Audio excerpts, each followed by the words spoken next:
Light. Easy to drink, easy to enjoy. 21 and over. Please enjoy responsibly.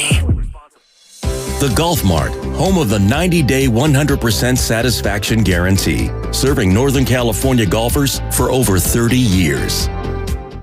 It's not easy being the one everyone counts on to keep your operation running, no matter the weather or supply chain hiccup. But we get you, Raymond in Buffalo, Maria in Miami, and Jules in Troy, taking control of everything that's under your control. At Granger, we're here for you with high-quality supplies for every industry, plus real-time product availability and access to experts ready to help. Call, click Granger.com, or just stop by. Granger, for the ones who get it done. It's not easy being the one everyone counts on to keep your operation running, no matter the weather or supply chain hiccup. But we get you, Raymond in Buffalo, Maria in Miami, and Jules in Troy, taking control of everything that's under your control. At Granger, we're here for you with high-quality supplies for every industry, plus real-time product availability and access to experts ready to help. Call, click Granger.com, or just stop by. Granger, for the ones who get it done. Dancing crew, trip for two, nailed the final interview. Game with Doug, brand new mug. Come here, kid, give me a hug. The more you want to do, the more we want to do. New COVID-19 boosters designed for recent Omicron variants are now available. Learn about eligibility and schedule a free, updated booster today at vaccines.gov. Sponsored by Pfizer and BioNTech. San Jose, sunny skies today, highs in the low 50s. Weather brought to you by Pfizer and BioNTech. This winter, there are new COVID-19 booster shots designed to help protect against recent Omicron variants. Schedule your updated COVID-19 booster dose at vaccines.gov. It's time to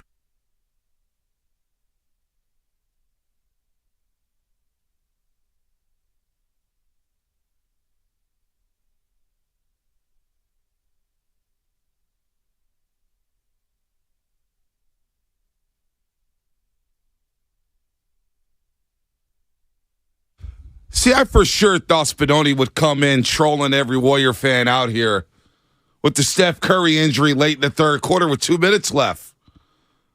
But he's actually got a decent heart. And oh, baby, that's where we will start today's Monday's morning roast, I should say.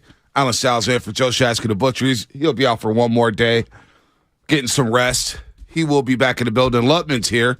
He survived Fan Fest and all 7,000 fans that was there at Oracle Park. Alan, what's happening, my man? Not too much. Not too much. The NBA never sleeps, I'll tell you that much. No, it doesn't. The NBA doesn't sleep. The NBA, there's a lot going on in the NBA, as you know. Yesterday, a slow Sunday. Our first Sunday without actual football in a very long time, unless you consider the Pro Bowl games football. Although I had fun watching it. They weren't bad. They weren't bad. They were not bad. You know, seeing the guys do some different things. We know how ridiculous they are athletically. It could have been worse, in my opinion. When you have nothing else to watch, it could have been worse. Yeah, no, it could have been worse. And shout out to the $45,000 to $50,000, 50,000 suckers that was out there at the Legion Stadium watching that stuff. They were in there deep. They were in there deep. I'm wondering how many people maybe you get access that you don't normally get because it is the Pro Bowl, but I am wondering. It's one thing to say it wasn't that bad to watch on TV. I am wondering, how much did you cash out for that? Well, I looked at the ticket prices, $40,000 or $40 to sit up in the nosebleeds, $250 to sit right on the field. And it's so Vegas. It's not bad. And it's Vegas. And it's Vegas, so it's not that bad. Yeah. Actually, the pricing was pretty good. Because I was wondering that right off the rip. I put the game time. I was like, how much can I spend on the ticket? Right. $40 get you in the door. Not bad. Not bad. But the lead story today, obviously, and 888-957-9570. Hopefully everybody had a good weekend. Good morning to everybody out there getting off their graveyard shifts.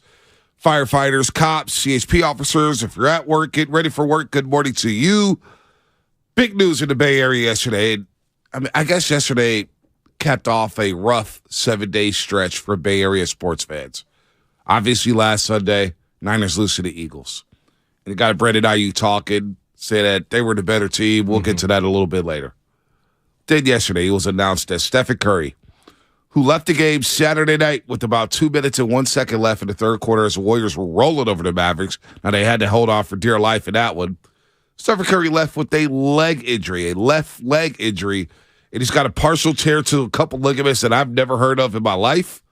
So the Warriors are hoping that he'll be out for a few weeks. Now, you got this week. You have the All-Star break, and maybe get back after that. Mm-hmm. Now, a lot of people are going to panic saying, oh, no, Steph Curry's out.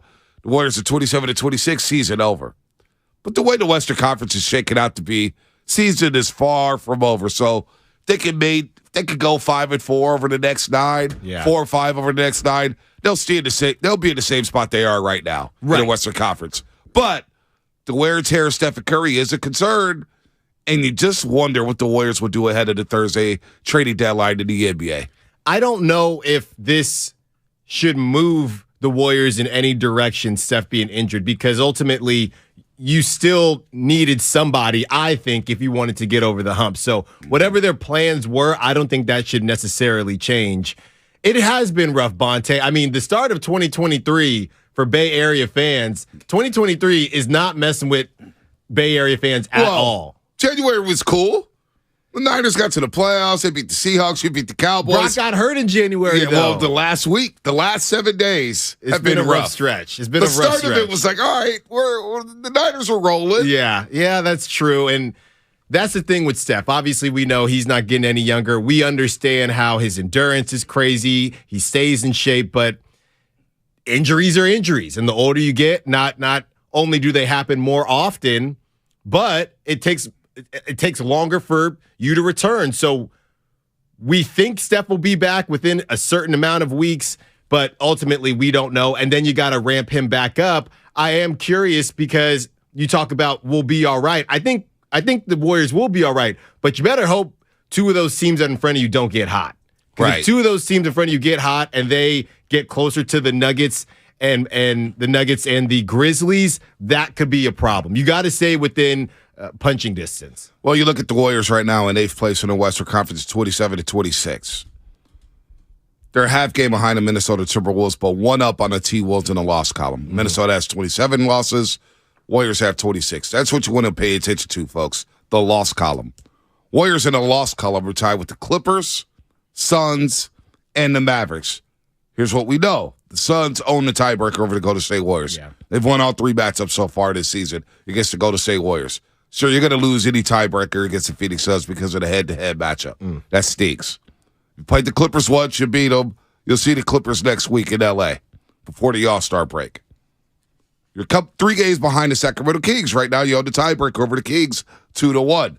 Let's see what the Kings do. They still don't play defense. I do believe they'll fade a little bit. The Mavericks. It shocked the NBA war yesterday by trading for Kyrie Irving. Now, a lot of people were saying, well, look at Kyrie can't guard. Who the hell's going to guard them? It's going to be a problem. It's going to be a problem. Their offense is going to put a lot of stress on opposing defenses. I'm not mad at the Mavericks for making this trade, and you'll clear some salary if Kyrie ever decides not to re-sign. So, can you avoid the play-in tournament? Can you finish into the top 6? It's going to be a challenge for the Warriors. There's no doubt. Can they get in and win a play-in game and maybe advance in the playoffs? We'll see. But right now, they've got to stabilize this team without Steph Curry, which means Andrew Wiggins has got to get back to being Andrew Wiggins. Yes. He can't go through a game like Saturday where he doesn't grab a rebound. Jordan Poole has to clean it up and play better down the stretch. He's going to get crunch time minutes again. Can he take care of basketball? Can he take good shots?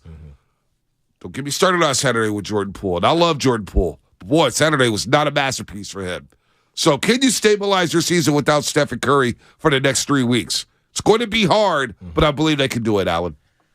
I know that Jordan Poole is very frustrating to watch. He takes you on a roller coaster, right? Shout out Great America. Sometimes he's up, sometimes he's down. But Bonte, for everybody, just based on how this team is presently constructed, for everybody that does hate on Jordan Poole, how do you feel today?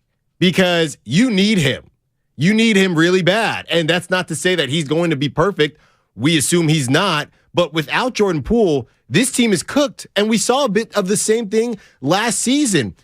I think a big reason that the Warriors did this deal with Jordan Poole when they did it, a lot of people say, well, they were just making up for the punch and all these types of things, because Steph Curry really each season has had some sort of injury. We know Steph is going to miss some amount of time. You don't know how much, but that's just part of the deal here when you're an older player in the NBA, even if you're Steph Curry. So you need Jordan Poole to show up. And for all these people that want to call out what he doesn't do well, and I get it, he is far from perfect. In these situations, you live by Jordan Poole, you might die by Jordan Poole, because you need him more than you have ever needed him before if you're going to keep this season rolling.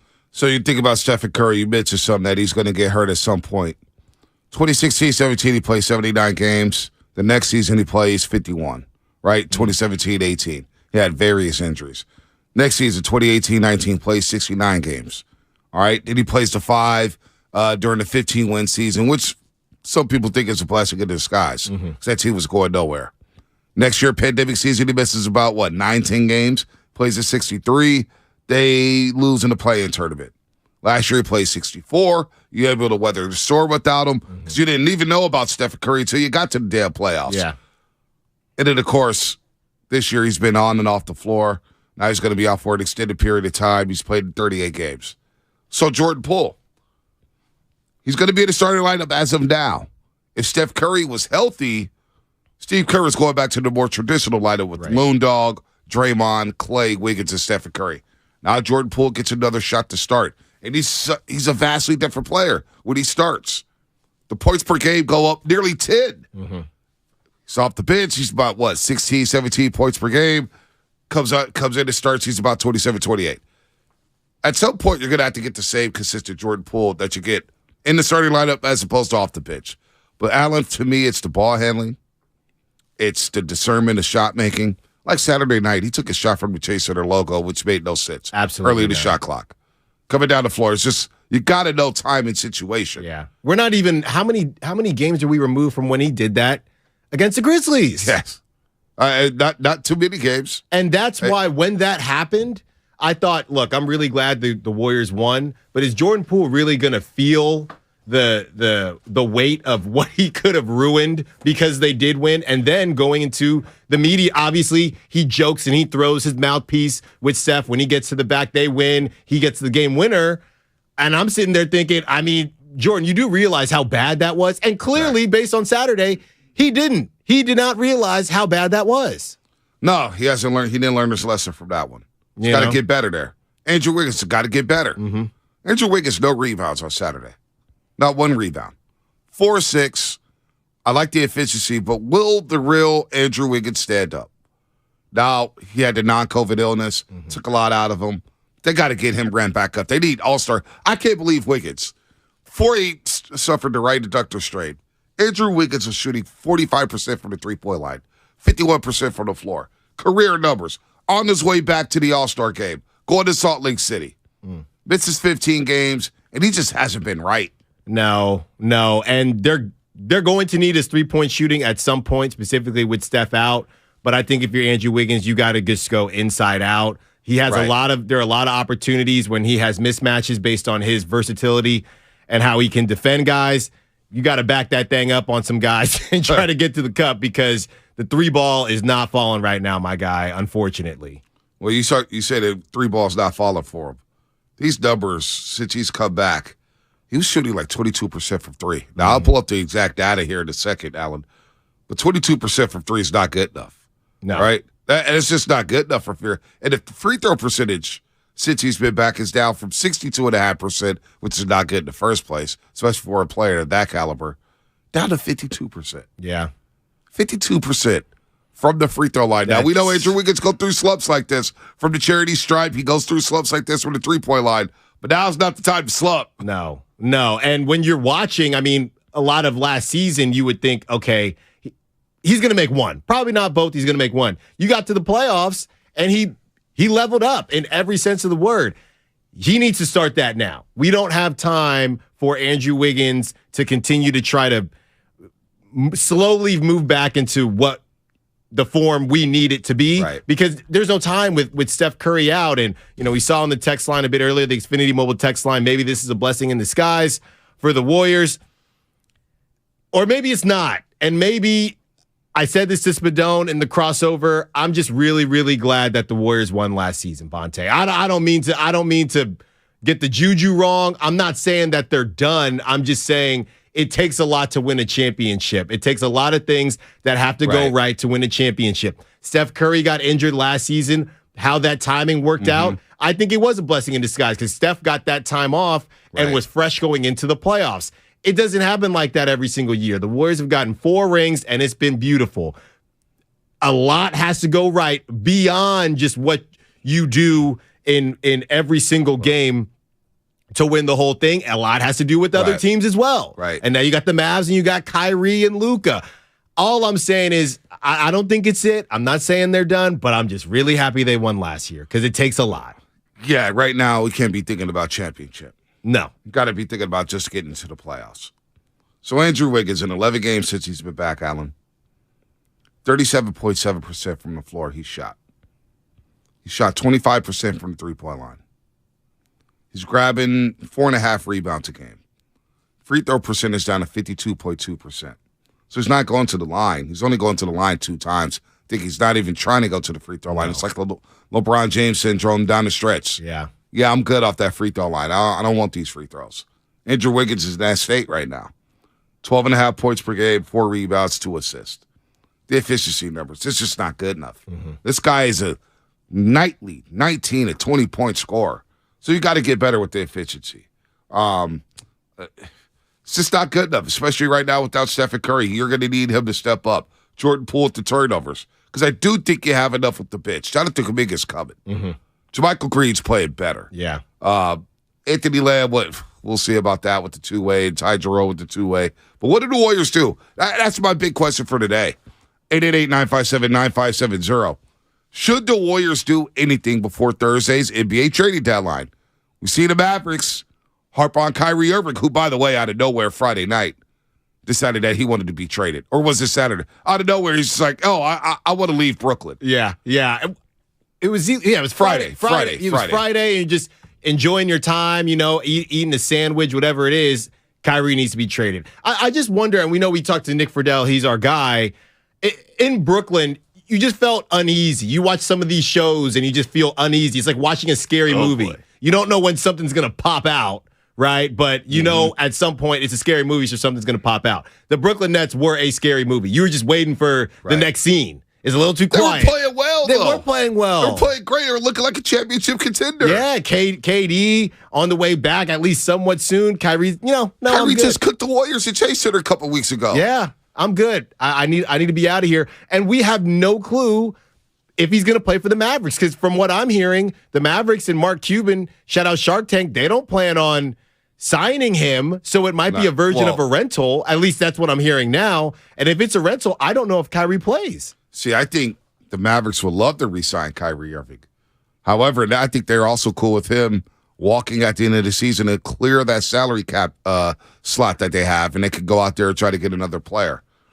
But they're going to have to tell. Yeah, but they're going to have to tell him that, hey, let's talk about this in the offseason, because Kyrie says that he wants.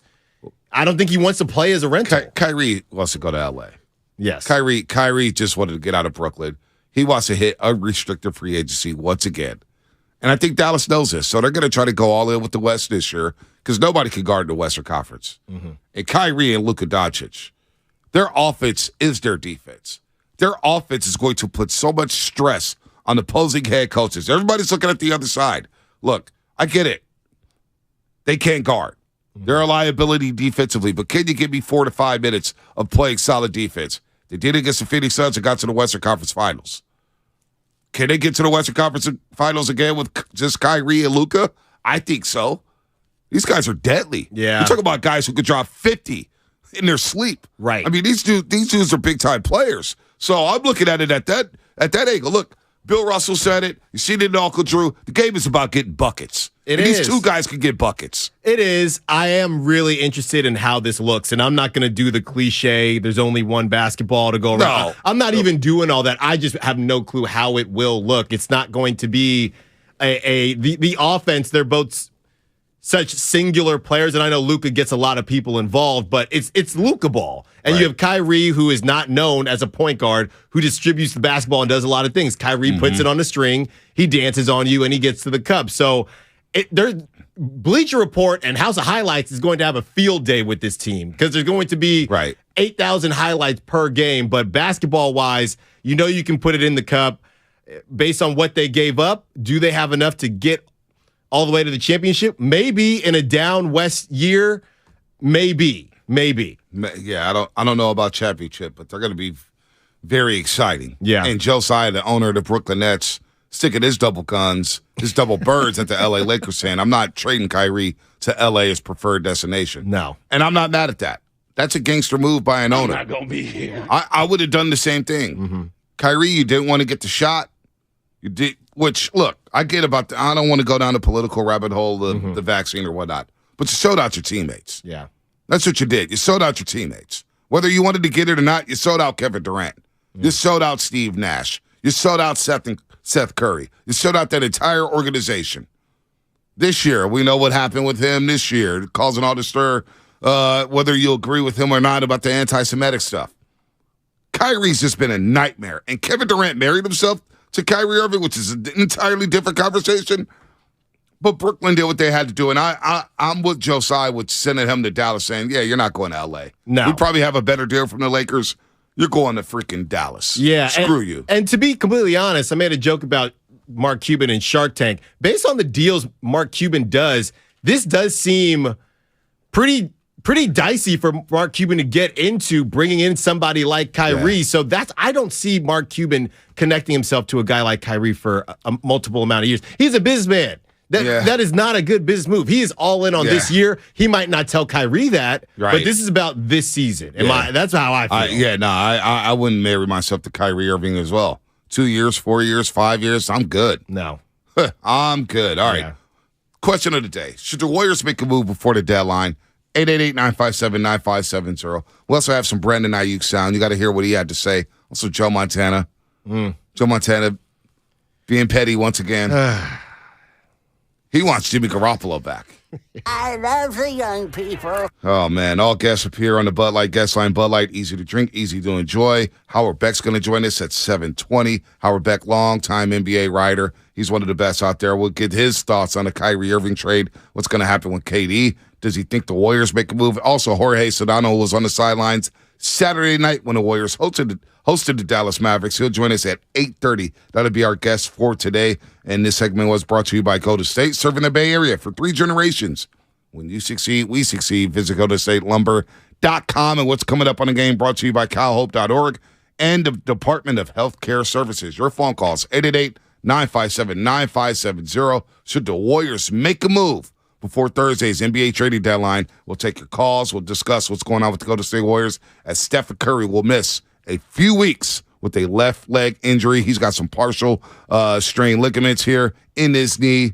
All bad for the Golden State Warriors as they're at 27-26. We'll discuss whether or not the Warriors can stabilize their season as well as make a move before the deadline. That's coming up. Alan Stiles and Bonte Hill here on the Morning Roast. It's the Red and Gold Aftermath on 95.7 The Game. I'm so proud of our year and proud of the guys. And I think, we've been close a few times here, but, this was definitely the one that felt the best. Brought to you by Zenni, the official eyewear of the San Francisco 49ers. Shop from over 3,000 styles at 80% off retail prices. Exclusively at Zenni.com. Life is uncertain. It's okay to feel stressed, anxious, worried, or frustrated. CalHope can help. Access CalHope's free and secure mental health resources. Call 833-317-4673 or live chat at calhope.org. Hey, what's going on? It's Mark Willard for the Game Time app, the fastest growing ticketing app in the U.S. I've been telling you all about the Game Time app, how easy it is to use, and how they have the most amazing last-minute deals on tickets. You know all of that. But now, for all users, by the way, not just new users of the app, any of you, here comes an offer for $100 off a ticket to the big game in Arizona that's coming up. So use the code RADIO100 and you can get $100 off a ticket to the big game. Again, you know what to do. Download the Game Time app, enter your email address, and then all of the tickets, all of the concerts, events, theater, everything is right there for you. And in there as well, the big game. Use the code RADIO100 for $100 off the purchase of a big game ticket. The Game Time app. Last minute tickets, lowest price, guaranteed. Boxer & Gerson, Northern California's premier workers' compensation law firm, helping injured workers get their lives back for over 40 years.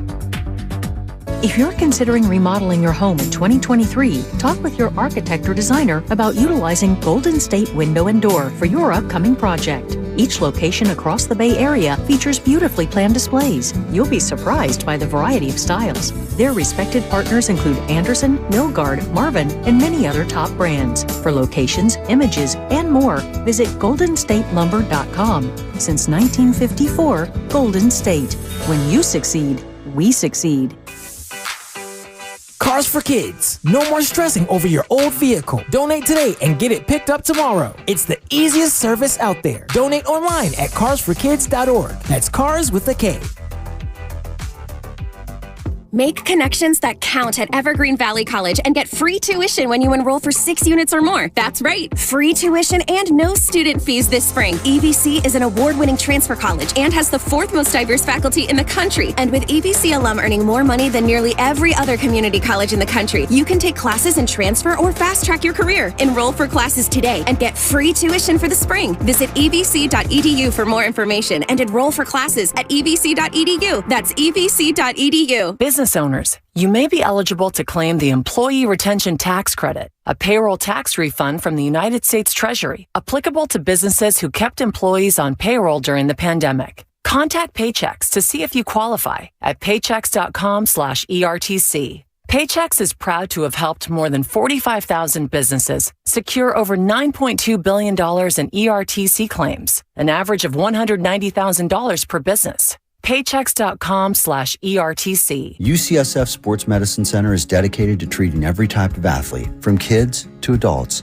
amateurs to elite professionals. As one of the best orthopedic programs in the nation, UCSF has programs to optimize an athlete's performance and the latest advancements to treat the most complex sports injuries. With locations throughout the Bay Area, now including Marin, Walnut Creek, and Redwood Shores, it's even easier to make an appointment today. Visit ucsfhealth.org so you can get cleared to play. UCSF Health, redefining possible. He's the best interview in the Bay Area. Steve Kerr, Warrior head coach here on 95.7 The Game. When those nights happen, I kick myself afterwards for not walking into the locker room and banging on the walls, during our pregame meeting and yelling, do you guys understand what's about to happen? And he's on with Damon and Ratto every single week during the NBA season. Wow. Steve Kerr on 95.7 The Game, presented by Xfinity. Supercharge your home with supersonic Wi-Fi. Unbeatable internet, only from Xfinity. Wendy's home-style French toast sticks are so delicious, some are saying that they're better than their mom's breakfast. Excuse me, did you just say Wendy's French toast sticks are better than my breakfast? Mom, is that you? Answer the question. I said some people are saying that because they're so crispy on the outside and fluffy on the inside and perfect in every way. Uh-huh. And what do you think? I think it's time to tell people to choose wisely. Choose Wendy's sweet and crispy home-style French toast sticks. That's still not an answer. At participating U.S. Wendy's during breakfast hours. Everyone knows time is money. So don't wait weeks for the IRS to send out your tax refund. Go to Jackson Hewitt instead for up to $3,500 with a no-interest, no-fee tax refund advance loan. With up to $3,500, you could bring home the bacon and bring it home today. Money now instead of later? That's worth its weight in gold. Don't wait weeks for your refund. Go to Jackson Hewitt today. For eligible clients, loans by Republic Bank and Trust Company. Details at jacksonhewitt.com.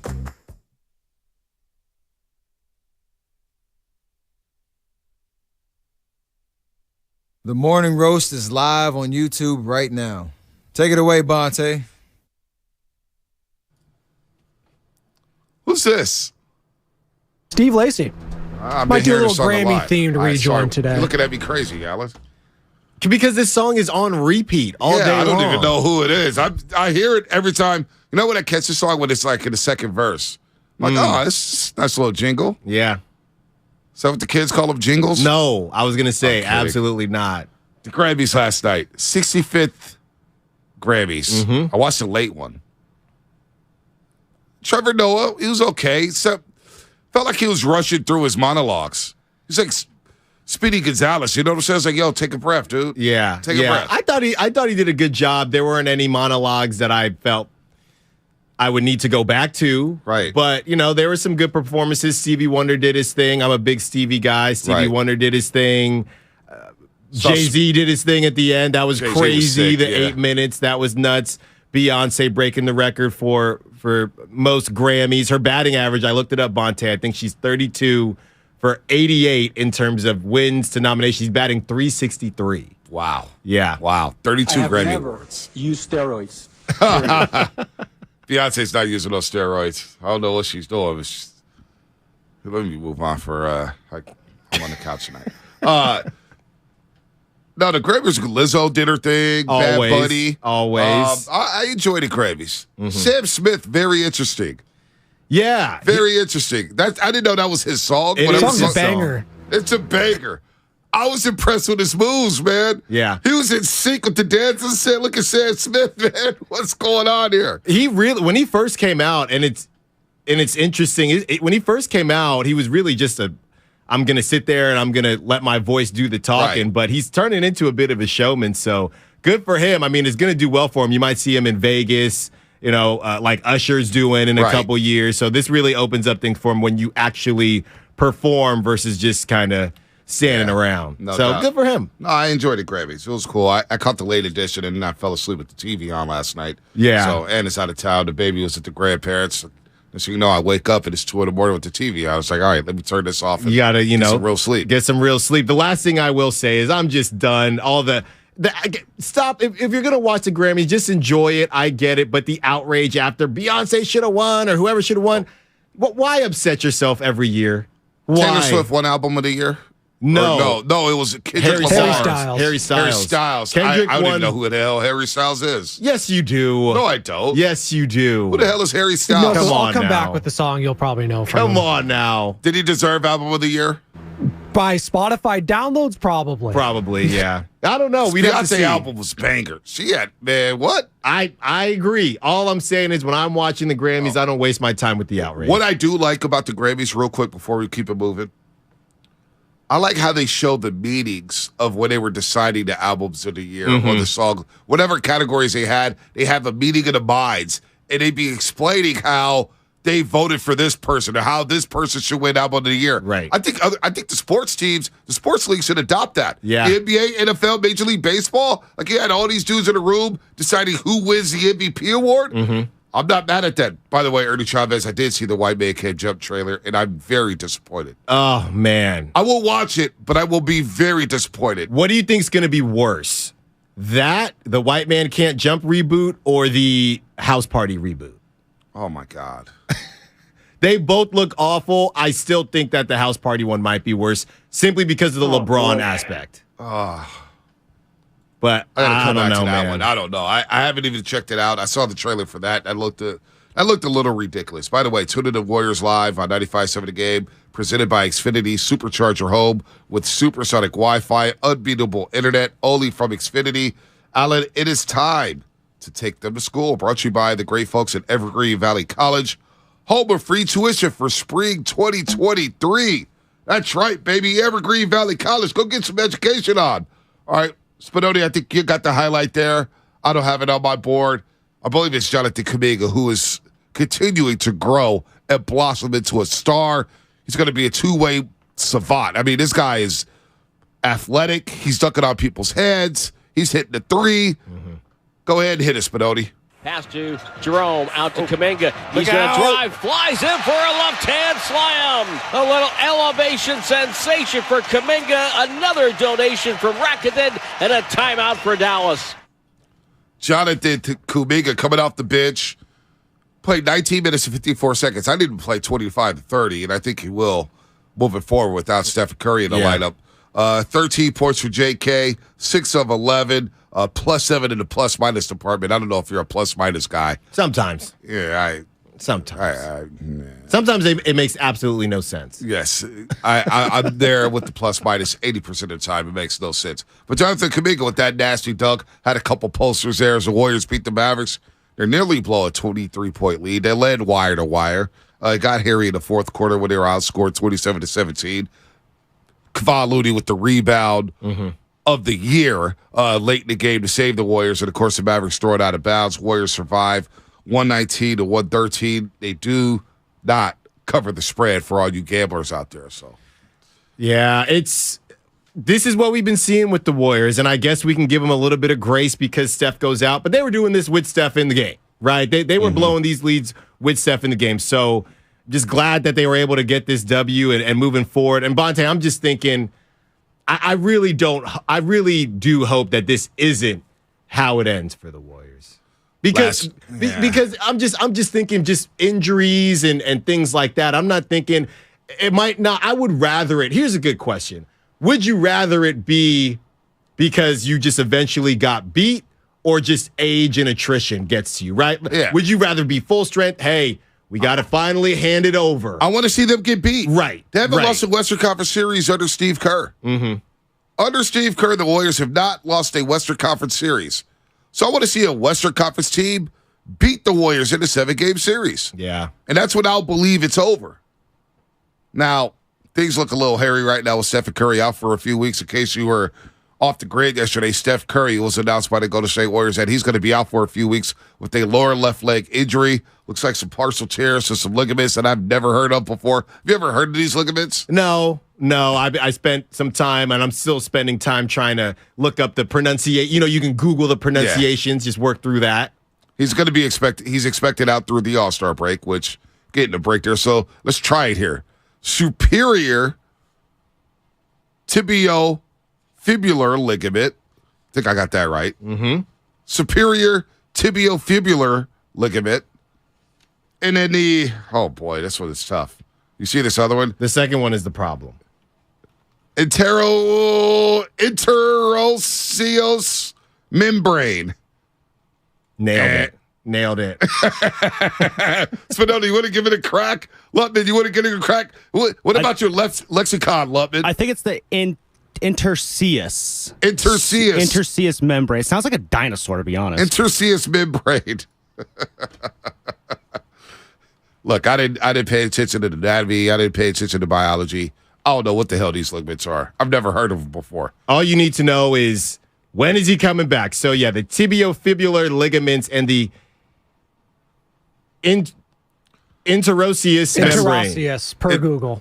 Interosseous. So Lutman got wrong too then. His lexicon was not hitting on all cylinders. Yeah, I can see the not a doctor. because of the two S's after. So that's why you go interosseous. I get that. So the University of Miami, Temple University, and SS State did not help us out in this situation. I'm a communications major. What do you want from me? Probably we should have gotten it for all communications majors.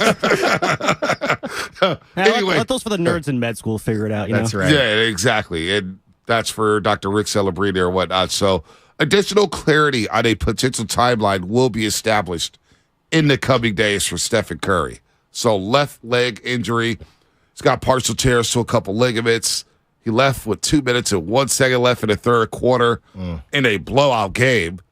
It's like Steph Curry was 2 minutes away from being shut down for the rest of the night. It's the worst part. It is the worst part.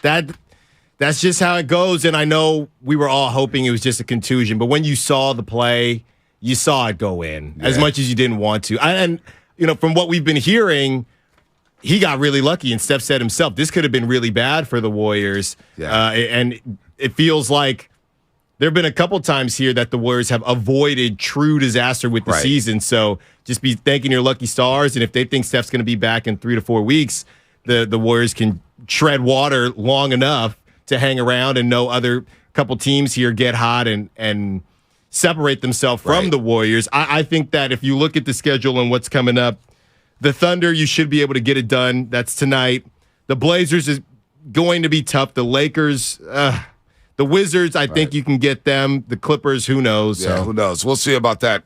More coming up. We'll continue the conversation. It's a Monster Monday brought to you by Boxer and Gerson, Northern California's premier workers' compensation law firm, helping injured workers get their lives back for over 40 years. All right, 888-957-9570. Should the Warriors make a deal? Are you panicking right now without Steph Curry?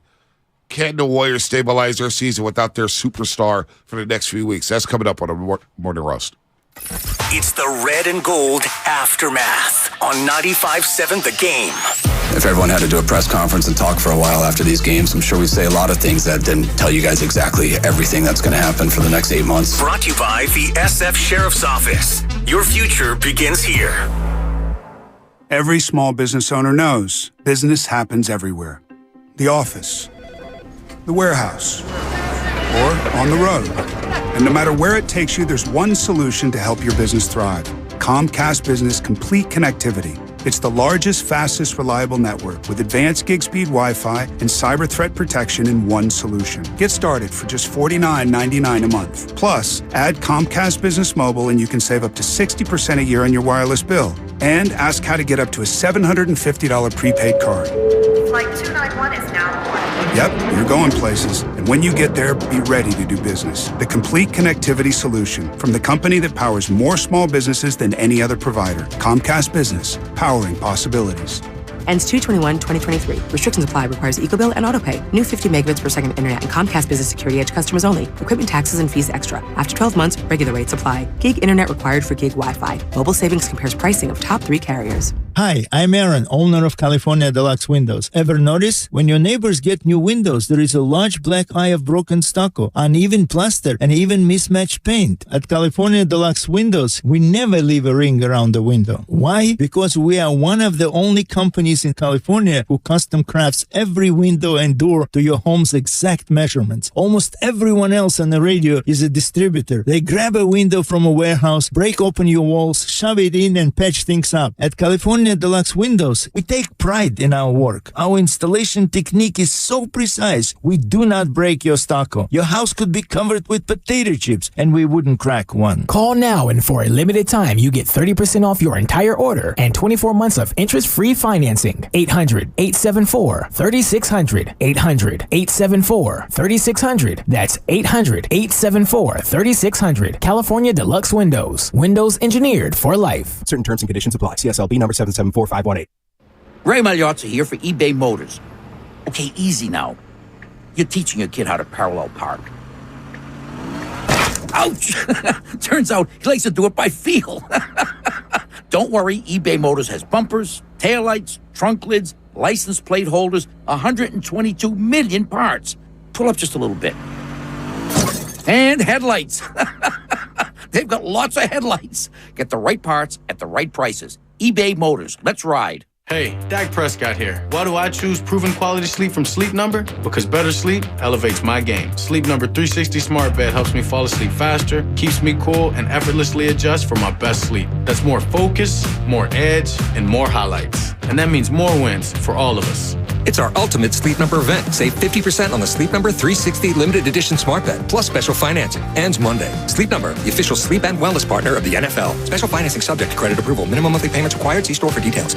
Attention men, if you have ED, PE, or low libido, or if you're always tired, weak, and gaining weight, you could be suffering from low testosterone, a common condition in men over 40. Balanced Medical Solutions has helped thousands of men regain their vigor, stamina, and strength. Restore your performance in the gym and in the bedroom now. Receive a medical evaluation with blood tests and free follow-ups for only $99. Getting old is not a choice, but feeling old is. Call now, 510-679-3300, or visit balancedmedicalsolutions.com.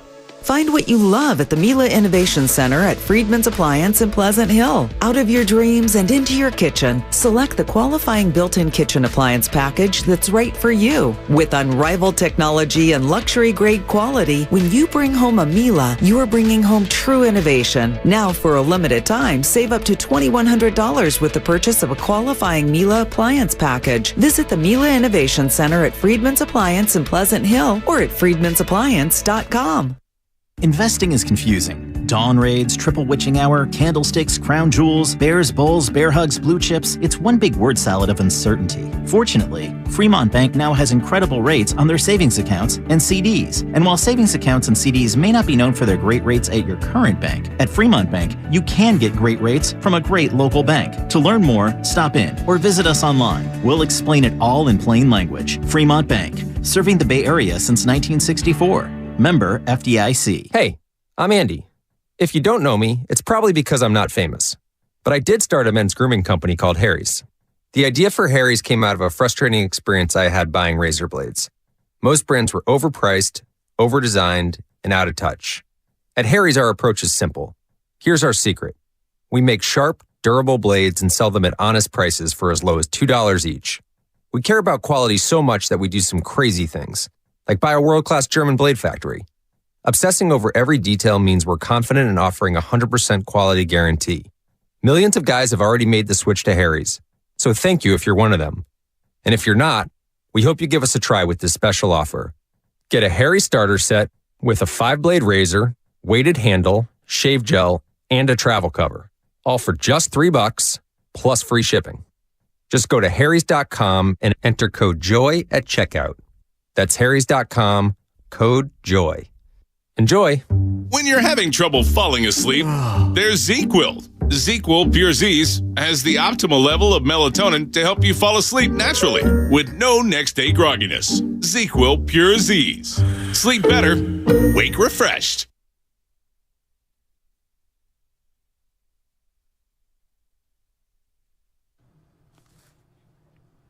And you are listening to the Morning Roast on 95.7 The Game. This is Harry Styles. I change the song every time I hear it on the radio. But you have heard it. I swear to God, I can't get to my radio fast enough. This guy won Album of the Year. Yeah. Performed too. Did you see him perform? No, I was probably asleep at that point. Or I changed the channel. You know, he's got some bangers. This song. He also sings. Come on, Alan. This is your De La Salle coming out of you, man. Probably. He's got a couple riffs in there. I love a good riff. And he has remember the watermelon sugar high one? No, I don't remember that one. Okay. You know it if you heard it. Kendrick did win Album of the Year. I guess. What did he win? Harry Styles? No, that was Rap Album. Album of the Year, hip hop. Yeah, so this is just overall album. Exactly. Man. That guy, I swear to God, I changed that song as soon as possible. By the way, shout out to Robbie Dizzle out there listening down there in San Jose. Just sent me something here. We got some breaking news. Not enough to hit the sounder. We have breaking news, Alan. Stephen Piscotty has been signed by the Giants to a minor league contract. Oh, my God. Oh, yeah. Okay. A week and 3 days until pitchers or catchers report. Yeah. Oh, Lupman just perked up. Oh, my God. I'm really excited. I'm all for Steven Piscotty on the Giants. Piscotty, said that wrong. Just add it. Add him in.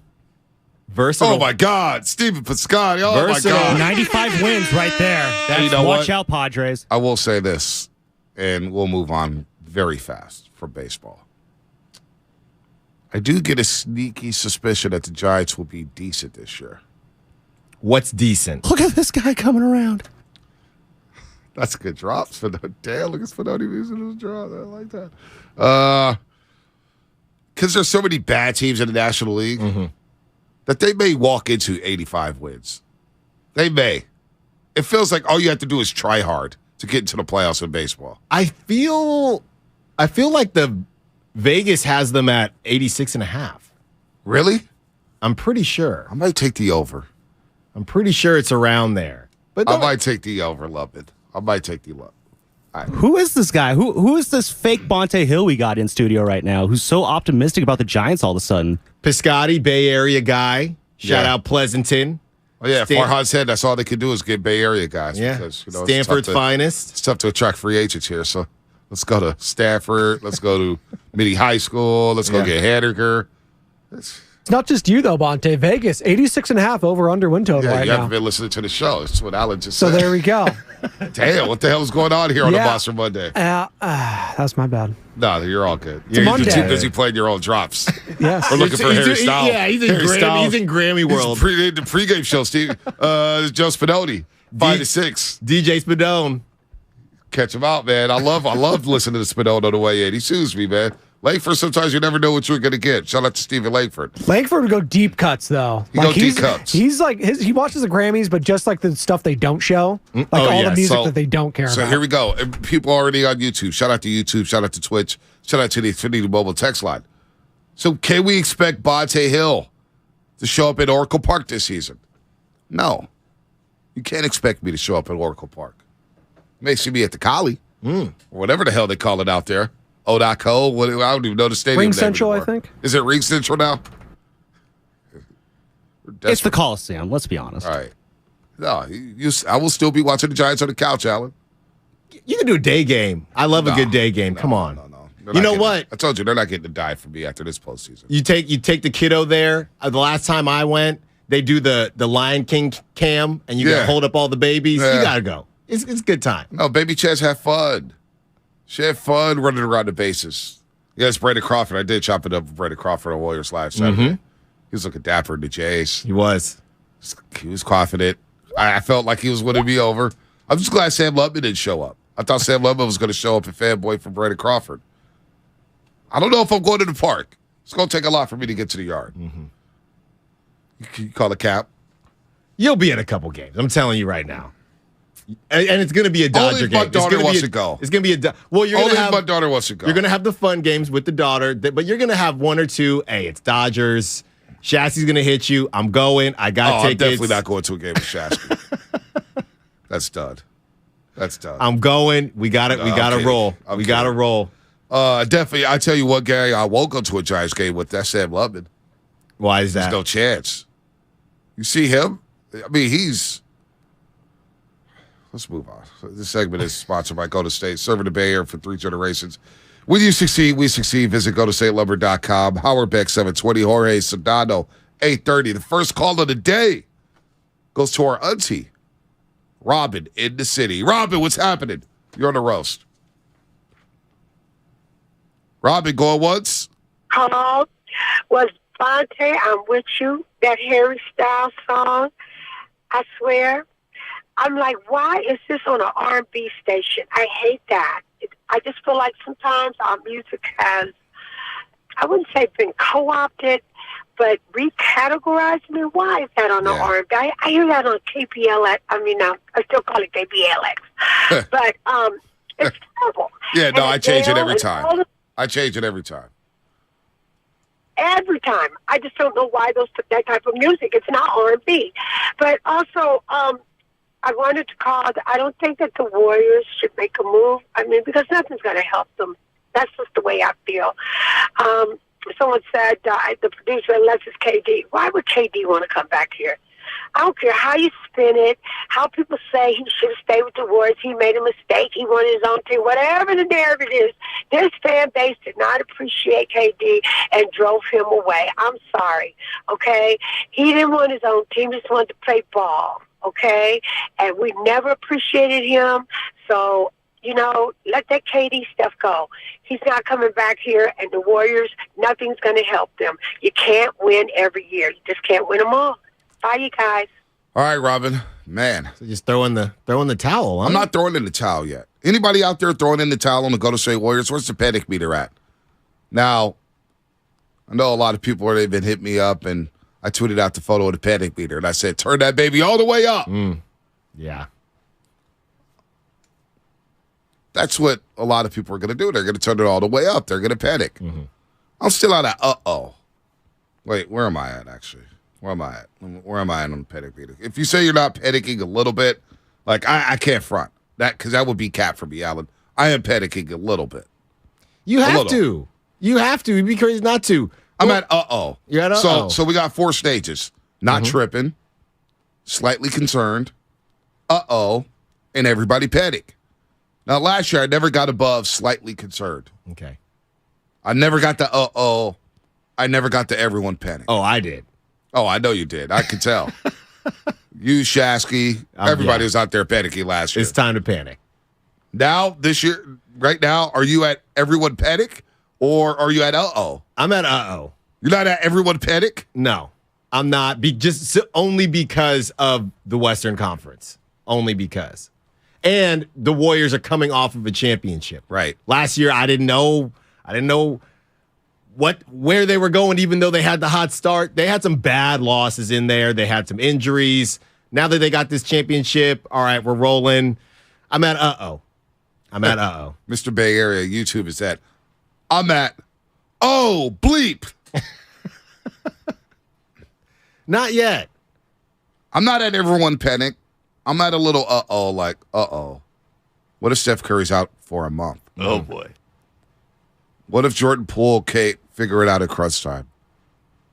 What if Andrew Wiggins can't rediscover his form from before the right adductor strain injury? And all of that is assuming, and he has been playing well, that's assuming that Clay, the last time Steph went out, Clay stepped up. He stepped up in a big way. You're going to need that. And what you just said, you're going to need all of it. You're going to need Clay to step up and shoot the ball very well. You're going to need Jordan Poole to figure it out and play at a higher level than he's been playing. And you're going to need Andrew Wiggins to find a way to tap back into what he was last season. You need all three in order to survive this time without Steph. Jordan Poole, Saturday night, 1 of 6 from the floor. 26 minutes, 1 of 3 from the three-point line. He had more turnovers than points. 4 turnovers, 3 points. It's a joke. I mean, you just can't figure the stuff out off the bench. He comes off the bench. I say, where's JP at? Mm-hmm. He loses. It's Space Jam, right? It's the monster stealing Patrick Ewing's powers, stealing Muggsy Bogues' powers. What the hell's going on with JP off the bench? Yeah. 4 turnovers, 3 points. That can't happen. That can't happen. It just cannot happen if the Warriors want to win the championship this year. No, and if you look at the current setup, Steph obviously isn't done. He's got whatever amount of years left on his deal. We don't know what's going to happen with Klay Thompson and Draymond Green, but chances are Jordan Poole is going to be coming off the bench next season too. That would be my guess. So you are basically paying him. What doesn't make sense about the current situation with the Warriors is that you have a guy who you're paying big money to next year where he plays his best ball when the team isn't at full strength. And I don't think that that's a very good situation. He plays his worst basketball when the team is at full strength. That's kind of backwards to me. Yeah, it's a little strange. You can't have that. It's a bit strange. It's a bit perplexing, as some people will say about Jordan Poole. We'll get to Marcus in Richmond in just a second. You're listening to 95.7 The Game, KGMZ, FM, and HD1 San Francisco, always live on the free Odyssey app.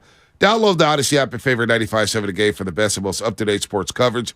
Don't forget that you can also watch us every single day on our YouTube and Twitch streams. Just log on and search 95.7 The Game. Be sure to like and subscribe to the channel while you are there. All guests appear on the Bud Light guest line. Bud Light, easy to drink, easy to enjoy. Howard Beck joining us at 7:20.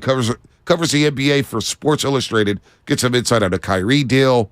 What's going on with the Warriors? Will KD want to be traded? Phoenix in the market for some players. The Lakers. We got to see Spinotti's Lakers on Saturday. No Kyrie, though. God. No Kyrie. They still have Westbrook. Still have Pat Bev. Still have LeBron James. Still have AD, Anthony Davis. Not going to be easy for the Warriors. Let's go to Marcus in Richmond. Marcus, what's happening? What's going on, brothers? Hey, check this out, man. It's time for us to end the James Wiseman project, man. We out here getting happy over a 7-foot dude getting 4 rebounds. I mean, it's time to cut the cord. You know, it's just not working. You know, he just don't fit our system. It's time for the Warriors management to admit that they made a mistake and, you know, let him go on with his career and let's get what we can for him. Regarding the Grammys, I say the biggest travesty was Robert Glasper winning best R&B over Chris Brown because Robert Glasper is more of a jazz cat. And that's about it, gentlemen. Have a great morning. Hey, Marcus, I love how you snuck in the Grammy topic right there, your Grammy opinion. That's next level. That should be our new topic for the day. You know, what's your Grammys travesty from last night? Yeah, what is the great? Because there's always a robbery. Right. Somebody's always bitching and moaning about the Grammys every single year. Academy Awards. I mean, everybody's always crying about something, right? Oh, this person didn't win. Oh, that person didn't win. That person was nominated. Oh, my God. They robbed this. Blah, blah, blah, blah, blah. Y'all going to get paid. You're nominated to Grammys. Y'all get some sponsorships. Sure. Big time. There's a difference between, there's levels to this. There's nominations and then there's winning it. Not everybody can win. I don't even know who Robert Glasper is. Well, neither does Chris Brown, and he said it all over his Instagram. Who is this cat? Did he really? He did. Oh, Chris Brown was not happy? He is not happy. Oh, boy. Not happy. Well, hopefully people were able to calm him down because, you know, when he's not happy. It's not a good time. It's not a good time. Yikes. To say the least. Shouldn't even be laughing at that. But the way you said it there. Spinoni, get in here. What you got? I was just going to say, what are the goodie bags looking like at the Grammys? Because you know the Oscars is very legit and swanky. What do you think you're getting? What's your goodie bag at the Oscars? Oh, you get like, I don't know, like a Louis Vuitton wallet, stuff like that. Yeah. What? Like for the celebrities. I don't know. Are we sure? Louis V wallet? I'm sure I have a Louis V wallet. I'm sure they get some crazy alcohol, right? For free, but I don't know about. Sam's got it. Sam's got the goodie bag. For the Oscars or the Grammys? This is the Grammys goodie bag here that is valued at a paltry $60,000. Is given to all recording artists at the Grammys. Includes a fine bubble shower head that creates micro bubbles to get into your pores and better clean your skin. You can get a heart-shaped brush. Some TurboFlex sunglasses that actually look pretty cool. You get some luxury costume jewelry worn by artists like Marlena Dietrich, Greta Garbo, and Cyndi Lauper, among others. You got a robotic pool cleaner. Always need one of those. Yeah.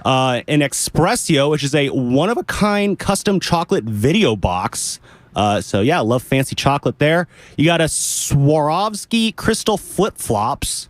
I don't know if that means the flip-flops are made out of crystal or this is what. Ridiculous. This is way too rich for my taste. You got a Chilean Cabernet Sauvignon. All right, I'm down with that. And then you get a $10,000 voucher for celebrity arm liposuction with Dr. Thomas Sue. Huge. Ooh, that's huge. That's where the value is right there. You gotta get that arm liposuction. This is a goodie bag I'm not interested in. I'll take it and I'll flip it. I'll flip it. You'll flip it? Yeah. Who's going to buy it? Like, none of my friends are going to buy it. It's like, what? No, but somebody will. eBay? Something. $60,000 it's valued at? Well, again, a big chunk of that is the arm liposuction, so.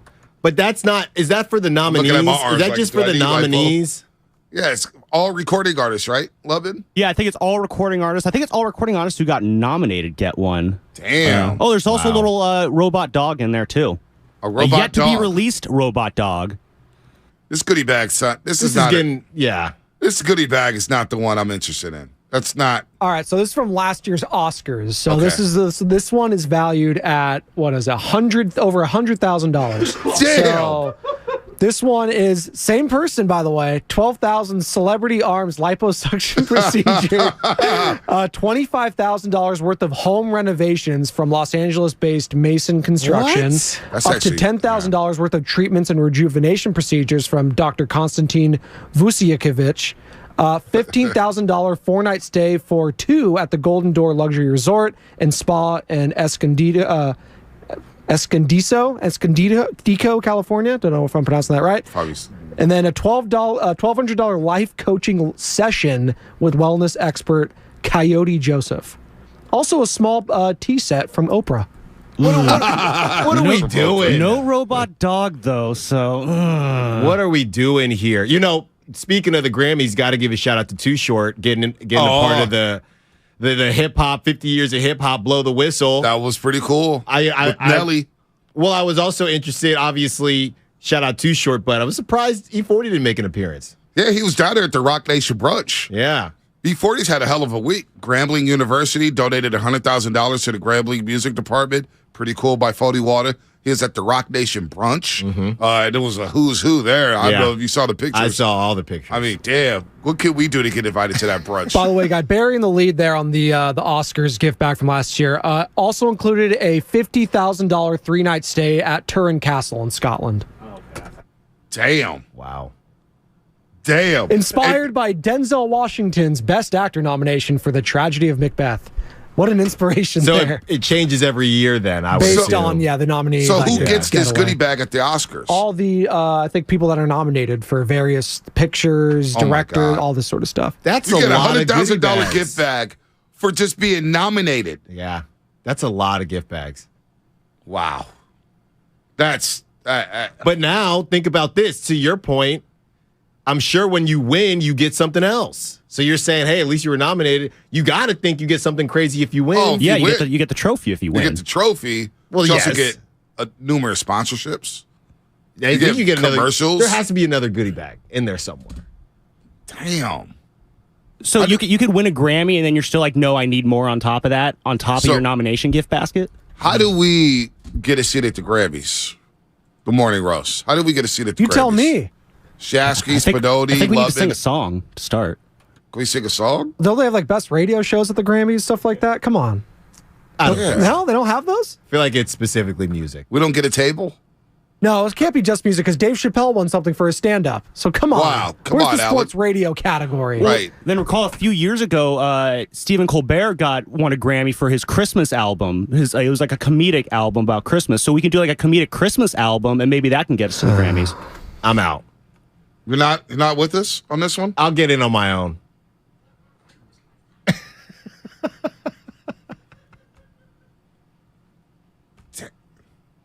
I'm not you're with just it. selfish. I'm not with.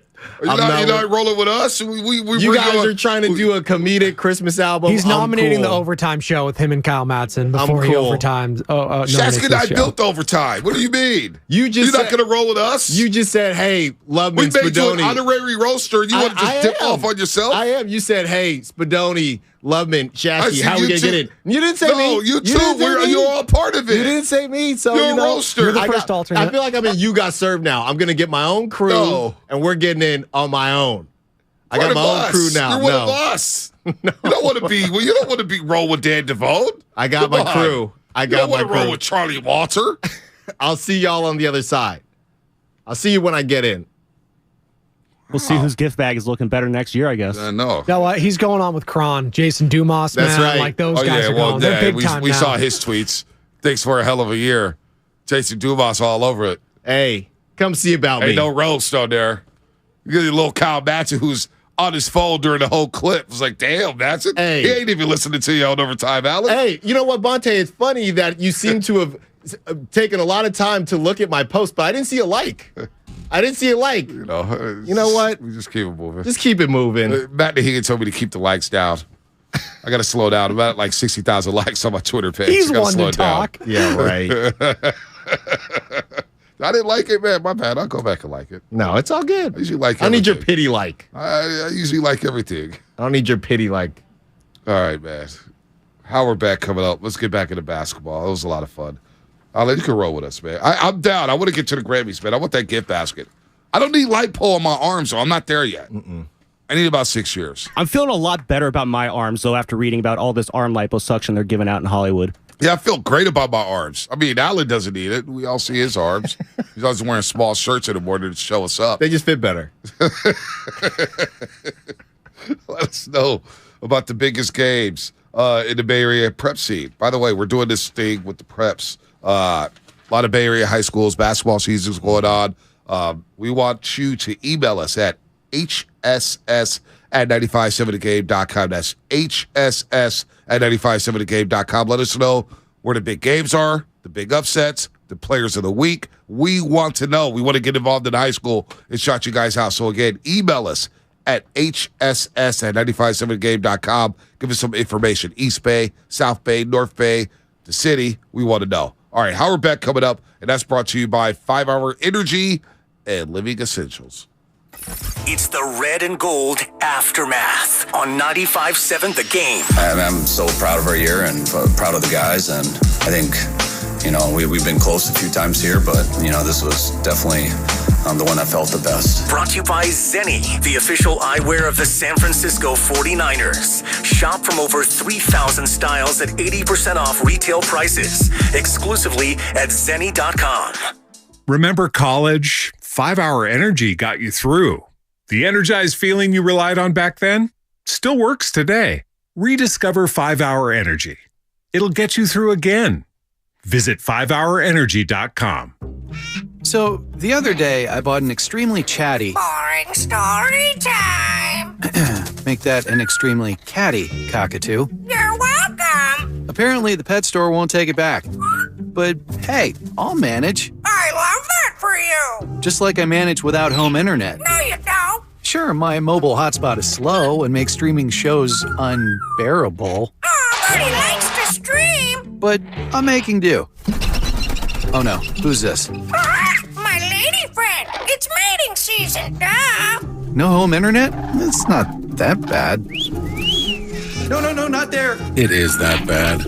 Don't settle. Get Xfinity Home Internet for just $19.99 a month for 1 year with a free streaming box. Call, click, or visit a store today. Restrictions apply. Not available in all areas. Requires paperless billing and auto pay with stored bank account. After 12 months, regular rates apply. Offer ends 2/21/23. If you owe back taxes to the IRS, have unfiled returns, or are worried about an audit, the IRS is hiring 87,000 new agents to address these very issues. That means if you need to get your tax problems resolved, now is the time to get started. I'm tax attorney Robert Goldstein, and my firm specializes in helping individuals and small businesses resolve their tax problems. We work to stop IRS and state seizures. We may be able to settle your tax debt for pennies on the dollar with an offer in compromise. We prepare your past due returns, even if you have no records, and represent you before the IRS and state in an audit. At the law offices of Robert Goldstein, the consultation is always free, and we have offices located throughout the Bay Area. To schedule your free consultation, call 1-888-TAX-EXIT. That's 888-TAXEXIT. 888-TAX-EXIT. And make us your last stop. Have you considered walking through another door? I don't mean to pursue another opportunity, but upgrading a door in your home. Now, if you are in fact looking for another opportunity, Golden State Window and Door can provide you with plenty. You can create renewed function and design for use indoors and out. You'll find modern options like Marvin's Elevate In-Swing French Door, Barn Doors by Trustyle, or Anderson Big Doors that welcome in natural light. Golden State Window and Door features a variety of materials, sizes, and glass options. You can get inspired by the many possibilities when you visit goldenstatelumber.com. Click on virtual tours and you'll discover beautifully planned displays of doors and windows of all kinds that will spark your imagination. Then talk with our builder or designer to see what might be a good fit for your home. Serving the Bay Area for 3 generations. Golden State. When you succeed, we succeed. Toyota's President's Day sales event is on now. And when you're staring down a 3-day weekend in California, look no further than Toyota. Right now, get low 3.99% APR financing on 2023 RAV4, Camry, Corolla, and Highlander. From snowy slopes to sandy coasts and everything in between. This President's Day, Toyota lets you do it all. Toyota, let's go places. Offer available through TFS to buyers with premium rated credit. Excludes RAV4 Prime. Ends 2/28/23. Golfers, tee it up at the Golf Mart and go farther and faster with the new G430 woods and irons from Ping. The Ping G430 woods introduce the next generation of speed with new face technology for longer and more accurate shots. The new Ping G430 irons are designed with pure flex technology for faster ball speed and more distance. Swing into the Golf Mart and get custom fit on the new Ping G430 woods and irons today. The Golf Mart, home of the 90-day satisfaction guarantee. Get in zone, AutoZone. Welcome to AutoZone. Thinking about gas mileage? If your check engine light is on, it may be affecting your MPGs, but the free AutoZone Fix Finder service can help. With the most complete free warning light report backed by technician-verified fixes, you'll know what's affecting your gas mileage and more, and you don't have to drive too far to find the fix. The free AutoZone Fix Finder service is available at all 6,200 stores. Get in the zone, AutoZone. See details at AutoZone.com. You're going to feel a puff of air. Jong's Optometry has set their sights on staffing up. Try the next line. Hey, Kim, can you tell our 2 o'clock we're running 15 behind? Sorry, we're a bit backed up today. He needs an optometric technician to keep an eye on it all. Where are the dilation drops? Indeed can help him hire great people fast. I need Indeed. Indeed you do. You can schedule and conduct virtual interviews all from your employer dashboard. Visit Indeed.com/credit and get $75 towards your first sponsored job. Terms and conditions apply. For the ones finding new ways to ensure the job always gets done. For the ones wearing many hats. For the ones who are hands-on, even from far away. And the ones keeping business moving forward.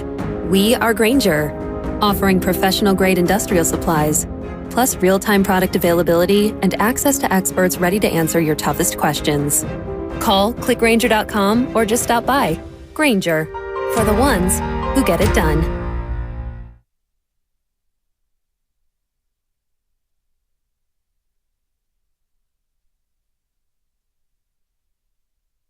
This is James Wiseman. Now back to the morning roast with Bonte Hill and Joe Shasky.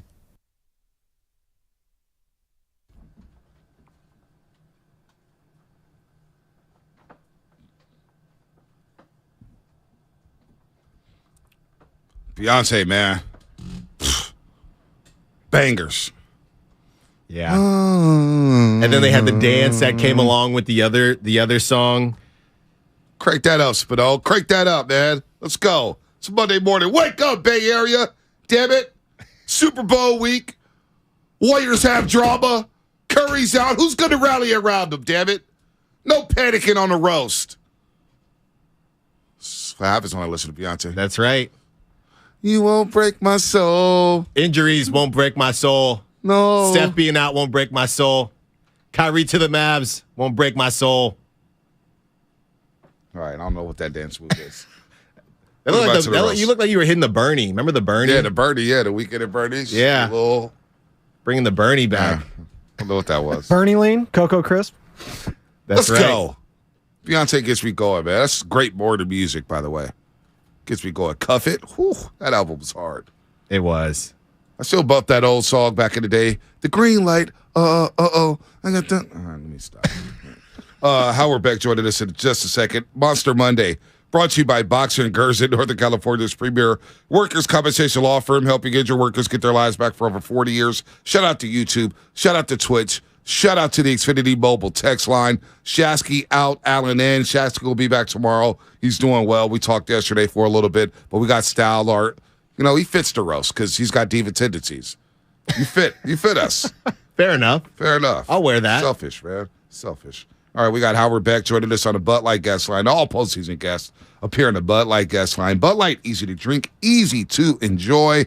And, of course, Howard Beck has been covering the NBA for a long, long time. Currently for Sports Illustrated, co-host of the Crossover Podcast with Chris Mannix, a really good podcast covering everything in the world of basketball. And, Howard, we'll just start off, before we get into the Golden State Warriors, what the Steph Curry injury means and whether or not they'll make a move before Thursday's NBA trade deadline. We did get a monster trade yesterday, Sunday morning. Kyrie Irving going over to the Dallas Mavericks.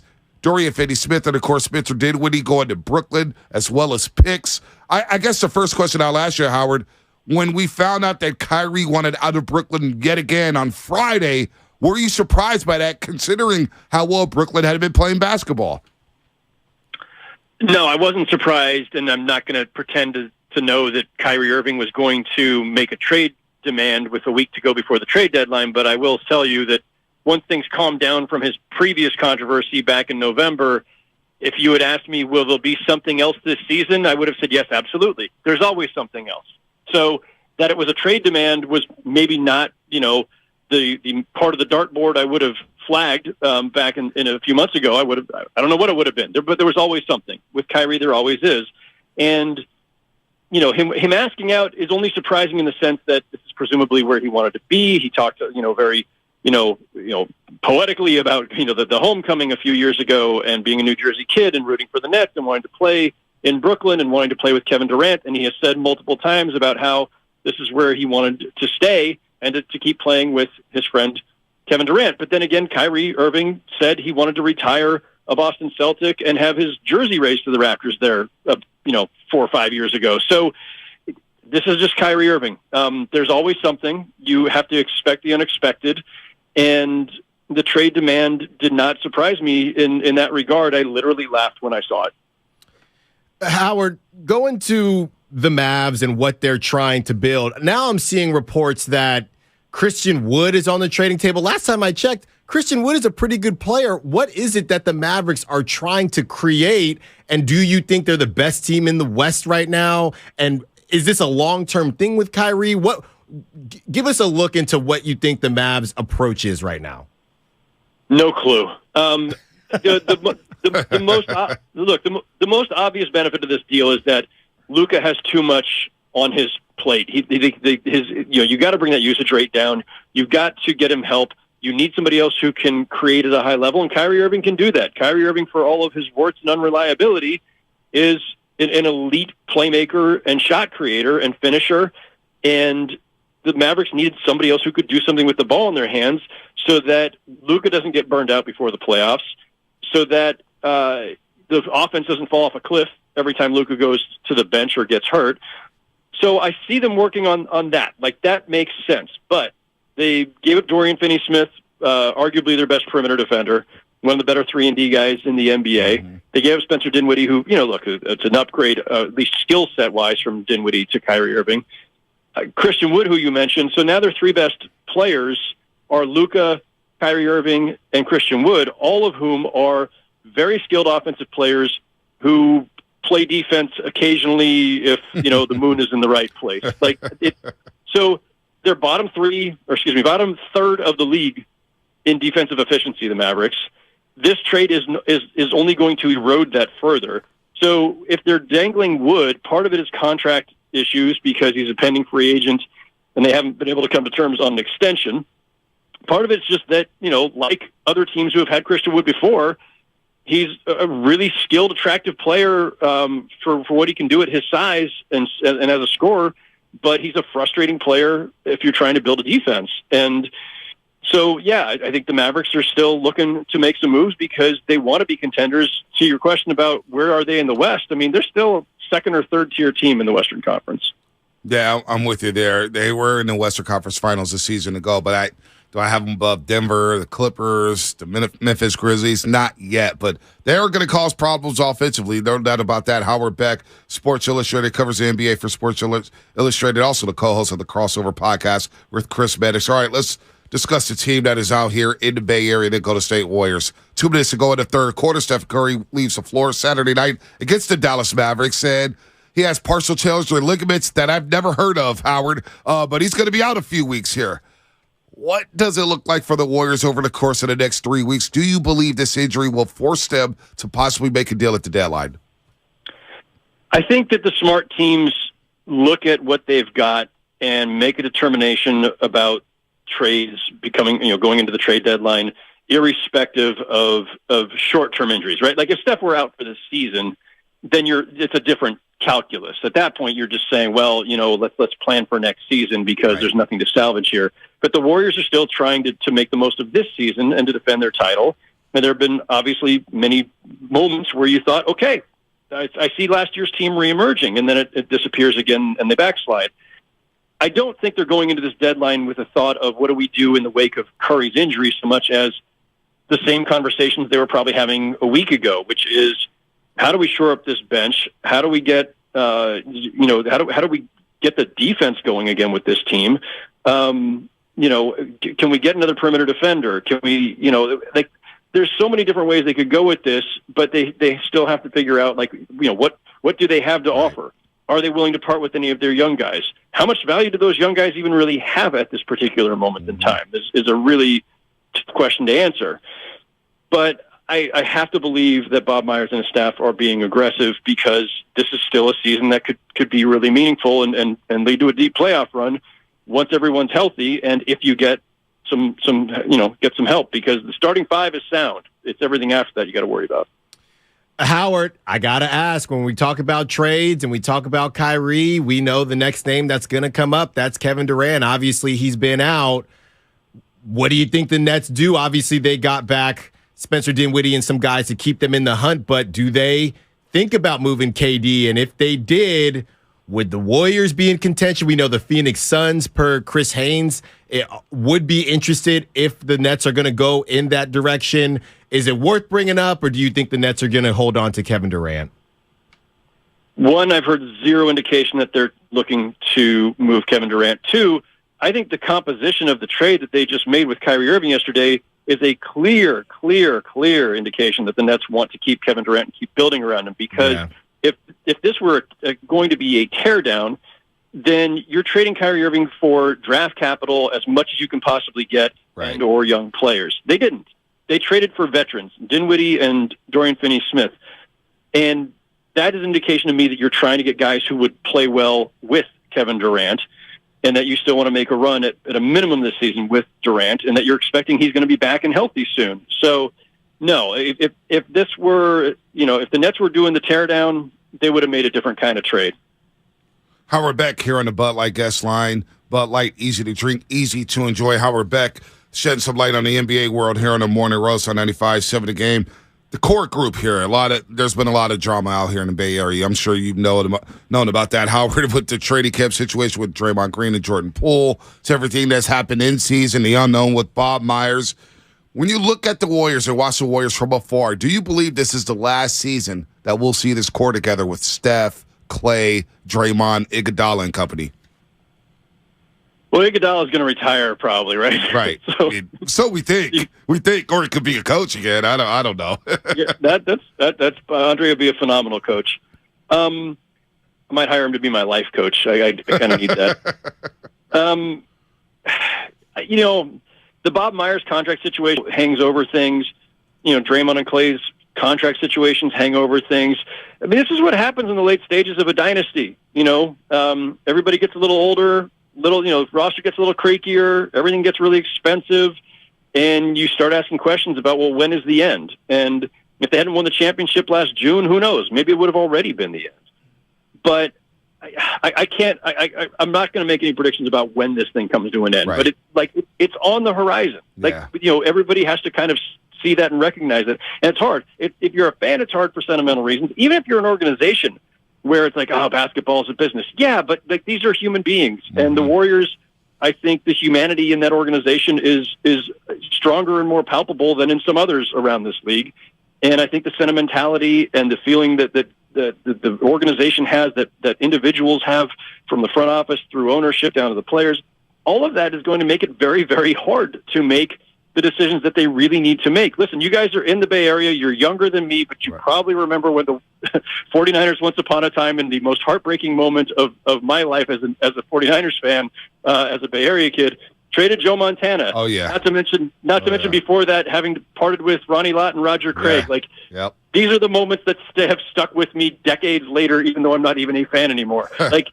Those are tough, but that was, at the time, the Niners and Bill Walsh saying, we've got to do what's best for the organization. If that means trading the most legendary player in franchise history, we got to do it. Now, it's not going to happen with Steph, but when it comes to Clay, Draymond, Bob Myers, all of these, everything ends at some point. And I don't know if that's imminent or if that is still a couple years away, but obviously they're inching closer. Yeah, trading Charles Haley to the Dallas Cowboys as well during that stretch. I mean, look, we were just in Philadelphia last week, so we had to live through that NFC title game. And, the Niners haven't had much success in terms of winning Super Bowls since that last one with Steve Young against the Chargers when they blew them out down in Miami. Howard Beck here for Sports Illustrated. Alec, go ahead. I know you got one more. Yeah, Howard, I was just going to say, or I guess ask, who do you think the Warriors should be the most worried about in the West? I mean, obviously there's a big cluster right there in the middle, but the Nuggets have separated themselves. The Grizzlies are scuffling a bit, but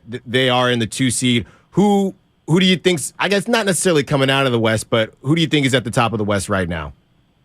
Yeah, I mean, but I was going to say, who should they worry about? the 7 other teams that are ahead of them, Right. probably Exactly. probably at least one team behind them, the Pelicans, who I think once healthy, the Pelicans are really dangerous. Like, I know that they've skidded recently, but I think the Pelicans are still a really good team when they're healthy. What about Memphis? Not to cut you off, Howard. The Memphis Grizzlies. I've been hard on them here. I know what happened last year in the playoffs with Dillon Brooks and GP2. Warriors outlasted them in 6.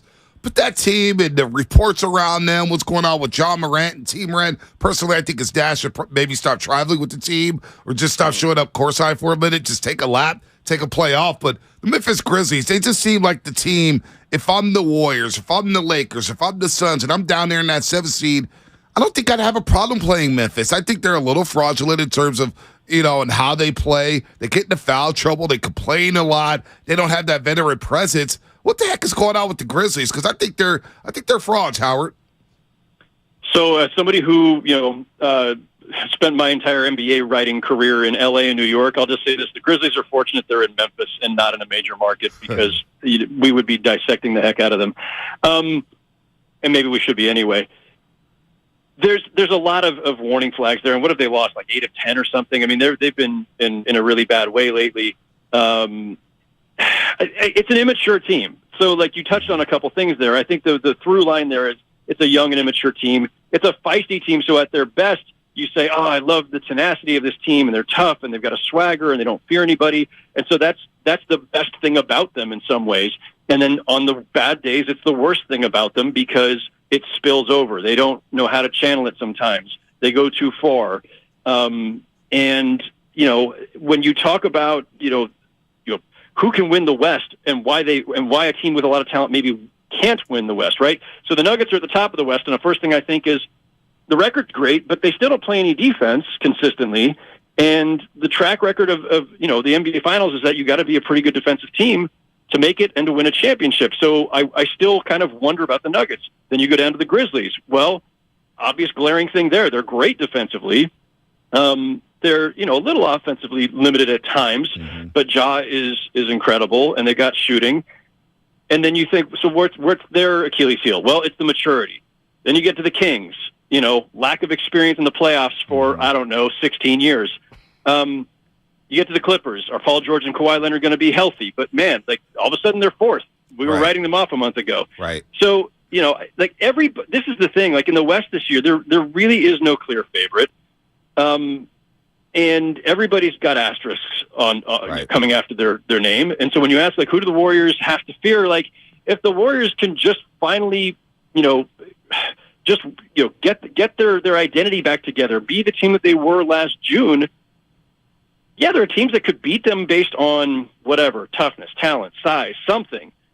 But I'd put the Warriors up against anybody and have some confidence in them if they consistently recapture what they had, and if they can fortify the bench a little bit, because nobody in the West has an airtight case. Yeah. Howard Beck, Sports Illustrated, has been doing that for a long, long time. Did not know that you're a former Niner fan, man. That's pretty cool. I'm glad you're not going through the misery like we are right now, trying to figure out who's going to be the quarterback, who's going to be back. Philadelphia, boy, that was a rough one. I don't want to revisit that. Howard, good stuff as always, man. We'll talk to you soon, brother. Appreciate it, fellas. Thank you. Anytime. Howard Beck, man. A lot of stuff there. And if you're a Warrior fan, after what Howard Beck just said for Sports Illustrated, by the way, Howard Beck again, joining us on the Bud Light guest line. All guests on the Bud Light guest line. Join us. Bud Light, easy to drink, easy to enjoy. I feel good as a Warrior fan right now after listening to that. Yeah. Wouldn't you? I would, because even the Nuggets, and you've been saying that the Nuggets don't really like to play defense at all. And the Grizzlies are who they are. I'm just so tired of doing the if with the Clippers that I just don't want to do it, but I might have to, because they have actually been playing more than they have in the past with everybody on the floor. So you have to pay attention to that. But it's been so long. To me, Bonte, it's the same idea as what we thought in the past. What are the chances that you think both Paul George and Kawhi will stay healthy throughout the course of a playoff run? There's no reason for me to believe that they will. Yeah, nah. And even if they do, they're missing something. They have a lot of parts. Yeah. But it feels like they don't go well together. Paul George at crunch time. Is he going to have the ball in his hands? Kawhi Leonard, more of an ISO type of guy right now. Doesn't get it. Everybody's watching around him. Norman Powell's a nice piece off the bench, but he goes into a mode to where he just wants to get his. Yeah. Clippers, they're interesting to me. I'm watching them at the deadline to see what they do. I know they were in on the Kyrie Irving sweepstakes. Let's see what the Clippers do. But if I'm the Warriors, after listening to how Rebecca's right, the Lakers are the Lakers. Mm-hmm. You never know what you're going to get every single day. No. The Memphis Grizzlies, you know how I feel about them. The Mavericks, we'll see. We'll see with Kyrie. Kyrie's a cold-blooded killer, though. We just saw what he did to Jason a couple weeks ago. Kyrie Irving is a cold dude. I was still, if they could just stabilize things without Steph Curry, you go 5-4 over the next 9. You're probably going to be right around that 6, 7, 8 range. Mm-hmm. Sacramento, as he mentioned, Sacramento got cooked yesterday by New Orleans. Nobody was playing in that game, but they got cooked. I would still feel good about there's some hope. Yeah. There is some hope if you're a Warriors fan, if you're a Warrior fan right now. I don't think it's all doom and gloom. No, if it was, I don't even know, the Mavericks at the top or a team that has at least, and I know the Grizzlies have been in it, but the Grizzlies are dealing with a lot going on, and Ja comes out and says that the whole situation with the drive-by laser situation, it's all cap. He says that on his Twitter. So they're just a complete mess. The Mavericks, you got to keep an eye on. If we're doing this in the opposite way and just saying who could kind of get there, you got to see what the Mavericks do. I would go Mavericks, Clippers, and Nuggets. Those are the three that you know what you have with the Grizzlies. The Kings, it's not this year for the Kings. They're on their way up. But it's the Mavericks, the Clippers, and the Nuggets. Those are the three for me you'd have to keep an eye on. So 29 games left for the Golden State Warriors. They're 27-26. 27-26 with 29 games left. And I'm doing the math in my head here, Alan. Can they go, say, I don't know, 17-12? Can you, if you go 17-12, go 17-12, that gets you to 44 wins. Mm-hmm. 44 wins may get you a 6 seed. Can the Warriors go 17-12 over the next 29? I don't know. 888-957-9570. Are you done with the Warriors this season? Is the season over? Is it not their year? Do you make a move? There's so many questions on the table for what Bob Myers and Joe Lacob and Steve Kerr have to come together and do. Yeah. Do you add a piece? Because it looks like, number one, it looks like Wiseman's out the rotation. So what do you do there?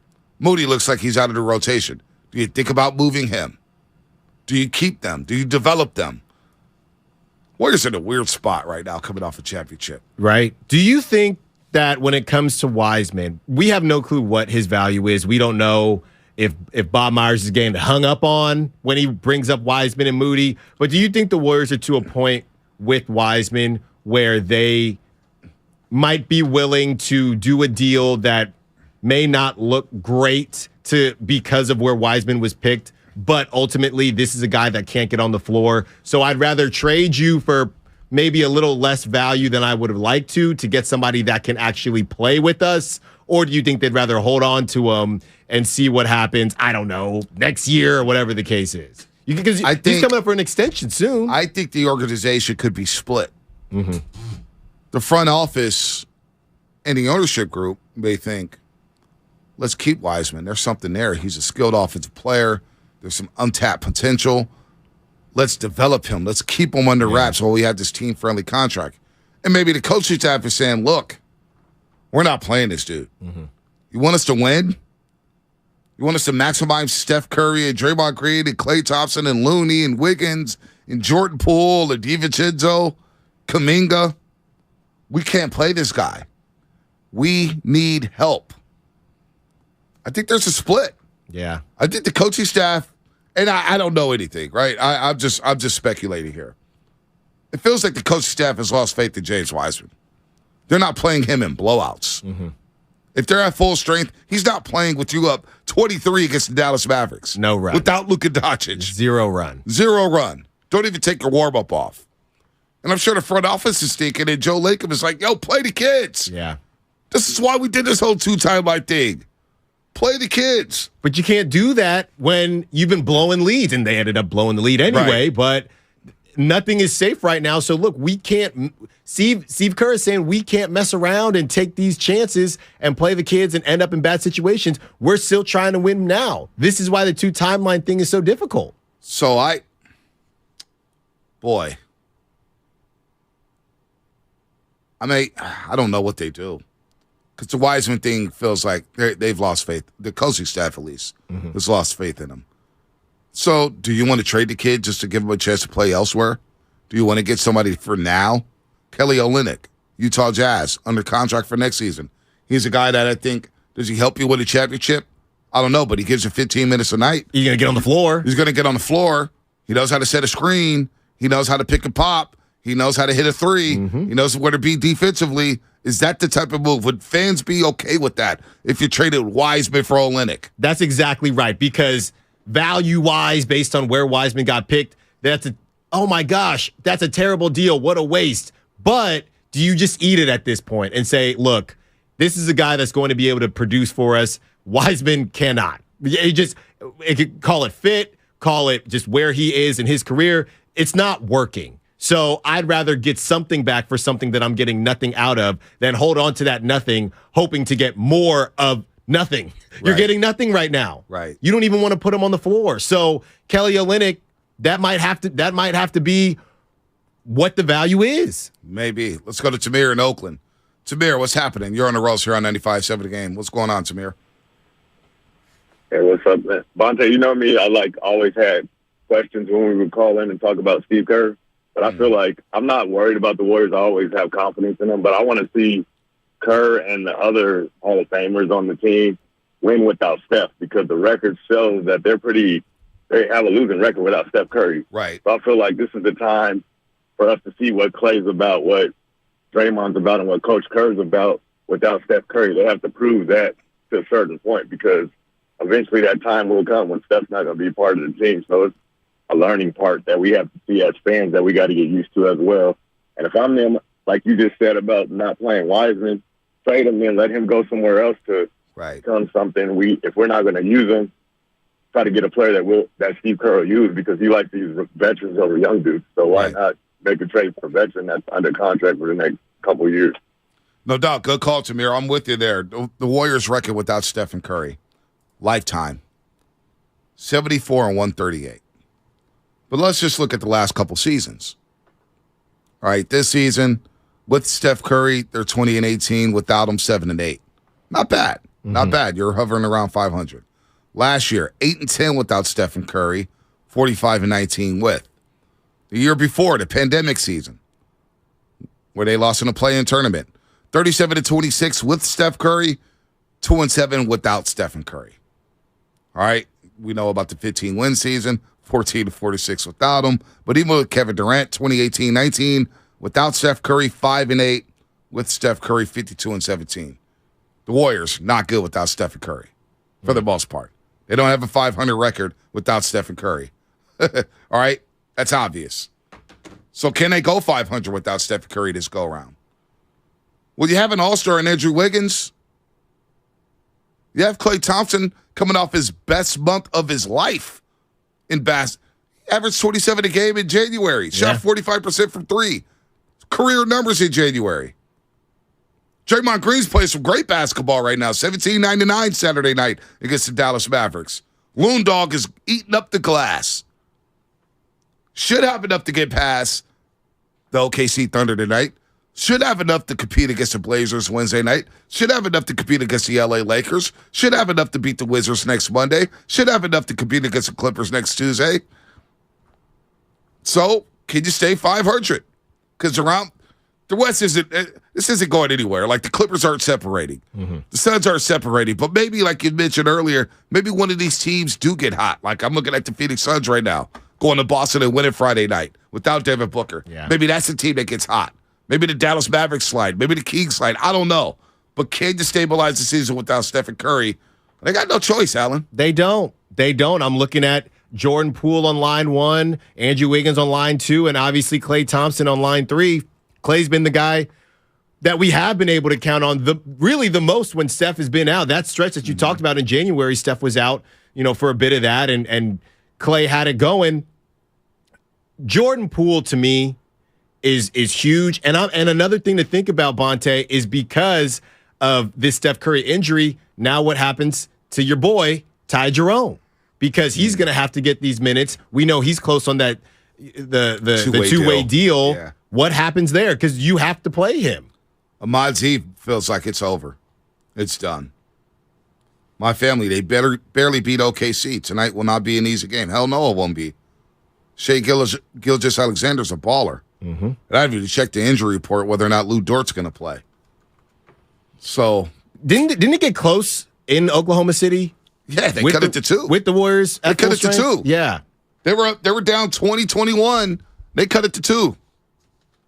So no, it's not going to be an easy game. Josh Giddey's a hell of a player. Mm-hmm. So no, it will not be easy. People believe it's over.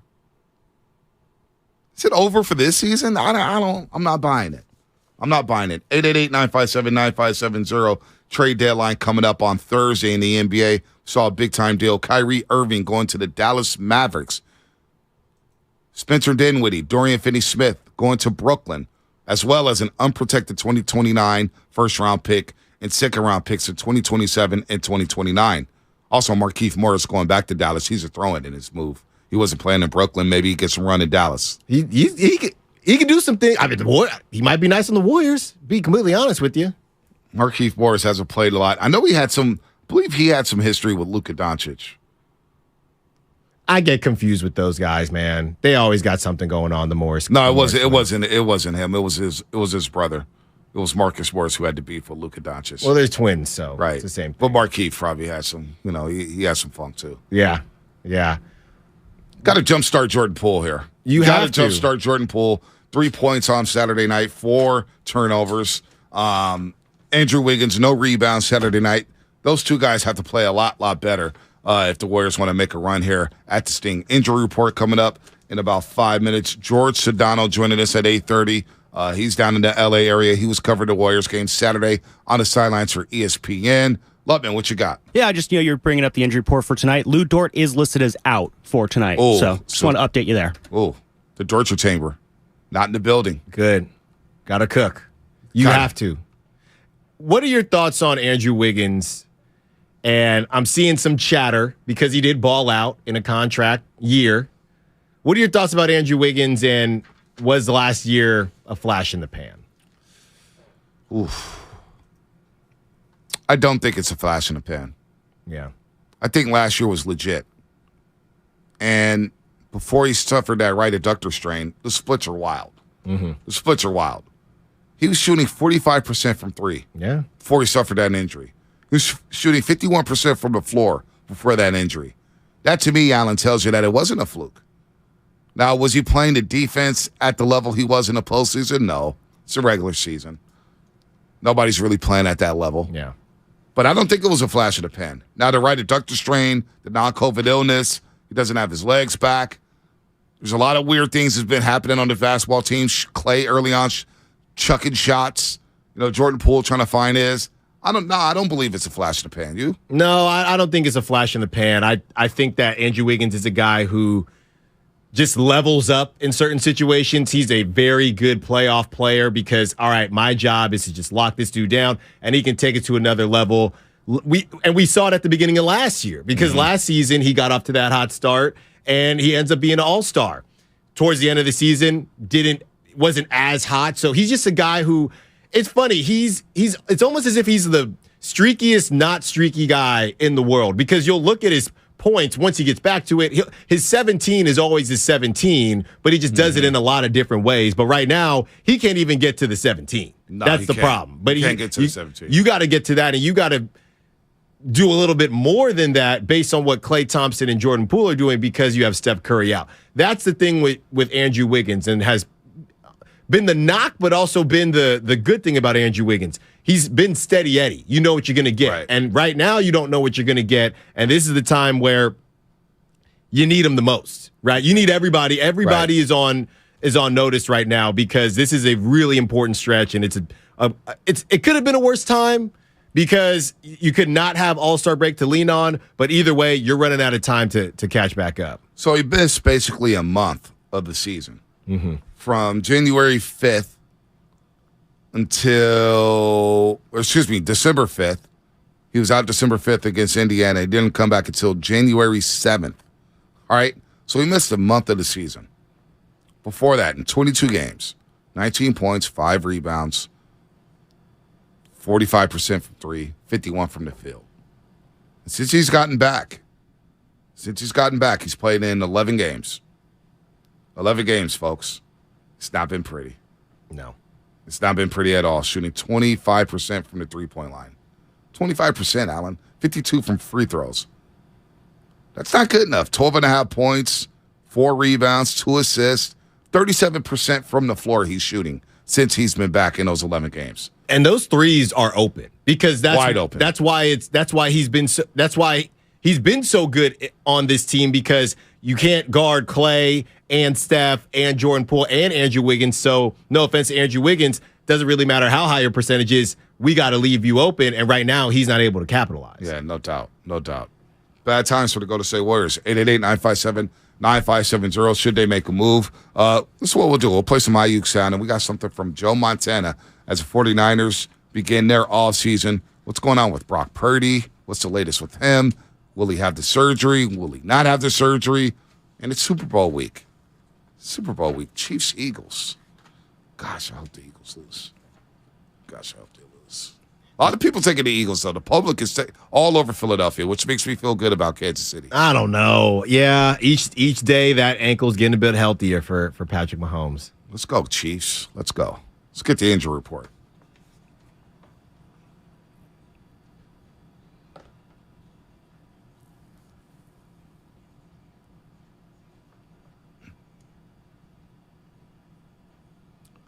I love the YouTube chat. Xfinity mobile text line. I got a couple guys saying, "Hey, Bonte, why are you wearing fake Jordans on set?"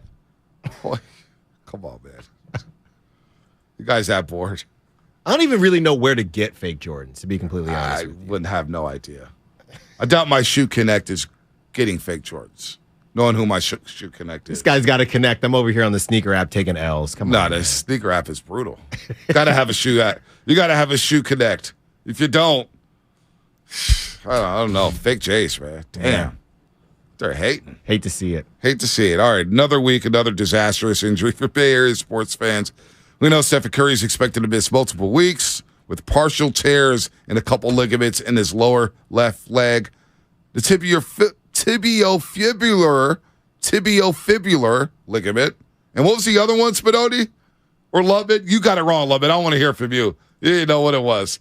Lubbock's lexicon clanked out today. So he's got a couple ligament partial tears in his lower left leg. Curry sustained the injury late in the third quarter with 2 minutes left in the 119-113 win over the Dallas Mavericks. Mass forward McKinley Wright collided with Steph Curry. He's always like a guy who doesn't play, and he's only playing because Luka's out. And, of course, he bangs into Steph Curry's knee. Interosseous membrane ligament. 2 ligaments I'd never heard of in my life. Yeah. Even Steve Kerr said, I've never heard of these ligaments. What are these? Anyway, while the exact severity of the injury has yet to be determined, the early hope is that Curry will be able to return after the All-Star game 2 weeks from now. Boy, that would be a blessing in disguise for the Golden State Warriors. Or, heck, not in disguise, a blessing, period. The injury report brought to you by Boxer Gerson, Northern California's premier workers' compensation law firm, helping injured workers get their lives back for over 40 years. All right, what's coming up on the roast?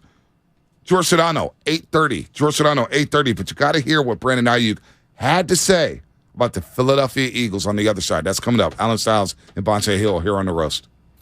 It's the Red and Gold Aftermath on 95.7 The Game. If everyone had to do a press conference and talk for a while after these games, I'm sure we'd say a lot of things that didn't tell you guys exactly everything that's going to happen for the next 8 months. Brought to you by the SF Sheriff's Office. Your future begins here. Every small business owner knows business happens everywhere. The office, the warehouse, or on the road. And no matter where it takes you, there's one solution to help your business thrive. Comcast Business Complete Connectivity. It's the largest, fastest, reliable network with advanced gig speed Wi-Fi and cyber threat protection in one solution. Get started for just $49.99 a month. Plus, add Comcast Business Mobile and you can save up to 60% a year on your wireless bill. And ask how to get up to a $750 prepaid card. Flight 291 is now aboard. Yep, you're going places. And when you get there, be ready to do business. The complete connectivity solution from the company that powers more small businesses than any other provider. Comcast Business, powering possibilities. Ends 2/21/2023. Restrictions apply. Requires EcoBill and AutoPay. New 50 megabits per second internet and Comcast Business Security Edge customers only. Equipment taxes and fees extra. After 12 months, regular rates apply. Gig internet required for gig Wi-Fi. Mobile Savings compares pricing of top 3 carriers.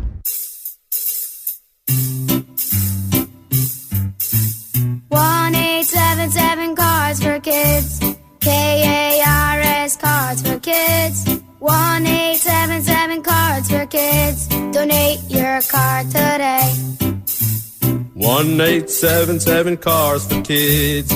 KARS Cars for Kids. 1-877 Cars for Kids. Donate your car today. With car prices at an all-time high, our donors are now getting highest receipts ever. Donate at carsforkids.org, and your car can be picked up tomorrow. 1-877 Cars for Kids. KARS Cars for Kids. 1-877 Cars for Kids. Donate your car today. Now accepting donations of land, homes, buildings, or any kind of real estate. Get in zone, AutoZone. Welcome to AutoZone. What are you working on today? Battery trouble? You might just need a fresh charge, and we can take care of that free of charge. But if it is time for a new battery, we've got replacement batteries that'll fit your needs, starting at just $79.99. You can learn more about our battery selection at AutoZone.com. That's what makes us America's #1 battery destination. Get in the zone, AutoZone. Claim based on data from the NPD Group 2021. Kate, you look amazing. Thanks. I've lost 40 pounds with Balanced Medical Solutions. They have many options, but semaglutide was a good fit for me. What's semaglutide? It's the new FDA-approved weight loss medication that celebrities are raving about. Oh, yeah. Do you think it'll work for me? You can find out during an evaluation with labs at Balanced Medical Solutions. They'll help identify the root cause of your weight gain. I'm ready. What's their number? 510-679-3300 or visit balancedmedicalsolutions.com. Individual results may vary.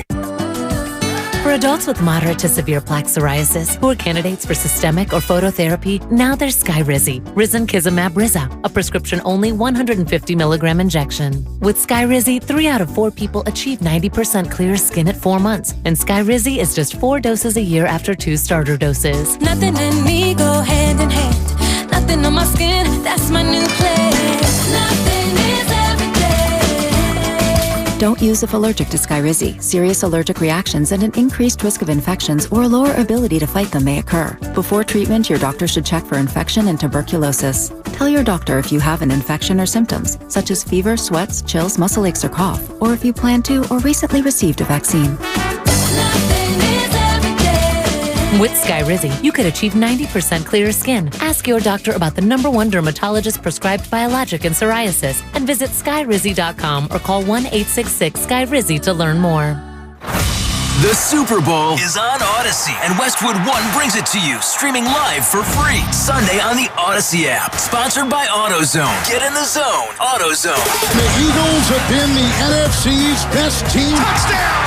Travis Kelce! It's the Eagles versus the Chiefs. The Kansas City Chiefs, the Philadelphia Eagles, are going to the Super Bowl again. Catch all the action from Westwood One. Your Super Bowl, your Odyssey. Get in the game and download the free Odyssey app today. The other day, I bought a cockatoo. Hello! He's a handful, but I'll manage. Just like I manage without home internet. Sure, my mobile hotspot is slow and makes streaming shows unbearable, but I'm making do. Oh no, who's this? It's mating season, Dad. No home internet? It's not that bad. Don't settle. Get Xfinity Home Internet for just $19.99 a month for 1 year with a free streaming box. Call, click, or visit a store today. Restrictions apply. Not available in all areas. Requires paperless billing and autopay with stored bank account. After 12 months, regular rates apply. Offer ends 2/21/23. When people have a craving to explore new and traditional Asian cuisines, they head to P.F. Chang's, where scratch-made dishes come from the 2,000-year-old tradition of wok cooking. P.F. Chang's wanted to explore new possibilities for their website. they turned to AmericanEagle.com. AmericanEagle.com re-architected P.F. Chang's website, integrating multiple third-party systems to create a unified digital experience. The results? Improved page speed and performance, personalized content based on users' location, intuitive online ordering, an increase in organic search visibility, and a 40% increase in new users. For scratch-made Asian cuisine, visit your local P.F. Chang's or go to pfchangs.com for website design, development, digital marketing, and hosting that produce efficiency, revenue, and results. Visit AmericanEagle.com. P.F. Chang's and AmericanEagle.com. Another example of the best businesses in the world, turning to the best in the business for websites. Go to AmericanEagle.com or call 877-WEB-NOW1. That's 877-WEB-NOW1.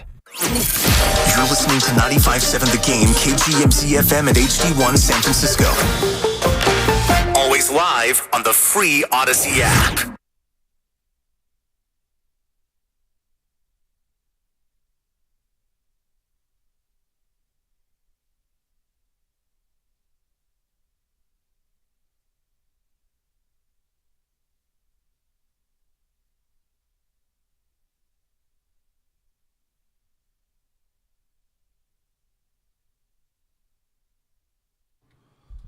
Oh, baby. Oh, baby. That's all I got today. That's all I got in me, Allen. Little old baby like that, because Steph Curry's going to be out a few weeks as he has a couple partial tears and some ligaments that we've never heard of. He's going to be out for multiple weeks. Interosseous. Interosseous membrane. Mm-hmm. And what's the other one? What's the other one? I've already forgotten. I want to hear Lovett say it. Look at Lovett. It was his superior tibiofibular ligaments. See, that's the easier one to say out of the two before. Interosseous. There you go. Thank you. Interosseous membrane. We're all going to be masters at saying that by the end of the day. I swear to God, I've never heard of these injuries before.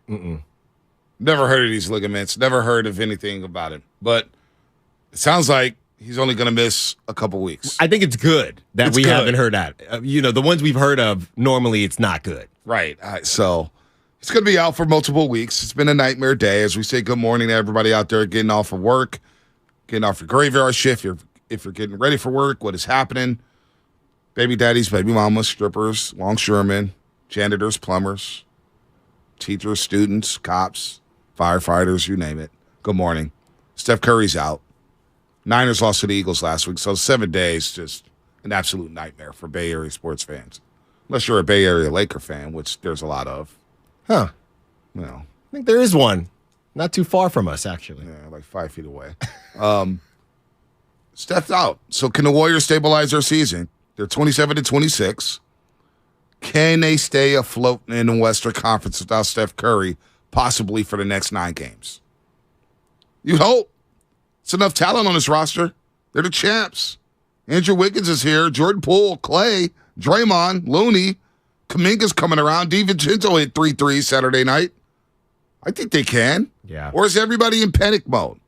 Everybody panicking about the Warriors. Also, some Niner stuff here, including Brendan Ayuk, who was on with our boy Brad Graham. And he was talking about the NFC title game and talking about his season.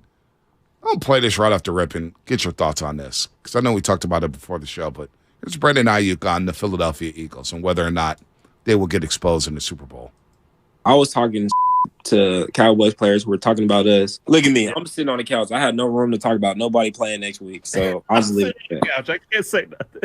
But like I said, I got the Kansas. I got the Chiefs. I think the Chiefs. I don't know. I just think Philly definitely has. Got Kelsey. Even they got their hands full. They got their hands full. I don't know fully about that defense. I don't know. They talk about them being a good defense. I'm not too sure. I'm not sure. I think the pass game and this Kansas City pass game will expose what we thought we were going to be able to expose for some unfortunate circumstances happening. So we'll see.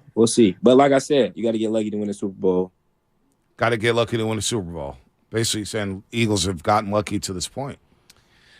There's some truth to that. That's what we were talking about that with the Warriors, just how it takes a lot to win a championship, right? It obviously takes skill, and you got to be the best team.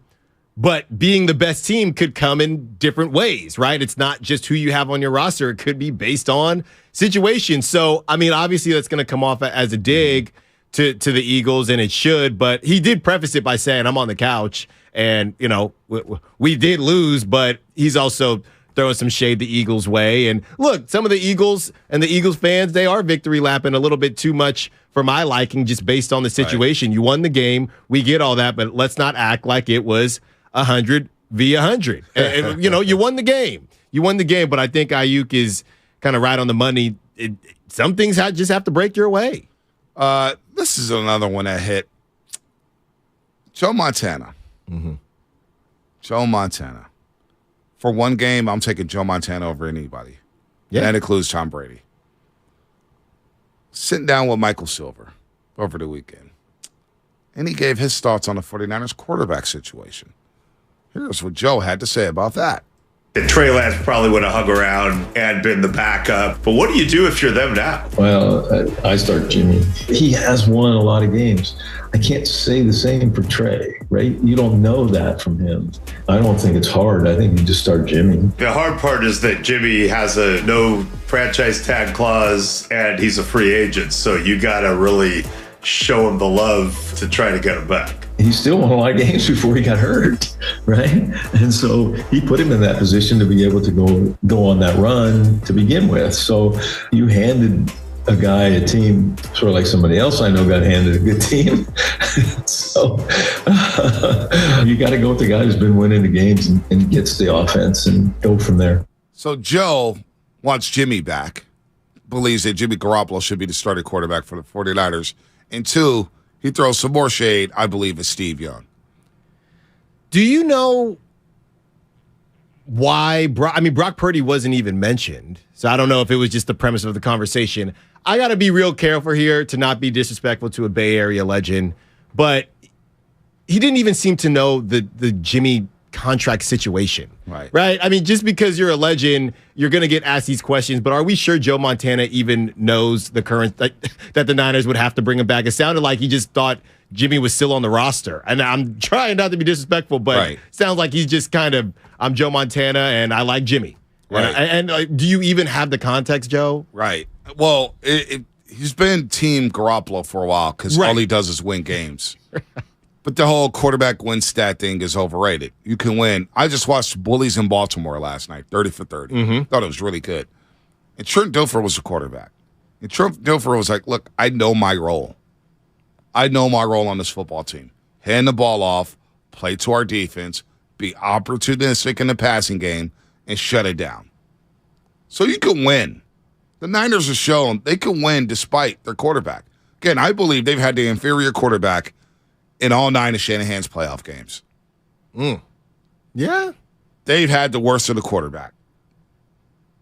On the other side, the other teams had the best quarterback. It's my opinion. So Joe Montana saying that Jimmy Garoppolo's coming. First of all, Jimmy's not coming back, and some people believe that Shanahan was too harsh about what he said about Jimmy. Ridiculous. He just kept it pushing. But also Joe with the petty shade towards Steve Young. Joe was at the Cowboys game. I saw him in the suite behind me, but come on, man. Like the shade towards, and then we don't even know about the Brock Purdy surgery. So it just sounds like to me that people are so down on Trey Lance, they don't even want to give him a shot. They don't. And the weird thing is being down on a Zach Wilson because of how he has played and just some inherent things that seem to be wrong makes more sense. There are still some people that think Zach Wilson, he's going to get whatever happens with the Jets, he'll get another chance somewhere. Somebody will say, hey, somebody saw something at some point. Trey Lance, it's really all been due to injury. He doesn't even have enough of a resume to sit here and say legitimately, hey, it just doesn't look like he has it. Now, if you want to take the small sample size you have and say he doesn't look like he has it, that's fine. But I don't think I've seen enough from Trey to make such a definitive decision like a lot of these people are, like a Joe Montana. You know, Vontae, it does remind me of something. We were talking about different types of jobs during the break, and there's something to be said about certain jobs that you start at an age. Right. And how you start a job at a certain age and the company never views you as actually growing up. Very similar to if you have a younger sibling. Hey, my sister is 27 now, but she'll always be whatever age in my opinion. I feel like with Trey Lance, everybody has that opinion with him. He's just this young guy that isn't able to do X, Y, and Z. And unfortunately, he hasn't been able to prove them wrong. Right. But that's what everybody's going to hang on to until he actually gets in there and does prove them wrong. So as much as I want to go against the media and go against Joe Montana, until Trey goes out and balls, I can't really do that. Right. But it also seems, too, I get it. He's got to go out there and play. There's no doubt he's got to go play, and he'll get that chance. Mm-hmm. He'll get that chance. Brock Purdy hasn't gotten a surgery yet, and we have heard nothing about what Brock Purdy's going to do. No. And time's ticking here. Yeah, when is that going to come out? The more he waits, the longer it takes for him to come back. Now, Jake Delhomme said that, hey, man, he was throwing after 3 months, but does Brock Purdy need that Tommy John? Let's put that aside for a second. The Jimmy thing fascinates me because now you got Joe Montana, who's saying that the Niners should bring him back. You had Ann Killian write a piece in Friday's SF Chronicle about how Shanahan was disrespectful towards Garoppolo in terms of being dismissive to when he was asked a question about Jimmy G coming back, and Shanahan said, yeah, I don't see any scenario in which that's going to take place. Yeah. And Shanahan was edgy in his final presser on For Thursday. all the questions, not just that one specifically. He was edgy. He was irritable. There's no doubt. But, like, the caping for Jimmy Garoppolo over the years, he was paid well. He's got the Jordan Brand endorsements. I didn't see him at any community events. You know, usually teams ask their quarterbacks to go out there. Jimmy wasn't around. Yeah. Jimmy did the bare minimum in terms of community stuff, going up to the podium talk. Like, Jimmy, this whole caping for Jimmy Garoppolo, he's not Steve Young. He's not Joe Montana. And we saw his limitations. Hell, we saw this offense take off with a rookie quarterback. Yeah. Brock Purdy did things Jimmy couldn't do in his sleep. Couldn't do any of that stuff. Jimmy is very limited. And yet the caping of Jimmy Garoppolo in a way, like, it's just like Alex Smith. For some reason, Alex Smith gets talked about as if he was a great quarterback with the 49ers. He was not. It's not even close. Yeah. You got this revisionist history about who Alex Smith was. We're going to get the same thing with Jimmy Garoppolo. Well, he's being coddled, right? Why does he? Is it all because of where Trey was drafted? Why does Jimmy get coddled and Trey Lance doesn't get coddled? I want to ask this, Bonte, since we're on the subject. All this talk about, Kyle Shanahan was disrespectful to Jimmy, and the way he talked in the press conference, he should have said something. Where was this energy when Trey Lance got injured? Jimmy Garoppolo comes into the game, they win the game, and it felt like a dang party after the game. Yep. Trey Lance is figuring out that his season is over. He's going to the hospital. Meanwhile, you got all these dudes in the media room. Yeah, felt like old times. We got like Niner football. Yeah, felt like Niner football. It's all good. So you can miss me with all of that because when Trey was hurt, it was a dang party up in there. Sure was. There was no, and I don't recall seeing an article. The Niners, they could have at least said more about Trey. No, it's go time. We have better chance for the Super Bowl now before Trey could even figure out what was going on with his leg. And not only that, we see Jimmy smiling on the sidelines during the NFC title game. Fine, you want to smile, you want to laugh and giggle with your team down 28-7. Whatever. I don't even care.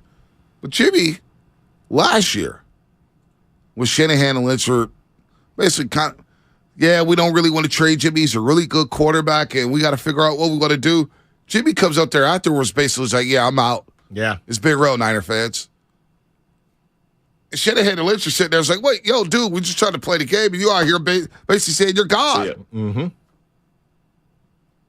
They paid you $137. You got about 125 of it. M's. We'll see ya.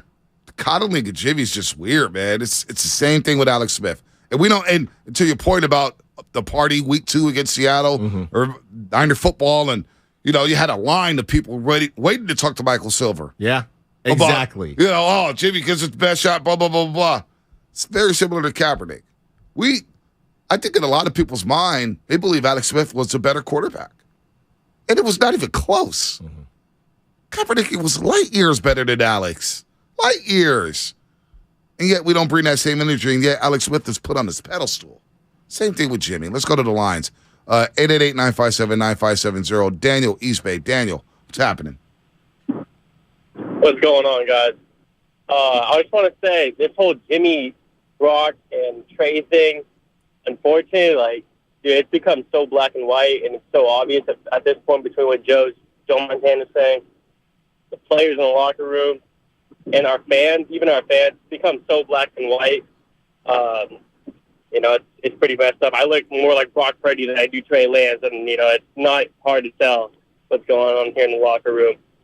And not only that, I want to make a quick point about the Giants also. Mm-hmm. Man, that Giants lineup is looking very suspect with all white dudes in that starting lineup. Like, what's going on there, guys?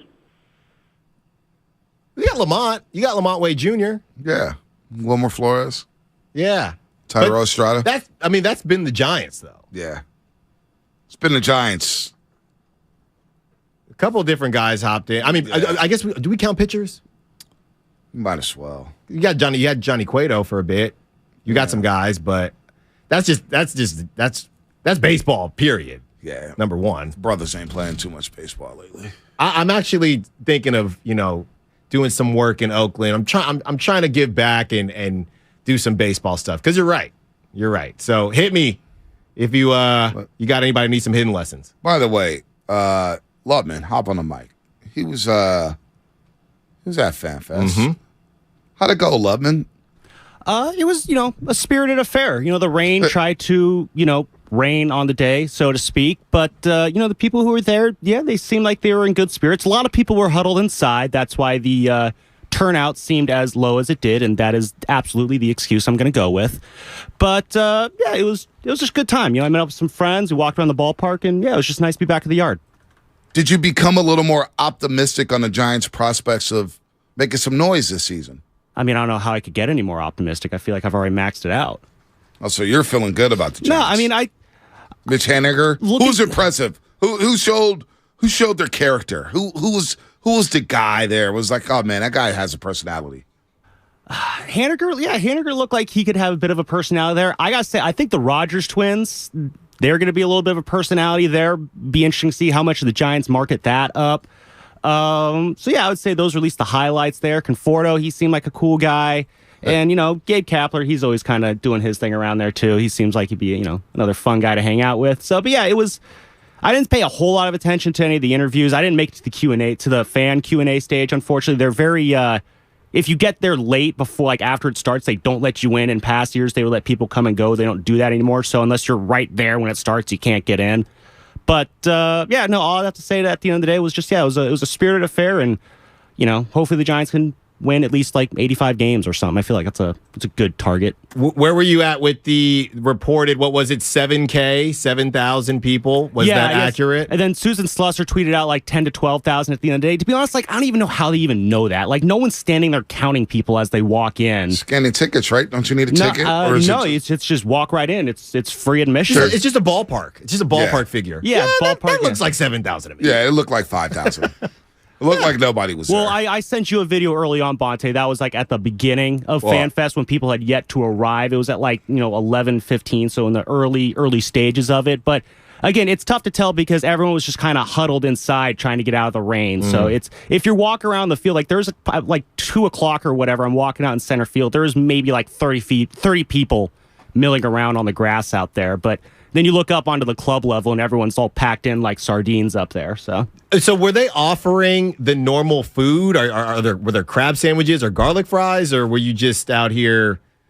Were there different vendors? What was going on? No. It was half the concession stands were open. The stuff out in center field was not open. I unfortunately did not get any garlic fries, though. A friend of mine got garlic fries, and judging by how they looked, they did not have their A-list garlic fry vendors out there. Not regular season garlic fries. No, they're not. And sometimes when you get garlic fries, there's not enough. You can ask for more, and they'll roll their eyes and put more garlic on. But that's neither here nor there. I did overpay for a slice of pizza. Damn, love it. He's keeping the vampires away. Man, away. Oh, yeah, no. If I want garlic fries, I want garlic fries. So do you get mints as well? Do you make sure to pack the mints? I don't think the mints do anything. Got to get the Listerine. You got to get the mouthwash. Got to kill that bacteria. Dude, love, man. You're a single guy, man. How you going to get a girlfriend here, dude? Walking up, talking, you got all that garlic smell on your breath. Well, I mean, it helps if the girl likes garlic fries. That's right. Too, you got to share. You can't tell. You got to find those gamer babes who are also, trying to take the garlic fries off of your plate. That's right. Wow. A love story. To your point, though, Bonte, not the first date.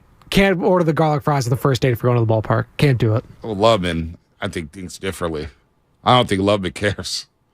Again, if it's the right girl, we'll do garlic fries on the first date. And Loveman got to miss. He got to miss. He got to meet Darren Lewis at Chase Center. You did, yeah. You introduced me to him. That was actually really cool. D. Lou loved it, man. He was all about it. He was sitting right next to Brandon Crawford and Jay Lynn, though. Didn't even talk to them. Did not talk to them. I got to talk to them. Sorry. I got to talk to them. Flex Monday. Monster Monday, brought to you by Boxer and Gerson, Northern California's premier workers' compensation law firm, helping get your workers get their lives back for over 40 years. Shout out to YouTube, Twitch, and the Xfinity Mobile text line. By the way, I'm sitting there watching the Pro Bowl games yesterday, and here we are doing the show. We just did the Monster Monday read, and I'm just like, damn, no more football on Sundays. So now everything opens back up. I want to know what people did with their Sunday without football, because there's going to be a lot of zoo activities for me, a lot more brunches now. Sundays have completely opened up. I'm a little sad about that. Yeah, if you got the kiddos, I'm sure soccer is around the corner. Little League is starting up soon. But besides that, you got options. Now, I will say, Bonte, if you're looking for something to do, hop on a lane real quick. I bowl. Oh, I'm a big bowler. Big bowler. Craig is much better than I am. Craig Mack. Yeah.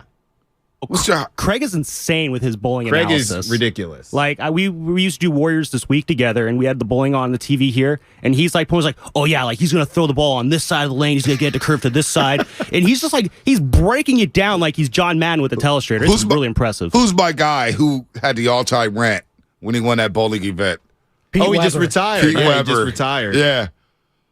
I know who you are. I am. Who do you think you are? Who do you think you are? I am. Yeah, that classic rant. So, So, what's the high score you bowl? I've gone 255 before. 255? One time. Damn. One time. Highest score I've ever had? Probably 130. That's not bad. I broke 200 once. You just get hot one day. Yeah. I never get hot. You got to get hot. I never get hot. With or without bumper guards? Without. I need bumper guards. I got a 300 rings, son. Sundays for tea times. I'm trying to learn how to golf. That's right. Well, I'm trying to learn how to golf. Once the weather gets better. I'm trying to learn how to golf, because you're a golfer too, right? Mm-hmm. I'll get out there. Shout out Karika. I heard golf too helps you get out the house or whatnot. It's a good excuse. It's a good excuse. You got a built-in 5 hours. Yeah. Got a built-in 5 hours. And you're walking slowly on the greens, right? 888-957-9570. First Sunday without real football, man, in a long time. We got the Super Bowl next week. We had George Sedano joining us on the Bud Light Gaslight coming up at 8:30. George Sedano covers NBA for ESPN. Does a great job. Was up here Saturday. Bumper guards. That was a good one, love it. Good joke. 888-957-9570. We also have Fast Five coming up. Fast Five coming up at 8:50. So, George Sedano, 8:30. Fast Five, 8:50. And we'll end the show there. Alan Styles in for Joe Shasky. This segment was sponsored by the law offices of Robert Goldstein. If you have IRS or state tax problems and don't know what to do, contact the law offices of Robert Goldstein, because resolving tax problems is all that they do. Call 188-TAX-EXIT, 888-TAX-EXIT. It's the Red and Gold Aftermath on 95.7 The Game. I'm so proud of our year and proud of the guys. And I think, we've been close a few times here, but, this was definitely the one I felt the best. Brought to you by Zenni, the official eyewear of the San Francisco 49ers. Shop from over 3,000 styles at 80% off retail prices. Exclusively at Zenni.com. So, the other day, I bought an extremely chatty... Boring story time! Make that an extremely catty cockatoo. You're welcome! Apparently, the pet store won't take it back. But, hey, I'll manage. I love that for you! Just like I manage without home internet. No, you don't! Sure, my mobile hotspot is slow and makes streaming shows unbearable. Aw, Purdy likes to stream! But I'm making do. Oh no, who's this? My lady friend! It's mating season, duh! No home internet? It's not that bad. No, not there. It is that bad. Don't settle. Get Xfinity Home Internet for just $19.99 a month for 1 year with a free streaming box. Call, click, or visit a store today. Restrictions apply. Not available in all areas. Requires paperless billing and auto pay with stored bank account. After 12 months, regular rates apply. Offer ends 2/21/23. Find what you love at the Mila Innovation Center at Friedman's Appliance in Pleasant Hill. Out of your dreams and into your kitchen, select the qualifying built-in kitchen appliance package that's right for you. With unrivaled technology and luxury-grade quality, when you bring home a Mila, you're bringing home true innovation. Now, for a limited time, save up to $2,100 with the purchase of a qualifying Mila appliance package. Visit the Mila Innovation Center at Friedman's Appliance in Pleasant Hill or at friedmansappliance.com. If you own a business, this has been a bumpy ride. From pandemic to inflation, I'm sure you could use a break. If your business has 5 or more employees and survived COVID, you might be eligible to receive a payroll tax refund of up to $26,000 per employee. The challenge is getting your hands on it. Hi, I'm Howard Mackler, and that's why I founded GetRefunds.com to cut through the red tape and get you that money. The team of tax attorneys we have put together are highly trained in this little-known payroll tax refund program. We do all the work, charge not a dime up front, and simply share a percentage of the cash that we get for you. Businesses of all types qualify, including those who took PPP, nonprofits, and even those that had increases in sales. We have helped return over $1 billion to businesses, and we can help your business too. Just go to getrefunds.com and answer a few questions. This payroll tax refund is only available for a limited period of time. Don't lose out on up to $26,000 per employee. Go to getrefunds.com. That's getrefunds.com. Boxer and Gerson, Northern California's premier workers' compensation law firm, helping injured workers get their lives back for over 40 years. They say they'll get your biggest tax refund. Jackson Hewitt says your biggest tax refund guaranteed, and a chance to double your tax refund. Thousands in weekly prizes during the Double Your Refund sweepstakes. Your biggest refund times 2, twice the money, so forget about them. File your taxes on the double at Jackson Hewitt today. No purchase necessary to enter or win. Open to U.S. residents 18 or older who file a 2022 federal tax return. Promotion ends 4/2/23. Visit jacksonhewitt.com for rules. When you can't calm that annoying cough, there's Vicks VapoRub. Vicks VapoRub's medicated vapors provide powerful cough relief so you can breathe easier. Vicks VapoRub, fast-acting cough relief. San Jose, sunny skies today, highs in the low 50s. Weather brought to you by Auto Trader.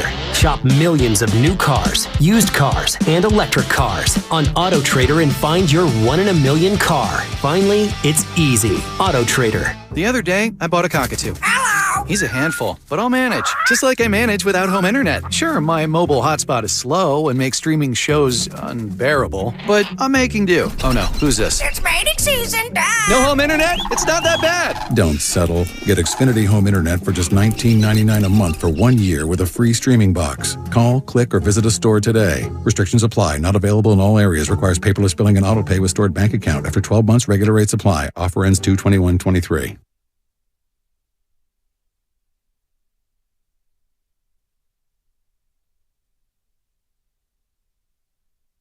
The Morning Roast is live on YouTube right now. Take it away, Bonte. I miss you already, Steph. Get well, buddy. Get well, Steph. Going to be out through the All-Star break. Some big news around here. Steph Curry gets injured with 2 minutes and 1 second. 2:01 left in the third quarter. And Curry limped off the floor. He knew it right away. We all knew it right away. Walked to the locker room. He's got a couple partial tears, partial torn ligaments. Not the ACL, not the LCL, not the MCL. A couple ligaments we have never heard of before. Mm-hmm. We've quizzed ourselves about them. Interosseous. Interosseous. Mid-brain. You got the other one? I want to hear how the other one is pronounced because we butchered them all more than long, or at least I have. Superior tibiofibular ligaments. Oh, Lubbock's lexicon. I've been practicing back here. Yeah, I'm not doing TV tonight. I'm off. KB's taking over tonight, so I got a couple days of practice. You got some time. I got some time. You know, it's one thing you did bring up, Bonte, that is rough for just the basketball world, because Steph Curry at the All-Star game, that's prime time right there. The All-Star game is really going to drop down without Steph in it. And No That's Warriors. rough. No Warriors in the Now, All-Star game. Right. So, a Warriorless All-Star game. Well, it's been Warriorless a while. All-Star weekend. Well, is it Kevon Looney's birthday today? Happy birthday to Kevon Looney. He's playing good basketball. He's going to start for the foreseeable future as well. 10 points, 7 rebounds Saturday night against the Mavericks in 19 minutes. Shout out Loon Dog. Loon Dog's B-Day. Big year for him. It is. Iron Man. SC, if the Clippers bought out John Wall, would you take him? No, I don't think that helps the Warriors. That's not what they need. Nah. They need a wing defender or another big. And is that big James Wiseman? Certainly doesn't feel like it. Let's go to Gene in Oakland. Gene, what's happening? You're on the roast. Hey, fellas. So I felt the need to call in once again and play Uncle Gene, trying to reassure everybody on the Warriors. You know, Curry's going to be gone 12 to 15 games, I guess.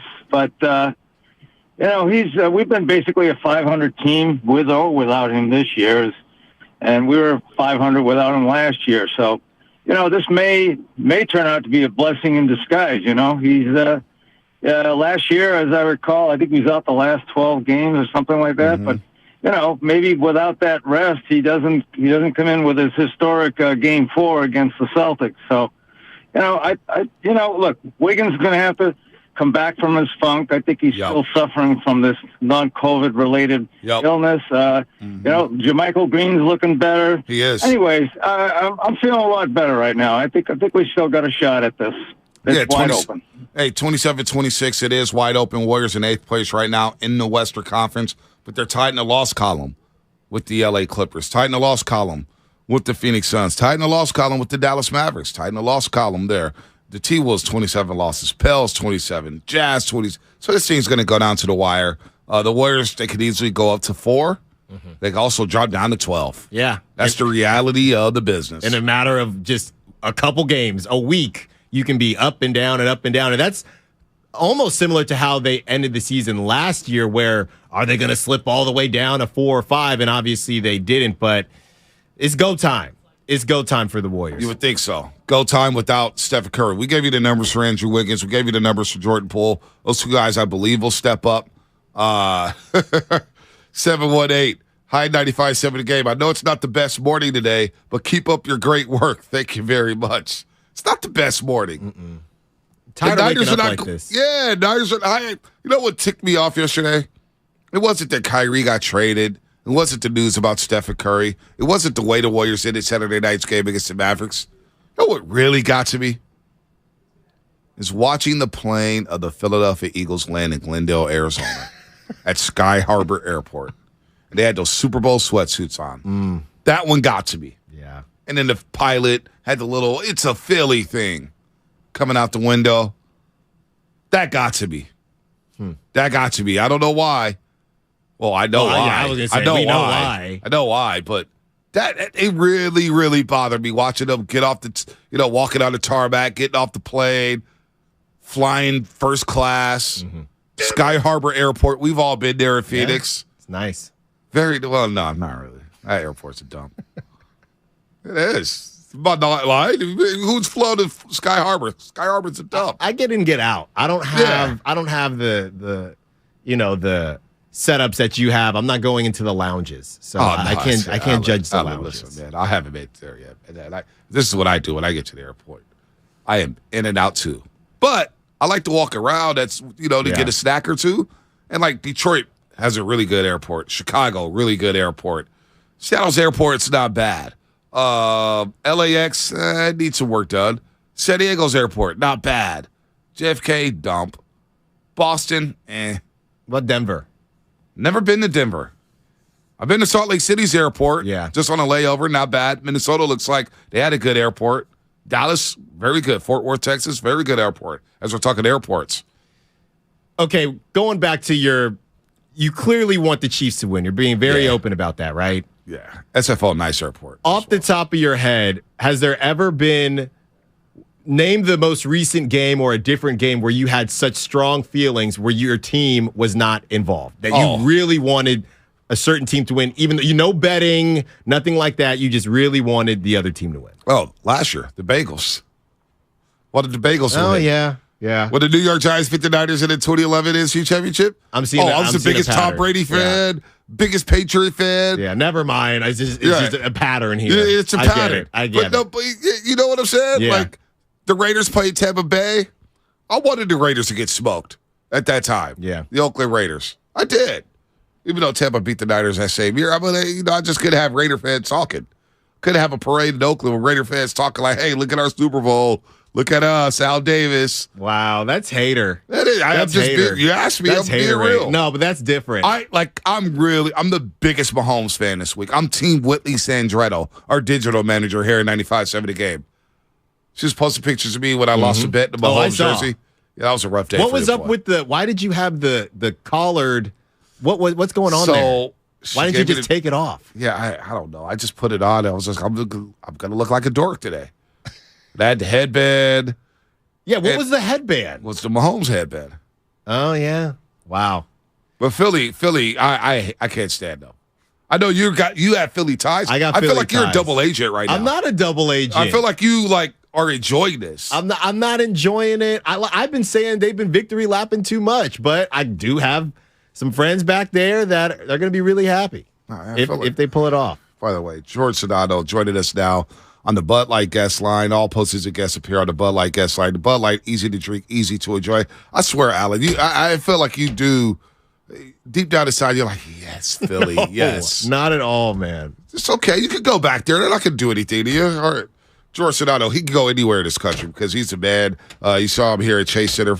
Covers the NBA for ESPN, part of ESPN LA's coverage team as well. See him on the Rondo Horn doing his thing. Although the last time I seen George on the Rondo Horn, I think he started the game off of like minus 67 or something like that. I don't know what that was about. But I mean, Tony Reale really did you in. I was like, man, he's got no shot to be in the winner's circle on the Rondo Horn. George, good morning. Good morning. That was because they made us make a bold prediction about the national championship game, and I said, you know what? Ribbit, TCU. That's bold. Let's go. And then, of course, I got dinged for it the next time I was on. So that was why I started minus 60, whatever amount of points Georgia scored in that game. Yeah, that's right. Minus 65. I was like, man, George, uphill battle for him today on the Rondo Horn. Speaking of which, uphill battle for the Golden State Warriors at 27 and 26, 8th place in the Western Conference. And, of course, the biggest news is Steph Curry leaving the game with 2 minutes left in the third quarter with partial torn ligaments in his knee, leg area, lower left leg. So from your vantage point, what did you see on that Curry injury? And did you kind of like inside your own dome, George, did you feel like, boy, that doesn't look good for Steph? Yeah, immediately you could tell it didn't look good because he didn't want to put any weight on it. He was just hopping to the, hobbling and hopping to the bench, basically. Well, he hopped onto the court, then hobbled to the bench. Then when the doctor and the training staff met him at the bench, and then he was kind of hobbling back to the locker room, I was like, that doesn't look great. Then I went back to the locker room area and was there I was there through 2 timeouts on the game clock. So basically, I try to remember exactly when it happened. It was towards the end of the third quarter. Yep. So the quarter ended, right? Mm-hmm. And then I was still back there in the fourth quarter, and it wasn't until midway through the fourth quarter that I finally got an update. I saw a lot of people moving back and forth back there. So the longer it took, the more serious I knew it was in nature. George, how do you think the Warriors can hold up for however long Steph is out and just tread water in the Western Conference where, besides the Nuggets and I guess the Grizzlies to a lesser degree, nobody wants to separate? Yeah, I mean, I'd have to look at their strength of schedule. I haven't done that, so my apologies. But, I know that they did okay, obviously, the last time around. But you're going to need a contribution. You're going to need, Steph Clay to continue to play the way Clay has played since the turn of the calendar. Now, I know he didn't have a great game necessarily on Saturday, but obviously he had the highest scoring month of his career in January. He's averaging, nearly 25 points a game since the turn of the calendar. You're certainly going to need that. Draymond obviously is going to have to pick up more of the load. He did a fantastic job of that on Saturday. And you're going to need some of these young guys to step up in a much bigger way than they have, at least in a more consistent way than they have previously. Honestly, I think they should make a move. And I would have said that even before Steph got hurt. And it doesn't need to be some humongous move, right, or some star or something like that. I just think the one thing this team is missing is what I like to call the glue guys, right? Like in-between guys. Because it feels like Steve is coaching two different teams here, where he's coaching the veteran guys who have won the championships and then the young guys, but they don't have those glue guys. Like last year you had Otto Porter and Nemanja Bjelica, right? Previous years, Sean Livingston, Andre Iguodala, who I know is still there, but obviously is not playing like the amount of games he's used to seeing on the floor with that particular squad over the years when he was there, particularly when he was there previously. So they're missing those kinds of guys. If they can get just a veteran guy or two that they can rely upon, I think that could help ease their potential transition here for the next couple of weeks. George Sedano, ESPN LA. Of course, you see him covering the NBA as well. Was working the sideline Saturday night at Chase Center when the Warriors outlasted the Mavericks 119-113. George Sedano joining us on the Bud Light guest line. Bud Light, easy to drink, easy to enjoy. So you're talking about glue guys. One glue guy I've been kind of fixated on all season long for the Warriors.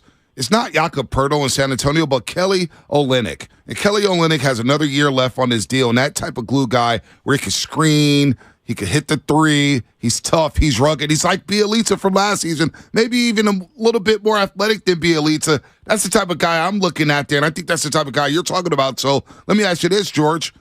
Would trading James Wiseman or a Moses Moody be worth Kelly Olynyk? It just depends on how close you think you are, right? Because to your point, the West is wide open. Do you think Kelly Olynyk puts you over the top? I think Kelly Olynyk is the exact type of player that you're talking about because I do think he's a better version of Nemanja Bjelica. I've covered Kelly Olynyk for a long, long time. I spent a lot of time in Miami, so I got to know him a little bit when I was down there covering that team regularly. And I think that, to your point, not only does he do the little things, he sets screens, he can shoot the ball, but he does bring a toughness to your team. Now, defensively, not great, right, but certainly better than Nemanja was. Right. But I do think his passing is the most underrated part of his skill set. So that should fit perfectly with what you guys do. The problem is, man, are you going to look back and say, okay, we traded James Wiseman for basically a one-year rental of Kelly Olynyk? I just don't know if they're okay with the optics of it. If they are, and they think that that's the piece that can put them over the top, then go ahead and do it. But, the optics of that are not going to be ideal, and you're going to have to deal with the backlash of that stuff, too. What's your feeling on James Wiseman? Because out here in Warrior Land, you get the fan base, split down the middle. James Wiseman is a bust. He can't play. And then you see him for stretches like you did against Denver Thursday night, where it's like, oh, wait, this guy does have potential to play offensively, but can he play the Warrior way as a big? And that's where the doubts come in when it comes to James Wiseman. What's your overall thoughts on him? How do teams covet James Wiseman outside of the Bay Area? I think that he's a great unknown in a lot of ways, right? And I think that that's the challenge, is that a team that would potentially want to deal for him, to trade a veteran type of player like an Olynyk, like we discussed. Like, I'm sure Utah would be interested in a situation like that. I don't know that for a fact, but I know that they're trying to build something certainly there that could be sustainable, and maybe he is one of those pieces because he could get run on a team that has very little expectation. And I think that's the problem, is that a lot of these guys, when you're a high draft pick, you go to a team where you can play 25, 30 minutes and play through mistakes, like the Houston Rockets, for example, right? That's the perfect example of a team that has a bunch of young guys that can play through mistakes, and those guys are allowed to grow their game, and then you can start to figure out, all right, which guys are going to be part of our future or whatnot. And James, unfortunately, hasn't been able to deal with that because, A, the injuries, B, just the team he's on that is expected to win right away. And he's only played 3 college games, man. I know you guys, I'm sure, have talked about this ad nauseum, but anyone with a brain outside of the Bay Area understands that that's part of this equation as well. And offensively, he's fine. Like, I don't think offense is the issue. I just think defensively he looks lost at times, and that is what costs the Warriors, at least at times when they've put him in for long stretches. George, just taking more of a big picture look at all the NBA teams right now and the playoff race that's going to be here before you know it. Which conference do you think is currently better? You got the Western Conference where nobody is really trying to separate besides the Nuggets, and you have the Eastern Conference where you do have the Celtics and Bucks who seem to be the cream of the crop, but I don't want to disrespect the Sixers. What conference do you think is better right now? I think the East is better. That's the first time in the time that I've been covering basketball, which is about 20 years now, that I've said that. I think the West is good. I think the West is deeper, but I don't think the West is better at the top. I think that Boston and Milwaukee are clear-cut the best two teams in the NBA. I think the Sixers are certainly trending better, to your point. I still have a lot of questions about them come playoff time that they need to have answered. But I do like the additions they made, particularly DeAnthony Melton, who doesn't get a lot of love. But, I mean, if you want to talk about glue guys, holy moly, that guy is the perfect glue guy, and he's super young. So I do think that they're trending in the right direction. And look, I actually think what Brooklyn did yesterday still keeps them in the conversation to some extent. If KD comes back healthy and KD can be KD, I love the fit of Dorian Finney-Smith and Spencer Dinwiddie next to him, because I actually think that they were missing kind of a 3-and-D guy, and I think Dorian Finney-Smith is elite in that category. And Spencer, he's not Kyrie, but he can give you some of that stuff, right? Like in regards to the 3-level scoring. But, he's not by any stretch of the imagination what Kyrie is, but he gives you at least a little bit of it. And then you add the element of adding a strong 3-and-D wing. I'm curious to see what it looks like when those guys are all in the lineup together. And, after that, I don't know. I'm not really buying Cleveland as a team. I guess Miami, if they made a move, you'd have to consider them, considering they've been there. In the conference finals 2 of the last 3 years, and in the finals in one of those years. But I still think they're a man short.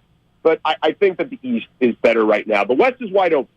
You could tell me any of these teams from 1 through 10 or 12. Well, maybe not all of the teams 10 through 12. But the majority of them, 80% of them, if you told me they were in the conference finals, I'd be like, sure, I believe it. No doubt. George Sedano here on the Bud Light guest line on the Morning Russ on 95.7 The Game. DeAnthony Melton, I thought when Memphis Grizzlies traded him away, I was like, whoa, you traded away the wrong guy. I always thought they should have moved on from Dylan Brooks, but that's Memphis's problem. Real quick before we get you out of here, can Kyrie and Luka work together in Dallas for these next 2, 3, maybe 4 months? So I think obviously it'll take some time because chemistry takes a second. But I think offensively, yes, there's no question to me that I think ultimately they can be an elite combination because Luka Doncic's skill set most resembles LeBron in regards to anyone else in the league. Now, granted, he doesn't have the athleticism LeBron had when Kyrie played with him by any stretch of the imagination, but all the other stuff is there. You know what I mean? So I think that Kyrie has played with a player who is similar. So I think that will be fine. I'm curious to see what they do defensively without DFS, right? And even Spencer wasn't a net negative on defense. But if Kyrie can be an average defender, they're going to get Maxi Kleber back, and he's one of the most underrated defenders in the NBA. I believe the number was they were shooting 8.5 to 9 percentage points lower at the rim when he was in the game, and he was also last season, I want to say team shot under 30% against him, or his man shot under 30% against him from three-point land. He can guard the entire floor from rim to the three-point line. So if they get him back, that helps. They're going to ask more of Josh Green, obviously, who's been pretty good defensively and actually done well for them offensively. But that's a lot to ask of a young player. They need another move, I think, whether that's here before the deadline in the next 3 or 4 days or on the buyout market, right? You can potentially find someone there. And I actually think it's funny, the buyout market is more important now because of the play-in scenario. So many more teams think they're in it that you probably will have more buyouts, I think, than you will trades moving forward. Now, maybe I'm wrong about that, but it feels like the last 2 years, the trade deadline is not as – it hasn't been a flurry of trades as we've seen in previous years prior to the play-in. And I'm curious to see if that changes at all this particular season. But it seems like the last 2 that hasn't been the case. So I think the buyout market is certainly really important now moving forward. All right, that is a great George Sedano here on the Bud Light guest line. George, we always appreciate the time. I missed you Saturday, but hopefully you're back. Are you back next Saturday when the Lakers come to town? I'm here this Saturday, not on sidelines. I'm calling the game on ESPN Radio with Kalena. So it'll be fun. He's working with us since he's not working with Fitzy that day. So he'll be my partner on radio on ESPN Radio nationally. Oh, man, that'd be awesome. I'll come by and say hi, man. Glad you were able to make the show today. I know Lubman was tracking you down Saturday at Chase Center. So we'll see you here when the Lakers come to town, and maybe LeBron James already has that record in his back pocket. George, good stuff, man. Have a good one. Yeah, man. Have a great show. Thanks for having me on. I'll be watching you on TV, Bonte. Thanks again. I appreciate that, George. George Sedano here on 95.7 The Game on the Bud Light guest line. Bud Light, easy to drink, easy to enjoy. West wide open. Wide open. Mm-hmm. Now, can the Warriors get hot without Stephen Curry? Can they turn this? It's a big game tonight against OKC. It is. I can't imagine what tomorrow's show will be like if they lose that game against OKC tonight. Well, and all the other teams smelling blood in the water with the Warriors. They are. Do not sleep on the Thunder. Do not sleep on the Thunder. No, they've got some talent, man. Josh Giddey, Shai Gilgeous-Alexander. Let me check my injury report with the Thunder. Lou Dort's out. We know that. Lou Dort's out. So, Jordan Poole, you got to dance on him. You got to. Fast five. Do you think the Warriors can get hot without Steph? That'd be the Fast Five question. We'll read some texts. We'll read some comments on YouTube. Also, another one here. I guess we'll save that for later in the week. I like this one.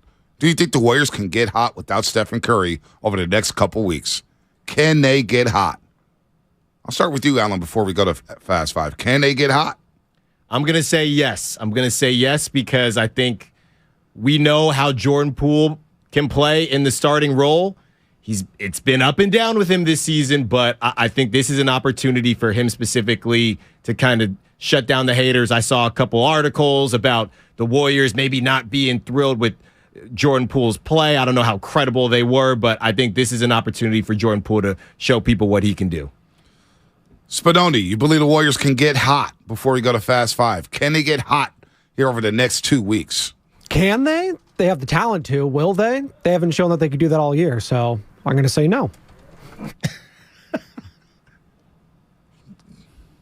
Yeah, am I wrong? Am I wrong? No, I'm not shocked, but you're not wrong. I knew that was coming out of your mouth. I didn't know. I love it. What you got? Can the Warriors get hot? It's gonna be tough, but you got Clay and Draymond. Like, come on, guys. Let's see what those two can do. Why can't they carry the team? And you look at the numbers this year. The Warriors, at least scoring wise, have been the best they've ever been post KD when Steph is off the floor. So they have the tools to do it. Whether or not, I'm kind of 50-50 on it. Wow, they're better without Steph. Do you hear Sam? It's crazy. All right, that's not exactly what I was Mark the going tape. Mark the tape. Post it.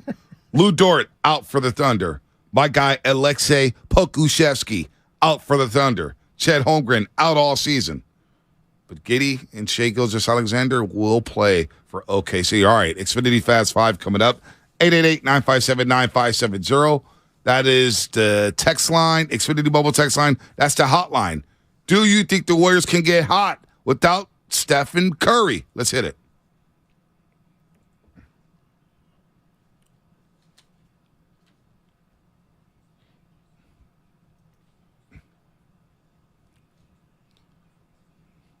All right, Xfinity Mobile text line 415.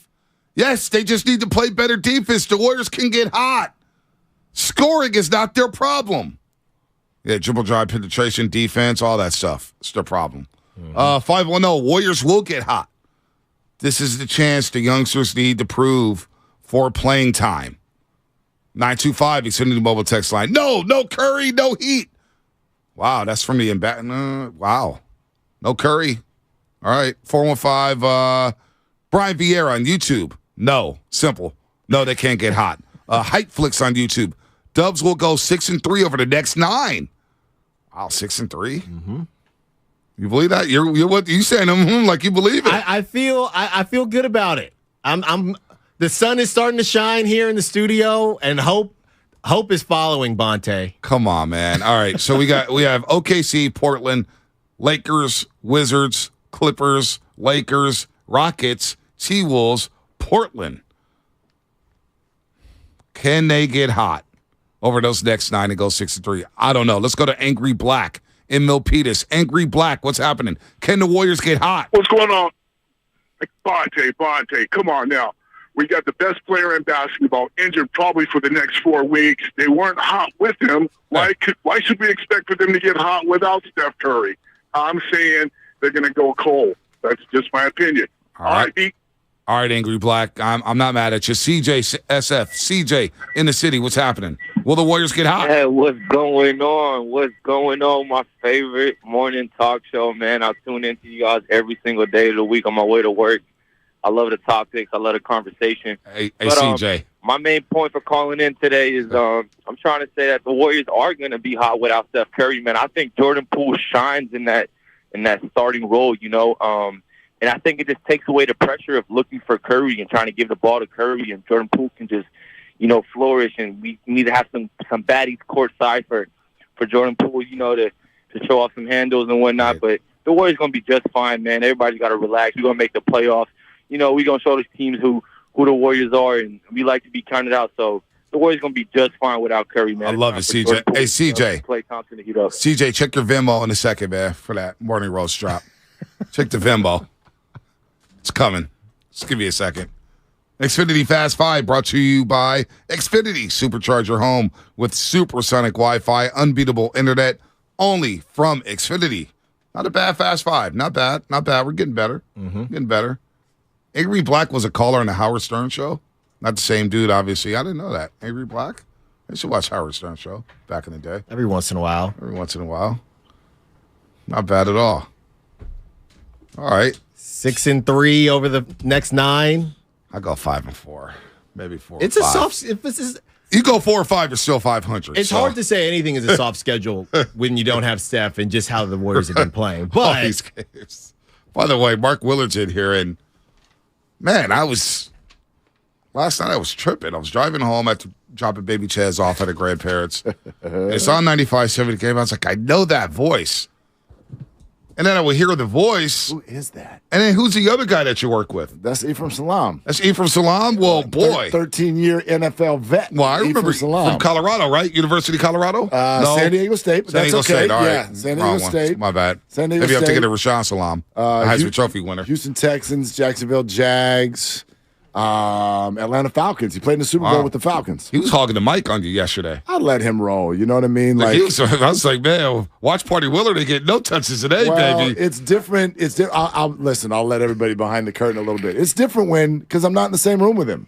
So you got to let each other. You got to let each other roll a little bit more, else it turns into a hot mess real fast. I was like, damn. Wait, Willard, is he just doing updates? I'm in my house, so Ephraim starts talking, and then I'll go do some laundry. Right? I go get a snack. Yeah. Right? Little guy needs some help in the other room. We do some homework. Yeah. We come back. Ephraim's still talking, and then I add my point. That's how it works on a Sunday. It's Sunday, for crying out loud. I need to follow that playbook. I mean, watch Party Willard. Don't see him 9 to noon. Watch Party Willard. Watch Party Willard Sunday, Super Bowl. Who's in? Who's in? Man. Yeah. I know you're all going to say no. That's why I asked. Are you in? I'm a definite maybe right now. I love definitely maybe. It's very baby dependent. It's a good Oasis album. You having to watch Party for the Super Bowl? We'll do it. We always do it. You want to come? I didn't even get in. No, I'm not coming. No, I haven't sent out invites yet. Not because I don't want to come. I'm sending them out right now. No, I'm starting the invites right now. This is a Super Bowl that I'm going to be watching with a lot of hate in my heart. Yeah, exactly. Yeah. I'm going to be a little emotional about this one. Why you got some hate, Bonte? Because I can't stand Philadelphia. Thrown at you? Yeah. You got showered with beer, Bonte? Philadelphia was... Why so angry? I'm rooting so hard for Patrick Mahomes. It's not even funny. And it was like, oh, you want to go somewhere for the Super? I said, hell no. I'm on the couch right here. We treat it like another Sunday. No, I know. This is when your team. This is 2 years in a row when your team has lost the NFC title game. It definitely takes some shine off the Super Bowl, and it also it shades the way you root for this thing. Like I was rooting hard for the Bengals last year, and this year, I don't know. I think I knew a lot of Niner fans that were like, man, we got to get the Chiefs back. I want the Chiefs. And now all of you turned into Chiefs fans because of your Eagles PTSD with what just happened. So I'm like, I don't even know who to root for in this one. But not to do I'm rooting for food. Exactly. That's what I'm food doing. will be Not to do the moral victory thing, though. But what about that whole, well, if the Eagles win, then a Niner fan could say, we lost to the best. Boom. Nah, we're not rolling like that. Well, I mean, normally I buy that, but when you lose to them in this fashion, you didn't really lose to them with your best foot forward. You lost to them with no foot forward. So to see them win it all like this, and especially based on what Bonte and Joe went through, and I feel you, and I mean, I admire you. I've told you this on air and off air. What you guys did, I could never do. I mean, I don't know what I would have done if the first time that happened. I probably would have been packing.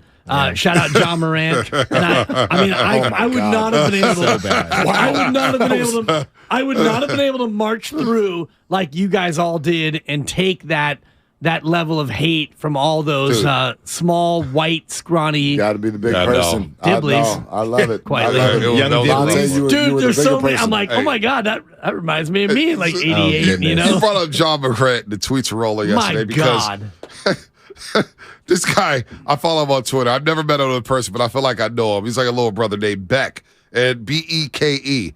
Beek or Beck, whatever. I don't even know how he does it. Anyway, BK. Let's just call him BK. He tweeted this last year after the Warriors ousted the Memphis Grizzlies because John Morant told some dude with 40 followers, I got some hollow tips waiting for you. Like, these hollow tips are free. It's like, wait, what are you doing? So he has the greatest tweet last year. NBA trying so hard to make John Morant the face of the league, and he out here telling the dude with 17 followers a bullet is ready for him. Like, John Morant is what, dude? First of all, tell your dad, stay home. It's time. I heard that earlier. You're right. Morant, you got to chill, dude. Take a lap. Hit the background, or if you're going to sit somewhere, sit in the suite. You're talking too much. And then this whole infrared, the laser pointers and everything like that. What are we doing? Some people really dig the villain role, and it appears that whole organization has decided that that's them. I cannot figure out, like, every week they do something to become more unlikable. And really what's wild is they should be the opposite. They're actually they're on the doorstep of becoming what every fan really wants, which is this homegrown like group of people that all, suddenly bang, it pops and you can win in the NBA. Small market. Right. Like they could be the most likable team and everybody hates them because they're just awful. They just Their do behavior terrible. is just awful. I don't know. And the maturity thing, it's such a real thing on the court and off the court. And honestly, so there's this whole back and forth now about John Morant. Is he from the hood? Is he from the suburbs? And that's something that just black people in general have to kind of maneuver, right? Because, no, I got to show you that I'm down. Where I don't really care where you're from, Ja. You have a ridiculous skill set. You have skills and athleticism that whether you believe in God or whoever, somebody gave to you, and you worked so hard to get to where you are. I don't care where you're from. You're going to blow all this for what? For what? For because the Indiana no Pacers reason. traveling party disrespected he and I got to show you that I'm about that life. I mean, I thought he even got away with some stuff last year, going crazy on IG Live, doing some weird stuff, and they're only gonna put up with so much. And somebody in that camp, and look, it feels, we've said that the whole thing with his dad, we've said, okay, sometimes people can be harder on dads that are in the public eye. Right. And the other side of it is he just seems to be having a good time. But if he's around him, and not that everybody listens to their parents, but if he's around him, whether it's him, whether it's somebody else, somebody got to tell Ja, you're about to mess up a life-changing, a family, a generational changing situation because you want to be an idiot and because you want to show that you're hard. Just stop. Yeah, which is funny because if you're from the hood, you do everything you could do to get out the hood. Exactly. And you may donate some things, you may come by every now and then, but ain't nobody going back and trying to be hard. That gangster life you leave behind you. No. You don't understand? And somebody had a tweet yesterday, I retweeted it, where he basically was like, look, dude, we work hard to get out of there. We want to get away from that lifestyle, and John Morant grew up with the basketball court in his backyard. So I don't know where this gangster mentality came from maybe he's just watching music videos. But I think to your point, if he was really from the hood, he wouldn't be doing stuff like this. Exactly. That's a good point. You know what I mean? Because you don't have to prove to yourself anything because you might have lost a homie from some real stuff going down. So I don't know. Somebody needs to sit him down and say, look, little homie, you are tripping. Yeah, big trip. He's on the cusp of like hundreds of millions of dollars off the court because he's charismatic, he's electric, he's a player that we don't often see in terms of his skill set, his charisma, what he can do on the basketball court. So, I mean, forget all of the whatever, if it's fake tough or whatever it is that he's going through. He's missing out on that other other end of the massive wealth that he can get from being a pitchman for the league forever. Well, it's also a window into why the Grizzlies as an organization act like they act. You look at their head coach, the way he handles being down in a series or whatever, the way he handled all the press stuff with the Warriors last year. You look at Dylan Brooks and that whole story. Even Jaren Jackson getting under Klay Thompson's skin last year. All of that stuff. Like, one thing in sports that we can usually not see is leadership within a team. We don't know what's going on in the locker room and in practice. There's leadership. You want to look at why the Brooklyn Nets never worked? No leadership. Yeah. KD's not a leader. No. Kyrie Irving, not a leader. Who's the leaders? They don't have any leadership. And if Ja is the leader of the Grizzlies, it's no mystery as to why everybody on that team is arguing with Shannon Sharp in the middle of a damn basketball game because you're all a bunch of idiots. You're being led. They're missing the mark. Right. Yeah. They're missing the mark. You're being led astray. You know what's wild is this whole thing, and obviously this would never happen, but you know who could really help them in his current role is Andre Iguodala. Oh, yeah. And he didn't want to be there, but exactly. That's a guy that would say, this is not what we do in the league. Didn't even have the respect to fly out there and tell him in person, no thank you. And that started all this. Yeah. That started all of this with the Grizzlies. It started Dib's hatred Don't for even get me Iguodala, started too. on Andre Iguodala. Really? Oh, the fact that you get traded at Memphis and I'm not showing up, and then okay, fine, whatever. You're an individual. You're a veteran. You've made $150 million. Whatever you've made, you don't have to do anything you don't want to do. But then to come back to Golden State and cry openly into a mic about how underpaid you are because you had to sign a vet min deal, and now you don't even have the ability to show up and play basketball. And you guys were talking before about Steph Curry and the injury and who the responsibility falls on. I put the responsibility on Andre Iguodala before Jordan Poole because Andre Iguodala, you're a veteran. Now's the time where you lace him up, my friend, and you actually help this team do something other than look good in your streets and coach up the youngsters. He warmed up on Saturday night. Man. How was that? Up before the game. Look good. Warmed up and warmed right down. We saw Darren Lewis and went over there to go chop it up with D. Lou. I heard that. You introduced Sam Lubman, which was nice. Yeah. I didn't hear your Brandon Crawford pregame. I just saw somebody tweet like, damn, Brandon Crawford's shorter than I thought. Might have been Kyle, because next to you and Festus. If you put him next to NBA players, he's going to look like Did you grill him? Did you bring your Giants takes to him? Did you tell him what you told him on this radio station? Because I remember you talking about the Giants last year, and then I saw you with Brandon Crawford on the set, and I'm like, I hope Bonte put his feet to the fire. I hope you looked at him and just said, Correa, am I right? I mean, my God. We asked him about the recruiting pitches, and he did say they rolled out everything for Aaron Judge, but he gets it. Wants to be a Yankee forever. He respects it.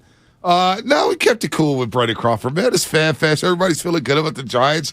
You know, TV radio's. I don't know about TV that. Bonte's a little different than radio Bonte. Everybody feeling good about the streets that say there's the radio Bonte and the television Bonte. Dude, I'm not mad at you. I've been there. I totally get it, dude. I get butters it. the bread. Exactly. We're not going to grill. Hey, Brandon Crawford, man. You go back 4-fall, man. Y'all going to suck this year, dog. Like, hey, man, you know what? It was good. We had a good time, man. Good time. And I do love TV Bonte because you're doing a great job. Radio Bonte's got a little bit more edge. I saw the picture. I'm like, I wonder if Bonte went and grilled him, and I knew fully well that you didn't. Ask him about Fan Fest. You got to remember NBC carries Giants games. You don't want to piss off NBC and the San Francisco Giants because they're all watching. You're doing so great. I'm just trying to, Brandon Crawford, first time talking to him, and he had the J's on. I had to respect him. He came in with the purple fives. Looked really good. Okay. He had the Jesus piece on. He had some gold. Some silver. Some Jordan hoodie. I was like, all right, B. Craw, got some swag. Well, we were. And his wife was there. I'm not going to do that to him in front of his wife. Dibs is trying to set you up. Dibs trying to set you up. I'm not taking the bait. Keep it real. Don't take the bait. Well, that's the thing we talked about. There's no damn well feels in that spot. Dude, I'm keeping it a buck, Alan Styles. Hey, Brandon, what about that play you made last year in Game 75 against the Pirates? Oh, what a dive to the right you had. You should have seen me at FanFest back in the day when I was on the other side and I was like, interviewing the players. It's like, oh, Pablo, you look so slender. You look great. Dude, trust me. I've been there. So now you got you two rolling. TV Bonte's not Filmo Bonte. TV Bonte plays slow pitch softball. Well, you call out San Franceschi, so you know as much as Well, San Franceschi, the warrior of the show. Yeah, there are two Shaskys. I do want to throw this out real quick because I think you said this and I agreed with you because I found myself yesterday, baby sleeping. We got a good long nap, and so I'm watching Pebble Beach, but I found myself watching that NFL. Whatever it was. Pro Bowl games. I liked it. I liked it. It was fun. I can't. I watched none of it, so I can't speak on it. They're playing highlights on Fox last night, and I'm like, this sounds like the most boring thing I've ever seen. It wasn't though. But that's not a fair. No, I can see how the highlights would look pretty stupid. But it's what? It's 11, 12. On a Sunday, if you have nothing better to do, there's no football. I like the linemen like pushing like this big old sled with the weights on it. That was pretty cool. And then they had the catching one that kind of doubled as their version of a dunk contest. A little bit of a dud for me, but tweak some things. We might have. I see the vision. I see the vision. Didn't we also get a Myles Garrett injury out of this? Yes. Yeah. So here's the thing. I just think my wonder where my mind goes is where's this all going to go next? So 10, 20 years, we're all going to sit around. We'll all be fired by then, and we'll find some bar. And we'll sit around in a circle. Right, you'll be 74 years old. You'll be fine. Anyway, we're sitting around in a circle, and we're going to have drinks, and it'll be Monday after the Pro Bowl. And what are we going to be talking about? Like, did two pass rushers play hide and seek? Like, what I'm happened? here for that. Right? Are we playing? Are we playing tag? Yeah. Where is this going next? Is there a chess match that we're going to watch? Are they playing Monopoly, Double Dutch? Where's this going next? They had about 50,000 there at Allegiant Stadium. Dude, it was packed. It was thick in there. It was packed. Because it was $30 or $40. Right, That's right. why. Still, Like, that's a drink in Vegas. Dude, you can't do anything for the $30 flag in football Vegas. game, Kirk Cousins with fist pumps as they were able to tie the He game. was amped Dude, up. they were into He was it. amped. Yeah. Dude, he was out there yelling like it was the second round of the playoffs. Derek Carr throwing picks. Kirk Cousins. I knew that. You see me tweet poor Derek Carr. Come on. One more pick in Allegiant. Kirk Cousins won and One more only loss at Allegiant. It was his one and only February appearance. You got to He let him took have another L at Allegiant. Oh, poor Derek Carr. Oh, you're killing me. Mark, they were man. into it, and I'm with Styles. I was watching it, and I wanted to watch the golf because I love the Pebble Beach Pro-Am, and I knew it'd be delayed. I think they're finishing this morning, whatever, but I always watch that tournament on Sunday, but I found myself more watching the NFL. Good. It was entertaining. Even Baby Chess sat there and watched a little bit of it. I didn't want to watch it, but I couldn't help it. I couldn't help it. I think it's the same way.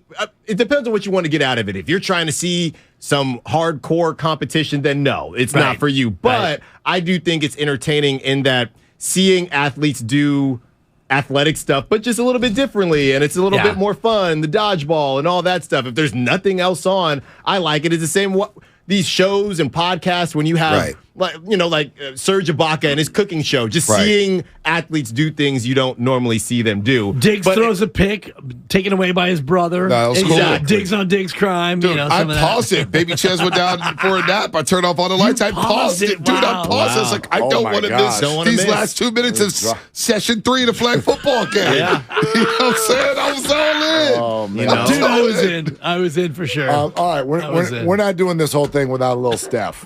What do we got? What do we got? What are you hearing, man? What are you hearing? Well, first of all, I'm with you. I'd never even heard of these body parts. Yeah. What the hell was that? What was it? What were those words? I got to see biology in 10th grade. Maybe because Mr. Kolsky, Mr. Kolsky liked me, baby, but I didn't pay much attention. Matt's mom? Any relation to Matt Kolsky? No, Matt Kolsky. No, this Kolsky was with an I, not a Y. Okay. But he gave me a C. Shout out to Mr. Kolsky, wherever you're at. Superior tibiofibular ligaments and interosseous membrane. Yeah. Interosseous. Oh, sorry. Interosseous. I've been going interosseous. Interosseous. Nice. That's erroneous with my sounds like your lady a little bit. Interosseous. Nah, not even close. Yeah, maybe it's my ears. Yeah. Partial tears to his superior tibiofibular ligaments. It's the voice. Go ahead, Alan. Interosseous. Membrane. Is that the Google lady though? Because she's not always right. She's not always right. Interosseous. From a voiceover man himself. Yeah. I think the two S's Then makes Mark it. Willard, we know the he's ah. always right. Well, one S would have been the O. Did you like my black denim at FanFest? I was there. How about Cape Kaplan tweeting at Marcus Thompson? I guess Marcus sent out a tweet about the best rhymes That to was start great, a song. yeah. And Kaplan coming in, straight up, we know Angel Dust, label us notorious. Cap will try to throw you flavor when you give him a chance. You give him an opening, he'll do it. But are we thinking are we good with it, or does it come off as if it's how do you do, fellow young people? Does he pull it off or not? I think he pulls it off. I feel like for the most part he pulls it off. For the most part. I got it. He pulls it off when they have a winning record. He doesn't That's when true. they don't. Right. Now It's that simple. Now we're headed into Mike McDaniel category. Totally. Right. It's the quirky and shtick- fun. Right. When you're winning, the shtick's great. Yep. Yeah. Right. When you're losing, I don't want to hear about you going to outside lands because we are fifth in the division. Well, that's any coach. And as we bring it back to the Warriors, the criticism of Steve Kerr at 27 and 26 on you should play the young guys and all the rest of the things that people are saying about Steve, if they were 40 and 13, you've got nothing to say to Steve Kerr. You've got no, like, if he's playing Wiseman, Moody, and Kuminga the same way, and they're 40 and 13, no one's got a thing to say about Steve Kerr. And so that's where it becomes interesting with the Steph Curry injury, and he's likely out until, well, sure, through the All-Star break, but maybe an additional week after that. What is multiple weeks? What does that mean? We're going to find out later in the week. 2 weeks? We're going to find out later in the week. Multiple to me is 3 to 5. Right. 3 to 5. And Multiple. How did you get that? Because a couple is 2, and a few is 3, and many is where you get to 4 or 5 and beyond. But multiple is between a couple and many. It's technically anything 2 or more. It could Correct. be 200. But That's you've multiple. got the All-Star break, and so you know that he's not going to get reevaluated. It won't be a reevaluation sensation I think until after the break. There's got to be something that they don't know yet. They don't know. Like, that's a weird to have this. Well, Doc Pandia said this is not a typical surgery injury, so now it's just a question of stability and strength. Yeah. Oh. It was Bruce a Lee weird one, night. though. Bruce Lee night at Chase Center as the Warriors host the Thunder. Bruce Lee got the cool pulsers here with Klay Thompson. I don't know, man. Couple weeks, 3 weeks, 4 weeks. I think they're going to play it by how they play.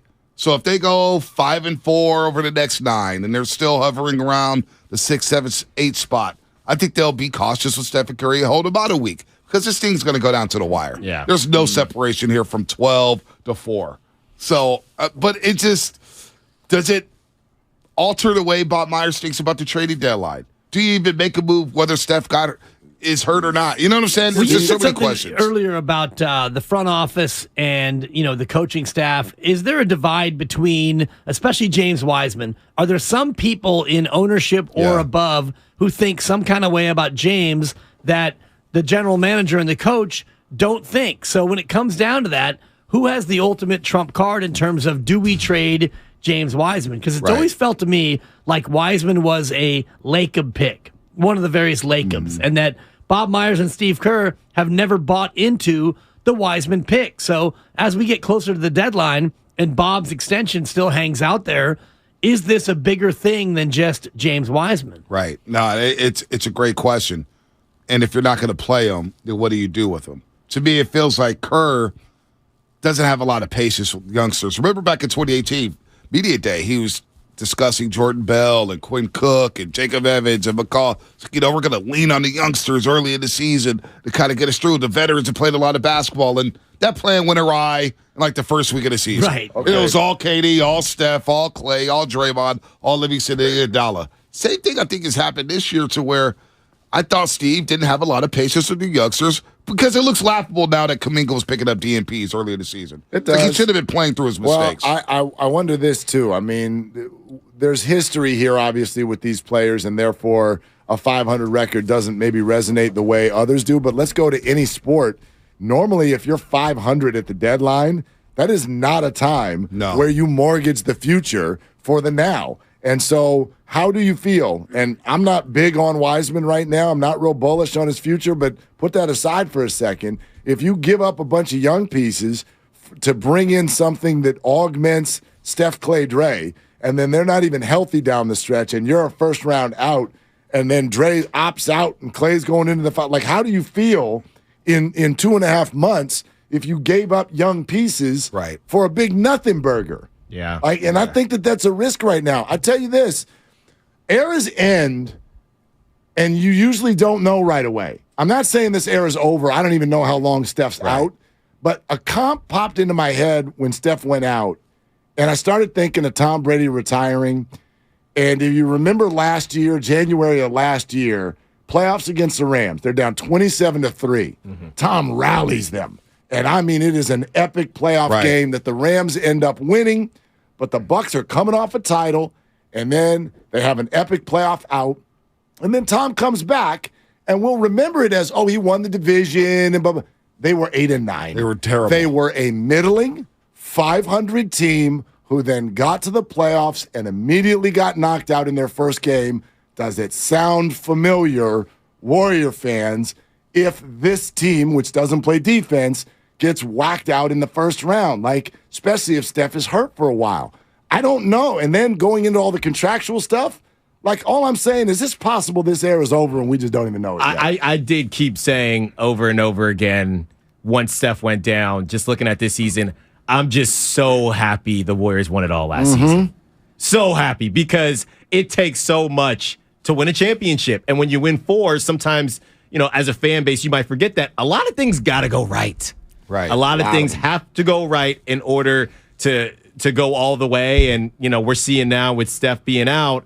Going back to Steve Kerr, it is interesting because, Bonte, you said that, not Steve Kerr's best coaching job, but this is a very unique use case for Steve Kerr to be in. He came in, these guys were young, they kind of all grew up together. You get Kevin Durant, and now all of a sudden you have these down years because your guys got injured, right? And now you have these top picks. So now you have to add in these new guys, develop them, but you still have the championship that you're trying to win. Normally, these coaches, you either have a championship team that you're trying to get over the top, or you have a team that's young and you're trying to get there. So Steve Kerr hasn't had to do this before, and a lot of coaches haven't had to do it, period. No doubt.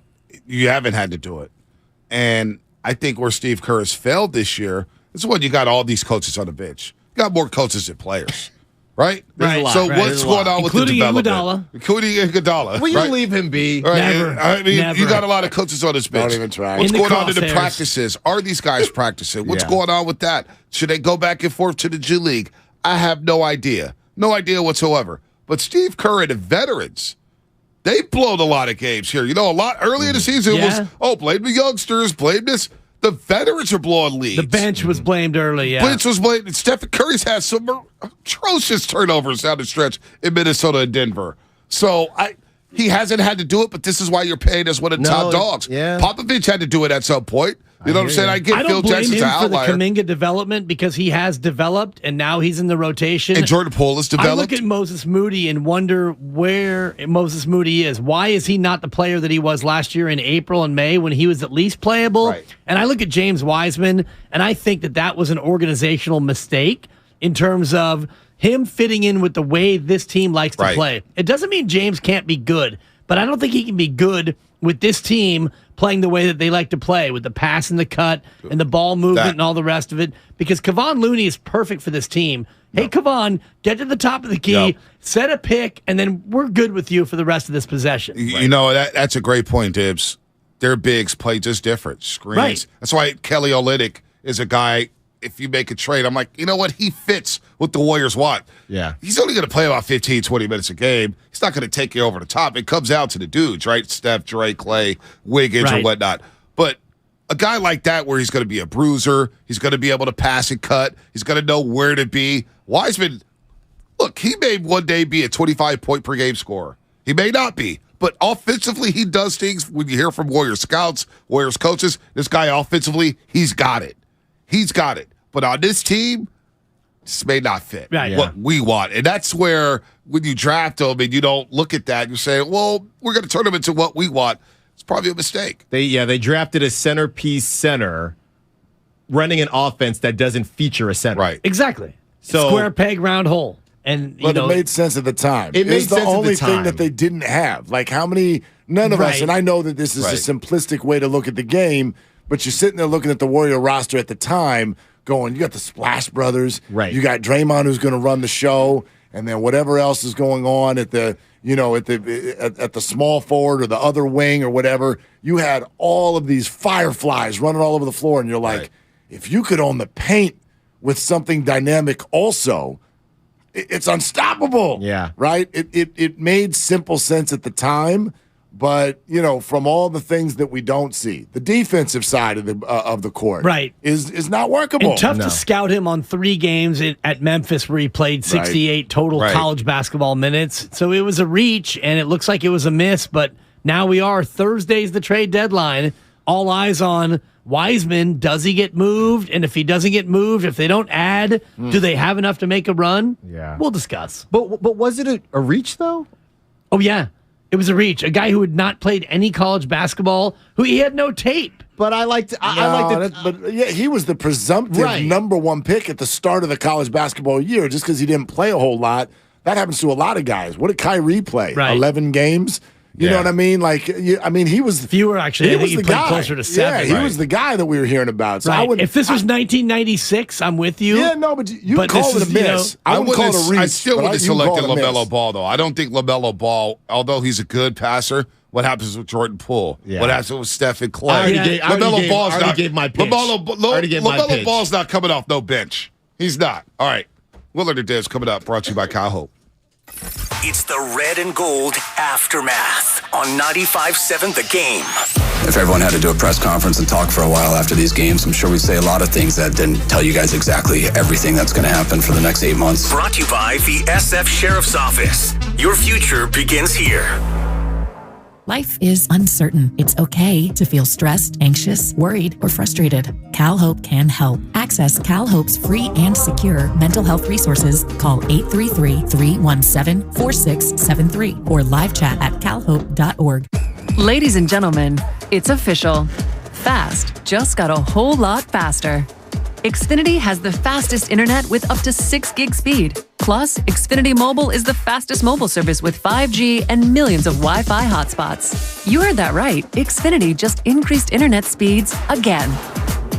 And Xfinity Mobile gives you can't-catch-me speeds.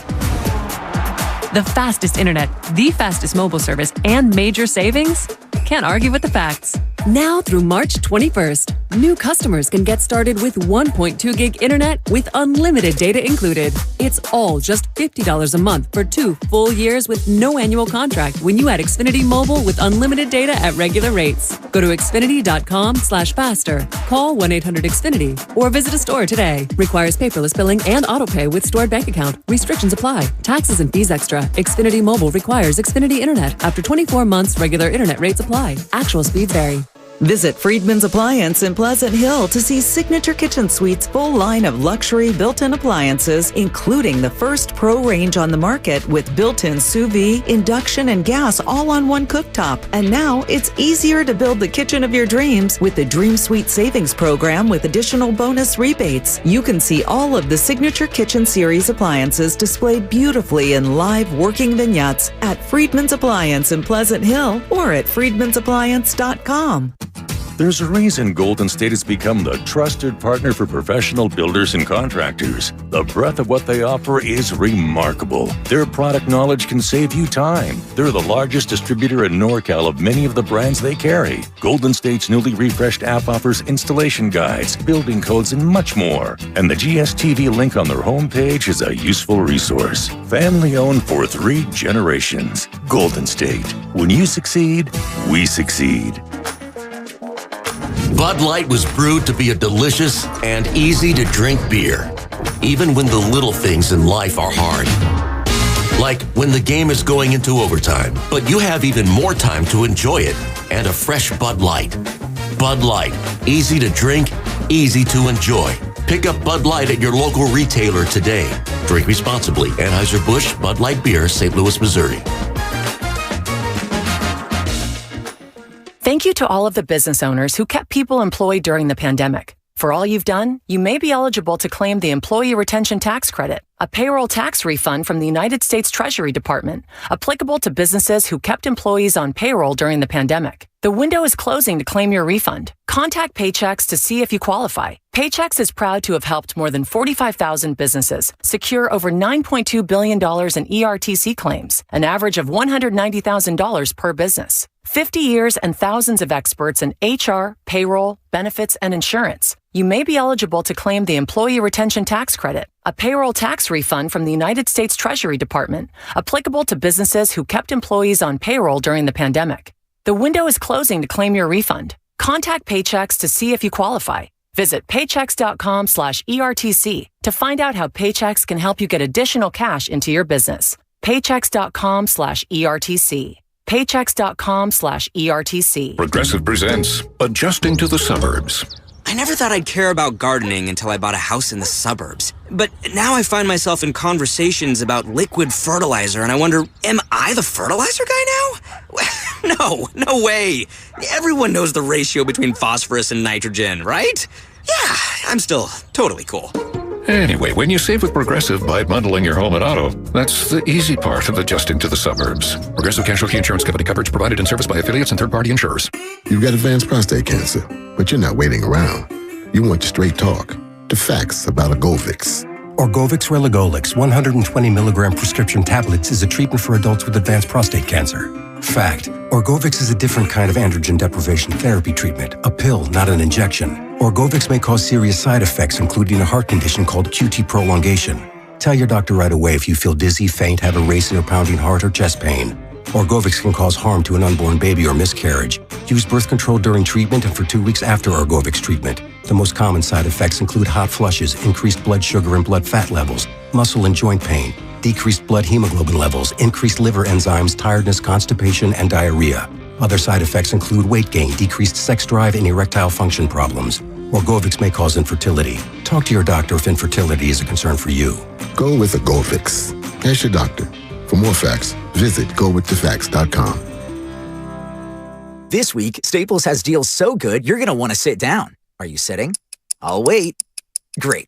Right now during Staples Sit-a-thon, select chairs are more than 50% off. Like the leather Vortex gaming chair, now just $119.99 at Staples. You save $140. Plus, an 80 count of Lysol disinfecting wipes is only $1.99. So take a seat or two. Right now at Staples, the working, learning, and saving store. Offers end 2/11. Share offer valid in-store and online. Lysol in-store only while supplies last. They're longtime friends. Let me tell you something real quick about Dibs that I'm sure not everybody knows. And first-time partners. Hey.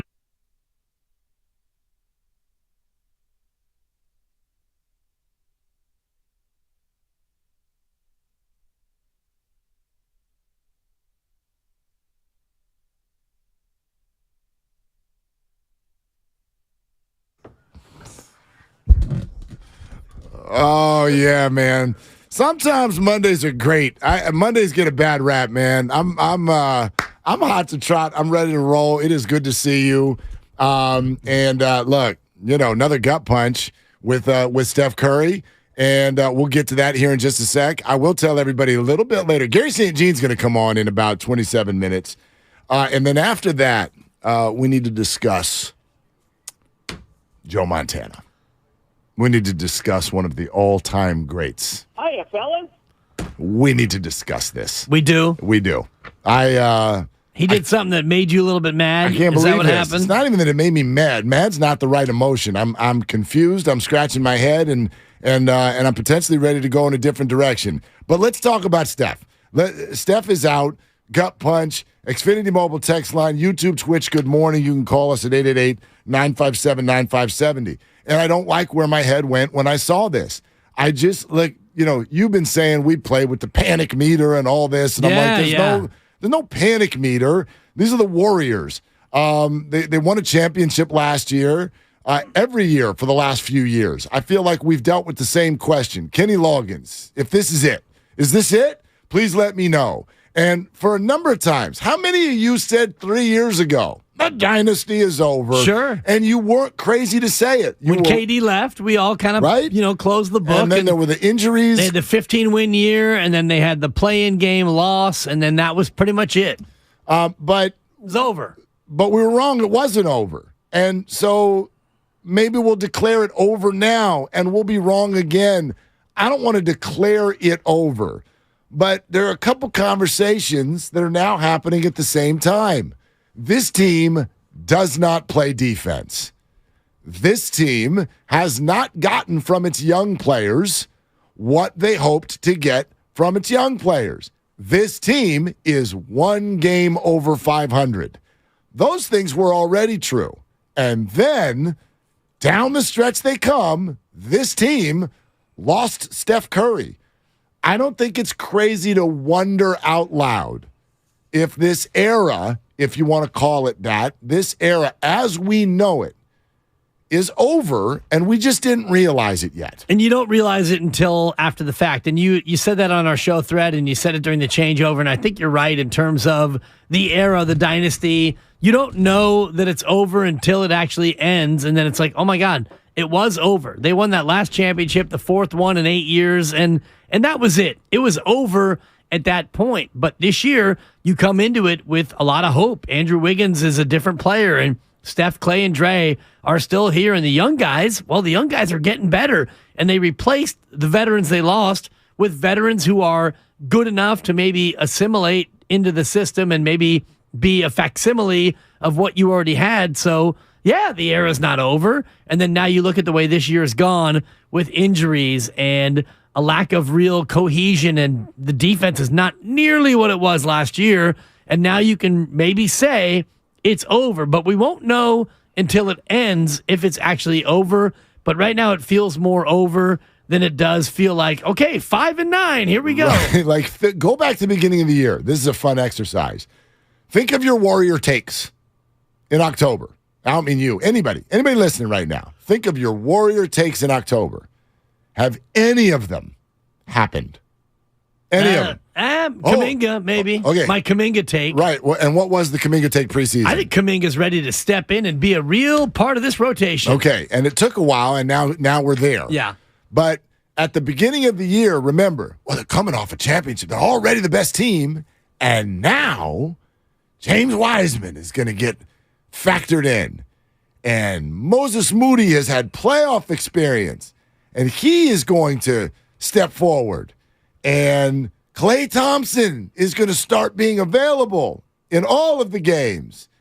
Like, I had a take on Jordan Poole's ability to take a punch. Oh. Which that turned out to be accurate.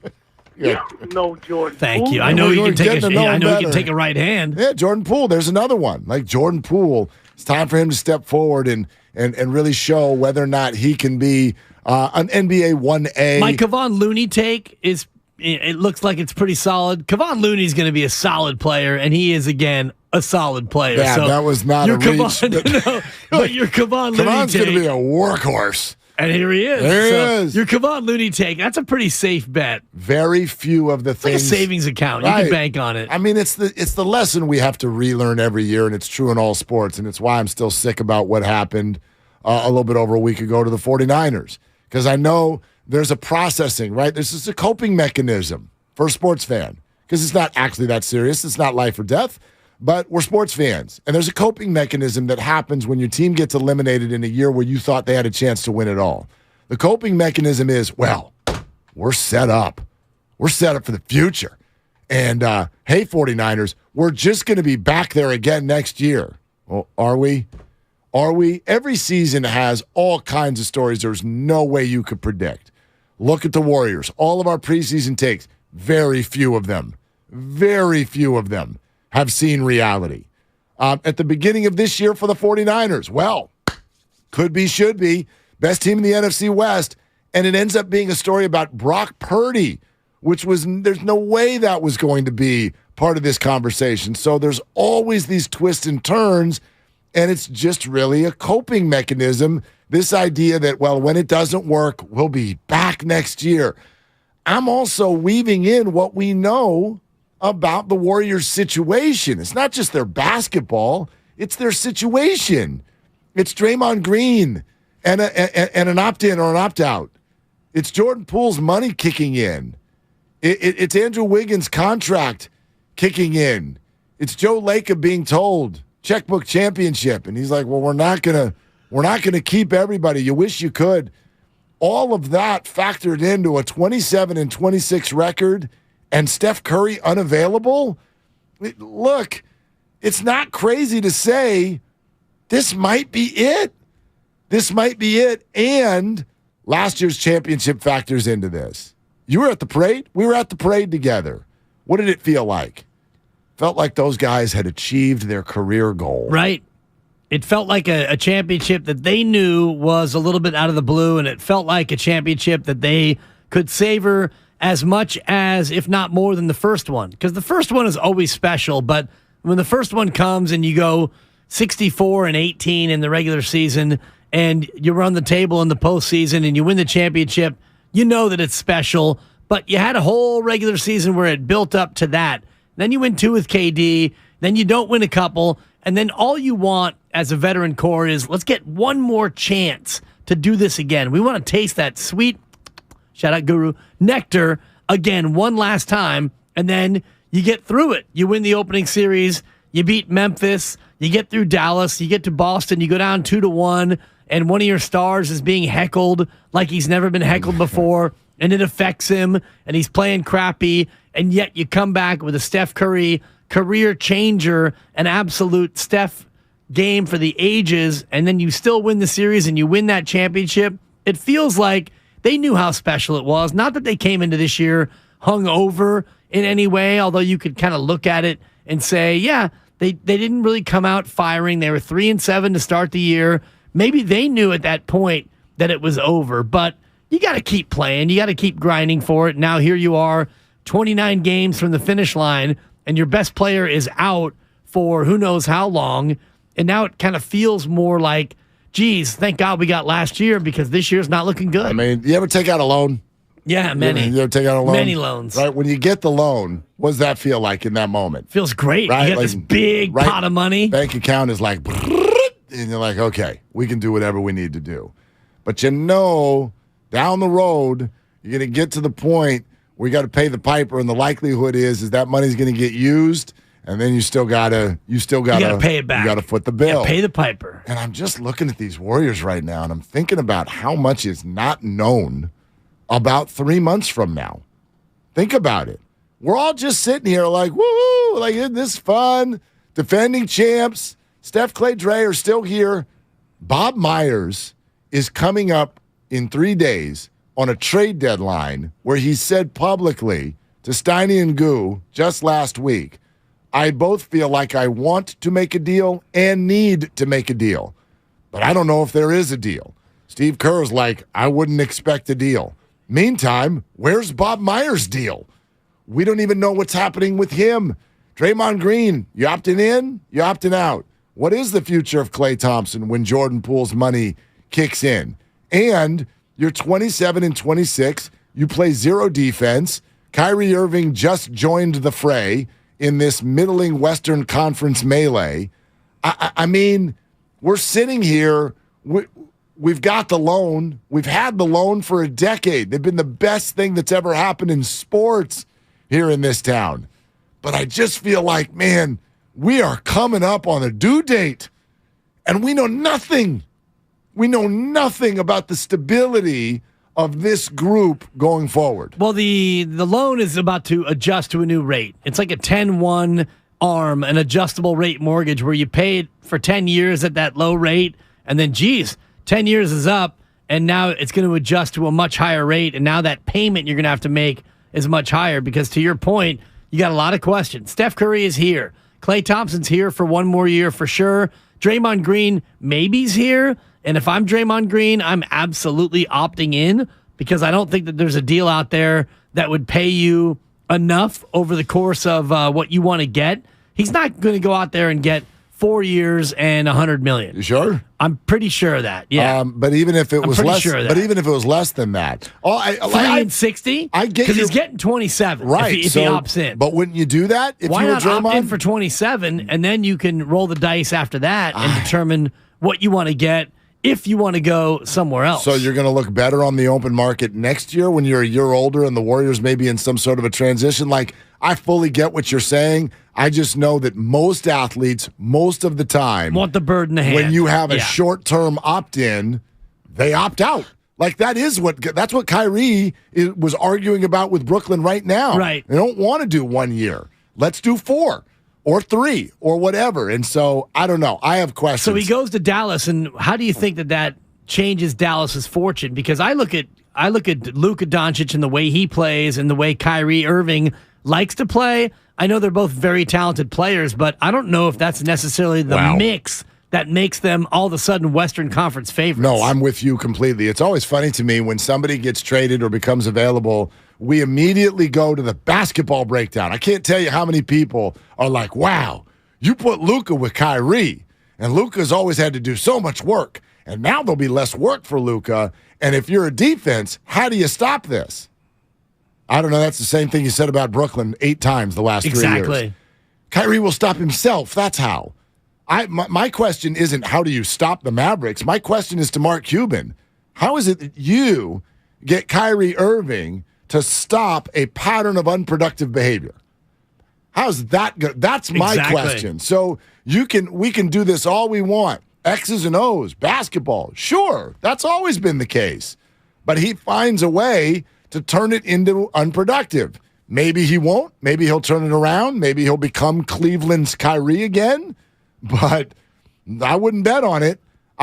This is a long-term pattern of unproductive behavior. Right. And it may be the story that took down the remainder of Kevin Durant's career in the end. Well, maybe Kevin Durant's team got better, and there are reports that maybe the Nets are going to move Kevin Durant before Thursday. We had Howard Beck on the Morning Roast this morning, and he said he doesn't hear any clamor about a possible Kevin Durant trade from the Brooklyn Nets based on the fact that they added a couple of veteran pieces. It felt to him like Brooklyn's ready to shore up and still be good with Kyrie gone. You brought in Dinwiddie and Dorian Finney-Smith, and so Brooklyn maybe feels like they actually got better in the trade. But then the report from Stephen A. Smith on First Take that the Nets still actively shopping Kevin Durant. So it's going to be interesting coming up to Thursday's deadline about Kevin Durant.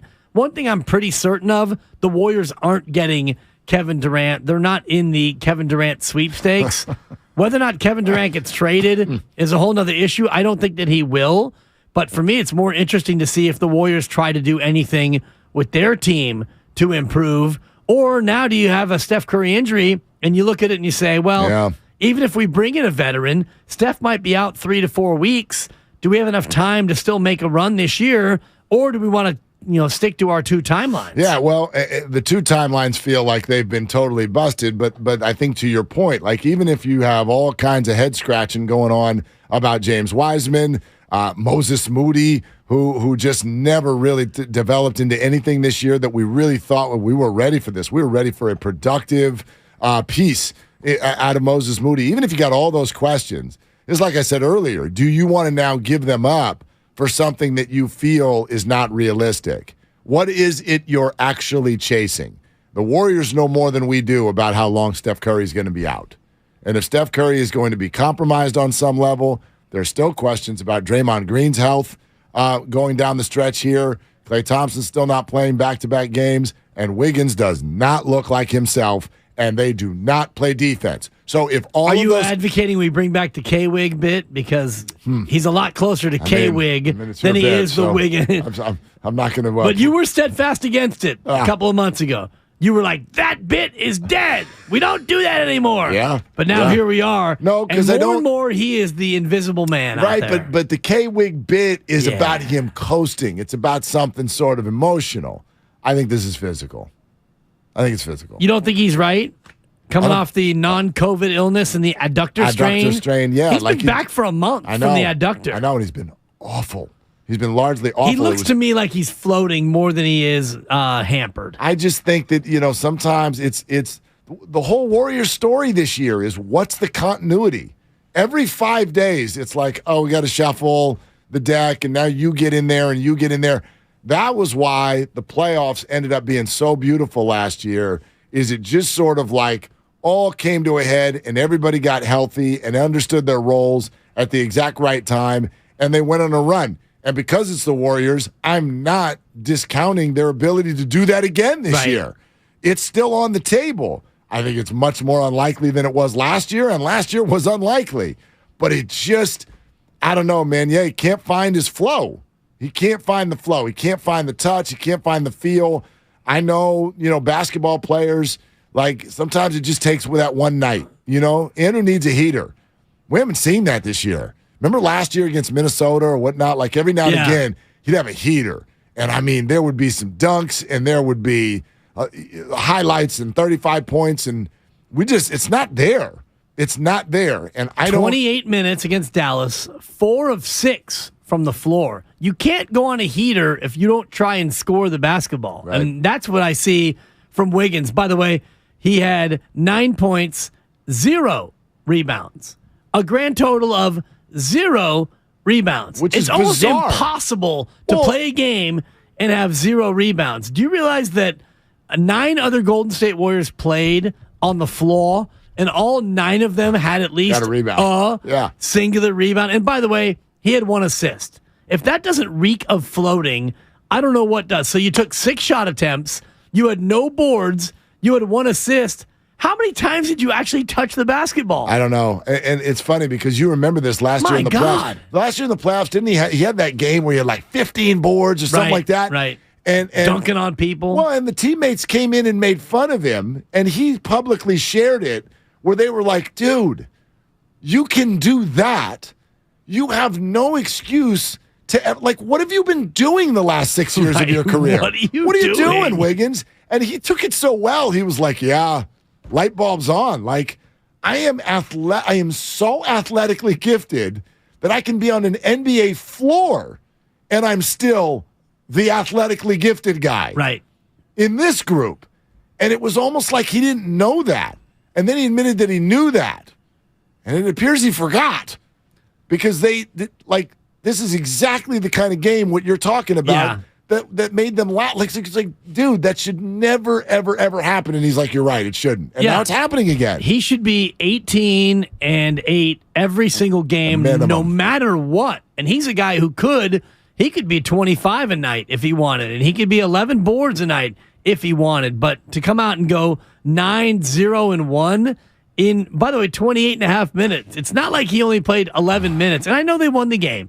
This is not to highlight a bad performance in a victory over, by the way, a Dallas team that didn't have Luka Doncic. But to me, as we go forward without Steph Curry, at least until the All-Star break, maybe for longer after the break, Andrew Wiggins is a guy who's got to step up and take up some of the slack. I wonder the Jordan Poole effect on Andrew Wiggins. I know they all play together some, but if you look at the rotation from last year, especially when we got to the playoffs and we loved Wiggins so much, remember Poole, he got downgraded a little bit. There were games where he had lower minutes, especially against Boston. Plus, he was still coming off of the bench.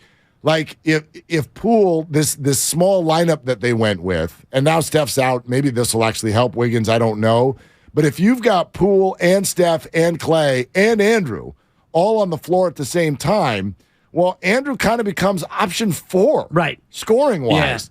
Yeah. And so it's a little easy to get, you're like, well, that's not enough shot attempts. Well, I don't know if it's getting to him. Like, that's a long way down the pecking order to get to Wiggins being featured. Because the other 3 guys you mentioned are me-first players. But at that same point, you look at Jordan Poole against Dallas the other night. He didn't start the game, and Jordan Poole went back into his shell. 1 for 6 from the floor. He had 3 points.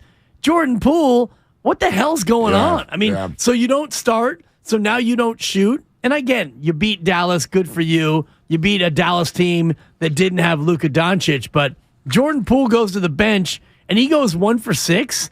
This team is broken in many ways, well, Mark. These are the eyes with Curry out. So tonight, Oklahoma City, I really want to watch. Like, okay, you got to recalibrate, and you got to, and Kerr has already been like, and this is our lineup. We're going back to Looney, and now Poole comes in for Curry. For the foreseeable future, for the month of February probably, this is your lineup. So how are you going to approach it? Jordan Poole, Andrew Wiggins, my eyes are going to be on those guys more than the other guys tonight because I really want to see. They've got to set a tone, and Andrew has been doing the opposite of that. So it's going to be interesting. Monster Monday is brought to you by Boxer and Gerson, Northern California's premier workers' compensation law firm, helping injured workers get their lives back for over 40 years. The great Saint, Gary St. Jean, is right around the corner. And then after that, we have got to discuss Joe. We got to discuss Joe. Not you, Spadone. No. Montana. A little bit of Spadone in there, too. Your phone call's welcome. 888-957-9570. It's Willard and Dibs. Dibs, who does it better than Matt? It's the Red and Gold Aftermath on 95.7 The Game. I'm so proud of our year and proud of the guys. And I think, we've been close a few times here, but, this was definitely the one I felt the best. Brought to you by Zenni, the official eyewear of the San Francisco 49ers. Shop from over 3,000 styles at 80% off retail prices. Exclusively at Zenni.com. Every small business owner knows business happens everywhere. The office, the warehouse, or on the road. And no matter where it takes you, there's one solution to help your business thrive. Comcast Business Complete Connectivity. It's the largest, fastest, reliable network with advanced gig speed Wi-Fi and cyber threat protection in one solution. Get started for just $49.99 a month. Plus, add Comcast Business Mobile and you can save up to 60% a year on your wireless bill. And ask how to get up to a $750 prepaid card. Flight 291 is now boarding. Yep, you're going places. And when you get there, be ready to do business. The complete connectivity solution from the company that powers more small businesses than any other provider. Comcast Business, powering possibilities. Ends 2/21/2023. Restrictions apply. Requires EcoBill and AutoPay. New 50 megabits per second internet and Comcast Business Security Edge customers only. Equipment taxes and fees extra. After 12 months, regular rates apply. Gig internet required for gig Wi-Fi. Mobile Savings compares pricing of top 3 carriers. Boxer and Gerson, Northern California's premier workers' compensation law firm, helping injured workers get their lives back for over 40 years. If you own a business, this has been a bumpy ride. From pandemic to inflation, I'm sure you could use a break. If your business has 5 or more employees and survived COVID, you might be eligible to receive a payroll tax refund of up to $26,000 per employee. The challenge is getting your hands on it. Hi, I'm Howard Mackler, and that's why I founded GetRefunds.com to cut through the red tape and get you that money. The team of tax attorneys we have put together are highly trained in this little-known payroll tax refund program. We do all the work, charge not a dime up front, and simply share a percentage of the cash that we get for you. Businesses of all types qualify, including those who took PPP, nonprofits, and even those that had increases in sales. We have helped return over $1 billion to businesses, and we can help your business too. Just go to GetRefunds.com and answer a few questions. This payroll tax refund is only available for a limited period of time. Don't lose out on up to $26,000 per employee. Go to GetRefunds.com. That's GetRefunds.com. Golfers, tee it up at the Golf Mart and go farther and faster with the new G430 woods and irons from Ping. The Ping G430 woods introduce the next generation of speed with new face technology for longer and more accurate shots. The new Ping G430 irons are designed with pure flex technology for faster ball speed and more distance. Swing into the Golf Mart and get custom fit on the new Ping G430 woods and irons today. The Golf Mart, home of the 90-day satisfaction guarantee. The other day, I bought a cockatoo. Hello! He's a handful, but I'll manage. Just like I manage without home internet. Sure, my mobile hotspot is slow and makes streaming shows unbearable, but I'm making do. Oh no, who's this? It's mating season, Dad! No home internet? It's not that bad! Don't settle. Get Xfinity Home Internet for just $19.99 a month for 1 year with a free streaming box. Call, click, or visit a store today. Restrictions apply. Not available in all areas. Requires paperless billing and auto pay with stored bank account. After 12 months, regular rates apply. Offer ends 2/21/23. Kevin Mack talks with Matt Hardy. There's nothing like a wrestling fan, for better or for worse. How do you handle that, though? We're talking about people talking about your family, what they don't know about your family or your brother or you. How does one handle that from a day-to-day basis? Something I joke about with the Young Bucks all the time. I said, if you would vanity search Matt Hardy on Twitter, I said, after you got through 100 replies, you'd want to quit the business and never be seen again.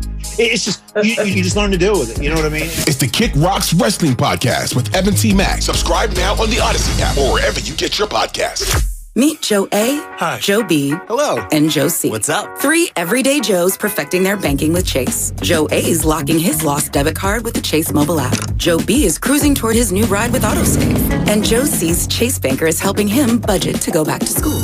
Tools that help protect, support for what's next. One bank that puts you in control. Visit chase.com/checking. Chase, make more of what's yours. Chase mobile app is available for select mobile devices. Messaging and data rates may apply. JP Morgan Chase Bank, N.A. member FDIC. Hey guys, this is Keenan Thompson. I have a problem with you. Yes, you. None of y'all told me that AutoTrader has millions of new and used cars that I can shop from home. I thought we were friends. I put smiles on your face, but I'm not smiling. No one told me that with AutoTrader, a dealer can deliver cars to my home or that I could shop by price on AutoTrader. No one. Consider this friendship that you just learned we had officially over. Finally, it's easy. AutoTrader. Find what you love at the Mila Innovation Center at Friedman's Appliance in Pleasant Hill. Out of your dreams and into your kitchen, select the qualifying built-in kitchen appliance package that's right for you. With unrivaled technology and luxury-grade quality, when you bring home a Mila, you're bringing home true innovation. Now, for a limited time, save up to $2,100 with the purchase of a qualifying Mila appliance package. Visit the Mila Innovation Center at Friedman's Appliance in Pleasant Hill or at friedmansappliance.com. Are you interested in new career opportunities in the Bay Area and want to make a difference in your community? The San Francisco Sheriff's Office is looking for people considering a job in law enforcement right now. If you're at least 20 years or older with a high school diploma or equivalent, the San Francisco Sheriff's Office wants to hear from you. Enjoy full benefits, flexible schedules, and opportunities for growth and promotion. For employment announcements and more information, visit sfsheriff.com. That's sfsheriff.com to apply today. You're listening to 95.7 The Game, KGMC FM at HD1 San Francisco. Always live on the free Odyssey app.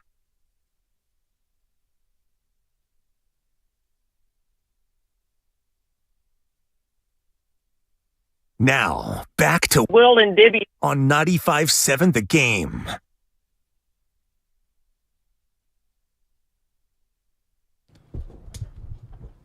All right, get your butts back to work. It's Monday. What are you waiting for? Let's go. Let's go. We here. You're here. We're here. No one's there. Even Gary St. Jean is here. We'll get to him in just a second. Hello, fellas. Yeah. Willard and Dibbs. Glad you're with us. We'll get back to your calls, and the Joe Montana stuff is coming here very, very soon. 888-957-9570. But right now, out to the Bud Light guest line. Bud Light, easy to drink, easy to enjoy. Ladies and gentlemen, it's none other than Gary St. Jean. And, Coach, you know this, don't you? Like, when bad stuff happens, people love to hear from you. You have a calming influence on everybody. You know this, don't you?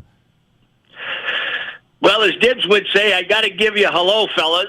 And thank you. You know, it's a tough time because I was at Saturday's game, and you know, my son Greg's coaching on Dallas, and you know, we're all blessed to watch Steph Curry play basketball. You know, you're talking about Joe Montana, you're talking about Rice, we're talking about the greats in each sport, and he's going to go down as the greatest ever in basketball here in the Bay Area. And it's just a shame because I don't know about you guys, I think he was having a terrific year. He's having a fantastic year. Although the team is not. Saint, what do you see? Like when they get back to full strength, it's still the production is not the same, especially on the defensive end. What do you see right now? Well, you hit it on the head. It's just consistent inconsistency. Even this game Saturday night, they had to put all the starters back in the game against Dallas, who without Luka is like a G League team. And you know, I'm bewildered. If the defensive stuff, you know, you got and he does a great job with it. And you know, Wiggins is back, and he's your best perimeter defender. But you know, you just don't have every night that focus on the game plan as to what has to take place. And then you turn the ball over and you're committing too many fouls and you get yourself in trouble. And this league, we've got a lot of parity in the West. I mean, they can weather this. I really believe it because of how jammed up everybody is. But with that said, to be a good playoff team, which they had, I wouldn't want to play them. If you're Denver or the Clippers or one of the teams up top, do you want to play the Suns or the Warriors? I don't think so. And with that said, if they can get things together, they can make some music, and then that's got to be their mantra as we go forward here. Yeah, no doubt, and get everyone healthy and then hope to make music in April. But when it comes to weathering the storm between now and Steph's return, how do they go about doing that, Saint? Well, Dibs, it's going to be interesting at what Steve does with the lineup. Whether he's how's he going to handle the point position? Now, they're going to play Jerome a lot. I'm really, really pleased with Dante DiVincenzo, but he's more of a 2. So it'll come on him, and I'm going to circle back to Poole, and he's got to play better. I just think he chases the ball. He plays too fast, and defensively, it's not really terrific on that end for him. So he's the guy that I think has to step up in this situation. And I also think that Wiggins has to play like he did before the injury. He's starting to come around. I'm seeing things that he was doing before. Dibs, I don't know about you, but before he got hurt, I had him going to the All-Star game. That's how good I thought he was playing.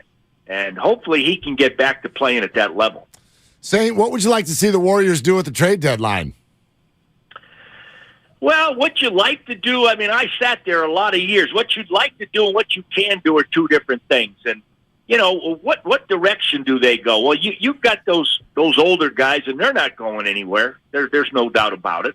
And then you look at these young guys, and are you going to throw the cards in, say, on Wiseman? That's a debate they've got to be having. And what could you get back if, in fact, he's out there? I don't think you're going to move Kuminga. And another guy that's going to get, when one guy goes down, the guy who's going to get an opportunity to play and played well when they had injuries early in the season was Moody. He did a good job. But you guys tell me who's going to come knocking on their door for what? That's the thing.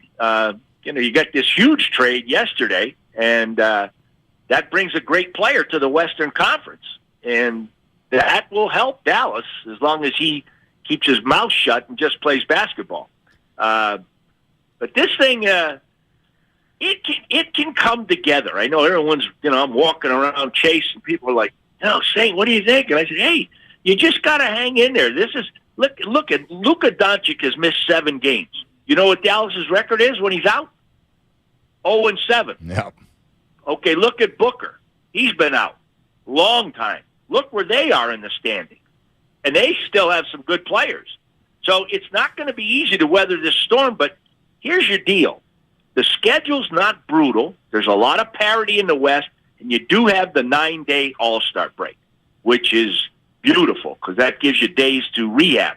So, I know I read this morning that Steph had this media collateral issue in 2018. So, he knows what it's all about, and he does a great job with his treatment, and they'll get guys on top of it. And, if anybody deserves to come back full strength, it's Steph Curry. Yeah, we're all hoping he comes back full strength whenever he's able to come back. You mentioned the 9-day All-Star break. That's big. During that break, what would you as a coach do with Andrew Wiggins to get him to get revitalized and get him back to being the player that he was last June? Well, Dibs, I read that, he had a couple bouts with the flu. He got knocked on his keister. So, you know what? This young guy is really a great story because, he went so high and so much was expected of him in Minnesota. And then he got comfortable playing within this system to the point where, he's fantastic in the playoffs last year.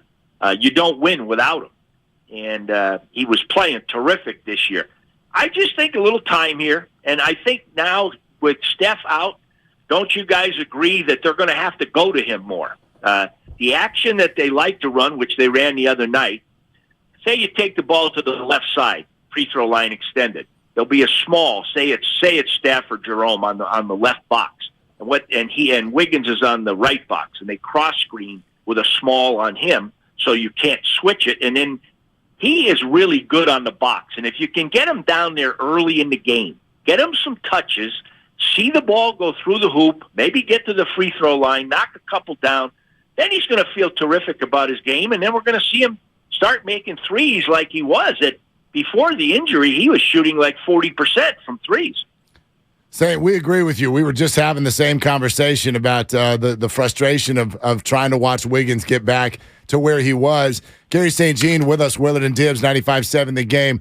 Coach, you mentioned some things about Jordan Poole, which I think I could feel listeners nodding while you were saying it. It's interesting. We all see the talent. We know about the contract that he got. It's been an interesting story. Now we're seeing more of Jordan Poole, and there's all those great moments, but man, it is a little too fast, and it is too many turnovers, and it is wobbly decision making sometimes.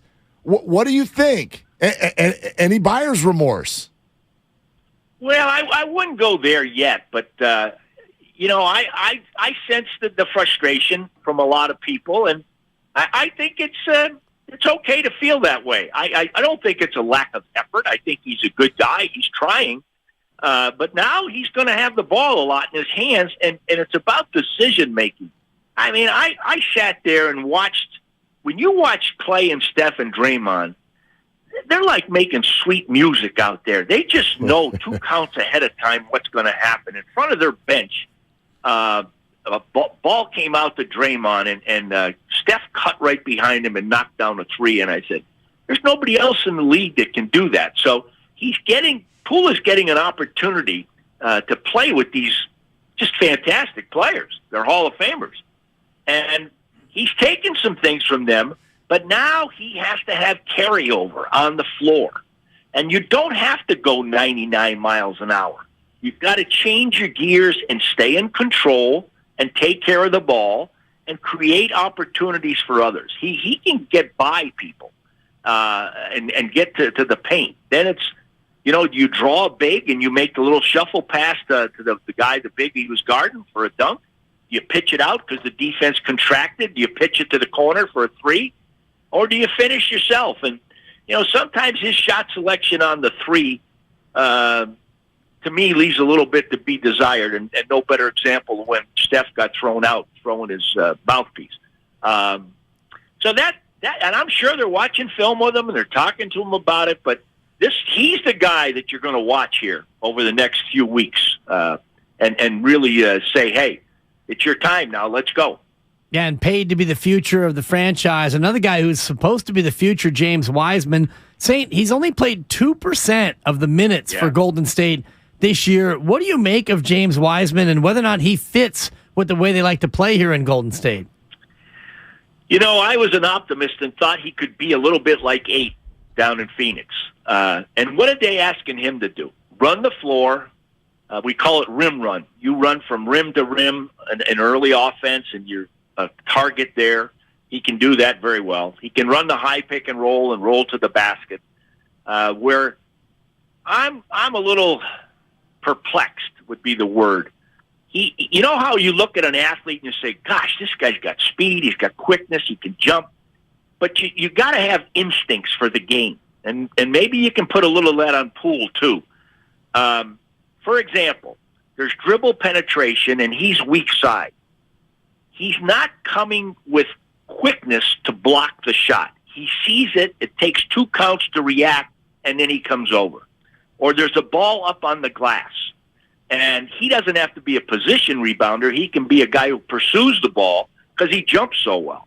Well, those are the key things, whether it's shot blocking, shot contestment, or rebounding. Those are the big things that will get him on the floor. And then he gets touches and, when guys penetrate and he finishes with a dunk.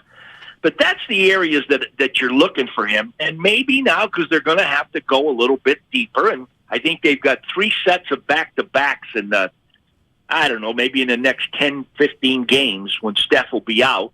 Probably Clay doesn't play. And, they're going to be cautious with, I'm going to use the word with Draymond, because they don't want that calf in the back thing to act up. So they're going to be careful with him. So maybe there'll be some minutes for him. But guys, you know this. You got to earn it. They're not going to hand it to him when you're pursuing the playoffs and a championship. And that tells me that he hasn't really been stellar, say, in the practices when they do practice. Saint, great stuff. I was actually just looking at those back-to-backs you were referencing. They're coming real soon here later on this month. Appreciate you coming on, my friend. Hey, guys, you guys have a great day. And Dibs, I miss you, buddy. I miss you too, Saintly One. You need to come in here and bless us with your presence. Have a great day, guys. All right, there he goes, Gary St. Jean. And I want you to look me in the eye. Now, I want you to look me in the eye, Dibs. Now, you see when someone comes on and just sends all the love toward your side. Oh, yeah. I don't get triggered. Well, I don't get triggered. You get so upset when one of my friends comes on. See? Gary loves you. Gary and I go way back. He doesn't even know who the hell I am. He doesn't even say, well, it's everything Dibs. See, do you feel the love? I do feel the love. Yes. And I want you to feel the love. I should be a little bit less petty about when I did use his nickname, much like you. Oh, Mona. Or Moans, or whatever you call Ramona it's Shelburne. Momo, Dibs. Okay, sorry. Momo. I think Moans is a little awkward. So hey, Moans. Yeah, no, we're not doing that. That'd be the last time that Moans comes on. Ephraim Salam, and you call him E-Dog. He's Big E. Come on. Big E and the guy Ephraim, yeah. And your guy, Rich Ornberger, you call him Orny. Yeah. Oh, you're making me feel orny, Rich. Yeah, that's right. And then me so orny. Yeah. So orny. Yeah. It's okay. And all the rest of we them, all got friends. Yeah, we do. In low places. Yeah. And hello, some high. Dibs. Yeah, come on. I miss you, Dibs. Don't you feel better when you talk I to love Saint? that man. He's the best. He's the best. What'd you think of what I said earlier with regard to this year's Warriors and this year's Tampa Bay Bucks? We don't know that that's the case yet. I'm getting similar vibes. Yeah. And think about it. The Bucks last year, coming off of a recent championship, still good, still big name value, right? Guys who've been around that we've watched win titles for years, Brady, Gronk, and the like. And they're going to the playoffs, and here they're down 27-3 to the Rams. They rally back. Boom, they're right there. Gosh, epic loss, but you're like, man, they're still right there. They're a contender. And then this year, they play in a division that had zero quarterbacks. Pretty much. There were zero good teams. No quarterbacks. Yeah. Tom Brady was literally like, I'm the only quarterback in this division. And you're disrespecting Ian book. Totally. In New Orleans. Yes, and I'll take that label. Okay, all right. And the guy goes 8-9. He goes 8-9. Wins it. And we said the same thing about them. Home game. That Saint just said about the Warriors. Here's going to be my new trigger phrase. Oh, gosh, if you're in the playoffs, I don't want to face that team. Do you want to face Steph, Clay, and Dre in the playoffs? Well, if they're giving up 118.3 points per game, yeah. I think we both took Tampa Bay in that game against Dallas. We did. To that point, though. Oh, we took the over. Thanks a lot, Dallas kicker. Yeah. I don't even want to say your name out loud. Well, I had the under. Shout out Donuts. Oh, ridiculous. 4 miles to Larkspur. So ridiculous. It was a nice win for your boy, but to that point, you're right. So when we get to this Warrior playoff run, if it even happens, let's remember what happened with Tampa Bay when I was like, oh, you're going to give me the GOAT at home and points? I'm taking Tampa Bay. And they embarrassed themselves. Yeah, they Dallas didn't even bring a kicker, and they still couldn't stay in the game. And then whatever it was, 4, 5, 6 days later, there's Brady on a beach somewhere in Florida going, all right, that's a wrap. Like, is this what's going to happen? Are we limping into April? The Warriors, first round out, and then Draymond Green is on the Embarcadero with tears in his eyes talking about opting out. I mean, this almost seems... That's not from the Draymond playbook. You're probably not. I like the comp. I like your Brady comp right there. I mean, there are some eerily similar feelings. What you said in the show thread, and you said it before, and I think you actually mentioned it in the changeover, so maybe it's repeat material now that I'm repeating it, but you don't know when it's over until it's over. And that's the same way with a lot of things. Like, you don't know that a certain relationship is over until you reach that point where it's like, this is over. Yeah, actually, it was over a year ago. And exactly. I'm realizing it now. Exactly, and that's kind of where I think the comp actually fits in terms of Tampa Bay and Golden State, because now we look at Tampa Bay, and if I asked you, who's the Bucks quarterback going into 2023, I'm not sure if you know. Idea. I don't expect you to know. I don't know if they know. Nobody knows, right. Which, to your point, the Tampa Bay run is now over. If they start a new run, fine. I don't think that they will immediately. There are so many better teams in the NFC, but we didn't realize that it was over until you got past the point where it was over. And you look at this year, 8-9, embarrassing home playoff loss. It was over the year before, like you said, when they rallied against the Rams and fell just short. Well, here's the other thing that I feel, and I think it's not just the Warriors themselves, it's us too. They're 27-26, and we're all very passionate about Golden State Warrior basketball, but none of us are reacting to these losses with urgency. And there's a reason. The comp I've always used is like if I didn't eat anything between now and 2 o'clock, I would say to somebody, I'm starving. I'm starving right now. You'd be crabby, too. I'm not as starving as somebody who doesn't have a home or access to food. True. There's no way that I can match that level of desperation. Like a Sacramento Kings fan, for example. Thank you. They're hungry. There is no way the Golden State Warriors, and I'm not going to hang this around their neck because we're doing it too. We're lollygagging. They're 27-26, and we're like, they'll be fine. They'll be fine. The reason we're like that is because we just ate the ice cream. We just ate it last June, and it was the most delicious bowl we've ever had. There were 4 rings, 2 with Kevin, 2 without Kevin, and this one, the unexpected one, the cherry on top.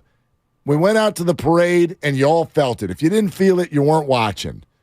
GP2's out there with water pistols, and the whole thing just felt like a coronation. It was done. The goal has been achieved, and you can say all you want. And now we want to be back. Of course you want to. One for the thumb, Mark. Of course. Well, don't go there. One for the thumb. I hope you've removed that from your interviewing. No chance, dude. It's a go-to. Like I said, well, I told you this last time. I'm mad at him, not you.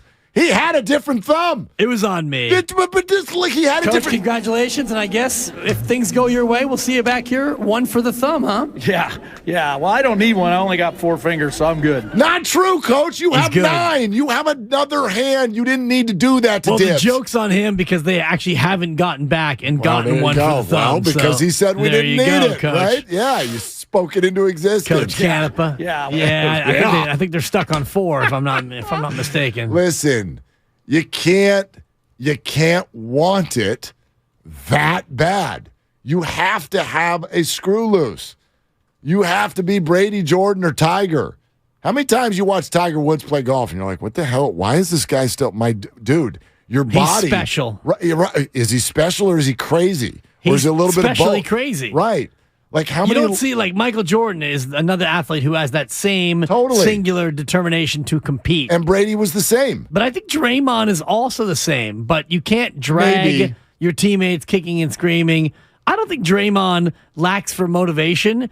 Physically, he's breaking down. I don't know if he lacks for motivation, but this is a person who admitted that when Steph Curry was out, he's like, I'm tapping out too. You know what I mean? Like I'm not questioning the competitiveness of any of the Warriors. That's not what I'm saying. I'm saying that we're all experiencing right now a little bit of slippers are on and feet are up. We are. How can you not? Like, they crushed it. They did it. Game 4 in Boston happened. They did it. Right. And everything that we're watching now is beyond understandable. And so that's what it popped into my head when Steph got hurt. Another thing that is out of their hands, although you can, and we've been doing this with the Niners all year, all right? Like, when are we going to have the conversation about, well, how many injuries before we just go, oh, this is not bad luck. This is somebody in their 30s who is slight and had injury problems early in his career, and maybe this is just going to be the deal every year I'm now. glad you brought that up, because if it wasn't for the 4 championships, and I know it's hard to dismiss 4 championships for the sake of a conversation, but what would we say about Steph Curry if he didn't have 4 titles? Injury prone. Exactly. Oh, my God. Exactly. Am I wrong? The sentence is funny, though. If it weren't for the 4 rings. If it weren't for the fact that he's won almost more titles than any other player in the history of the association, but we would be labeling him as such. I'm only saying this not to disparage Steph Curry, but to shine a light on the term itself, because Jimmy Garoppolo, if he completes that pass to Emmanuel Sanders and they beat the Chiefs in the Super Bowl, we never once again will ever talk about Jimmy Garoppolo as being injury prone, but because he never won it, we can disparage him with that term. Steph Curry's had more injuries than Jimmy Garoppolo could ever dream of. I can't believe you just said that name. Jimmy Garoppolo? I'm glad you brought him up, Tibbs. Yeah? You know I'm a big Jimmy guy. Always have been. Mike Silver and Joe Montana, the Open Mic podcast. Trey Lance probably would have hung around and been the backup. But what do you do if you're them now? Well, I start Jimmy. He has won a lot of games. I can't say the same for Trey, right? You don't know that from him.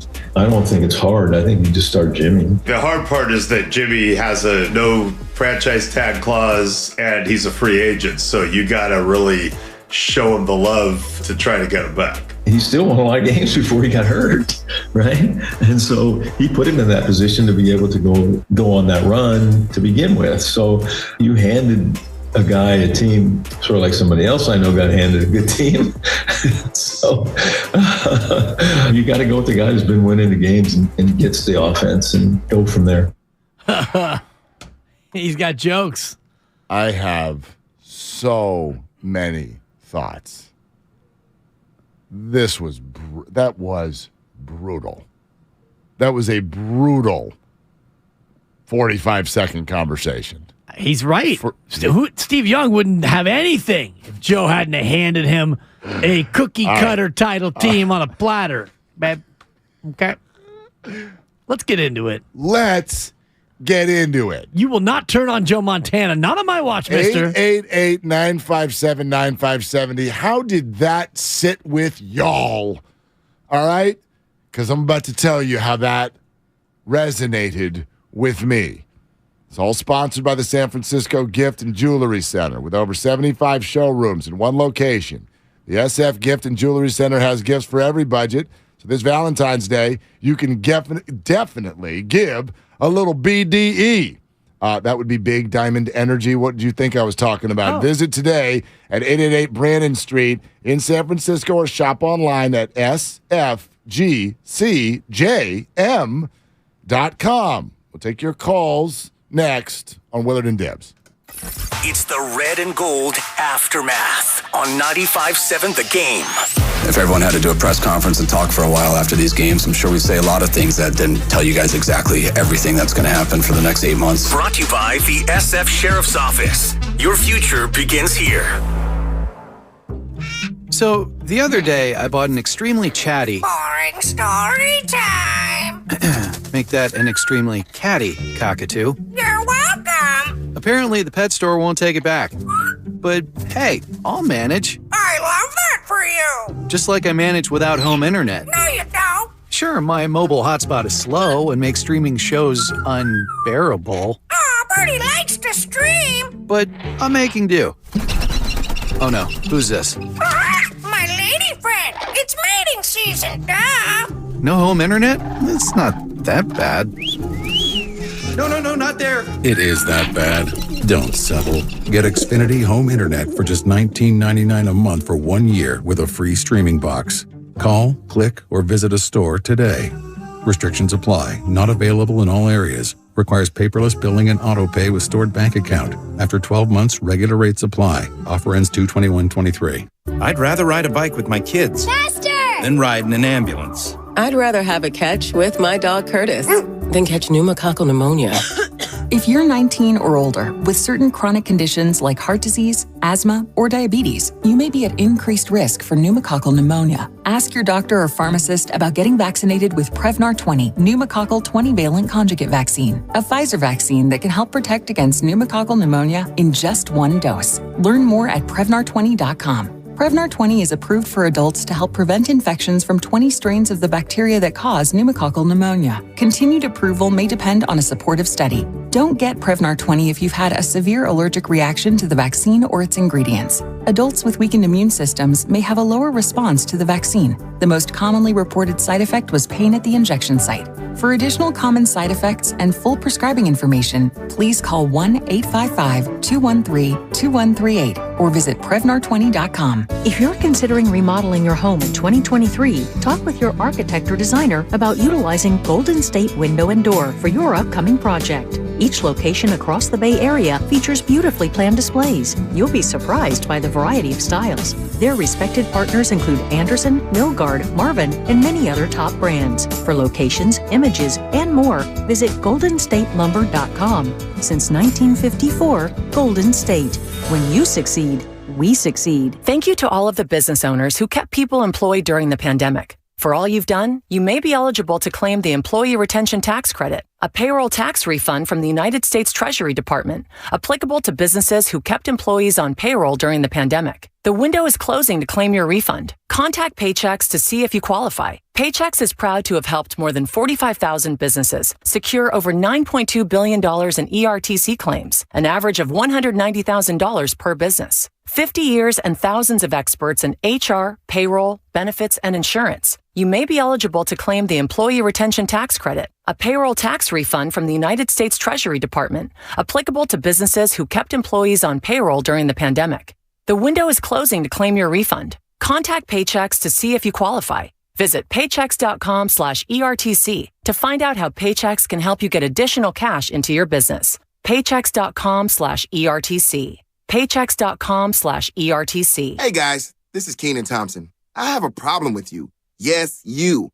None of y'all told me that AutoTrader has millions of new and used cars that I can shop from home. I thought we were friends. I put smiles on your face, but I'm not smiling. No one told me that with AutoTrader, a dealer can deliver cars to my home or that I could shop by price on AutoTrader. No one. Consider this friendship that you just learned we had officially over. Finally, it's easy. AutoTrader. It's easy to think all money managers are pretty much the same. But at Fisher Investments, we're clearly different. Different? How? You sell high commission investment products, right? No.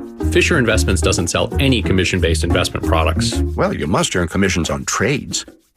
Nope, never at Fisher. We're a fiduciary, obligated to act in our client's best interest. It's the highest standard of care for a financial advisor. How do you know what's in their best interest? We get to know our clients and then tailor a portfolio based on their goals and needs. But you probably sneak in some hidden and layered fees. No, we have one transparent management fee, structured so we do better when our clients do better. Wow, you really do look out for your clients. That's because our top priority is helping them achieve a comfortable retirement. It might be why most of our clients come from other money managers. Visit FisherInvestments.com to find out why investors like you switch to us. Fisher Investments. Clearly different money management. Investments and securities involve the risk of loss. Without the ones like you, who work tirelessly to keep things running, everything would suddenly stop. Hospitals, factories, schools, and power plants, they all depend on you. No matter the weather, emergency, or time of day, you're the ones who get it done. At Granger, we're here for you with professional-grade industrial supplies. Count on real-time product availability and fast delivery. Call, click Granger.com, or just stop by. Granger, for the ones who get it done.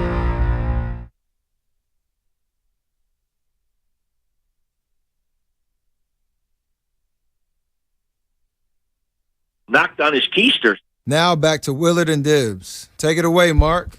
Oh, Steph. Get your butt back out there on the court. It was hard. I was out there at next level flag football yesterday.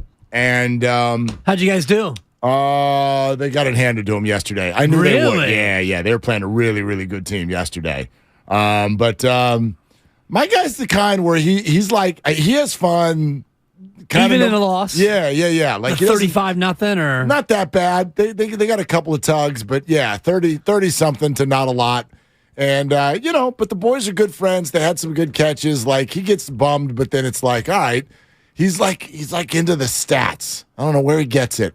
He's into, It's like my son. Yeah, he's like, well, now we're 2-3, but if we're 3-3 next week, and he's talking about the standings always, so he's just kind of into it. Nice. Almost like whatever the facts are at the end, even if they're not facts that he likes. So anyway, we're out there yesterday. Is he into his own stats too? Like, I had 7 grabs for 81. I mean, he'll mention it, Dad. Like, I let that catch, whatever. But he's not giving me his fantasy numbers. Right. But anyway, he's out there. No, there's not a lot of. Yeah, this team was fast. But anyway, so there wasn't a lot of yak. But anyway, I'm out there with another one of the dads, and he comes up, and you know how everybody thinks that we always know, like as if I know what Steph's MRI is going to say before it even happens. Right. And he's like, all right, what do you got? What's happening? What's happening with Steph? And I'm like, I don't know, but it didn't look good. And I try to read into injuries based on what you see the coach say after the game, because they know. The doctors know, at least to the degree that it's right. This is going to be a while. If the Twitter doctors know, then the action, and I do believe in the Twitter doctors. Doc Pandia coming up Wednesday at 11:30, cleared to play, courtesy UCSF Health. If they know with a good amount of certainty, the actual doctor who's looking at the person's knee may know. They might know a little bit more. It might have something. Yeah, So when Steve Kerr goes, there's concern. Like, there's no bone break. The x-rays are negative. But if the coach is going to come out a couple hours later and there's some concern, I go, this is going to be a minute. I don't know how long, but it's going to be a minute. Well, the reason the dad was asking, he's like, I got tickets tomorrow night. I got tickets tomorrow night. We're going out. I go, no. I don't care if they come back and they're like, it's a big nothing burger. He's still sitting out tomorrow. Of course. So, anyway. Well, he's still sitting out until the All-Star break. This is before we even got that word. Yes, but when you see him limp off the court and go to the bench, and Rick Celebrini takes a look at it and sees that he's not stable to continue, and then he immediately goes to the locker room, right there, he's not playing Monday, probably not playing Wednesday, and then you don't have a game until Saturday against the Lakers. At that moment, you're thinking, okay, maybe he comes back for that Laker game. It's an ESPN game, possible LeBron record breaker game, although it looks like LeBron's going to break the record before that. You at least in that moment thought, okay, he'll be back for Saturday, loosen it up, maybe he'll play a little bit before the break, and then the word comes out that it is multiple weeks, which is multiples more than 2. Right. That means 3. And if you talk about 3, well, then you're looking at the Laker game February 23rd as the earliest possible game. I don't know why, but even that feels optimistic to me right now. No, I'm with you. Yeah. And if you look at the schedule, they play, coming out of the break, they play Thursday, Friday, Sunday, Tuesday. 4 games in 6 days. So you look at maybe March 2nd against the Clippers. I look at that game as a time when maybe Steph could be back. It's Monster Monday, and it's brought to you by Boxer & Gerson, Northern California's premier workers' compensation law firm, helping injured workers get their lives back for over 40 years. Okay, we're going to go out to the phones, 888-957-9570, and it's based off of this conversation. Listen to it one more time. This is the Open Mic Podcast. Our good buddy Mike Silver has Joe Montana on, and for some reason, the conversation ends up going this way. Trey Lance probably would have hung around and been the backup. But what do you do if you're them now? Well, I start Jimmy. He has won a lot of games. I can't say the same for Trey, right? You don't know that from him. I don't think it's hard. I think you just start Jimmy. The hard part is that Jimmy has a no franchise tag clause and he's a free agent. So you got to really show him the love to try to get him back. He still won a lot of games before he got hurt, right? And so he put him in that position to be able to go on that run to begin with. So you handed a guy a team, sort of like somebody else I know got handed a good team. So you got to go with the guy who's been winning the games and gets the offense and go from there. I don't know how to do what I'm about to do. Are you sure he's not talking about Alex Smith handing the team to Patrick Mahomes? Are you sure, Mark? Yes, I'm sure. Okay. I'm sure. I just want to make sure that you're sure that you're sure. Well, I'm super. I'll tell you what I'm sure about. I didn't like anything. I didn't like any part of that. No mention of Brock Purdy? So, thank you. Okay, there are 4 things that popped out to me. Just 4? Only 4. Okay. Well, let's spotlight the top 4 answers on the board like it's Family Feud. You don't normally get this Number angry, 4. so I'm excited. Number 4. Thank you, Spadone. My man, listen. I used to run around in the streets and have my mom's dish towel in my hanging out my pants with the words Flash 80 on it because I grew up watching Joe Montana throw to Jerry Rice. There's nothing better than Montana to Rice, okay? This is what made me fall in love with 49er football and Bay Area sports. Nothing will ever take down my fandom, love, and respect of Joe Montana. But what am I listening to? Number one. As you just said, how does Brock Purdy's name not come up? Well, Jimmy's won a bunch of games. What the hell did Brock just do? Right. So how does that name not even get into the conversation? Maybe Joe's not paying attention. Okay, so ... leads us to number two. This whole premise is based on a complete lack of understanding of where the 49er quarterback situation is. Well, I start Jimmy. He's not on the team. And Mike explained that to him. He's not on the team. You can't franchise him. You're not going to spend a bunch of money to keep him.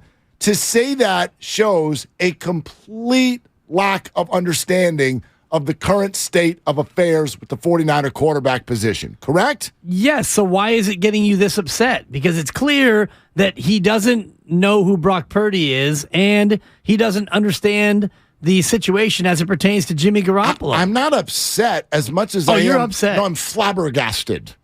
Can I use that word? You can, but I think it's more than that. It's a mixture of surprise and just a furrowed brow. Joe Montana's dead to you. It's okay to say it.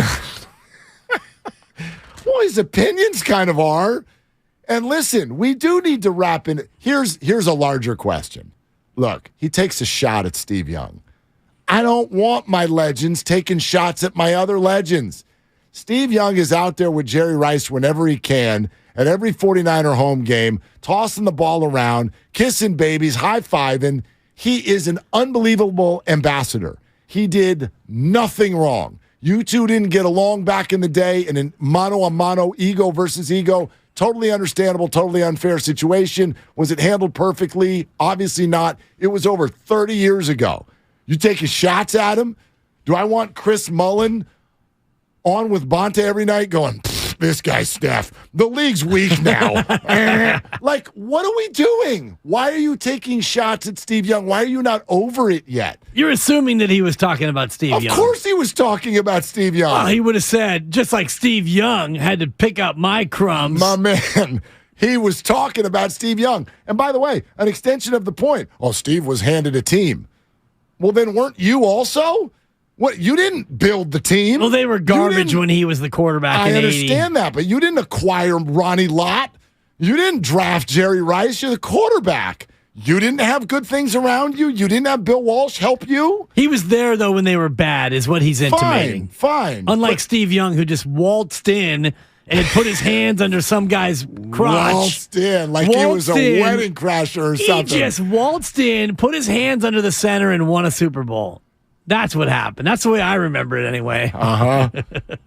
And here's what we really learned. You want to? Here's the. Is this number 2 or number 3? This is number 4. We already got to number 3 is get over it. It's 32 years ago or something. Okay, I thought maybe one of these 4 was going to be you coming down Mike Silver's road for the lack of a follow-up question. I do think Mike should have brought up Brock Purdy. How does Mike? And we'll ask Mike this on Thursday. Mike's a friend. I'm not afraid of. Why did you not bring up Brock Purdy?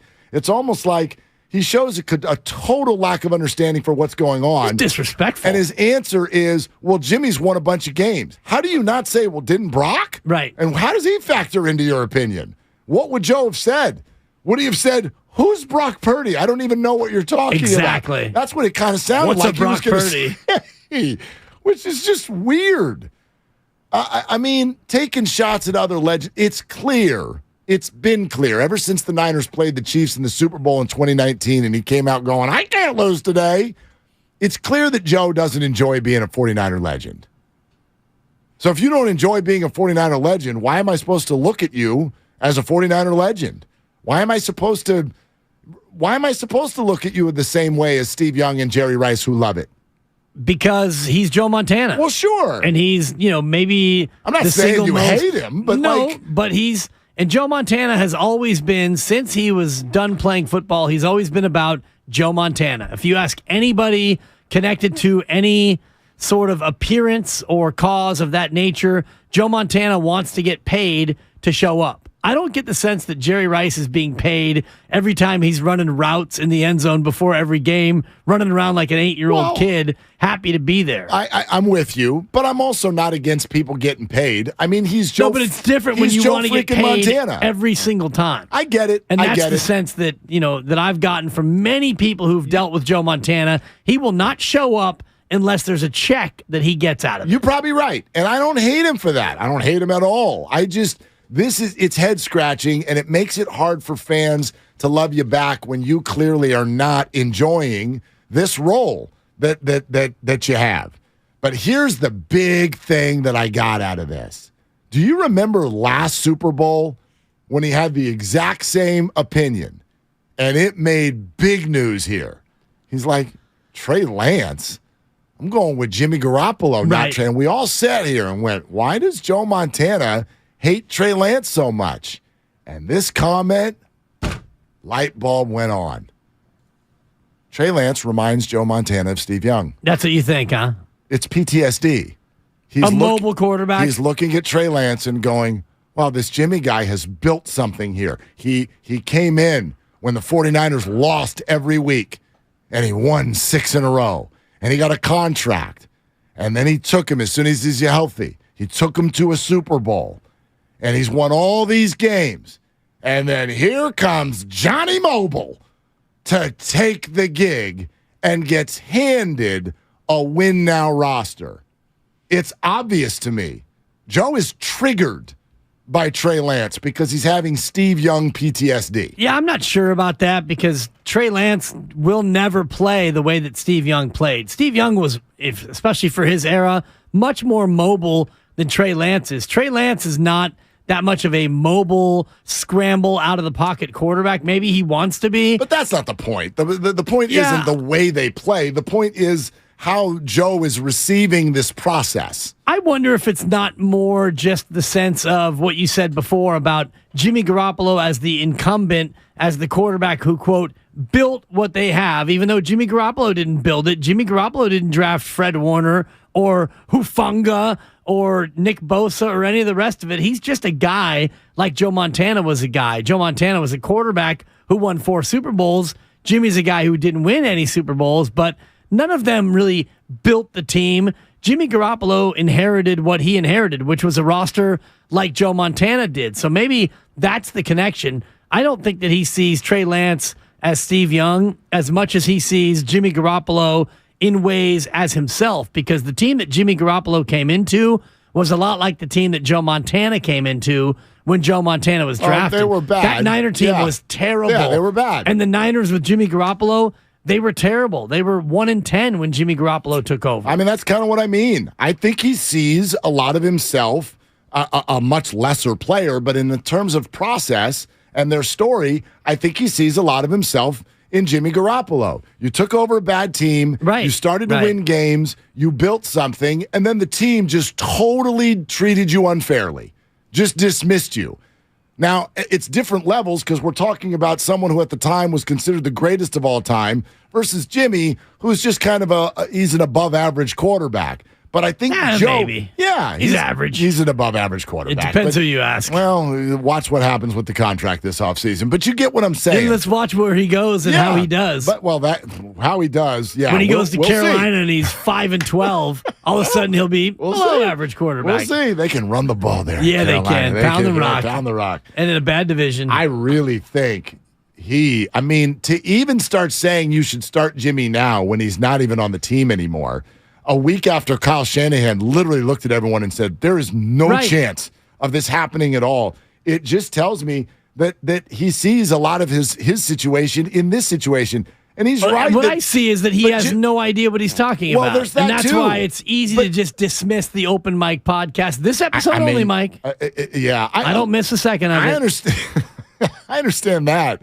I just think, Jimmy Garoppolo's been treated unfairly. Nobody would even question that. You're gone. And I know I would question that. Oh, but listen. Treated unfairly is too harsh. He has been dismissed a number of times. He's played through injury. He's left things out. He's played through multiple injuries. He got paid more than $130 million by an organization. I can't say that he got treated unfairly. Joe Montana's not a rich man. He's not as rich as Jimmy. Well, of course, but that's just he's because calling Jimmy for a loan. But that's because of when he was born. Joe Montana's a very rich man. The 49ers made him that way, and he made the 49ers. But Joe would tell you until his deathbed, obviously, that he's still ticked about the way things went down. But was he treated unfairly? You could absolutely make the case, and fans definitely felt that way at the time. I don't think so. You're old enough to remember. Okay, now you watch your mouth. So am I. We're old enough to remember that Joe was being treated unfairly. He got traded. When you're a pro athlete, this is the nature of the gig. You got traded. But before that, you got benched. When you're a 3-time Super Bowl winning QB. He was hurt. Yes. And then he got beat out. I'm not saying that there weren't reasons. I've never been in that bucket of woe is athlete. He's treated unfairly. I know you're not. I've never been that way. But in their world, it's clearly how Joe sees it. Still, to this day, you're right. My point being is that Jimmy could easily make that case too, but you've never heard him say a word. Right. You've never heard Jimmy do anything but smile through this. Because I think he either is smart enough to know that, A, that doesn't help me right now, or B, maybe he is grateful enough for $130 million where he's like, that's part of the gig. And he didn't have to sign a deal this year with the 49ers. If he felt like they were treating him unfairly, then he didn't have to take their $7 million to come in and be Trey Lance's backup. So I have no sympathy for Jimmy Garoppolo in terms of him being treated unfairly because of his own volition. He came back and signed a deal. If he really felt like they treated him unfairly, then he wouldn't have come back and signed with the 49ers again. I can't speak obviously to what he feels, but no one's looking for sympathy. I don't think Jimmy is either, but I think you're crazy if you don't think that Jimmy has had a number of days where he's like, this organization. You can, like, I just went to the Super Bowl and you're calling Brady, and then a couple years later, now my shoulder's hanging off. And I'm in the NFC title game, but you're going to hand it off to a rookie from North Dakota State. Like, these are big egos. Right. But he's handled it perfectly. He's handled it great, no doubt. Yeah, no doubt. As far as Joe Montana goes, he's 66 years old, and he still is holding on to this same sort of narrative of, like you're talking about Steve Young, and he referred to Steve Young. I was just joking before. Obviously, he's referring to Steve Young, who got handed a team that was turnkey and ready to go. What is it about Joe Montana's life that has him still so bitter? That's what I mean. Like, I feel bad for this. Like, you're still angry about this 30-some-odd years later. And I think that experience, this is the first time I've felt this way. That experience that Joe Montana had, and is not over, from 35 years ago, is shading his opinion about Trey Lance. And that's what was going on a year ago, and we didn't realize it. But he is being triggered based on his own experience. Bunch of people want to weigh in. Duke in San Bruno, you're on with Willard and Dibbs. Hey, Duke, what are you doing? Welcome to the show. Thank you. Well, I just got my Bentley detailed, and I'm deciding whether I want to walk around my backyard in my underwear. Oh, wow. Thank you, Gary. Oh, that's a lot. Yeah. As far as Joe Montana, you got to remember he laced them up. He can probably make a couple of phone calls and get a lot of information that us mere mortals aren't, able to get. So I look at it this way. 49ers have 3 quarterbacks. Well, technically 2. We don't know what Trey Lance is going to be like with coming back from his injury. We don't know what Purdy's going to look like coming back from his injury. Now, if the 49ers could sign Jimmy Garoppolo, why wouldn't you sign him? You know what you get. For 1,000 different reasons, Duke. And I think that Duke. The basis of it, though, is what you just said. If they could. Well, they can't. They can't. Like, I am so beyond confident that Jimmy Garoppolo has no interest in being part of a QB room that has Trey Lance and Brock Purdy. Right. Why would he do that? He'd be admitting. Even if they paid him top dollar. Do you know how many teams out there need a starter right now? Jimmy's going to be one of them. He's going to be one of those guys. And he'll be paid as a starter, which is $15 to $25 million a year, depending on where he lands and what the situation is. He's not getting that here. Plus, they've also, here's the next reason. Like we keep talking about Brock and Trey as if they're going to be hurt forever. Sure, they're hurt right now, but there's not much reason to think that they're never going to play football again. You got Jimmy plus production out of Brock Purdy, and Trey Lance was your future when you got him. So that's why Kyle Shanahan said what he said. There's no room for Jimmy Garoppolo on this team going forward. Carlito in Alameda next up with Willard and Dibbs. Hey, Carlito, what are you doing? Yeah, I just finished a cup of coffee. Look, fellas, I'm going to put the rat on the table. The rat on the table is the 49ers need Jimmy Garoppolo. That wasn't the case before Purdy got hurt, but it is the case now. And if I was Jimmy Garoppolo's agent, I would say let's get a team-friendly contract going and let's get this deal going. Thank you, guys. But Carlito, why would Don Yee, Jimmy Garoppolo's agent, ask for a team-friendly deal when the Panthers or the Saints or the Commanders or the Titans or any of these teams are going to offer him $40 million a year? They're going to offer him $35 to $40 million. Jimmy Garoppolo has zero incentive to be a 49er next year. And you already heard Kyle Shanahan say that the Niners have zero incentive to go to him either. $35 million a year? You don't think? No, I don't think he's getting $35 million a year. What's the market right now? For a real good, like, you're the man, I want you for a long time quarterback, he's not that guy. He's getting a starting deal for multiple years. He is, but I don't think he's getting $35 million. And if you want to, I don't know, place a wager on where that number comes, you said 40, then you said 35. I don't think he's getting $35 million a year. Listen, am I throwing a number? I don't know exactly what he's going to get. He's getting starter money. Well, there's starter money, and then there's elite starter money. I think that he's getting middle of the road starter money, which is probably 20, 25, maybe. That's what I think.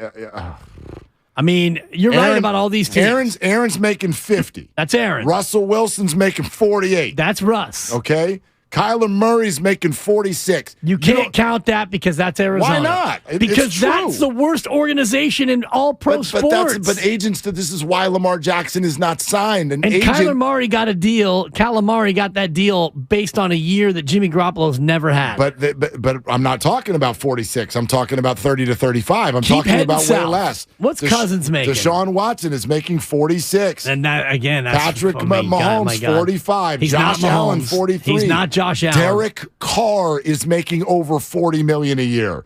Matt Stafford 40. Dak Prescott 40. Jared Goff 33.5. Are we not getting into Jimmy We're getting down there. We're getting closer. He's going to get. We're getting closer. Kirk Cousins 33. Yeah. I mean, we're already out of the top 10. You think he's getting 35?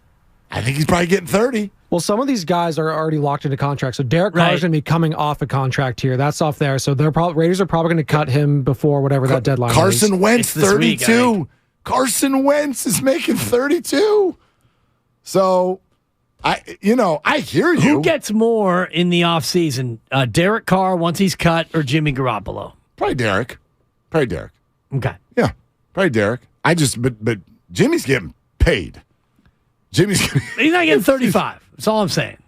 All right, so if he gets 33, you want... No, I don't think he's getting 30. Carson Wentz getting 32. These are old deals, and these are deals built off of success that Jimmy Garoppolo didn't have. And Jimmy Garoppolo is a hurt quarterback. Right, but they're comps. An agent is going to say, if Kyler Murray is making this, we would like 15 less. I would imagine that the market for Jimmy Garoppolo is not as rabid as you are portraying. Well, that's what I'm banking on. Yeah. All these teams that need a quarterback, if you look at a rookie QB on a rookie scale or paying Jimmy Garoppolo 35. Right, but how many rookies are there? You know how many teams need a QB. A lot of teams. Tons. But, I mean, if you're a team that's not going to be great anyway, do you want to sink $35 million per year over 4 years for Jimmy Garoppolo, or roll your dice on a rookie QB? So I'm with you, but it's a seller's market. So 888-957-9570. We'll get to more of your calls here coming up next. It's all brought to you by calhope.org. It's Willard and Dibbs.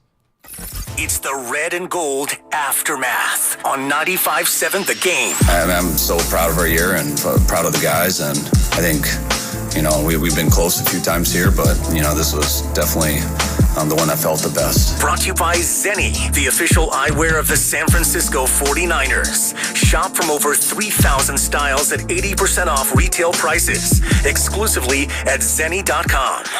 Life is uncertain. It's okay to feel stressed, anxious, worried, or frustrated. CalHope can help. Access CalHope's free and secure mental health resources. Call 833-317-4673 or live chat at calhope.org. Hey, what's going on? It's Willard for the Game Time app, the fastest growing ticketing app in the U.S. So let's check in again. I'm looking right now. I've been watching that home opener for the Giants after Fan Fest over the weekend against the Royals. $116 last week. Now it's down to 92, and it's going to keep coming down because amazing deals at the last minute on tickets is exactly what Game Time does, and that's why it is growing so quickly. I've been using the Game Time app actually since last baseball season, and not just for sports, concerts, theater. You can go see Anna Gabriel, SAP Center, coming up next week. Sharks games, SAP Center. Stevie Nicks is coming. All of the events are going to be there, and the prices will continue to careen down, and it is one of the easiest apps I've ever used. Once you open it up, put your email address in. Everything is there for whatever market you choose.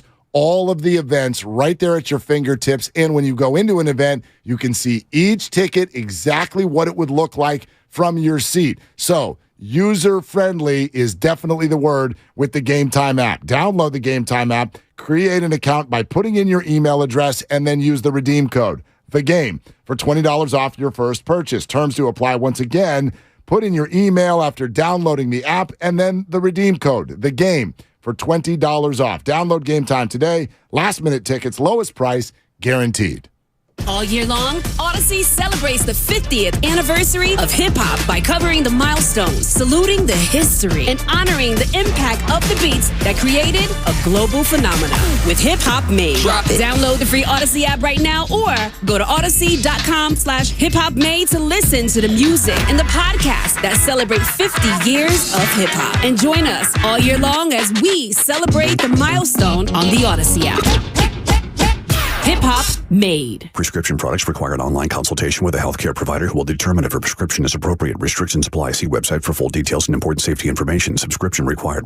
Hey guys, did you know there's a generic form of Viagra that works just the same but is 90% cheaper? And you can get it online? Just go to 4hims.com/joy. At Hims, you'll get a free medical consultation, discreet shipping if prescribed, a 100% online process, and trusted generic alternatives to the biggest brands at 90% off. That's right, get generic for Viagra, the same active ingredient as brand name Viagra, but 90% cheaper. It's the same medication you get from your doctor, but with zero copay, no expensive appointments, and no awkward face-to-face conversations. To start your free online visit, you need to go to this exclusive address, 4hims.com/joy. That's 4hims.com/joy for your free online visit.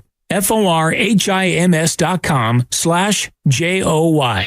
Visit Friedman's Appliance in Pleasant Hill to see Signature Kitchen Suite's full line of luxury built-in appliances, including the first Pro range on the market with built-in sous vide, induction, and gas all on one cooktop. And now it's easier to build the kitchen of your dreams with the Dream Suite Savings Program with additional bonus rebates. You can see all of the Signature Kitchen Series appliances displayed beautifully in live working vignettes at Friedman's Appliance in Pleasant Hill or at friedmansappliance.com. Investing is confusing. Dawn raids, triple witching hour, candlesticks, crown jewels, bears, bulls, bear hugs, blue chips. It's one big word salad of uncertainty. Fortunately, Fremont Bank now has incredible rates on their savings accounts and CDs. And while savings accounts and CDs may not be known for their great rates at your current bank, at Fremont Bank, you can get great rates from a great local bank. To learn more, stop in or visit us online. We'll explain it all in plain language. Fremont Bank, serving the Bay Area since 1964. Member FDIC.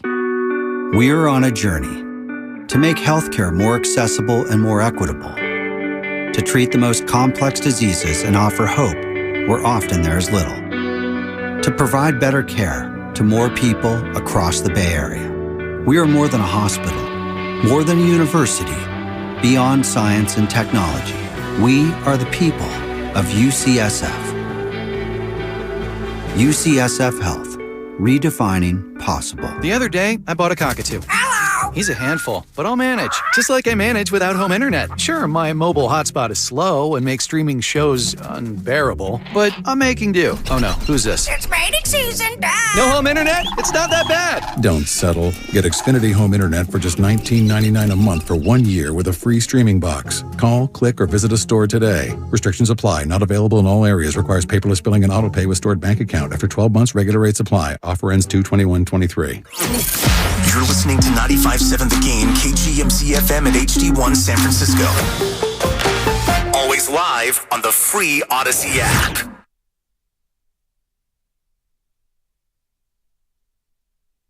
Everybody blame Garoppolo. It's your boy Guru from Steiny and Guru, noon to 3, right here on 95.7 The Game. Back to Willard and Dibbs. And you know the old saying on this show, one of my faves, what are you doing? I'm listening. Yeah, man, what are you doing? Guru, we'll talk to you soon. Joe Montana, what are you doing? Before we get back to the calls, I got a couple updates for you, Dibbs. Are they breaking in nature? Both of them, in a matter of speaking. Oh. They're both injury related. First of all, for the Warriors. Uh-oh. No, this won't rattle you other than that it's a serious injury, but Andre Iguodala will sit tonight? Rookie guard Ryan Rollins has a Jones fracture. Oh, no. Those are not good. No, that's in the foot. Yeah, so he is undergoing surgery. Any fracture that has a name attached to it, your Liz Frank, your Jones, they're not good. Right. I was excited that what happened to Steph over the weekend did not have a name. Seriously. In fact, it had words I had never heard before. Those were weird. What were those I look words? forward to talking to Doc Pandya on Wednesday and getting his diagnosis, although I will say this, and this is somewhat breaking, Dr. Brian Feely, who is the other half of our doctor segment on Wednesday, he tweeted out that apparently Dr. Pandya has set off the fire alarm at work. Right, but Pandya he's got a rebuttal, and so there's a Twitter fight apparently when doctors going fight. On. So we'll get the deals on that on Wednesday. That's so great. But anyway, yeah, the Steph, the tibiofibular ligaments in the interosseous. Thank you, the interosseous membrane. Insane in the interosseous membrane. And so no name there. But Ryan Rollins is going to miss the rest of the season and had dealt with a foot fracture last year, too. So that's not good. Here's the other update. Two timelines. Yeah, exactly. Ryan Rollins played 62 minutes this year. Okay. So I don't think it kills their title hopes, but it's not good. No, it's over. It's not. That's over. Here's the other one, and I'm glad this came out today because at some point in this next hour I was going to ask you, like, why is this Brock Purdy thing taking so long? Why is it taking so long for them to come to a decision on what they're going to do? Right. We now have gotten word per Matt Mayoko. More discussions are scheduled to take place today to determine the specifics and finalize Purdy's upcoming surgical procedure. Okay. So no real news, but we do know that they're still looking at options and getting second and third opinions, which tells me, and this is not good news, Mark, because if it was a cookie cutter, it's just a torn UCL, it's not shredded, it doesn't need to be replaced. It can be repaired.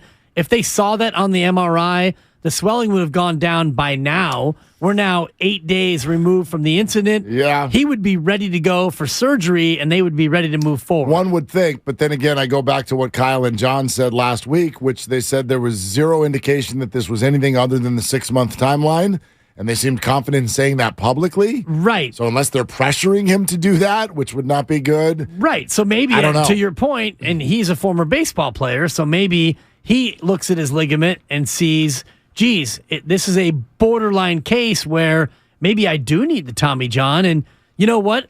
I'm getting paid $700,000 anyway. I've put enough on tape this year to where what if I have the Tommy John and I sit out an entire year, then I come back after a year. And this is me, putting this out there hypothetically based on what he might be thinking in terms of the repair. If you go through the Tommy John, you're out 9 to 12 months. Now you're basically out for the year next year. Yep. Then you come back the following year, which would be your final year under contract before you're able to go out and be a free agent. I think actually you got 2 more after this coming year. Wasn't it a 4-year deal? I think they can renegotiate after 3. They can renegotiate, yes. yes, You're right. yes. But that last year will still play. The fact that he was drafted kind of burns him because if he wasn't drafted, I know, then he'd already be a free agent. Yeah, he's going to be somewhere in the 800s this year. He will be in the 900s the year after that. And then that final fourth year balloons all the way up to 1.1. It's big money. It's going to be crazy. Jimmy's going to get more than that. I didn't want that conversation to even turn into what Jimmy's going to get next year. There's time for that. I don't know, and it doesn't matter. I just know he's going to get starter money, and it's not going to be here. That's my take. Is it 20? Is it 30? No idea. Right. I just know quarterbacks worse than him are making over $30 million this year in the NFL. And quarterbacks like him have made less than him, depending on the situation. Sure. But we also were talking about this, the Open Mic podcast with our buddy Mike Silver with Joe Montana on it, and this got weird. Trey Lance probably would have hung around and been the backup. But what do you do if you're them now? Well, I start Jimmy. He has won a lot of games. I can't say the same for Trey, right? You don't know that from him. I don't think it's hard. I think you just start Jimmy. The hard part is that Jimmy has a no franchise tag clause and he's a free agent. So you got to really show him the love to try to get him back. He still won a lot of games before he got hurt, right? And so he put him in that position to be able to go on that run to begin with. So you handed a guy a team, sort of like somebody else I know got handed a good team. So you got to go with the guy who's been winning the games and gets the offense and go from there. I can't wait to talk to Mike about this because, I mean, first of all, it's just odd that Purdy's name never even comes into the conversation. He tries to lead Joe down the road of, well, Joe, you know that Jimmy's not on the team this year. Joe's just like, well, just start Jimmy. I don't know why it's hard. Well, here's the hard part, Joe. He's not on the team. And Joe's response is, well, he's won games. So let's start him. But Joe, he not on the team. But Joe. You got to give him a uniform before he's allowed to go out there and play. And then, Joe, I don't know if you've heard, but he doesn't want to be here. Right. And the team doesn't want him to be here. So, yeah, let's go ahead and start a guy who wants to be elsewhere and a team that wants to go another direction. Okay, Joe, thanks, bro. Yeah. And thanks, bro, Montana. And then on the way out the door, he's got to take a pow, rat-a-tat-tat on Steve Young. 30-some-odd years later, a shot at Steve Young for being handed a team, and that's when it dawned on me why Joe has spent a year and a half saying don't start Trey Lance is he sees his own situation in this situation. Trey Lance to Joe Montana is Steve Young, 2023 version, and he's triggered, and it made all of the previous opinions make sense. 888-957-9570. How about Robert in San Jose with Willard and Tibbs? Hey, Robert, what are you doing? Thanks for taking my call, fellas. Working away as usual. First, two things. In terms of Joe Montana, that's always been his personality. I was telling your call screen, I used to run into him and Dwight Clark and Ryan Lott and those guys at the Beck Exchange, among other clubs in San Francisco back in the day. And guys always been prickly. It always used to annoy me that Barry Bonds and local media will always come down Barry Bonds' road for being prickly, and Joe Montana will thank Joe. When there's not a whole hell of a lot of difference between them. I think, having met both of them, I think Barry Bonds is actually a nice person. That's for Joe Montana. In terms of Garoppolo, I'm a Raider fan. I was listening to the Raiders station down in Vegas, and they were saying that they expected Jimmy Garoppolo to get $30 million a year. I was just flabbergasted when I heard that, and I was with you, Dan. I was like, there's no way in hell I'd ever give him that kind of money, but they seem to think that he's going to get that kind of money too as a starter. Well, it's just the market, Robert. I mean, I don't know if he's going to get 30. Doesn't really matter to me, but don't we do this in the NBA offseason every year? You're like, wait a minute. Evan Fournier got $88 million. He's a good player. What are we doing here? He's a good player. That's the market. Like, if I told you Carson Wentz made 32, would it make more sense for you to say Jimmy's going to get 30? Well, just because that's what Don Yee's could. I know. If I it's told different. you Jameis Winston got $14 million, would it make sense to you that I told you that Jimmy Garoppolo's not going to get $30 million? But it's all about timing, right? Exactly. Carson Wentz's timing was impeccable, and I think Jimmy's is too, because of the fact that he is now on the market, probably secondarily to Derek Carr. I don't even know if Derek's going to be a free agent. But if we talk free agents, like true free agents right now, yeah, Jimmy's number one. Derek's not free yet. Aaron Rodgers not free yet. Sure, that you want to acquire those guys, but you got to give up a load in order to do that.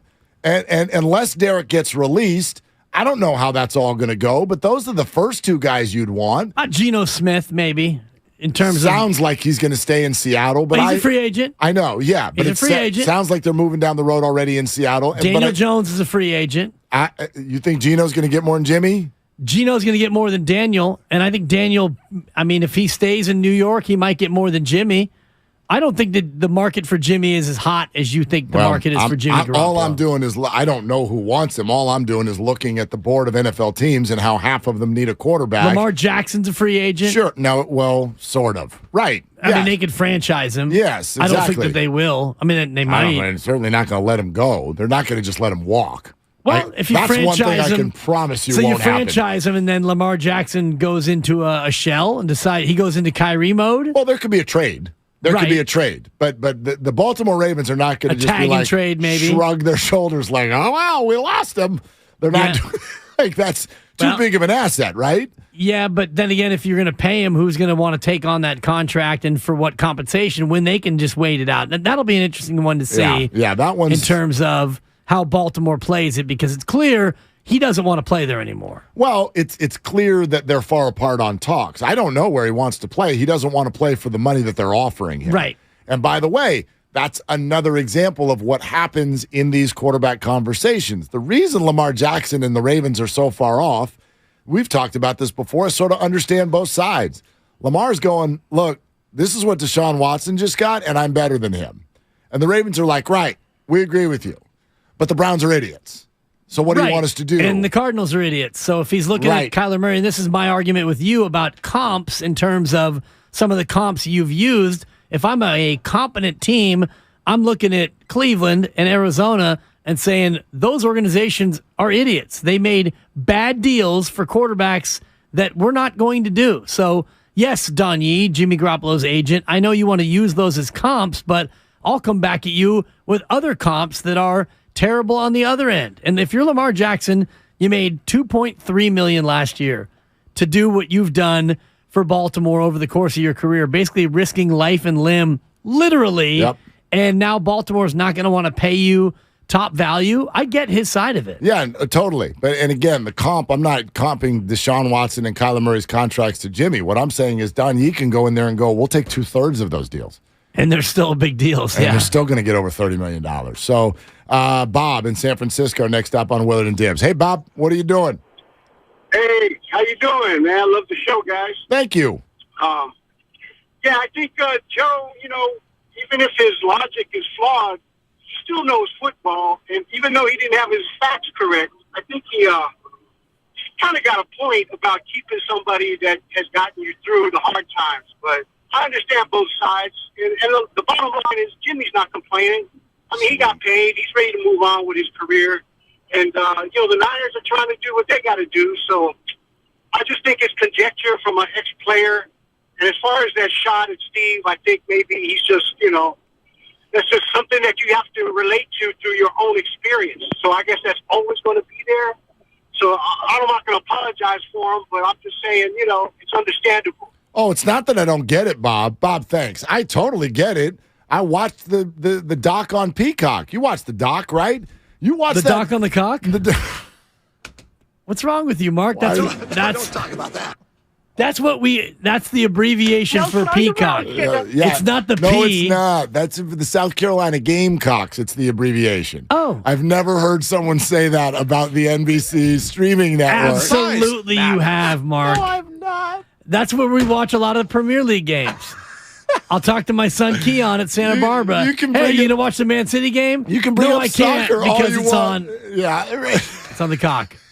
Yeah. I've not heard that till now. So and if I talk I about contend that you're the only one who does that. False. Hit me on the text line.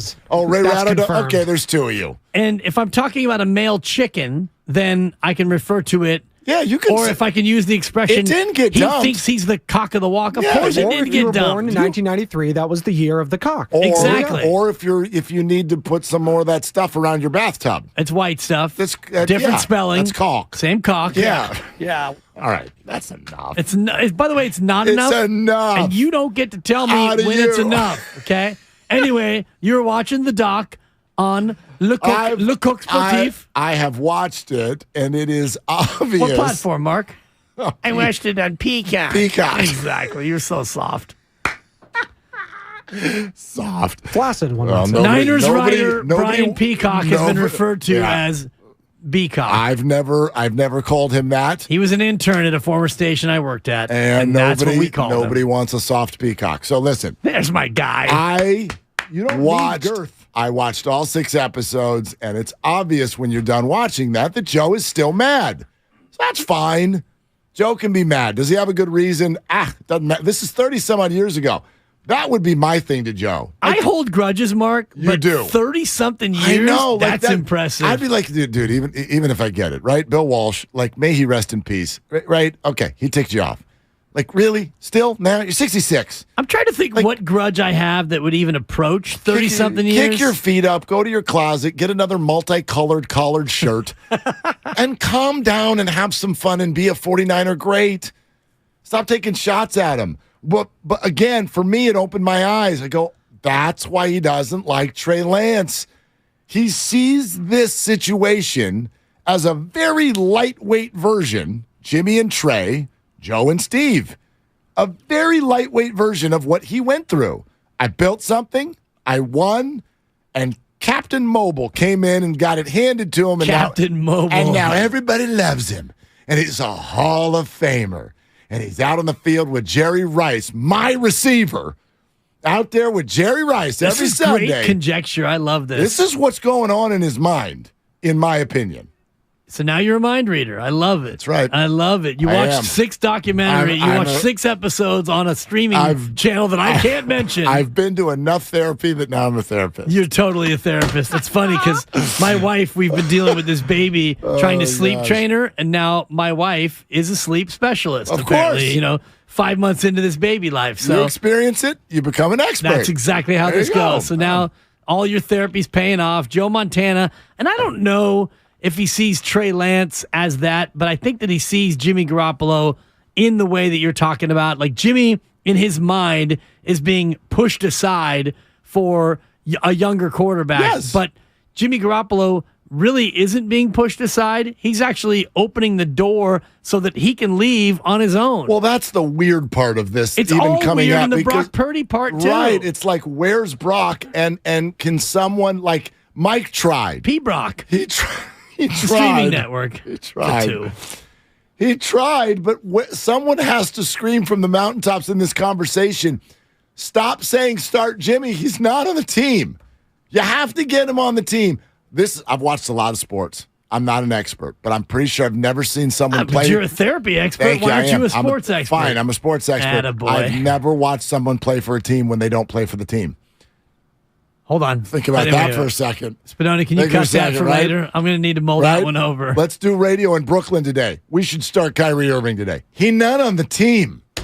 He's not on the team. Well, you could say that the referees in the Kings-Lakers series actually played for the Lakers even though they weren't on the team. You could. So that's different. Why you always got to make it about the refs? And I would never turn on the refs like that, but I was just thinking of examples. Paul in San Francisco on Willard and James. Paulie. Hey, Paul, what are you doing?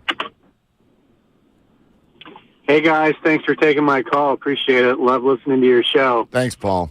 The only thing that I would add to the Jimmy Garoppolo contract talk, which I apologize if I missed you guys mention already, is the guarantee part, which I think is the most important piece of these NFL contracts for sure. So my prediction is that he will get something, publicized in the 30 to 35 million range, but it's going to be his guarantee and also probably some heavy incentives on his health and how many games he played.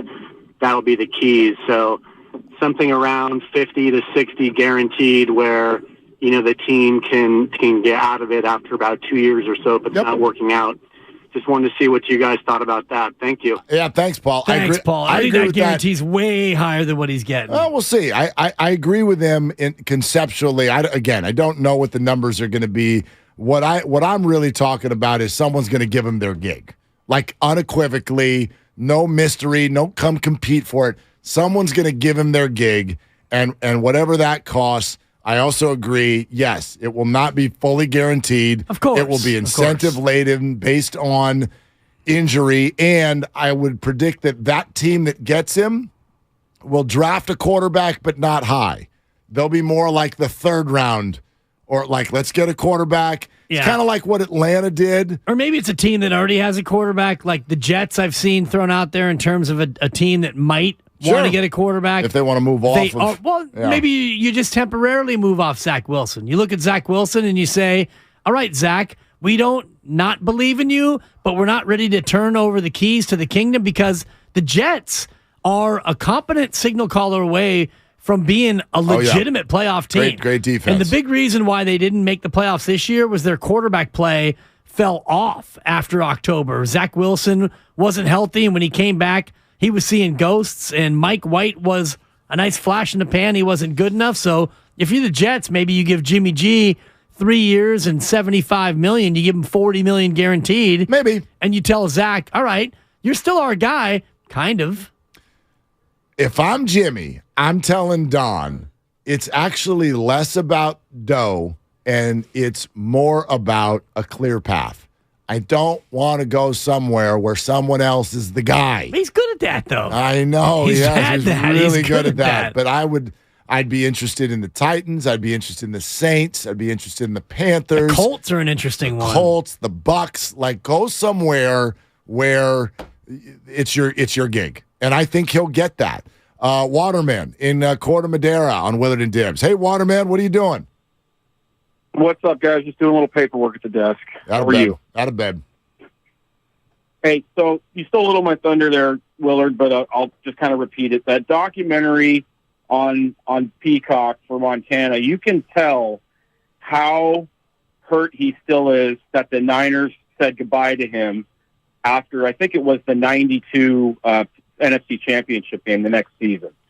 And so I think what he is obviously he's still hurt by that because he felt like he had more left in the tank to give the Niners and to possibly win another Super Bowl. But what he's also super sensitive about is losing his job to injury because, you know, like you guys were talking about earlier in the show, it was Steph and him being injury prone without the championships. You take away all the Super Bowls Joe won, and he's an injury-prone great quarterback. So, I mean, that's where I think he's coming from. And then, you know, I agree with you 100%. He's got some PTSD with a mobile quarterback thing. So he just doesn't like that. I think it has to do with the injury situation and the mobile quarterback thing. Yep. Thanks, guys. Thanks, Waterman. I mean, you listen to that, and I'm almost like, so at the Super Bowl next year, we should ask Joe again. Jimmy will be Carolina's quarterback. Yeah. And I'd be like, all right, Joe, what do you think? You know, 49ers made the playoffs, but there's still the Brock Trey thing. What do you think? And he'll be like, I think they should start Jimmy. Exactly. I really do. I mean, he wins. He wins. Yeah. And that's what that conversation felt like.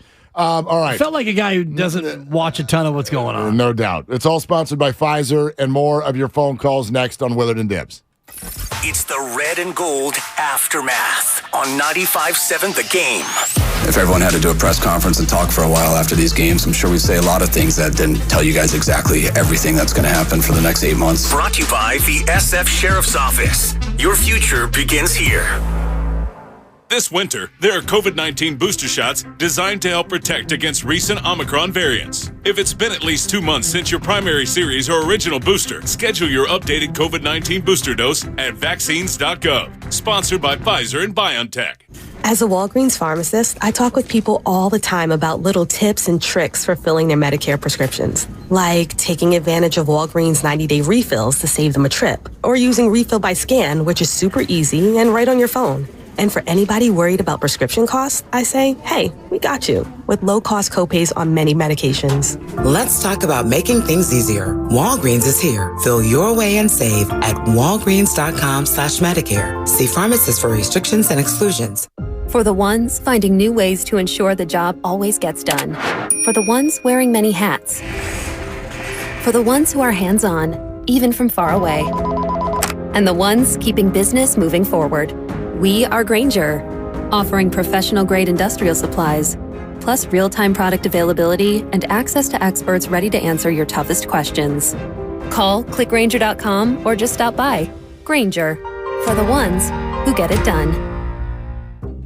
So, the other day, I bought an extremely chatty... Boring story time!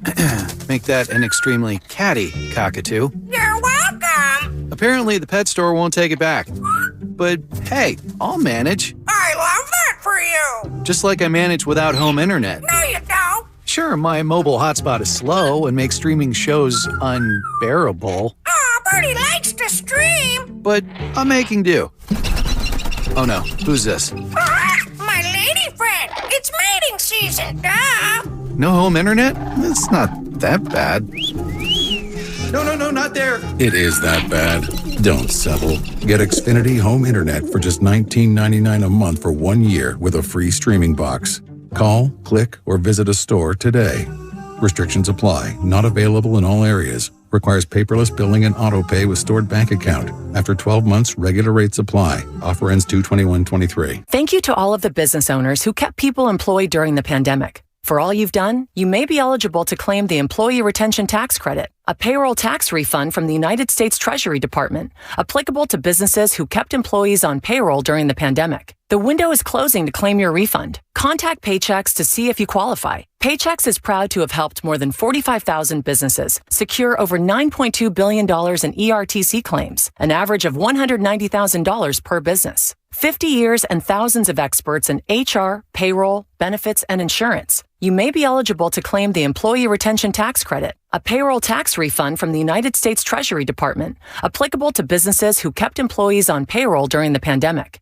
The window is closing to claim your refund. Contact Paychex to see if you qualify. Visit paychex.com/ERTC to find out how Paychex can help you get additional cash into your business. Paychex.com/ERTC. Paychex.com/ERTC. If you own a business, this has been a bumpy ride. From pandemic to inflation, I'm sure you could use a break. If your business has 5 or more employees and survived COVID, you might be eligible to receive a payroll tax refund of up to $26,000 per employee. The challenge is getting your hands on it. Hi, I'm Howard Mackler, and that's why I founded GetRefunds.com to cut through the red tape and get you that money. The team of tax attorneys we have put together are highly trained in this little-known payroll tax refund program. We do all the work, charge not a dime up front, and simply share a percentage of the cash that we get for you. Businesses of all types qualify, including those who took PPP, nonprofits, and even those that had increases in sales. We have helped return over $1 billion to businesses, and we can help your business too. Just go to GetRefunds.com and answer a few questions. This payroll tax refund is only available for a limited period of time. Don't lose out on up to $26,000 per employee. Go to GetRefunds.com. That's GetRefunds.com. I had a nighttime routine for my frequent heartburn. I would drink milk. I would sleep upright with more pillows. But that painful burning stayed. So I made Prilosec OTC part of my morning routine. With just 1 pill each morning, Prilosec OTC prevents excess acid production, blocking heartburn day and night. Now I have a new nighttime routine. I call it sleeping. 1 pill a day, 24 hours, 0 heartburn. With Prilosec OTC. It's possible while taking Prilosec OTC. Use as directed for 14 days to treat frequent heartburn, not for immediate relief. As a Walgreens pharmacist, I talk with people all the time about little tips and tricks for filling their Medicare prescriptions, like taking advantage of Walgreens 90-day refills to save them a trip, or using Refill by Scan, which is super easy and right on your phone. And for anybody worried about prescription costs, I say, hey, we got you with low-cost copays on many medications. Let's talk about making things easier. Walgreens is here. Fill your way and save at walgreens.com/Medicare. See pharmacists for restrictions and exclusions. Ray Magliozzi here for eBay Motors. You're driving along and some nimrod cuts you off. You hit the horn. Jeez, it sounds like a goose in distress. Time to head over to eBay Motors. They have horns for every make and model, not to mention horn pads, steering wheels, wiring, and more. 122 million parts. You can even go for an upgrade. It looks like Mr. Cutoff Man needs a new seat cover. Try eBay Motors, pal. Get the right parts at the right prices. eBay Motors. Let's ride. Let me guess. Unknown caller? You could reduce the number of unwanted calls and emails with online privacy protection. The latest innovation from Discover will help regularly remove your personal info, like your name and address, from 10 popular people search websites that could sell your data. And we'll do it for free. Activate in the Discover app. See terms and learn more at discover.com/online privacy protection.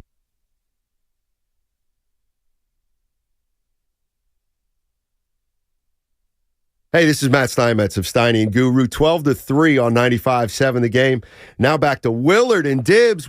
Guys, what do you got? Dibbs, Willard, what do you got? 49ers, Giants, Warriors. We got action. That's what we got. We got all kinds of stuff. We got an all-time great who doesn't want the gig. Doesn't want the gig. I mean, that's He wants really, the smoke is what he wants. I don't think he wants the gig. If you're just joining us, open mic podcast with our buddy Mike Silver, and I already can't wait for Thursday to ask Mike all kinds of questions about this conversation with Joe Montana in the 49er quarterback position. Trey Lance probably would have hung around and been the backup. But what do you do if you're them now? Well, I start Jimmy. He has won a lot of games. I can't say the same for Trey, right? You don't know that from him. I don't think it's hard. I think you just start Jimmy. The hard part is that Jimmy has a no franchise tag clause and he's a free agent. So you got to really show him the love to try to get him back. He still won a lot of games before he got hurt, right? And so he put him in that position to be able to go on that run to begin with. So you handed a guy a team sort of like somebody else I know got handed a good team. So you got to go with the guy who's been winning the games and gets the offense and go from there. It's just an uncomfortable laugh for me when Joe Montana takes a shot at Steve Young. Well, it's a shot at Steve Young. The fact that Brock Purdy's name never comes up is the weirdest thing of all time. He's like, they were in position. He was out there, too, at the stadium while Brock Purdy was playing. Right. It's not like I feel like we've listened to that and we're like, Joe might not have watched the games this year. He was at the playoff game. Exactly. He watched Brock Purdy beat the Dallas Cowboys. Yeah. He watched it. So when he says, well, I mean, Jimmy's the one who put him in position to go on that run. Well, then what the hell did Brock do? He continued that position, and he went on that run. For longer. Yes, and he actually went on that run. Right. Jimmy put him in position. Yes, he did. And then Brock went on the run. Jimmy bought the running shoes. Brock put the shoes on and went on the run. That's the way that went. It's just weird. By the way, it's a Monster Monday, and it's brought to you by Boxer & Gerson, Northern California's premier workers' compensation law firm, helping injured workers get their lives back for over 40 years. So it was almost like the stance by Joe. I mean, maybe he's under the impression that Brock is out next year. Like, I'm trying to figure out the premise. I think he was under something else. Honestly, Mark, when you look at the video, he might have been under something else. And by something else, I mean the influence, because he's not making a lot of sense in what he's saying. Mike he looks goes, a little loopy in Mike that. goes, so Jimmy's a free agent. So you're really going to have to show him the love. And he's like, yeah, he's won a lot of games. Well, you're missing the whole point here, which that's fine. I'm not here to come down Joe Montana's road because he sees this differently or missed a wide open portion of this conversation.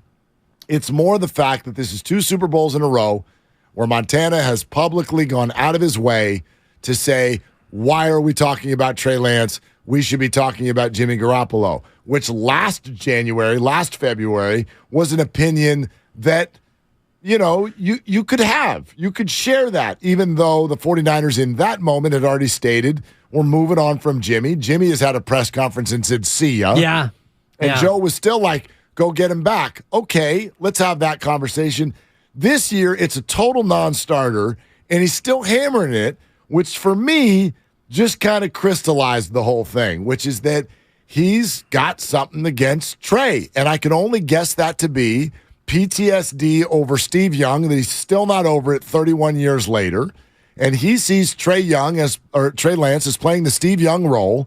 Jimmy is playing the Montana role. They're all playing it at a way lower level, by the way. But those are the roles they're playing.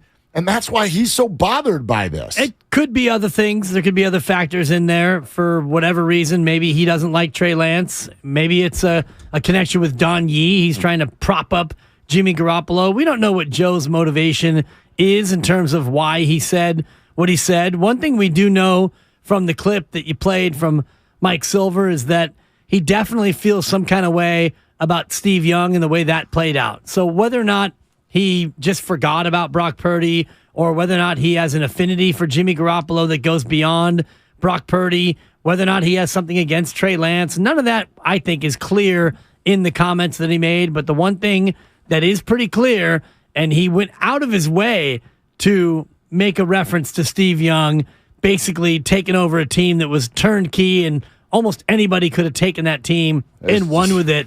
That's the part of it, I think, that stands out to me. The Trey Lance, Brock Purdy stuff, it just came across as a guy who doesn't really either pay attention or care to know what he's talking about. And as far as like how he's going to be a legend, no matter what he does, he's still a 49ers legend. Of course Maybe he won't be as beloved as Jerry Rice or Ronnie Lott or Steve Young or many other 49ers, but he's taken his own path. He's chosen his own path with the split jersey and, no matter what, I'm going to win this game here when the Niners play the Chiefs. So Joe's not caught up in how he's perceived as a legend, so I'm not either. It's just too bad is really all it is. I don't think greats from an organization should ever be at odds in retirement.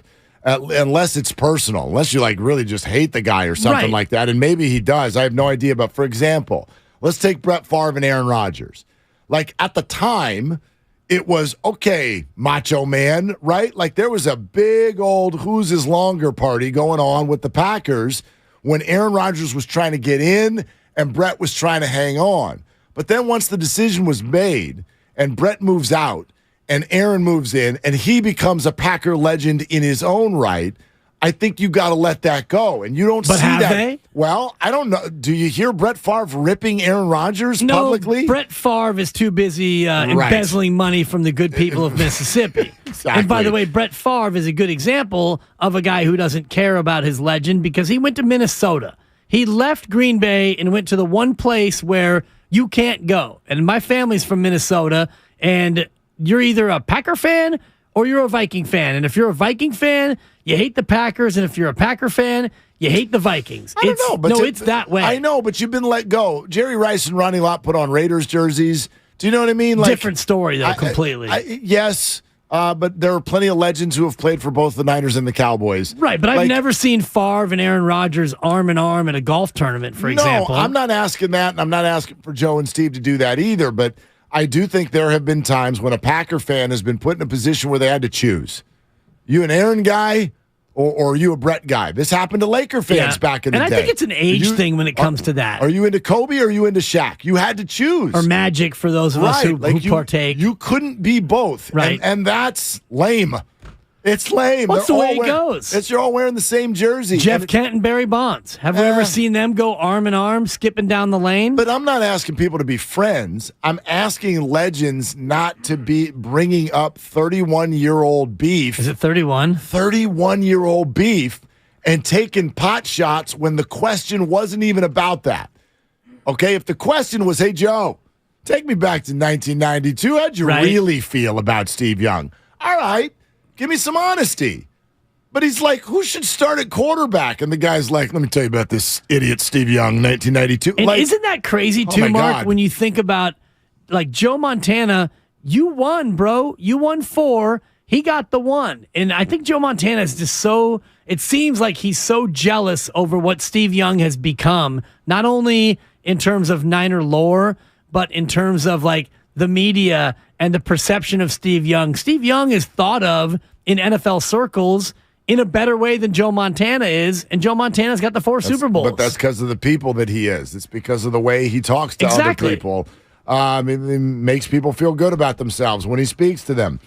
Sponsored by the San Francisco Gift and Jewelry Center. You know when you ask your partner what's wrong, and they say nothing? Yeah, the Valentine's Day gift you got last year is probably what's wrong. With 75 showrooms in one location this Valentine's Day, let the San Francisco Gift and Jewelry Center help you right some wrongs. Visit 888 Brannan Street or shop online at sfgcjm.com. More of your phone calls next. Steiny and Goo going to hop in here on Willard and Dibs.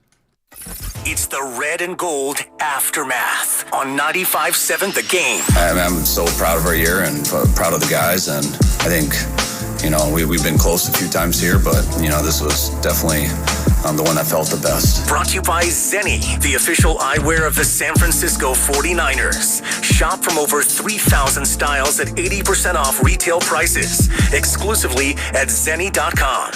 Hey, Dan Dibley here. Are you making plans for 2023? Now's the time to consider a remodel or upgrading your windows or door. This winter, you may realize your home is not as energy efficient as it could be. If you're feeling a cool draft, talk with your architect or designer about dual or triple pane windows and well-insulated doors. Golden State Window and Door provides the latest options in style and lower cost energy efficiency for your clients.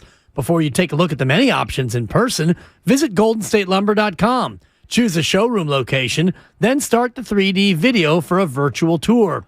You'll see windows and doors from Marvin, Anderson, True Style, Therma-Tru, and others. Homeowners, you're also invited to take a tour or visit Golden State Window and Door showroom near you. Think of Golden State as your resource for future plans. Family owned since 1954, Golden State. When you succeed, we succeed.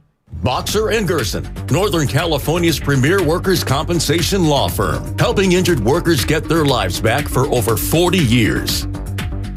At Right Way Garage Doors, we consider what we do inspired craftsmanship. Our design pros are artists, using wood, glass, and metal as their brushes, your home, their canvas, all inspired by your vision. Right Way Garage Doors has been delivering the highest quality work with the right value and the right customer experience for 42 years. Check out their blowout sale. For a limited time, receive 15% off your garage door purchase, plus qualify for up to 24 months no-interest financing. Call 877-DOOR-808 or visit rwgaragedoors.com.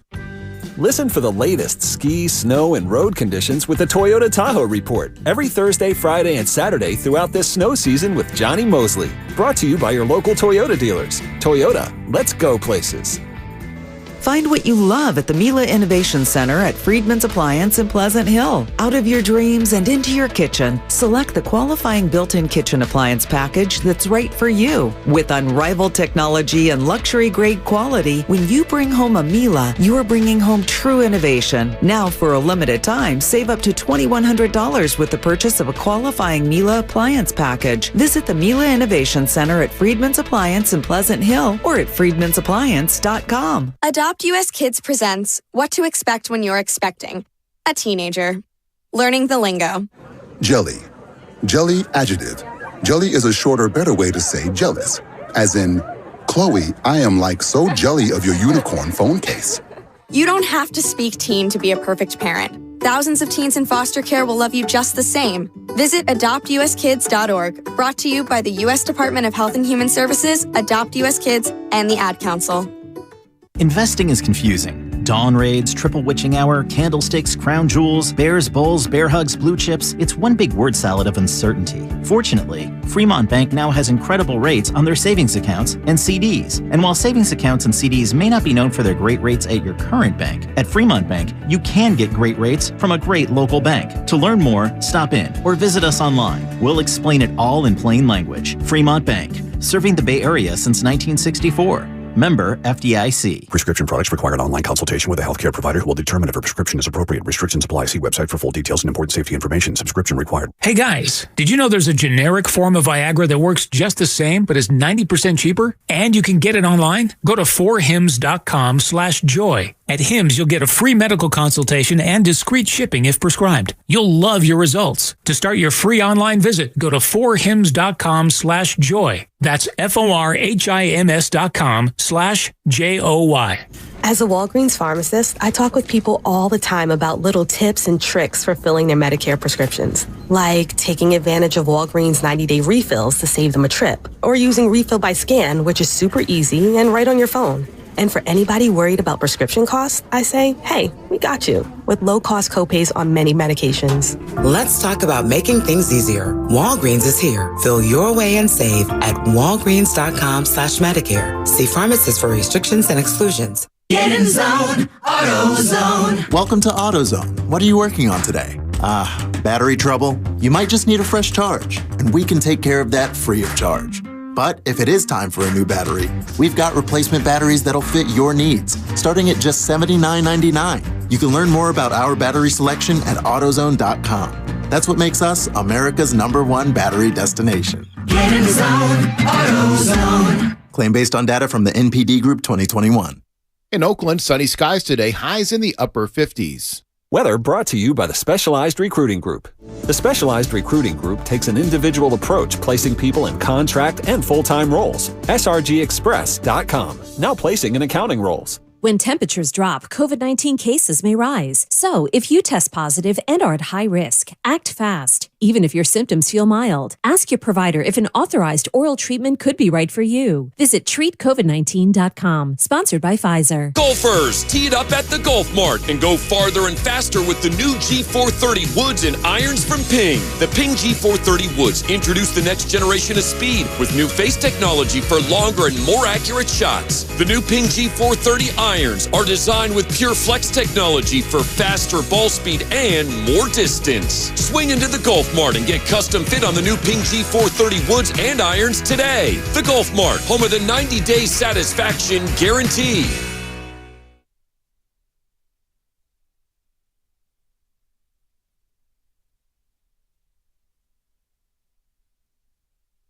Hey, it's Ryan Rollins with the Golden State Warriors. Now back to Willard and Dibbs. Right? Life, man. I mean, life, bro. The Breaks, my podcast, The Breaks, it's going to come out someday. Dude. Someday. I mean, we should take it to Peacock. And that's what I'm now formally calling it. It's definitely got to be on Peacock. No doubt. No doubt. HBO Max, maybe. I don't know, man. But first of all, Warrior game tonight. Tune into Warriors Live, 95.7 The Game, presented by Xfinity. Supercharge your home with supersonic Wi-Fi, unbeatable internet only from Xfinity. I'll miss the start of the Warrior game because I'll be knee-deep in AAA Little League drafts. Tonight, also at 7 o'clock, I've got the #1 overall pick, and so we are negotiating with multiple parties right now. I love it. Yeah. Good luck. I'm still a little bit jaded because I was doing AAA in Oakland in the Knoll Soul League, and we had the first pick, and I'll say it now because the kid's in college. You're never supposed to talk about where you take kids. I took Matt Dessler, and turned out to be a great pick. He went on to be a multi-sport athlete at Bishop O'Dowd. Great kid. We still follow each other on the socials today. I love the kid. I'm happy I took him.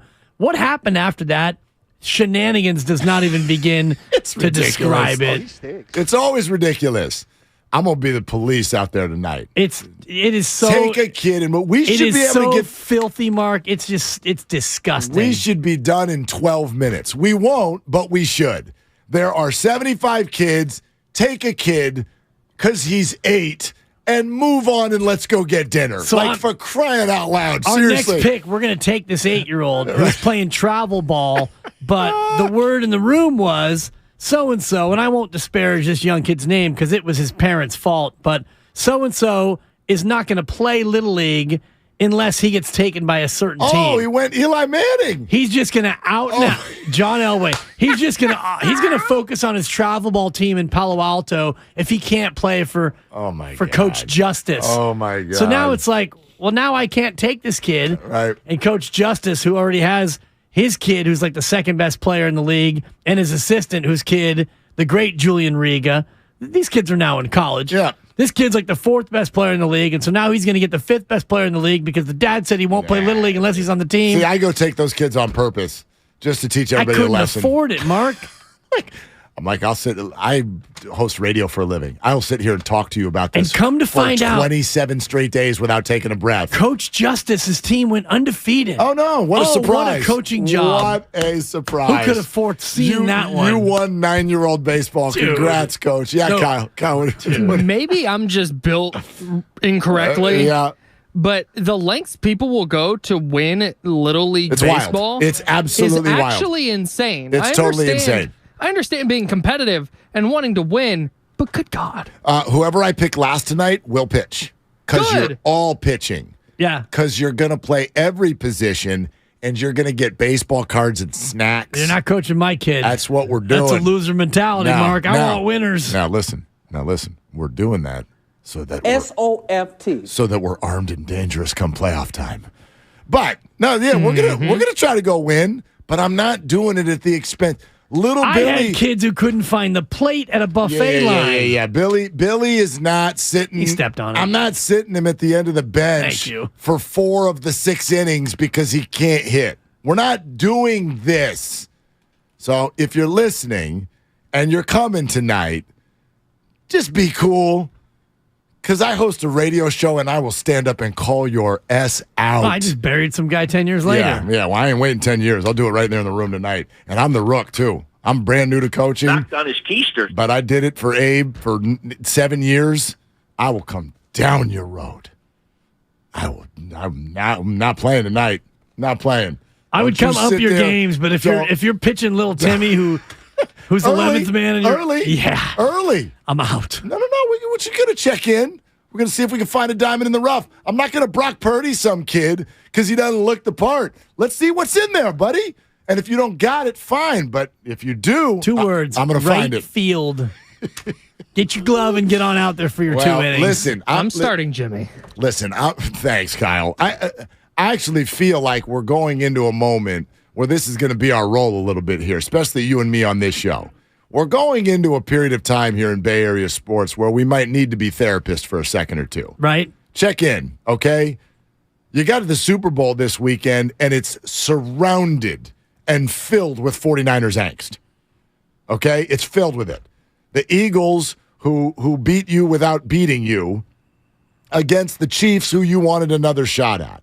We've all decided we were Chiefs fans. A week and a half ago, we hated them. Now we want Patrick Mahomes to win again. So we've got that. We've also got the Warriors chasing a playoff spot, without Steph Curry. And pitchers and catchers are about to report for Giants baseball, which has angered its fan base like no year I've seen in recent memory. There was one? There was a fan base? Based on the numbers for Band Fest? 10,000. Maybe, tops. 7 to 10. You want a fan 12? fest? Go to San Diego. Wow. That's a fan fest. I told you earlier. That's a festival. The Padres fan fest looked like in Europe when a dictator used to stand on the side of the castle, like just people as far as the eye could see. And you pulled up a story about people who couldn't get in. 3.5 hour wait. Can you imagine you can't get into Fan Fest, a free event? Well, that's how it used to be down there. You used to have to get tickets because people actually wanted to show up. But you had me thinking about this because we always talk about what's the best month of sports in the world. Yeah. February is the worst month. February's tough. February's tough. You got the Super Bowl. If your team's not in the Super Bowl, it's tough. Well, even if you're whatever, we all love the Super Bowl. You're having a party. Yeah. I'm going to the father-in-law. I'm going to Phil's, the father-in-law's. You just told me you were definitely maybe to come to my party 2 hours ago, and now you already told me. Yeah, the words come in that. No. Yeah. Well.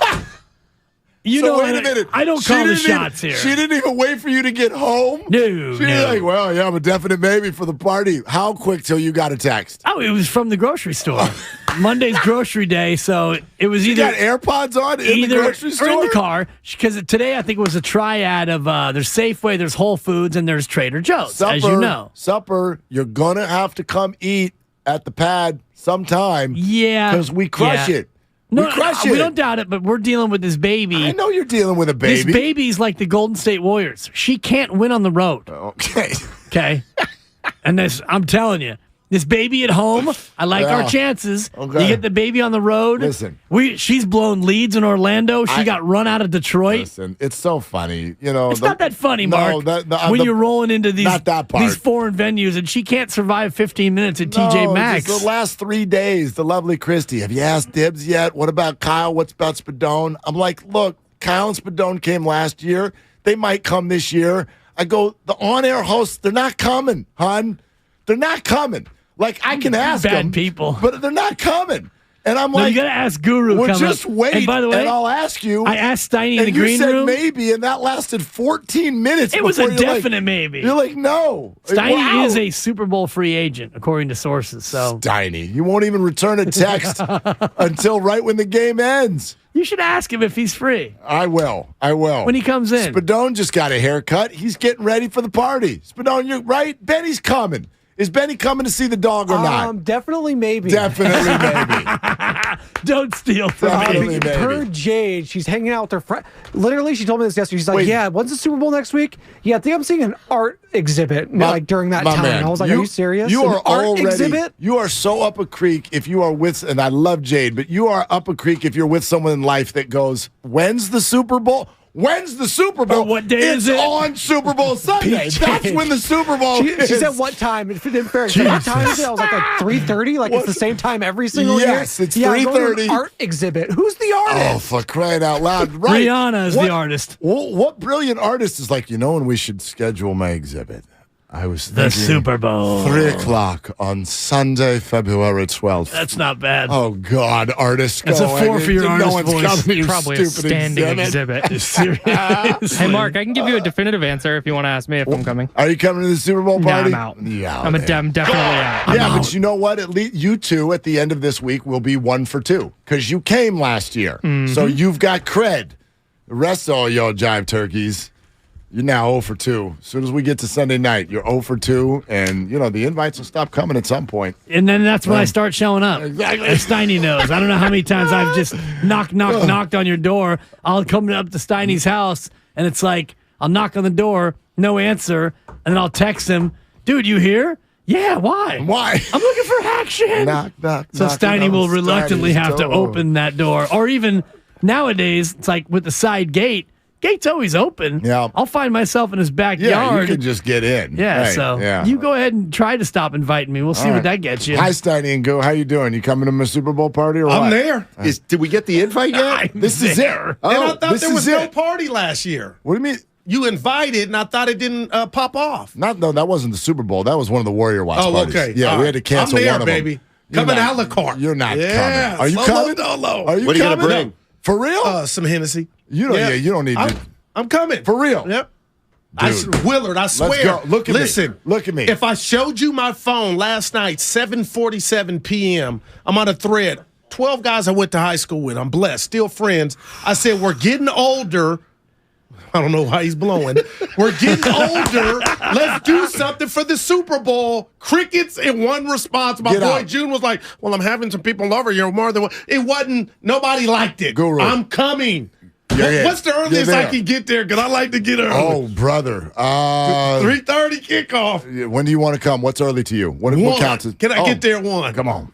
I'm there. Let's go. Take this to the bank, Donnie. Let's go. We're bringing more than one bottle. Doing stuff. We play some dominoes or something for a couple hours first. Or Speaking of which, Dibs is kicking my ass on the domino app. You leave yourself open a little bit too often, Goo. You're vulnerable. I love that you're playing over an app now. That's it's just the worst. No, it's great. You're at the red light. It's like people playing video poker. Like I'm like, what do we? We're just hitting here buttons. I don't have time to sit down with Goo. I need some shades and a visor on. Boy. I need a drink. I need to be poking at my guys. It's a chance for you to bond with a friend. There's a guy who I know. I'm not pushing buttons over here. I met a guy named Curtis Abbey about 9 years ago over Words with Friends. And one day he said, hey, you should come on out and play golf at my club. Little place called The Preserve down in Carmel Valley, San Lucia Mountains. Curtis and I have become good friends. And now Steiny and Curtis have become good friends. Words with Friends. All over a phone game. So I am pro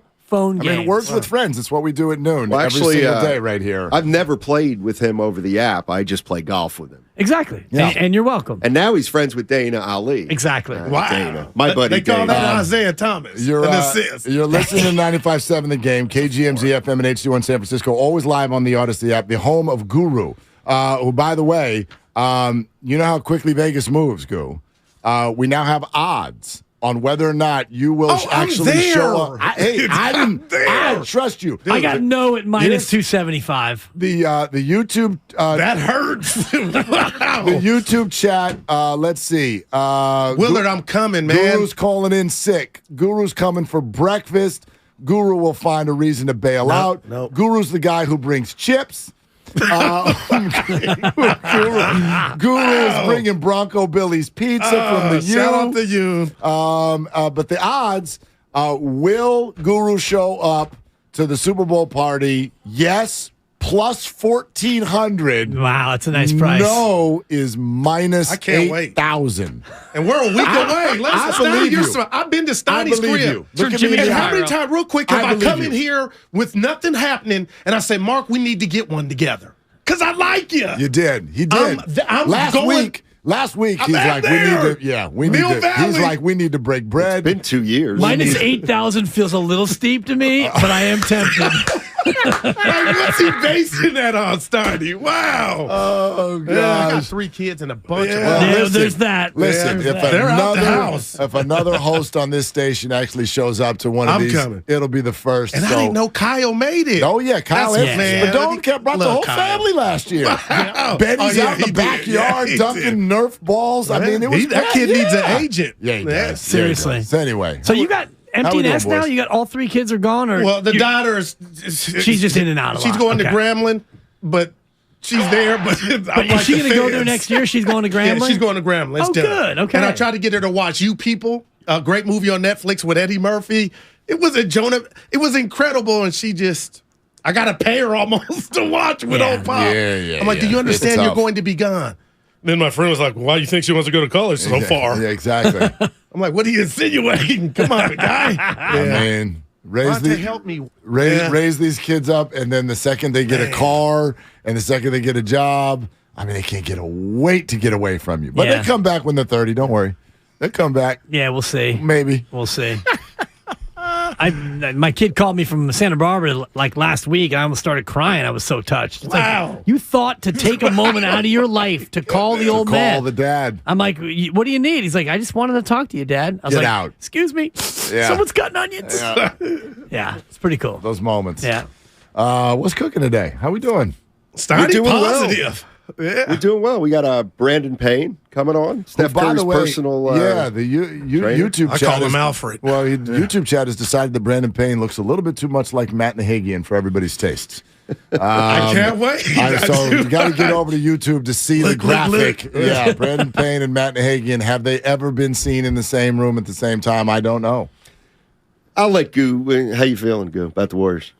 I'm going to fake it all day until he comes back. I am so worried and petrified. And let me just real quick tell you why. The cameras caught him going straight to the lock. There was no go get a Gatorade, bump knees, it'll go. It was something is immediately wrong. So here we are. They're 1 game over 500 with Steph. At every turn, guys, they haven't answered the bell, but they are defending champs. When I hear tears, and I'm no doctor, that scares the hell out of me. So do they have enough to survive? If it's only 2 to 3 weeks, I'm in, sign me up. But Wiggins, he went from K-Wig to being one of the greatest redemption stories in the league from the sense of we could count on you.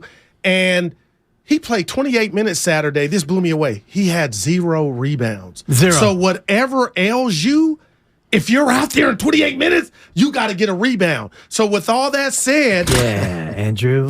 you got to come together because I'm getting scared that if I really think Steph is, I'm hoping I'm wrong. Speak it's on it, worse Goo. than what they're saying because the Warriors slow play everything.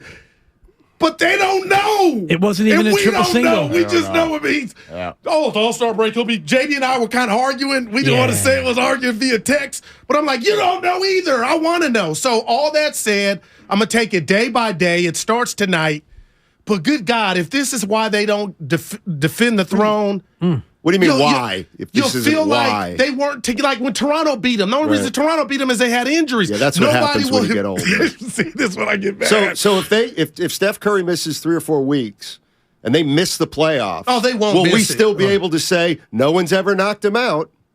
No, you'll be eventually right because of attrition kicked in. Well, right. I think, but I'm hoping attrition didn't kick in and he's just out for a little bit. But guys, when you hear tears and your guy, our guy Pangia, I don't think they know to what extent this is. This one's weird. This is not the path that's well traveled like torn ACLs. Like we all just learned new words last week. Steve Kerr was like, I've never heard of this ligament. I've never heard of it. I don't even know. So how? And it's an important one, right? So how are we supposed to know? You don't know that. Well, it's not. I heard Dr. Punch. It could be his extra one. No, it holds I think everybody's got an extra one. Extra ligament. It's not as he doesn't need surgery, Okay. right? Like I think sometimes when we hear torn ligaments, we go, "Oh my God, you have to have surgery." Well, there's certain ligaments. Like every time you sprain your ankle, if you sprain your ankle really bad, you tore ligaments in there. It doesn't mean you need surgery. See, that I didn't know. Right. I've been hearing that. Yeah, so, I mean, this is what I understand. I don't think it's a surgical thing, but I do think it's a wait and see how it reacts. Pain tolerance. Right. And, yeah, stability. And there's no way to know that yet. So that's why you get a weird report like multiple weeks. Wow, multiple. Which means what? I have no idea. That could mean the rest of the season. Could also be back by the All-Star break. Yeah, it could be back that first game. First game back. But I'll tell you what, I don't want to see you worry like you did over Purdy, because that's what takes years off the back end Jimmy of your last life. year. Jimmy, when he got hit, and he came back. So you're too healthy of a young man to give it all back with worry. No, I'm not. All That's the why I'm work going to be you do. positive. I'm going to be positive. Okay. That starts Well, they're tonight. in I'm trouble. going tonight to see OKC. Yeah, enjoy that. And, Wait a minute. it should be a victory. I thought you said you're going Saturday. Yeah, I'm going to go tonight. We were going tonight. He didn't really want to go, no Steph, so I'm going to go. All right. Don't be airing out. See, that's D'Angelo Russell. Hey, it's not. Stitches, A little different. Yeah, but Little different. we'll talk about that during commercial. But Willard, I'm coming Sunday. Yes. Lovely Christy already texted. She can't believe it. Happy birthday to beautiful Christy. Thank you. I followed this man. For her. I The lovely thank you, Christy also texted me and said, minus 8,000 on the no? Doesn't sound that high. I checked No, my she phone. did not. She actually did text me yesterday That's because you texted her first. I sent her a happy Yeah, birthday I'm like, message. fix that. Texting my girl. I felt a little Back bit. up, dude. I felt a little bit awkward, but I thought, you know what? This is a woman who's been to my house. She's brought me multiple meals This is because. true. Oh, This is true. Dude, I'm not trying to speak too far out of school here. She's a Snitches saint. get stitches, She's a but saint. yeah, she's a wonderful person. So I thought that it was the least I could can't do. wait to meet her. Yeah. And I thanked her, by the way, for all that she does for you, because by That was- proxy, she's doing that for me as And he well. always has that smile on his face. On his Yes, picture when and I she's give her a around. lot of the And credit. now you know why. Yeah, Exactly exactly. right. So Exactly You coming, Sonny? I gotta tell you, real, though. I got to tell you something. You may It not. was like, I said, are you having surgery? That's how we processed it. It's not out of the realm of possibility because I could be golfing that day up Let's at do it, Peacock man. Gap. Life is too Well, short. then come on, man. Yeah. Come on. Dibs, you got the little one, so no for you. Yeah, as I was saying to Mark, 16 minutes away. my baby's like the Golden State Warriors. She's terrific at home. She's brutal on the road. That's a four. Yeah, I mean, it would be great if we got to Sunday and if she was having a good day, we could, hey, let's rally up and go. But I mean, I'm dealing with the nap schedule. I got We you. got teething right around the corner, and like Mark knows, I'm not making decisions these days. I will let you guys know, and I feel like this is my duty to let coworkers know before they enter the room that it's possible. It is very possible, if not probable, that look. Oh, You might be sharing a room. You might be partying sharing, with the boss. You might be sharing a room with the boss. Just letting you know. I'm going to bring the Letting you know. missus. Of course. She wasn't invited. Of course. Hey, Steiny. Oh my God! What? Super Bowl with the boss. Goo, I know you're enjoying the game. I gotta talk to you he about wouldn't do Friday that. at 2:15. He wouldn't do that. I thought the tease was a little loose. Look. Now he's a good dude. Yeah. I'm shocked at you two.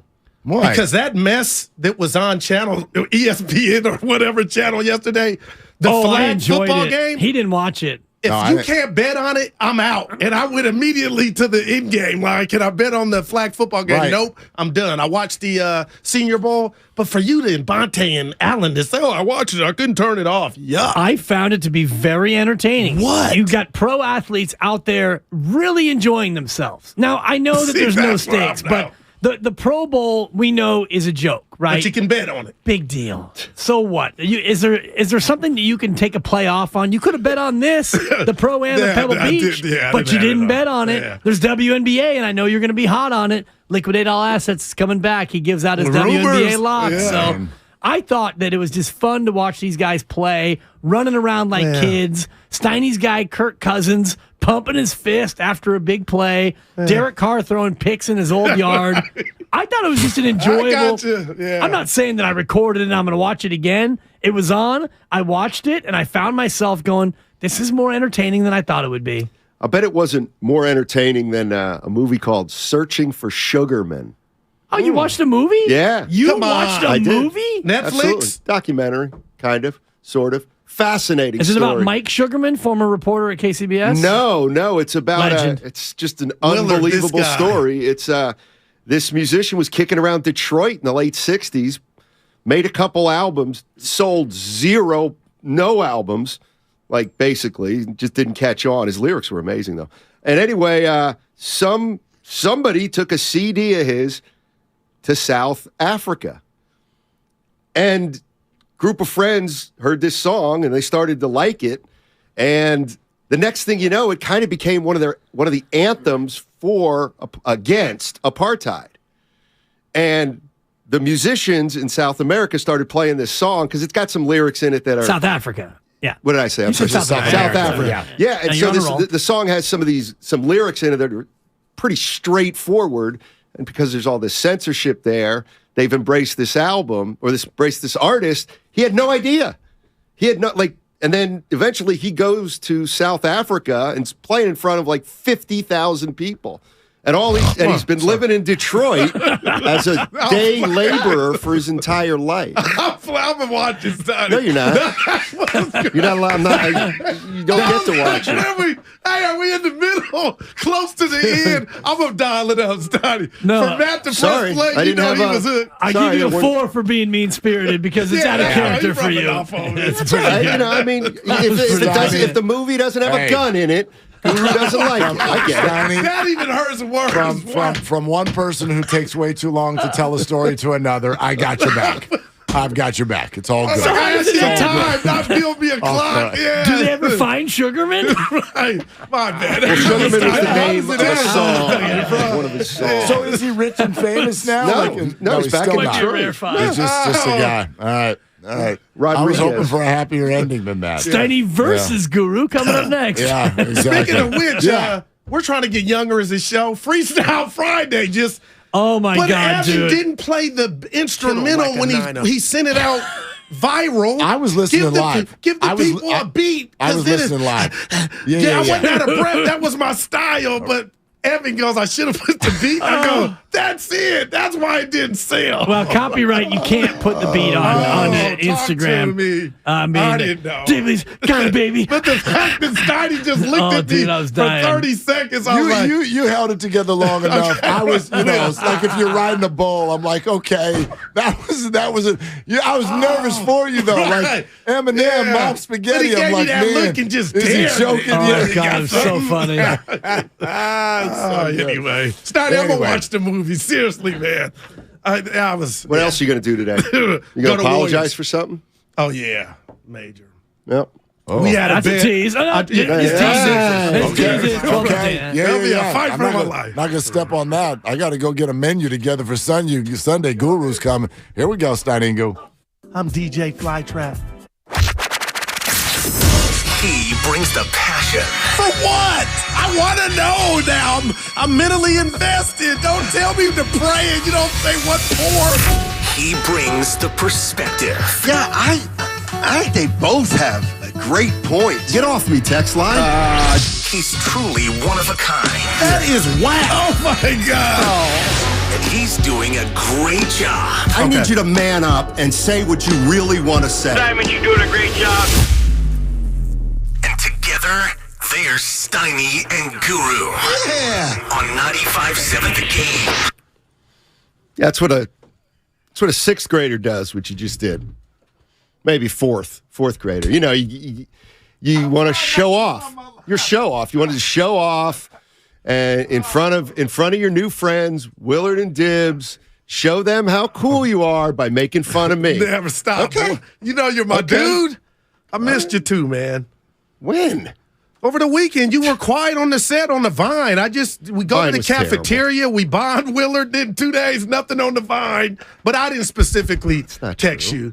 I told you I told you I loved you on Friday night via text. I mean, that's the natural. That's the natural. All right. Let it. Yeah. Let it breathe. Yeah. Exactly. We got a lot to get into, Matt. Like what? Joe Montana's comments about the United quarterback situation. And Steph Curry. He doesn't matter. Do you believe he believes what he said? Who? Montana? Joe Montana. I don't know. See, that's for that devilish grin you got. I don't know, but what did he say? Why don't you fill in some of the listeners who may not know? Almost like the Niners are giving scholarships at quarterback, and that's how Jimmy Garoppolo got the job, and he said Jimmy should get the job coming out of camp. But I was like, Joe, did you see the press conference where Kyle was like, it'll never happen? Right. Yeah. Well, I think the reason Kyle said that was because he knows Garoppolo doesn't want to come back. Even if the 49ers we know had that? I think that's why he said no scenario. But maybe I'm wrong. But why would he have said no scenario unless one side, he knows for sure one side has no interest? Obviously, Steph Curry hurt. Was it a knee? Knee? Inside the knee. Yeah, can we just call it a knee because we don't know any more than that. We got Brandon Payne. That's his personal trainer. He's going to join us at 1 o'clock. He's always got a ton of insight. He's his longtime personal trainer on the Bud Light guest line. We're going to have him.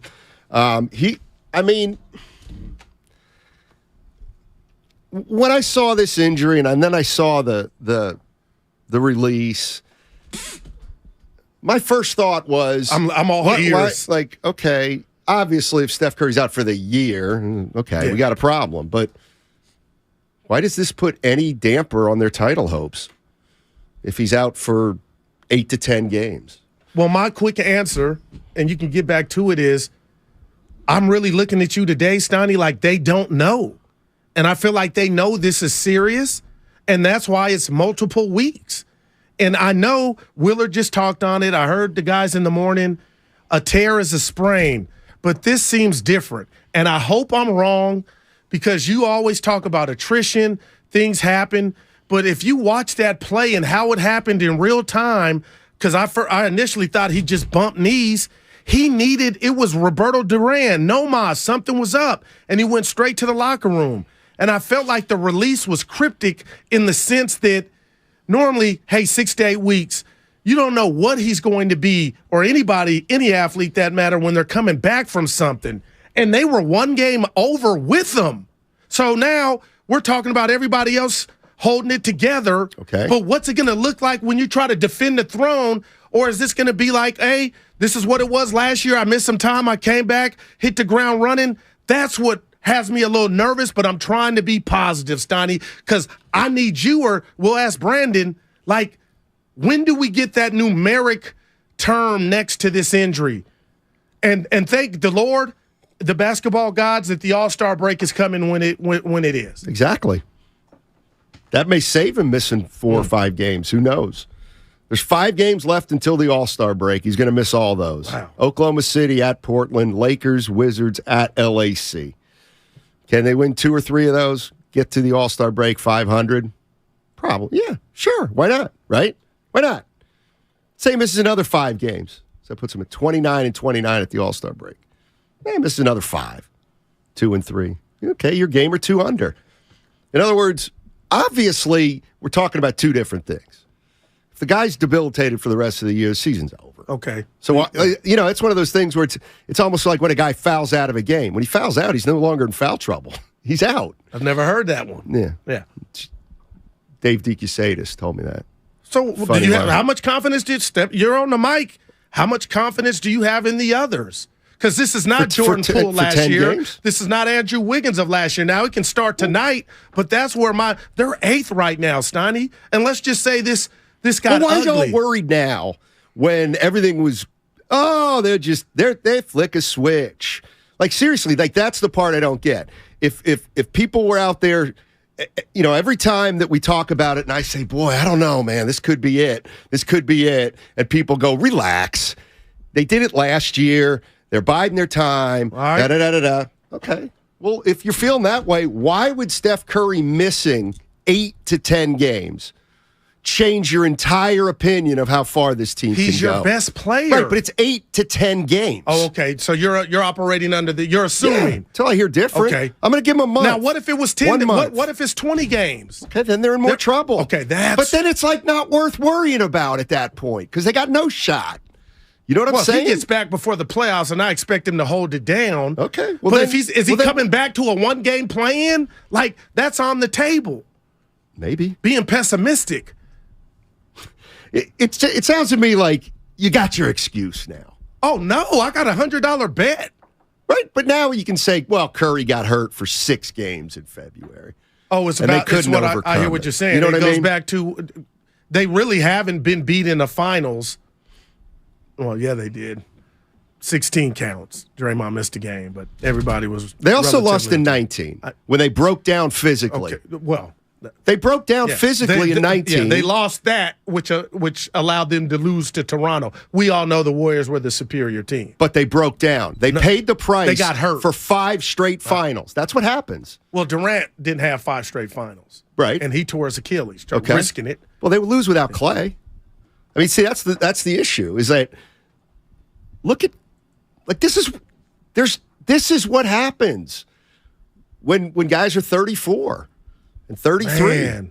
Steph's going to end up missing more games this year than either Draymond or Clay. It looks like on the collision itself, as you watching the game, are you somebody shocked? else's fault? No, were you just like, oh, that's nothing? Because I thought it was nothing. Bang knees could be worse. You never know. I know you're a wordsmith, your parents. Can you share with us how you enunciate the ligaments he damaged? Because I'm not even going to try. No, it's a knee. No, it's help me out, Evan. Nobody knows what it is anyway. No, they got a term for it. Right, but nobody's ever heard of the term. Steve Kerr didn't hear of it. But it's not about have you heard of it, it's how you announce it. He's got knee injury. Go ahead Superior tibiofibular ligaments and interosseous membrane. Interosseous, pardon me. Well, Steiny's such a devil. No, I'm saying, yeah, if the Warriors stay healthy, they definitely beat Toronto, but they couldn't. Right. Just like Brock Purdy. He couldn't stay healthy. The rush was too, like, let me ask you a question. So the Warriors made the finals in 15, 16, 17, oh my gosh, 18. Yes. And then in 19, they had some injuries. Yes. Even after Kevin Durant was 2 years in and had played long seasons. You don't believe there's any correlation between maybe those injuries and the fact that they played 5 straight years into June? I feel like we're playing poker, and I'll say there was no correlation when they got off their keister and won it last year. So, no, there's no – things just happen. Stoney, fluke. Clay going up for a dunk was fluke. I don't believe he got hurt because he had the miles. Now, it makes sense. But in totality, what about his second explain injury? Last year to me. To everybody, where they got Clay, picked him up at the bus stop in January. Last year's easy to explain. What's so hard to explain about last year? They all got healthy right before the playoffs. Right. But with your thinking, last year wouldn't have even been on the table because their bodies would have been spent from the last 5 to 7 years. And but they didn't know. The last 2 years, they haven't played. Okay. That's my point. They were in the finals 15, 16, 17, 18. I understand that. Then 19. They played into June. Well, then they had 2 years where they didn't make the playoffs. So, to me, it would make more sense why maybe they were healthy or got healthy for the end of the playoffs last year because Clay hadn't played in 2 years. You're going to be proud of me, and the people will. I have never been this dialed in on Steiny. Am I worried? Yes, but I'm going to trust what I'm hearing from the Warriors because they may not, what I had mentioned, they may not know. Shout out Schneider. I'm taking it one game at a time. Who's Schneider? From one day at a time, the janitor. Oh, with Bonnie Franklin? Yes. Oh, that hurt me. That's our era. I know. Snyder. It took me a while. Yeah, one game at a time. It starts tonight. All right, we got Brandon Payne coming up at 1 o'clock on the Bud Light guest line. We'll open up the phone lines and the Xfinity mobile text line, 888-957-9570. Given what you know about Steph's injury, multiple weeks. They're game over 500. I mean, all I'm saying is this does not feel to me like the death knell. But we'll see. We'll see on 95.7 The Game. By the way, tune in to Warriors Live on 95.7 The Game, presented by Xfinity. Supercharge your home with supersonic Wi-Fi. Unbeatable internet only from Xfinity. You got to finish a sentence.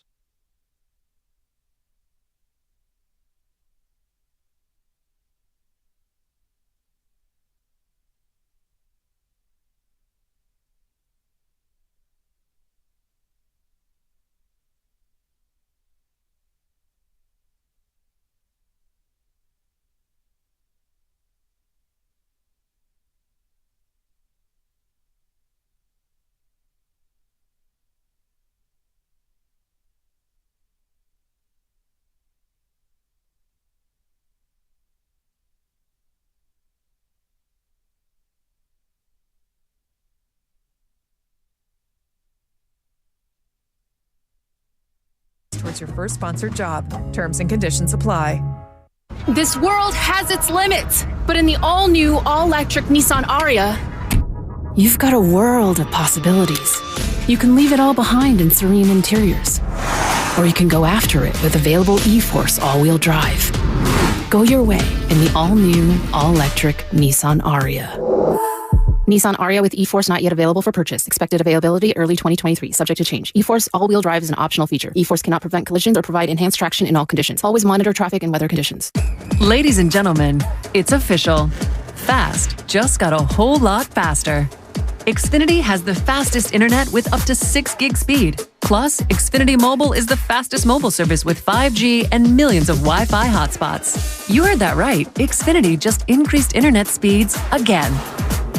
And Xfinity Mobile gives you can't-catch-me speeds. The fastest internet, the fastest mobile service, and major savings? Can't argue with the facts. Now through March 21st, new customers can get started with 1.2 gig internet with unlimited data included. It's all just $50 a month for 2 full years with no annual contract when you add Xfinity Mobile with unlimited data at regular rates. Go to Xfinity.com/faster. Call 1-800-XFINITY or visit a store today. Requires paperless billing and autopay with stored bank account. Restrictions apply. Taxes and fees extra. Xfinity Mobile requires Xfinity Internet. After 24 months, regular internet rates apply. Actual speeds vary. Toyota's President's Day sales event is on now. And when you're staring down a 3-day weekend in California, look no further than Toyota. Right now, get low 3.99% APR financing on 2023 Tacoma. Or check out the 2023 Tundra and the all-new Sequoia. From snowy slopes to sandy coasts and everything in between. This President's Day, Toyota lets you do it all. Toyota, let's go places. Offer available through TFS to buyers with premium rated credit. Excludes TRD Pro. Ends 2/28/23. Golfers, tee it up at the Golf Mart and go farther and faster with the new G430 woods and irons from Ping. The Ping G430 woods introduce the next generation of speed with new face technology for longer and more accurate shots. The new Ping G430 irons are designed with pure flex technology for faster ball speed and more distance. Swing into the Golf Mart and get custom fit on the new Ping G430 woods and irons today. The Golf Mart, home of the 90-day satisfaction guarantee. Thank you to all of the business owners who kept people employed during the pandemic. For all you've done, you may be eligible to claim the Employee Retention Tax Credit, a payroll tax refund from the United States Treasury Department, applicable to businesses who kept employees on payroll during the pandemic. The window is closing to claim your refund. Contact Paychex to see if you qualify. Paychex is proud to have helped more than 45,000 businesses secure over $9.2 billion in ERTC claims, an average of $190,000 per business. 50 years and thousands of experts in HR, payroll, benefits, and insurance. You may be eligible to claim the Employee Retention Tax Credit, a payroll tax refund from the United States Treasury Department, applicable to businesses who kept employees on payroll during the pandemic. The window is closing to claim your refund. Contact Paychex to see if you qualify. Visit paychex.com/ERTC to find out how Paychex can help you get additional cash into your business. Paychex.com/ERTC. Paychex.com/ERTC. It's not easy being the one everyone counts on to keep your operation running, no matter the weather or supply chain hiccup. But we get you, Raymond in Buffalo, Maria in Miami, and Jules in Troy, taking control of everything that's under your control. At Granger, we're here for you with high-quality supplies for every industry, plus real-time product availability and access to experts ready to help. Call, click Granger.com, or just stop by. Granger, for the ones who get it done. Chris, this needs to go to Parkville by 3. Joy to the holiday packages that keep coming at Jimenez Couriers. It's coming your way, but the drop-off location is changing. She needs delivery drivers with the gift of punctuality. Anyone looking to pick up some overtime? Anyone? Indeed can help her hire great people fast. I need Indeed. Indeed you do. We instantly connect you with quality candidates whose resumes on Indeed match your job description. Visit Indeed.com/credit and get $75 towards your first sponsored job. Terms and conditions apply. As a Walgreens pharmacist, I talk with people all the time about little tips and tricks for filling their Medicare prescriptions, like taking advantage of Walgreens 90-day refills to save them a trip, or using Refill by Scan, which is super easy and right on your phone. And for anybody worried about prescription costs, I say, hey, we got you, with low-cost copays on many medications. Let's talk about making things easier. Walgreens is here. Fill your way and save at walgreens.com/Medicare. See pharmacists for restrictions and exclusions. Luke Bryan's Country on Tour with Chase Bickham, Alana Springsteen, and Tyler Brandon is coming to Shoreline Amphitheater on Saturday, July 22nd. And 95.7 The Game has your tickets. Enter for your chance to win at 957thegame.com.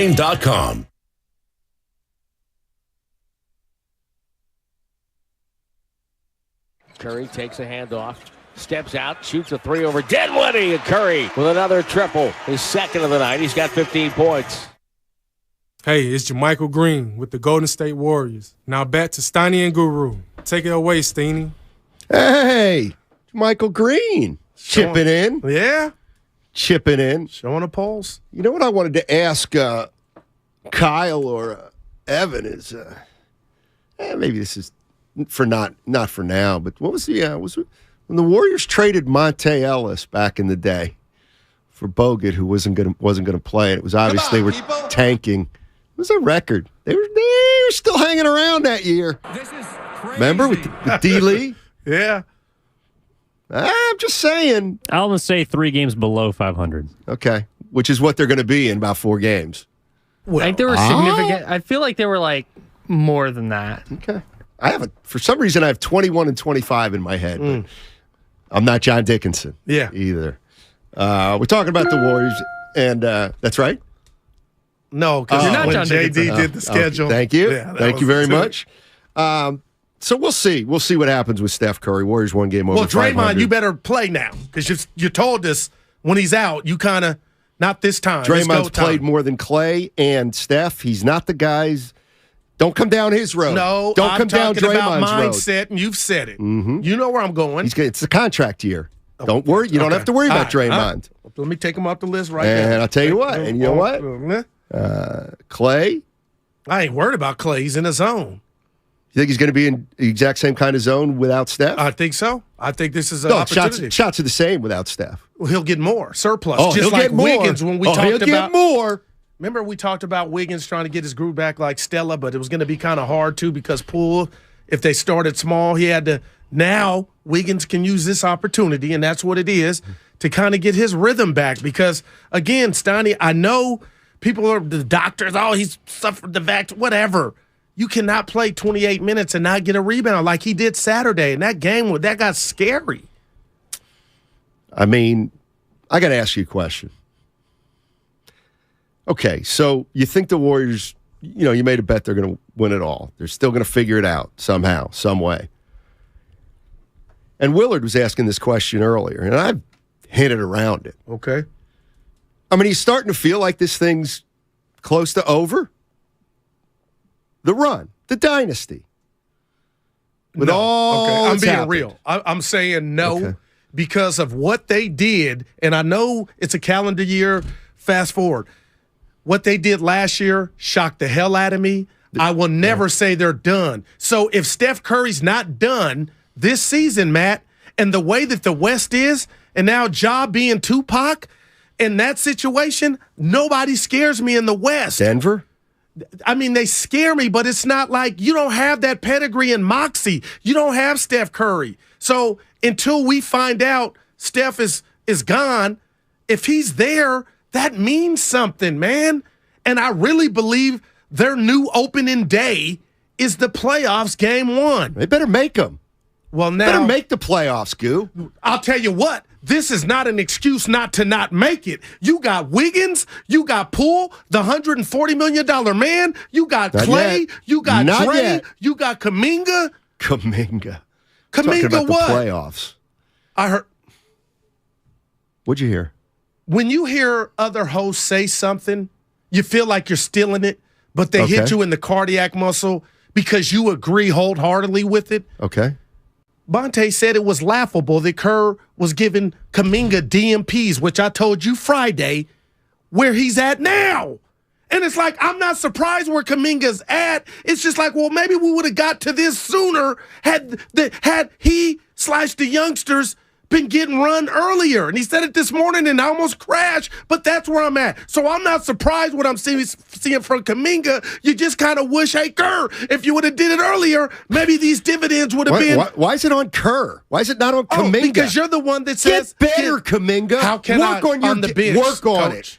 Work on your game. So stay before practice. Stay after practice. So you're saying that was all done for him to get this opportunity? This organization has shown that if you are a young player and you pay the price and you work your ass off, you can carve out time for yourself. Exhibit 1A is Jordan Poole. Well, what about Jordan Bale? It on. What about Patrick McCaw? That is not true what you just said. Are they in the league tearing it up? No, it don't matter. So that has nothing to do with you Kerr. drafted them to come to town okay, that's and two get different them ready. things. Drafting is two different things than developing. No, they didn't. Okay, that's what I'm talking about, developing. So some could question. But they're not in the league now, so they couldn't develop for anybody. So what's up with Moses Moody? He can't help? Because you basically said he's a stiff. He can't play. Yeah, I said he's just a guy. Okay, but he's just who's a sitting guy. there ready to get picked. Why is he not playing, Goo? Because he doesn't earn it. You can't talk about the Warriors' culture and then say, well, let's just play the young guys even though they're not good enough. And and here's the other thing. This thing is unsolvable. I'm not saying you're wrong. I'm not saying anybody's wrong who says maybe they should have been getting Kuminga more playing time. But I'm not saying you're right either. I'm not saying you're right. I'm saying, and I'm not telling you Moody's an all-star. I know what I've seen in the Western Conference Finals. Who's he going to play over DiVincenzo? Steiny, those aren't my decisions. I just know he can help. And when you're one game over 500, I think it's fair to say you ain't doing it right. Whoever that something's not right. I haven't once heard you say Curry, Clay, Draymond, or Wiggins. Their four most important players are the biggest reason why they're 500. Now, that's a different conversation, but damn, I'm not running from that. I'm not saying they're not to blame.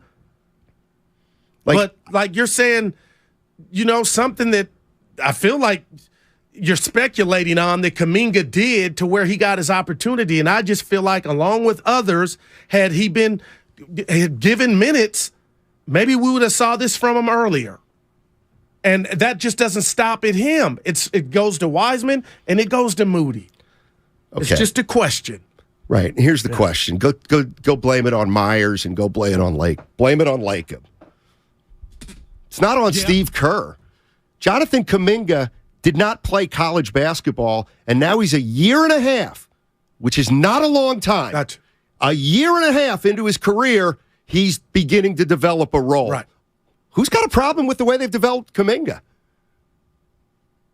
Nobody has a problem. Okay, well then what's the problem? Timing. What timing? Getting out of... He's been in the league a year and a half. That's nothing for a guy who has no experience. And now it's the middle of his second year, and it's like, okay, he's starting to figure some things out. It's like, you wanted more? You wanted more from a 19-year-old? I just wanted opportunity. I just wanted opportunity. You and ain't now getting it on a you're painting this championship team. picture like he's being You ain't the getting it on greatest championship practice player in the world. Sorry. Which got him. He got out there by default. And I'm sorry. It's your job in the coaching staff to get these dudes ready. And you're talking about the Kuminga big looks four. ready to me. Why am I not blaming them? I'm just questioning how they've been handled. And maybe now that Kuminga knows they need me, he's in a mental space to where, okay, I'm comfortable out there. I'm not telling you Moody's an all-star. I'm not telling you Wiseman. But when I see Ty Jerome, Lamb, who I've given love because they shown some stuff out there, sometimes it's about trust, Matt. And that's why I've always been about just play them. Yeah, you might take some lumps now, but it'll be greater later. And when I say it'll be greater later, their contributions. And I've seen Moses Moody in the Western Conference Finals ball out, his version of ball out. So now you're telling me he can't even play 1 or 2 minutes? Stop saying he balled out. What did he do? He was His the number fifth got man called. with 4 stars. Oh, man. See, now you're turning into me. It's about the highlights. Ball out. I didn't say he was Steph Curry. No, but you said he balled out. No, he did ball out. He did. His number was called, and they trusted him, and he played. He played defense. He shot threes. He guarded his man. You just act like he's a stiff. Scored like 4 a game. Here's the other thing, too, is you answered your own question with the word trust. Kerr don't trust them. He doesn't trust the kids. He trusts so they're 27 and 26. Is Kerr to be at fault? Let's put the rat on there. I appreciate that. But to me, the biggest issue is Clay, you saying that. Poole, they both had bad years. But Clay just averaged more points last month than he's ever had in his career. And he had his worst defensive year. He had his worst defensive month of the season. But you got to take your wins when you can. That on top of not being able to hit a 3, then we got real problems. Okay, so you There's realize been progress with Clay, Steiny. Not on the defensive end. There's been a drop-off. That's why they're 500. Like, if you're the same offensively, if your efficiency goes down on offense and you're worse on defense, like, you're going to lose more games. But you're not saying to us that it's all Clay's fault. No. The team has slipped defensively. Poole's terrible defensively. I didn't even call Curry him out. has slipped defensively. Draymond? Yes. Even though I say his motor is on 1,000? He can only go in stretches. Yes. The real issue to me, and it's obvious, is, and I've said this,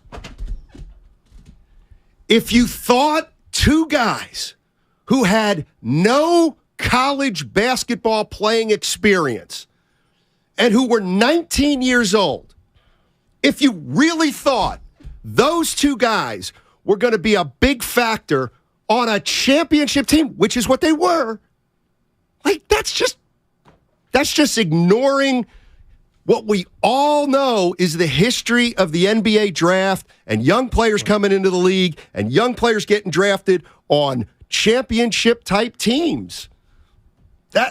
Well, they're not going to win it this year, Steiny, without contributions from Kuminga. So now we're talking about one player. I think that's obvious.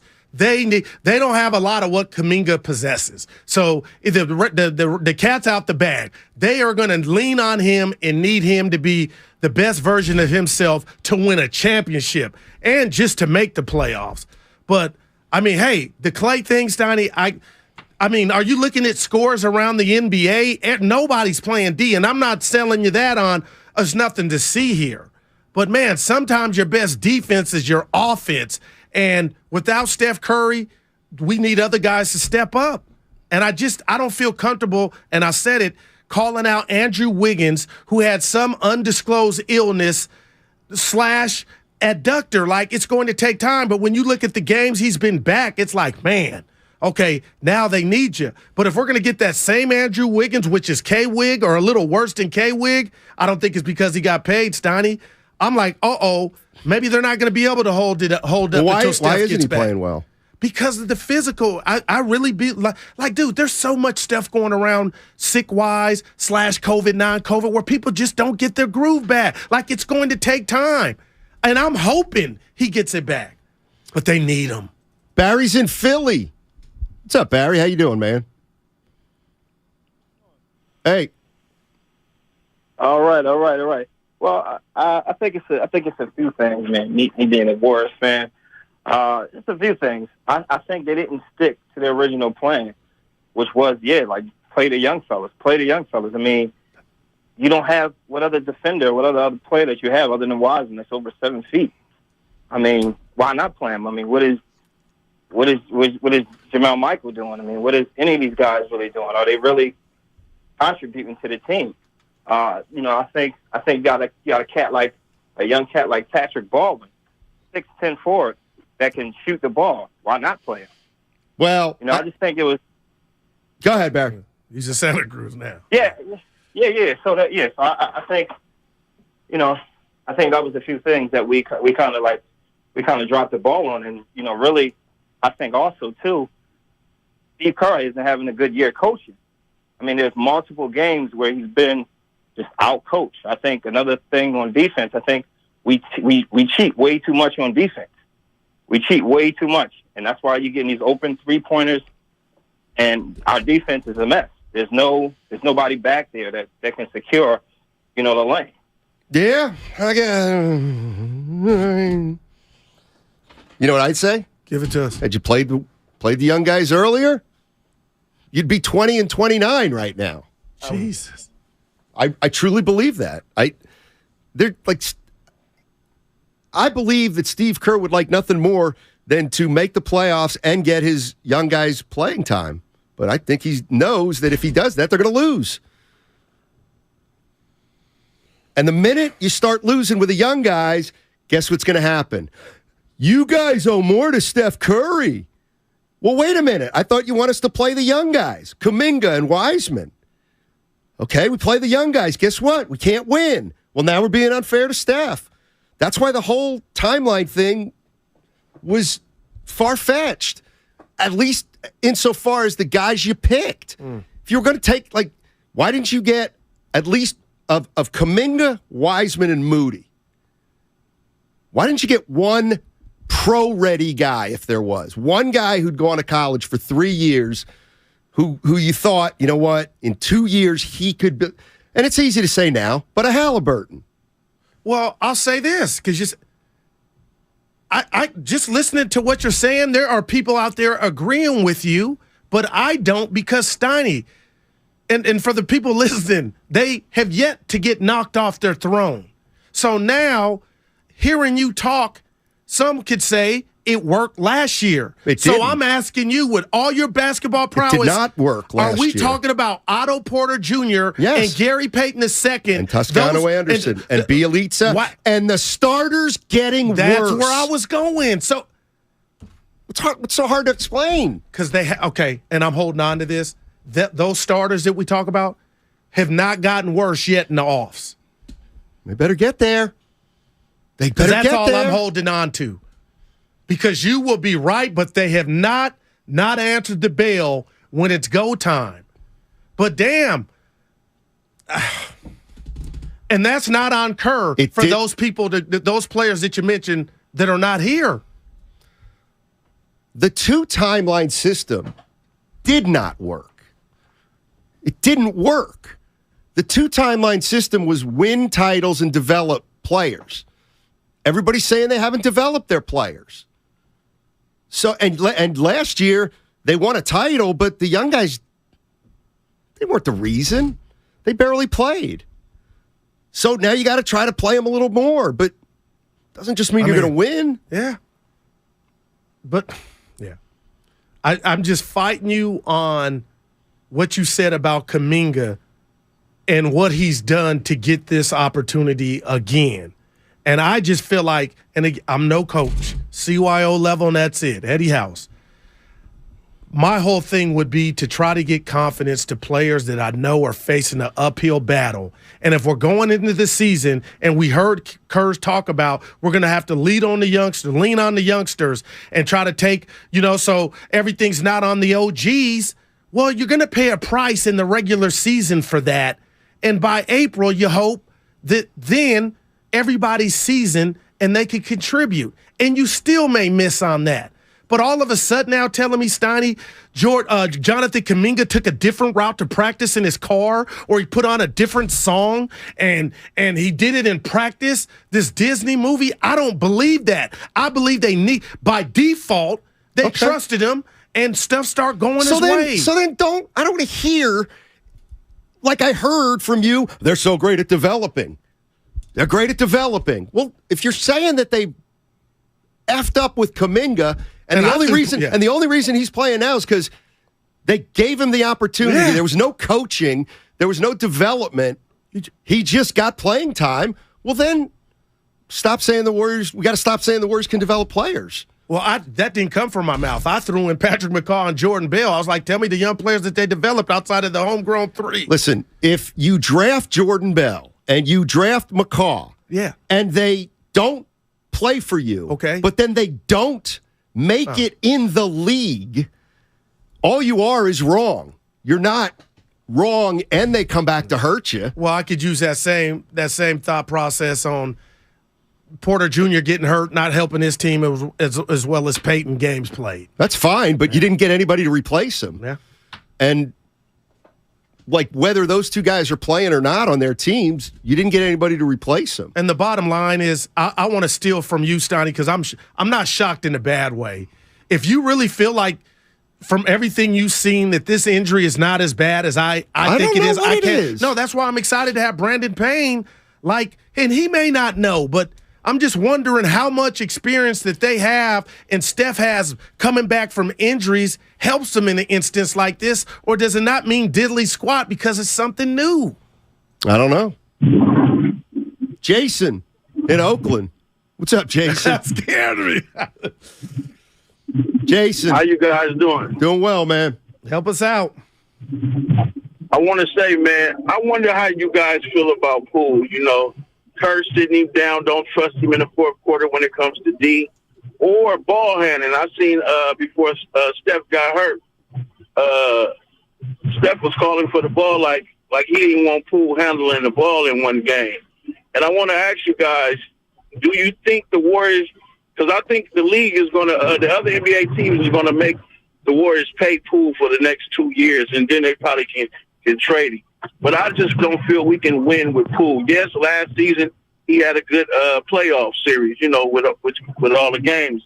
But I think long term he's not going to hold up. He don't play any defense, and I think he felt himself last season. And they have a lot of players that have a good 1 year or a good 2 years, and then their career fizzle out. So I want you guys just to really give some input on Poole, because he's supposed to be the guy that's going to replace Steph. You know, he don't look like a replacement. You know, listening to the show, you guys. I never thought he was a number one. I mean, he didn't get paid like a number one. I mean, he's making 20, 25, whatever it's going to be. I don't think the Warriors didn't pay Jordan Poole to say, you're going to be our best player for the next decade. I didn't think so. But they paid him because I believe they thought he could sustain the levels and metrics that he hit last year. And now I'm ashamed of myself. Jordan, if you're listening, you know I love you. But I would tell you this. If you don't get your act together, Dante DiVincenzo will be you closing out games. And when they gave Jordan, he signed his John Hancock on that contract, I don't think that was remotely even thought about.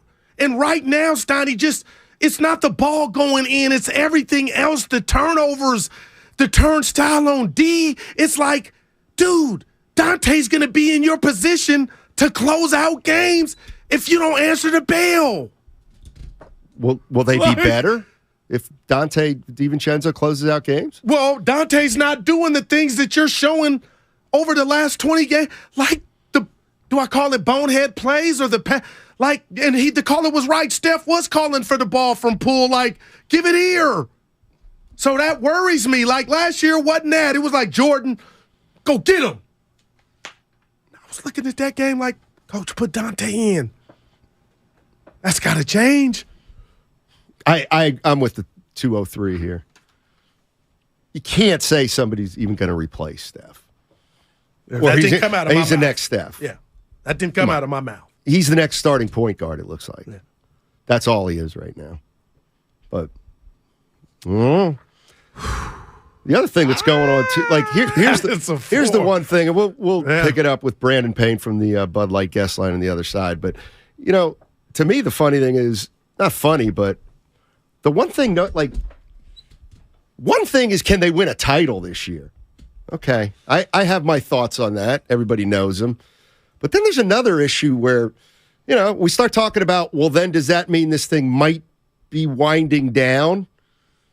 Like, why isn't anybody, allowing for the possibility that they have some lean years? Because they just won. Right, but their players are old. What happened to the Celtics when they got old? They fizzled. Yeah, what happened to the Lakers? Right. But so I why guess would you say that? We're not one postseason after they won removed. They're still defended. They're defended champs still. And they're 500 on 95.7. The game. Coming up on the other side, Brandon Payne. Brandon Payne, he is Steph Curry's longtime personal trainer. That's what's coming up next on 95.7 The Game. It's the red and gold aftermath on 95.7 The Game. I'm so proud of our year and proud of the guys. And I think, we've been close a few times here, but, this was definitely the one that felt the best. Brought to you by Zenni, the official eyewear of the San Francisco 49ers. Shop from over 3,000 styles at 80% off retail prices. Exclusively at Zenni.com. Life is uncertain. It's okay to feel stressed, anxious, worried, or frustrated. CalHope can help. Access CalHope's free and secure mental health resources. Call 833-317-4673 or live chat at calhope.org. Make connections that count at Evergreen Valley College and get free tuition when you enroll for 6 units or more. That's right, free tuition and no student fees this spring. EVC is an award-winning transfer college and has the 4th most diverse faculty in the country. And with EVC alum earning more money than nearly every other community college in the country, you can take classes and transfer or fast-track your career. Enroll for classes today and get free tuition for the spring. Visit evc.edu for more information and enroll for classes at evc.edu. That's evc.edu.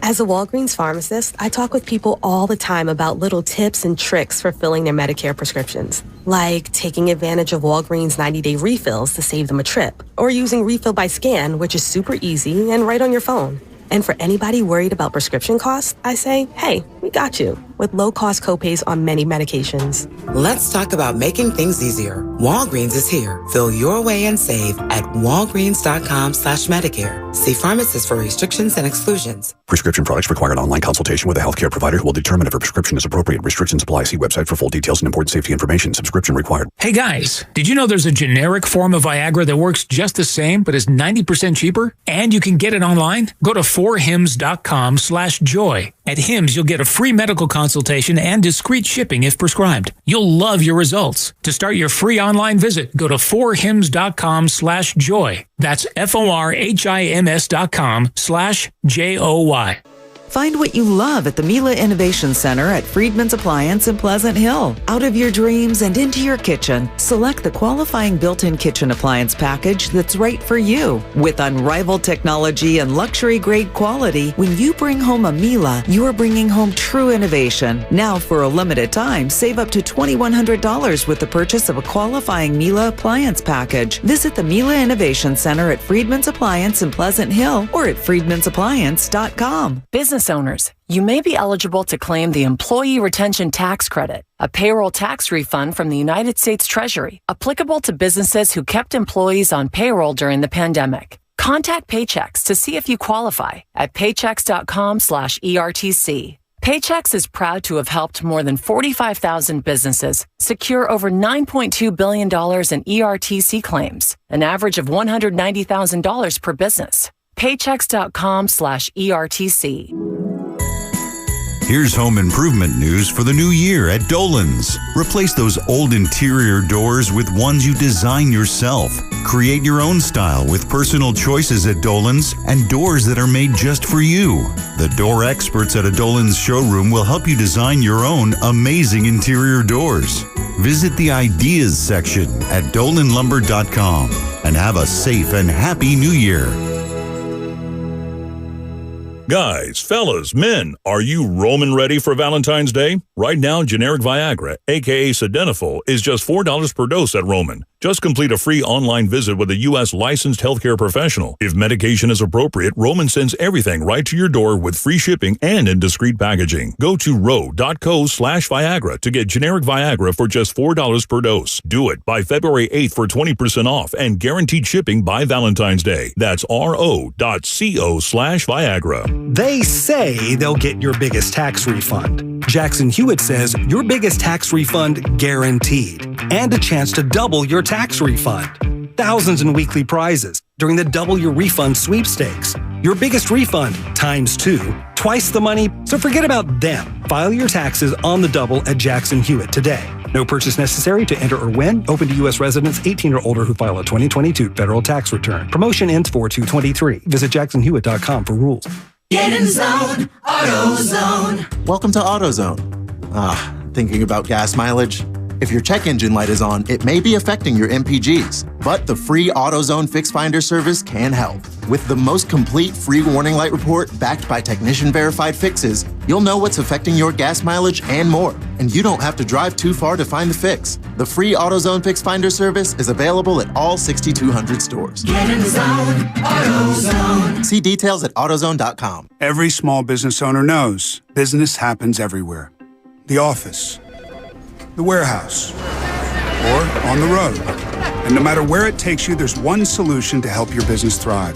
Comcast Business Complete Connectivity. It's the largest, fastest, reliable network with advanced gig speed Wi-Fi and cyber threat protection in one solution. Get started for just $49.99 a month. Plus, add Comcast Business Mobile and you can save up to 60% a year on your wireless bill. And ask how to get up to a $750 prepaid card. Flight 291 is now boarding. Yep, you're going places. And when you get there, be ready to do business. The complete connectivity solution from the company that powers more small businesses than any other provider. Comcast Business, powering possibilities. Ends 2/21/2023. Restrictions apply. Requires EcoBill and AutoPay. New 50 megabits per second internet and Comcast Business Security Edge customers only. Equipment taxes and fees extra. After 12 months, regular rates apply. Gig internet required for gig Wi-Fi. Mobile Savings compares pricing of top 3 carriers. You're listening to 95.7 The Game, KGMC FM at HD1 San Francisco. Always live on the free Odyssey app.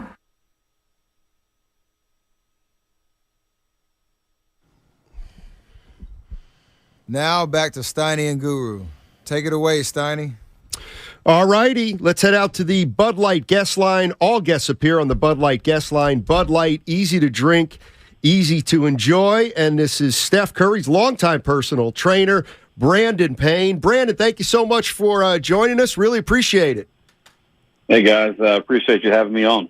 Absolutely. You know what? I'm gonna start out with just a little different one. I was watching Sean Payton's press conference today in Denver, and he talked about the trainers of the players, because a lot of players have their guys.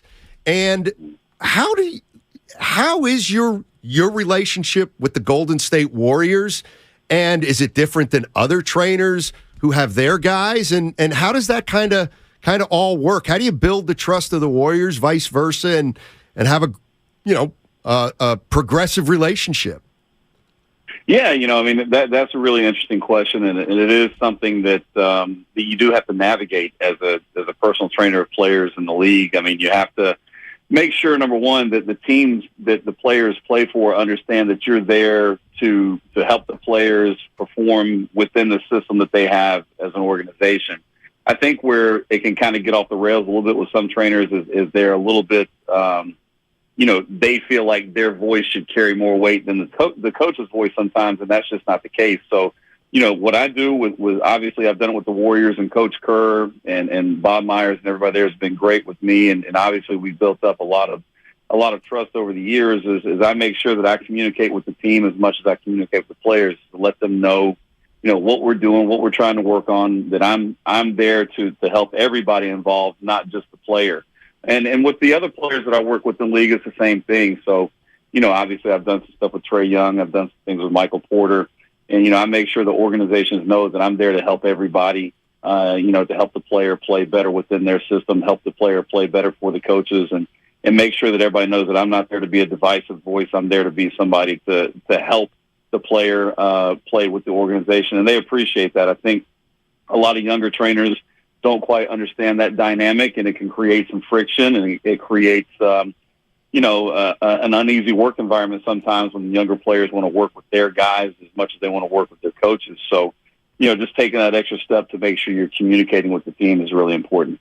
Brandon, last year, Steiny and I had the pleasure of sitting down with Steph. I called him Batman, and I called you Alfred, because anytime something's wrong with him, you bring him back. My question is, when you saw this injury Saturday, I'm concerned because I saw how immediately he had to go to the back. When can you get started? And the fact that you guys have dealt, and I know, every injury is different, but the fact that you got so much success together, does that help you in this instance because this is a different body part? I mean, absolutely. I mean, the fact that we've been through this process multiple times now, and we know, and we've dealt with a knee. I think it might have been either 2017 or 2018. We had a JaVale McGee roll up on him on the free throw line, and we had to deal with a similar injury then. There is a skill to being injured, and there's a process to being injured. And what I mean by that when I say there's a skill to being injured is that there's a way that you have to be able to communicate with the team around you, with me, with your doctors, with the trainers, with the Warriors. There's a way you have to be able to communicate exactly what's going on within your body, because the more effectively you can communicate those things, the more effective the treatment that you're getting will be. And so Steph is, he's in touch with his body probably better than any other pro or anybody I've ever been around. And, he's able to communicate the things that are important in a timely fashion to the staff and to the team around them that allows them to recover from these things a little bit more quickly and a little bit more effectively. As far as when I'll get out there and start doing some things with them on the court to kind of help them get back, I mean, that's really up to Rick Celebrini and their staff. And, they do such a great job in their return to play protocols, and they're going to be patient. As they should be, and they're going to, see how he feels. I mean, as with any injury, it's really how it reacts to the rest and how it reacts to the initial treatment that you get that kind of determines what the timeline is. I know everybody wants to have this defined timeline. Everybody wants to know exactly when he'll be back, including myself.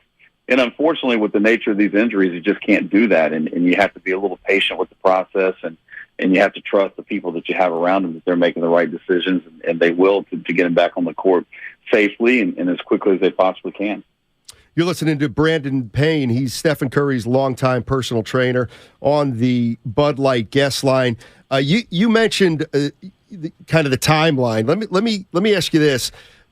Obviously, there were some new words we heard in relation to this injury. Steve Kerr even said some of the terminology he'd never heard. It was new to me too. Okay. Is there anything you can tell a layman that would help us understand what the difference with this one and the other ones, or a regular knee injury, might be? And then just like a day like today, is Steph Curry just sitting on a couch all day long with ice and whatever he does, or is he walking around? And how does that work? What do you do today?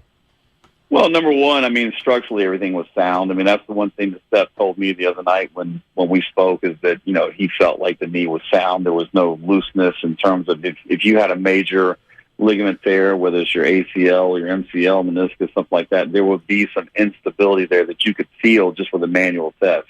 So that wasn't there. So it's not necessarily a stability injury. It's just it's a pain tolerance type injury. How much pain can you take and play through, and it's going to take some time to get through that initial wave of pain. What he would be doing today is he is primarily a rest day today. They may do some stuff where they bring him in.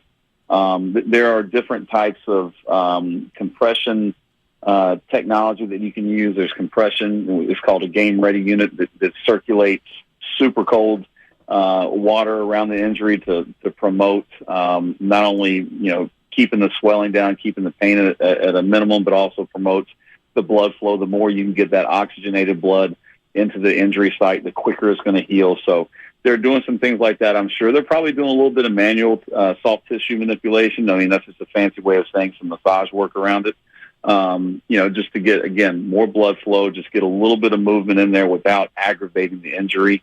But this will be a heavy rest week for him. I mean, and it really needs to be, because there's still a lot to learn about the injury. There's a lot to learn to how it responds to the rest, how it responds to a little bit of stimulation. all those things are factors that determine how quickly you can get to your return to play protocols. And so this is a big learning week, and by the end of the week, I think they'll know a whole lot more than they do today. Brandon, let me ask you this, because you kind of just touched on it, you and Steiny. There's 29 games left. Obviously, nobody wants to be hurt. Then there's the bear of the postseason. Okay, let's say Steph misses umpteen games. When it's all said and done, and you talked about that rest, can this actually, when he gets back, be a positive that you're not putting more miles on the body? Yes and no. And, when you talk about it from like a long-term standpoint, yes. I mean, there's a positive that there's games that he's not playing, and so there's mileage that's not going into his body. If you're looking at it from like an in-season load management standpoint, the answer to that would probably be no. Those decisions are made in more immediate windows. So I mean, when you're thinking about whether a player is going to play or sit a game, you're really looking at what they've done over the past week and then what they have coming up the next week. I mean, you're kind of looking at that type of window. What happened a month ago really doesn't factor in because that's not factoring into the current player's workload. So yeah, I mean, the answer to it long term, yes, there's some benefit, but short term in the season, I mean, you're still going to make the same play or not play decisions that you would if you didn't miss the time. Brandon Payne joining us on 95.7 The Game. He's Steph Curry's longtime trainer. I know you want to stay away from timetables, and I get that, and we all do. You said this was a week of heavy rest and evaluation. It does feel like, there's something a little different about this. Is there any concern that you have just for Steph as a person that could he miss the rest of the year because of this? Oh no, that hasn't come up. I mean, he would have certainly have conveyed that to me if he thought that was the case. And same thing. I think if you listen to Coach Kerr yesterday, I think he said the same thing. Initially, I think with the pain that he felt, he thought that could be the case, but he was really relieved that is not the case. That he's just going to miss a little bit of time, and then he'll be back out there as soon as he possibly can be. I don't have any fear of this being a season-ending thing, not at all. Brandon, let me ask you this: before he got hurt, Steph was averaging 29, 6, and 6. Were you, wherever you watch him at your lab, were you like, damn? My guy's in great shape. Can you describe, what you've seen from him this season up until he got hurt? Yeah, I've been really pleased with how he's been playing. I mean, other than there's been, some ball security and decision making that maybe could have been better in certain situations. And but from a shooting standpoint, scoring standpoint, distributing the ball defensively, I think he's been good. Rebounding the basketball, he's been exceptional. So we're really happy with how he's played. I mean, we obviously, we're making notes on things that we can sharpen up and things we can do better and what we're going to be doing during the off season. But, I think that he was playing very consistently good. And that's a good thing. I mean, we want to make sure we're staying in that kind of that range of good to great, more often than not. And that's where he's been this year. Brandon, let me just last one here from me. And, obviously, if you look at Steph's career, it's unbelievable. Like, the numbers are unbelievable. And what happened last year? You know what I mean? If you, his shooting was just a little bit of an outlier last year. What do you think it was? Yeah. We talked about it.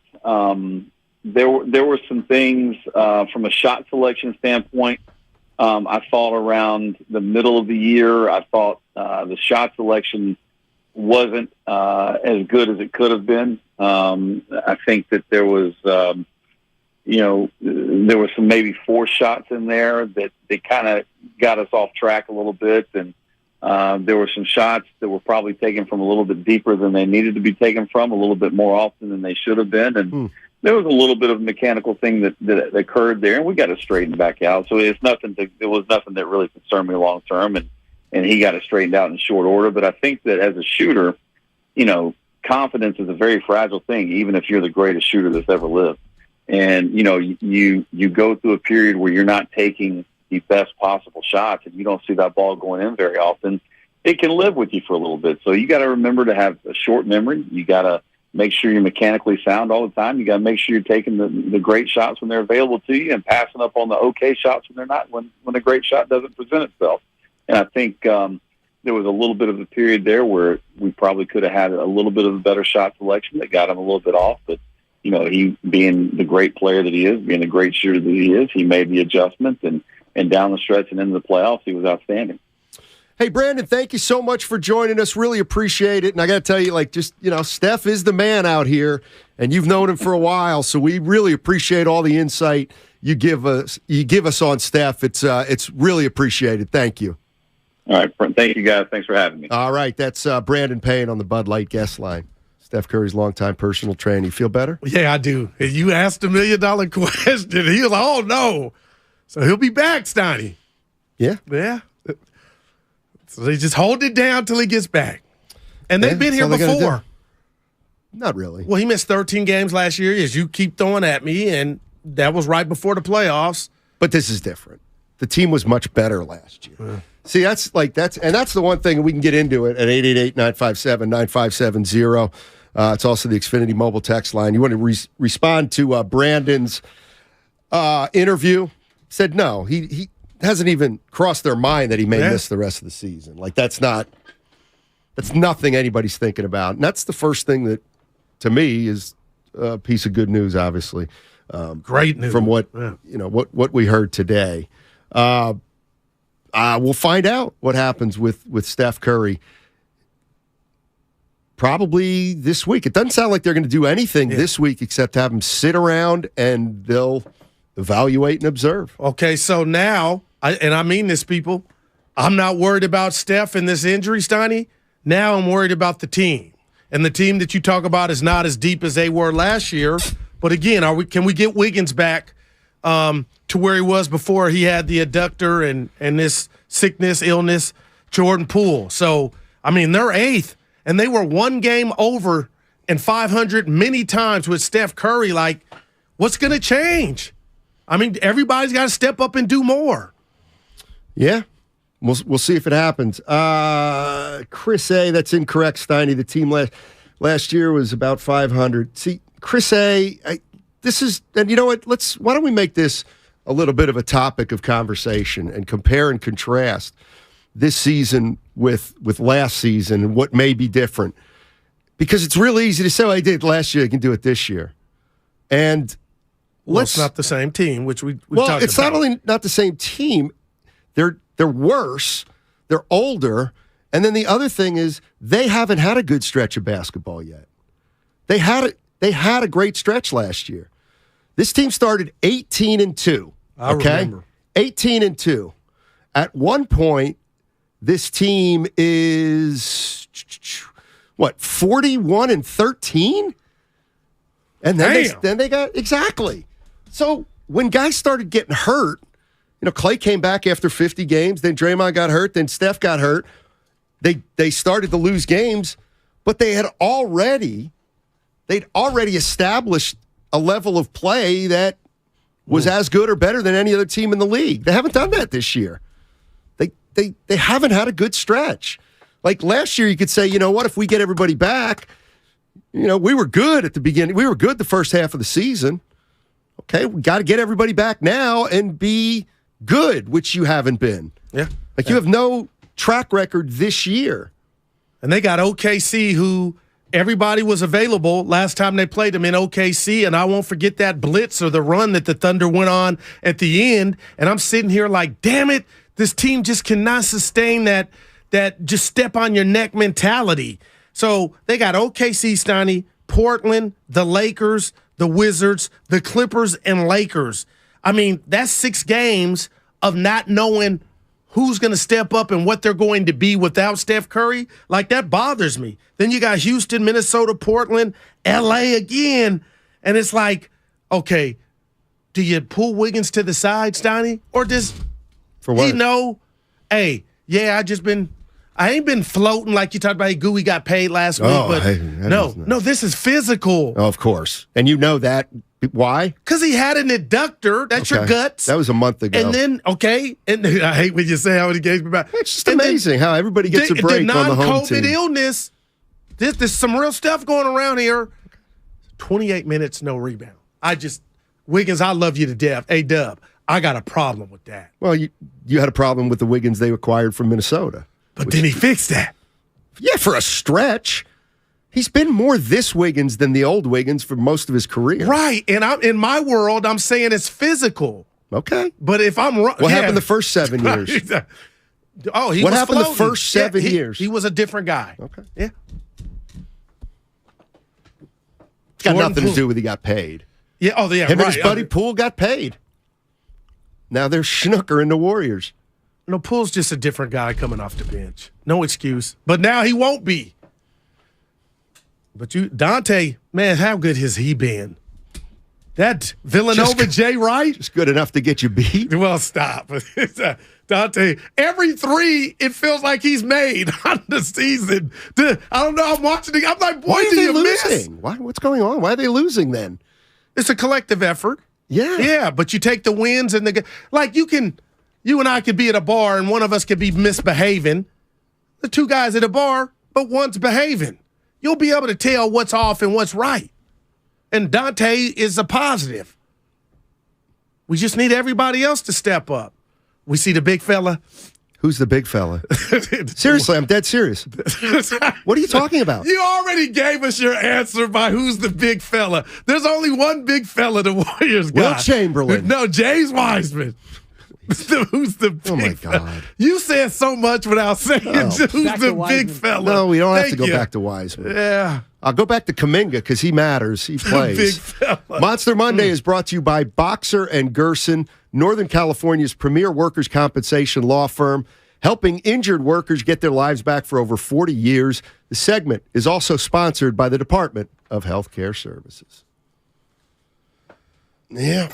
It's the red. Uh-oh. What'd you think of the Kyrie trade? Dude, that's when I really knew your absence.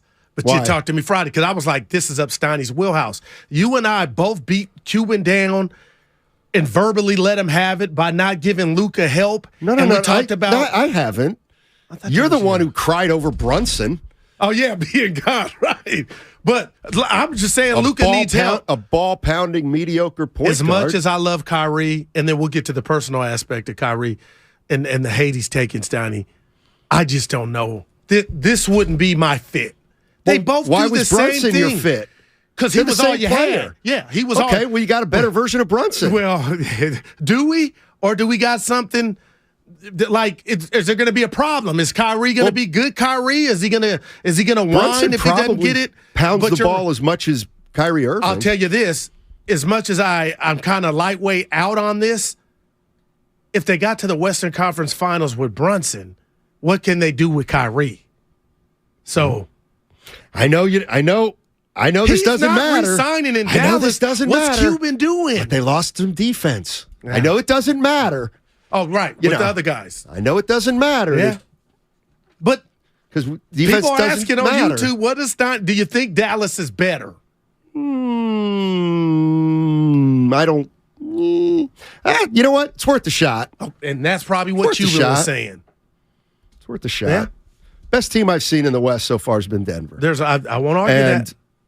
Devin Booker's coming back for Phoenix. See, that's Chris that's Paul the was one. dangled. That's the one thing that could be an issue for the Warriors is if they go 2-6 over the next 8 without Steph. I'd be disappointed.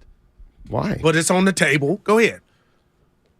You got Give me an automatic. First of all, they're 500 with Curry. Give me an automatic win when they don't have Curry. I'm gonna shut up because they're 500 with them. But now they're going to take the floor tonight at home, knowing, hey, you know what?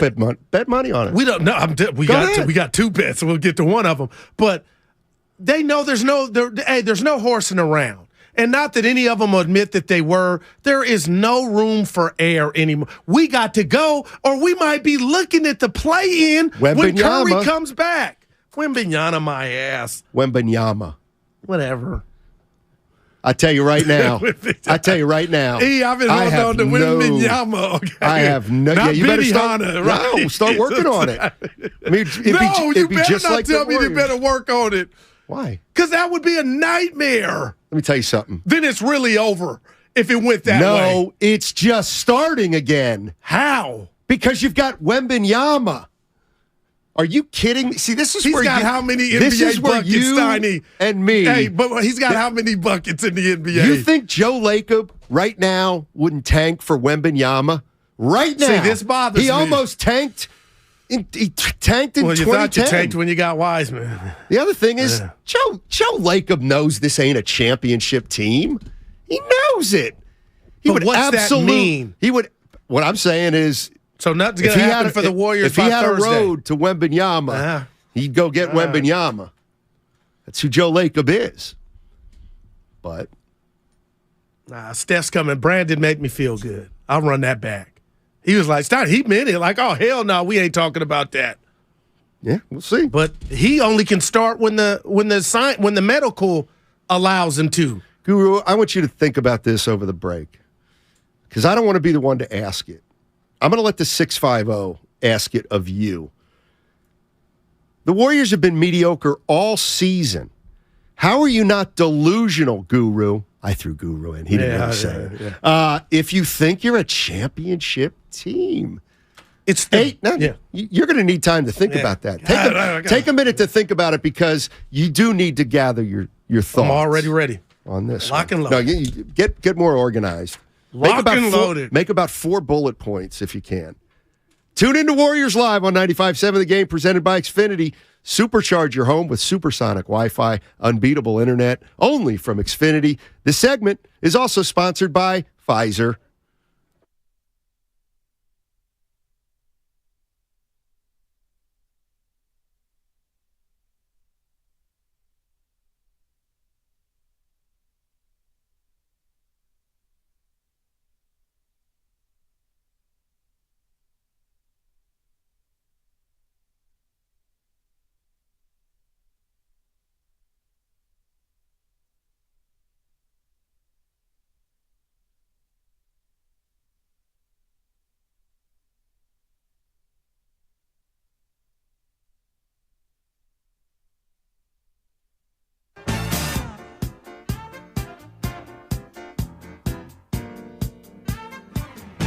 It's Dante DiVincenzo. Now back to Steiny and Guru. Take it away, Steiny. Yeah, there's a little bonus for the Bay Area. A bonus. We're on, buddy. We're on. It's usually when I get my coffee. Look at you. That's all right. How many cups today? Just 1.5 so far. There you go. Black? No. Cream and stevia. Sugar substitute. It's all natural. It's absolutely all natural. Kyrie Irving traded to Dallas. Now there's speculation maybe KD's going to be available. Man, how does he stay there? Because maybe they got better. Of course not. Yeah, I'm not. Of course you wouldn't think that. You lost Harden. Okay, you got better. No, that's got nothing. Yeah, but now you lose Kyrie. Okay. And I remember them in the hallway at the Warrior game, whatever they were talking about, recruiting each other, and this is what comes of it. And I will go here, man, because it's our show and I respect you. Steiny, I understand people, when you look at Kyrie Irving this last 2 years he's had, I'm a guy that got the vaccine shot late. I got it late. I was scared. I don't hate or hold Kyrie accountable for not wanting to get the vaccine shot. Okay, that's 1. 2, I don't believe he's racist. 3, I know he's stubborn, and he's got Kanye West in him, because he wouldn't take that video down that was offensive to Jewish people. And I think he didn't take it down because it was a power trip. So shame on you. But Steiny, the dude requested a trade, and I just feel like the hate and the death threats this dude is getting. I don't know if you read that article, but I'm like, damn, do you guys really hate this man that bad? The energy just seems different. But Dallas wanted him, and now he's in. I just don't see him and Luka being that team like I thought him and Durant would be. Now maybe I'll be proven wrong.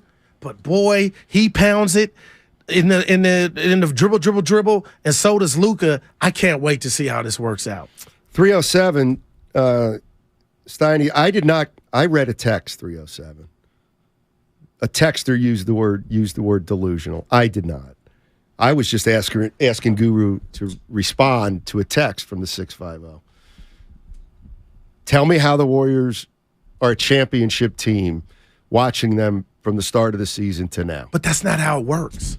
Well, It does if they don't make the playoffs. I got my 4 bullet points. One, they get the benefit of the doubt. And for the people in the back that say why, we're defending champs. You got to take it from us. The season is not over. It's not about turbulence, non-turbulence. It's about we got the championship pedigree. It's not just a fluke title we won. We got 3 more outside of last year. So that's why you feel confident. And 2, Brandon Payne just told you Steph Curry's coming back.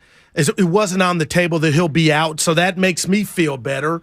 And then you talk about what I just mentioned, Stephen Curry, Draymond Green, and Klay Thompson. They've been here before. That's your first bullet point pedigree. No, benefit of the doubt was that's first the same one. thing. Nope, I broke it down. Benefit of the doubt and pedigree, the same thing. You're giving them the benefit of the doubt because they have pedigree. Yeah. That's 1. Okay. They're defending champs 2. No. Pedigree 3. Curry, Klay, and Dre 4. All I'm the same fun. thing. But it don't matter. You only came up with one reason. Because they've done I it can't before. believe you're buying. I know Denver's a good story, but you're buying them, and you can't buy anybody but the Warriors. See, then that's why we got that bet. Yeah. I love where we're at because if you're telling me right now, no, you don't. It's Denver, and it's Denver in the playoffs. We've yet to see what they're going to do, and Murray looks fantastic. They look scary, but if all systems are a go and this team is healthy, I got my money on the Warriors until proven otherwise. Okay. And who is going to be that team to send them home? Could be any team. See, could be any that's team. What I'm. And that's you know what I'm like. Sleeping it might good be the at Kings night. in a play-in game. Well, you don't feel good. Oh, I do. No, you should. Well, not right now. Of course not. Yeah. Of course not. It ain't over. And I'm gonna throw something at you. You and Evan and Kyle. Mike Brown. He's doing a phenomenal job in sacks, Donnie. Struggling, starting to. How much? I mean, you at the dinner table, just by yourself, you're having dinner solo dolo. Sure. And that thought came across your head that the Warriors are bad defensively or taking a step back or steps back because of the departure of Mike Brown. Mike Brown, if you're listening, I love you. That ain't it.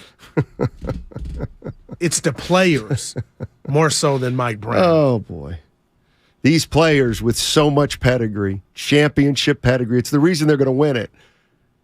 But we lose our assistant coach, and all of a sudden, these guys with pedigree don't defend. It's got nothing to do with Mike Brown. Well, it's got something to do with GP2 and Otto Porter Jr. and Bielitsa. You know who else it has to do with? Steph Curry, Klay Thompson. They've all slipped. See, that's the other thing. We can talk all we want. This is one of the worst defensive teams in the league. They're not going to get better by putting their mind to it. They've tried to put their mind to it. They either can't do it. So there's no switch to you come playoff time. No. With a healthy Curry. Not unless I see it between now and the I'll allow for the possibility of seeing it. I'm in denial, but I still feel like you got that switch, which you don't have to turn on until they'll never tell you until game 1 of the first round of the playoffs. You're assuming that they're going to be in the playoffs. Well, damn. And I'm not saying they're not. Like I'm just looking at it and saying, first thing you got to do is get to the playoffs. Yeah, no doubt. And if they go 2-6, which I don't expect, oh man, Steiny, good Lord, there'll be water on the boat. Let's go to Devon in Antioch. Yeah. Hey, what's up, man? Hey, what's up? You guys proposed a question earlier. What should the Warriors do? Yeah. Before the trade deadline here. Now, will somebody please explain to me why we haven't signed DeMarcus Cousins yet? Oh, man. After the way he balled out on us in the playoffs last year when he was on the Denver squad. I'll let you and Steiny talk because I just go ahead, caller. That is, I think about it every day. I don't understand it. And especially since you saw him up and close help Denver. I just don't get it. Hey, look. Denver win that series? No, they didn't. I've seen him. He looked the best that I ever seen him. And we are definitely lighting the ass as far as the 5 spot goes. Oh, my goodness. Hey, man. Look, we don't have to trade nobody. All we have to do is sign DeMarcus Cousins. What is the problem? Please, somebody tell me. He did. I'll let you handle this. You want to make a power move before the trade deadline? Sign DeMarcus Cousins. It's simple. All right, I hope the GM is listening. He's in this Carmelo Anthony before they brought him back phase. I don't know what he did. Steiny Otisburg III on YouTube. No one wants his antics. So funny. It's just like when you're desperate, you try to get something for nothing. We need another tough guy on the team. All right. Thanks for the call. We need another tough guy on the team. That's exactly what we need right now. All right, I got you, Devon. I got goosebumps. Well, first of all, he's available. It's so funny. You guys are just like, you reach into a hat and you just pick something out. Earlier in the show, Wiseman. We need Wiseman. We need Wiseman to play. Wiseman to play. Wiseman to play. Now you want to go get Cousins. Well, Wiseman has a jersey. Plays, Wiseman doesn't play. Yeah. I mean, you really want to give up on James Wiseman like that? I don't think signing DeMarcus Cousins is giving up on him. I don't know what sitting him on the bench like a bump on a pickle is not giving. Like he's already feeling given up on. And all these Kerr talking about, I talked to him, this and that. Okay, that's fine. But Cousins coming to me doesn't make that any worse for Cousins is done, or he'd be in the league. Like Carmelo was done, and he wasn't really done. He didn't move the needle when he came back. You really think DeMarcus Cousins would move the needle for the Warriors? He can give you some nasty and rebound. And hit a three every now and again. I'm not saying playing up 35 minutes. Rebounding is not necessarily the problem. He's pissed the people off and he's done. I get it, but that caller, I'm so with him. And Steiny, you and I talked. Cousins had a good series the last time we saw him on the NBA floor. Why isn't he on a roster? Don't have that. You don't want to get. You ain't ready for me to go that deep. Because he's fat. That's why. He's fat and he's old. That's funny, but yeah. I love you, DeMarcus. Yeah. Matt's in San Francisco. What's up, Matty? Hey, gentlemen, how are you? All right. I have two comments that I defy you to disagree with. I believe you cannot conceivably disagree with either of these points. One, a piece is missing from the Warriors, and nobody knows exactly what that piece looks like, or they would have filled it. And two, nonetheless, the reason they are dangerous and no one wants to play them is because of their home record. If they win one away in one of those road series, anything can happen. Please respond.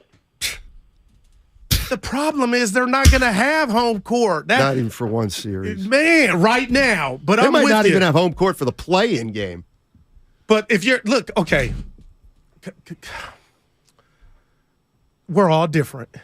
And I watched that last Thursday night game on TNT against the Nuggets, and the Warriors had a little bit of a run to where at halftime it wasn't but a 1 or 2 point game. They were 13 for 21 from three. Okay, but still, I was just looking at the court, and I said to myself, you're telling me the Warriors in a playoff series couldn't go to Denver and win one game, which would change the series? They are nowhere near. That bottle, to me, is still full.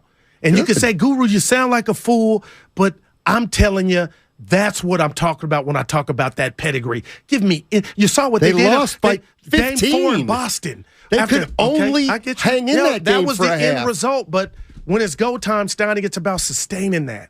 Right. And why would you assume they can sustain it? Because they know it's win or go home. They haven't done it this year. They've turned the switch off all year.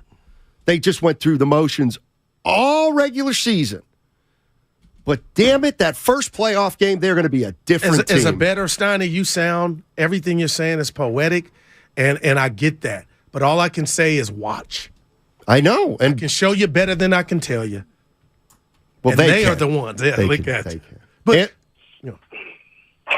hey, what's up, Anthony? How you doing, man? Good afternoon, fellas. Thanks for taking my call. Yeah. Honestly, I'm with you, Guru. I don't see the reason, and the last caller, second to last caller. Like, I actually do like the idea of bringing Cousins in. I'm trying to figure out why he isn't on the team at all. And then your text guy or somebody from YouTube said his antics. What antics are we talking about? No, I don't think so. Like, I haven't seen it. I agree. I don't think that's it. I don't know about that. Yeah, so I don't know about the antics. It just seems like some people just decide who they like and who they don't like. But I will say, as a fan, we do get pounded in the paint, a lot. Oh. And we do need some kind of help. I'm not going to say who it is, but like what we have now honestly doesn't seem like it's going to get us to the promised land. Last year was different. Here we are now. And I actually like that Cousins idea. I like the idea of maybe like 8 to 10 minutes or whatever, just to kind of change the pace and, get us some points in the paint. I like that. And he can step out and shoot the three. We don't need him to do that, but he has the ability to do that. So I like that. And thank you, caller. I got a question to you and the listeners. The last time they signed Cousins, I can make an argument it's more dire now than when you brought him in then. This team is tiny. Tiny Tims. It's easy to say bring in DeMarcus Cousins and say, well, what about Wiseman? Like, you can't just say, well, that's above my pay grade, right. Wiseman. It's like, no. You have a 21-year-old center. You're really going to go sign DeMarcus Cousins. You want DeMarcus Cousins. Played 31 games last year. Got one leg. You want to bring DeMarcus Cousins in here instead of Wiseman, giving him a shot. We got to get consistent. 888-957-9570. Monster Monday. It's brought to you by Boxer & Gerson, Northern California's premier workers' compensation law firm, helping injured workers get their lives back for over 40 years. This segment also sponsored by Anheuser-Busch.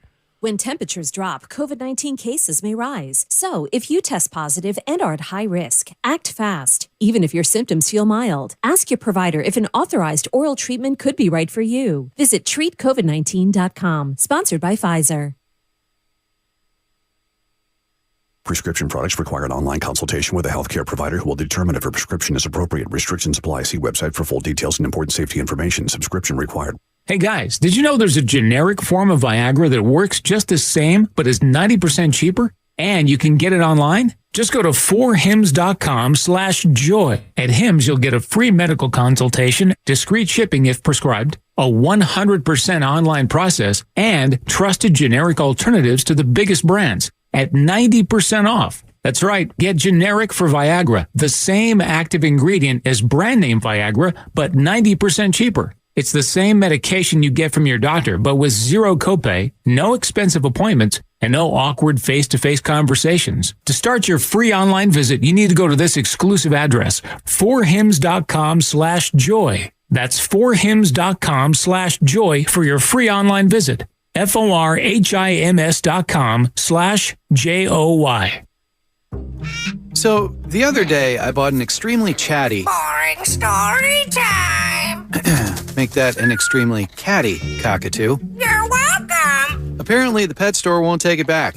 But, hey, I'll manage. I love that for you! Just like I manage without home internet. No, you don't! Sure, my mobile hotspot is slow and makes streaming shows unbearable. Aw, Birdie likes to stream! But I'm making do.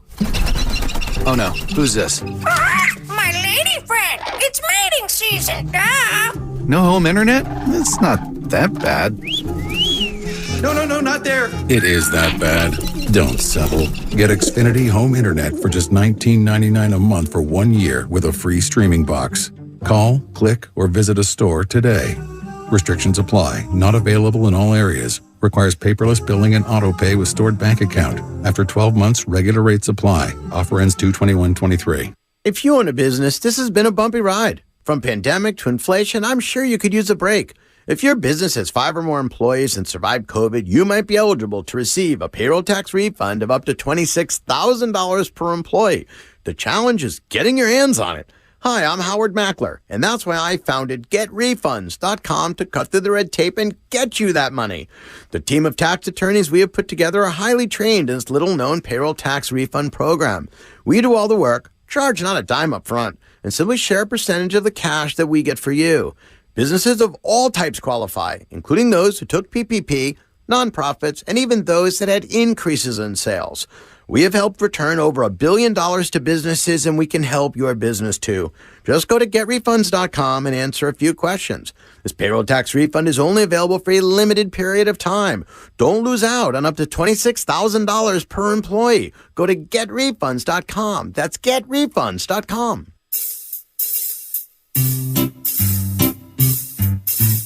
1-877 Cards for Kids. KARS Cards for Kids. 1-877 Cards for Kids. Donate your card today. 1-877 Cards for Kids. KARS Cars for Kids. 1-877 Cars for Kids. Donate your car today. With car prices at an all-time high, our donors are now getting highest receipts ever. Donate at carsforkids.org, and your car can be picked up tomorrow. 1-877 Cars for Kids. KARS Cars for Kids. 1-877 Cars for Kids. Donate your car today. Now accepting donations of land, homes, buildings, or any kind of real estate. For the ones finding new ways to ensure the job always gets done. For the ones wearing many hats. For the ones who are hands-on, even from far away. And the ones keeping business moving forward. We are Granger, offering professional-grade industrial supplies, plus real-time product availability and access to experts ready to answer your toughest questions. Call, clickgranger.com, or just stop by. Granger, for the ones who get it done. My simple solution to the problem was remove people from the scene and help them feel safer. In response to attacks against Asian Americans, Maddie Park raised over $250,000 to donate cab rides to the Asian community. There is so much more work to be done. We really need to come together and tackle this issue as a community. Support the Asian community. Learn how at lovehasnolabels.com. Brought to you by Love Has No Labels and the Ad Council. Kansas City Steak Company, another AmericanEagle.com success story. Started in 1932 as a family-owned butcher shop, today they're a leading distributor of superior all-American steaks delivered right to your door, ready for the grill and your taste buds. When it came to their website, an average site wouldn't do. They chose AmericanEagle.com to take their website to the next level. With a dramatic increase in competition and a softening market demand, they had two challenges: improve their brand presence and message, and produce a positive return. AmericanEagle.com got to work and executed usability studies and detailed audits of site experience, digital assets, and marketing. The result? An integrated digital marketing and customer experience plan, organic traffic increase of 20%, and a long-term roadmap for success. If you love great steaks, go to kansascitysteaks.com for website design, development, and online solutions that bring efficiency and results. Visit AmericanEagle.com. If you need a results-driven website, call the team at AmericanEagle.com at 877-WEBNOW1. That's 877-WEBNOW1.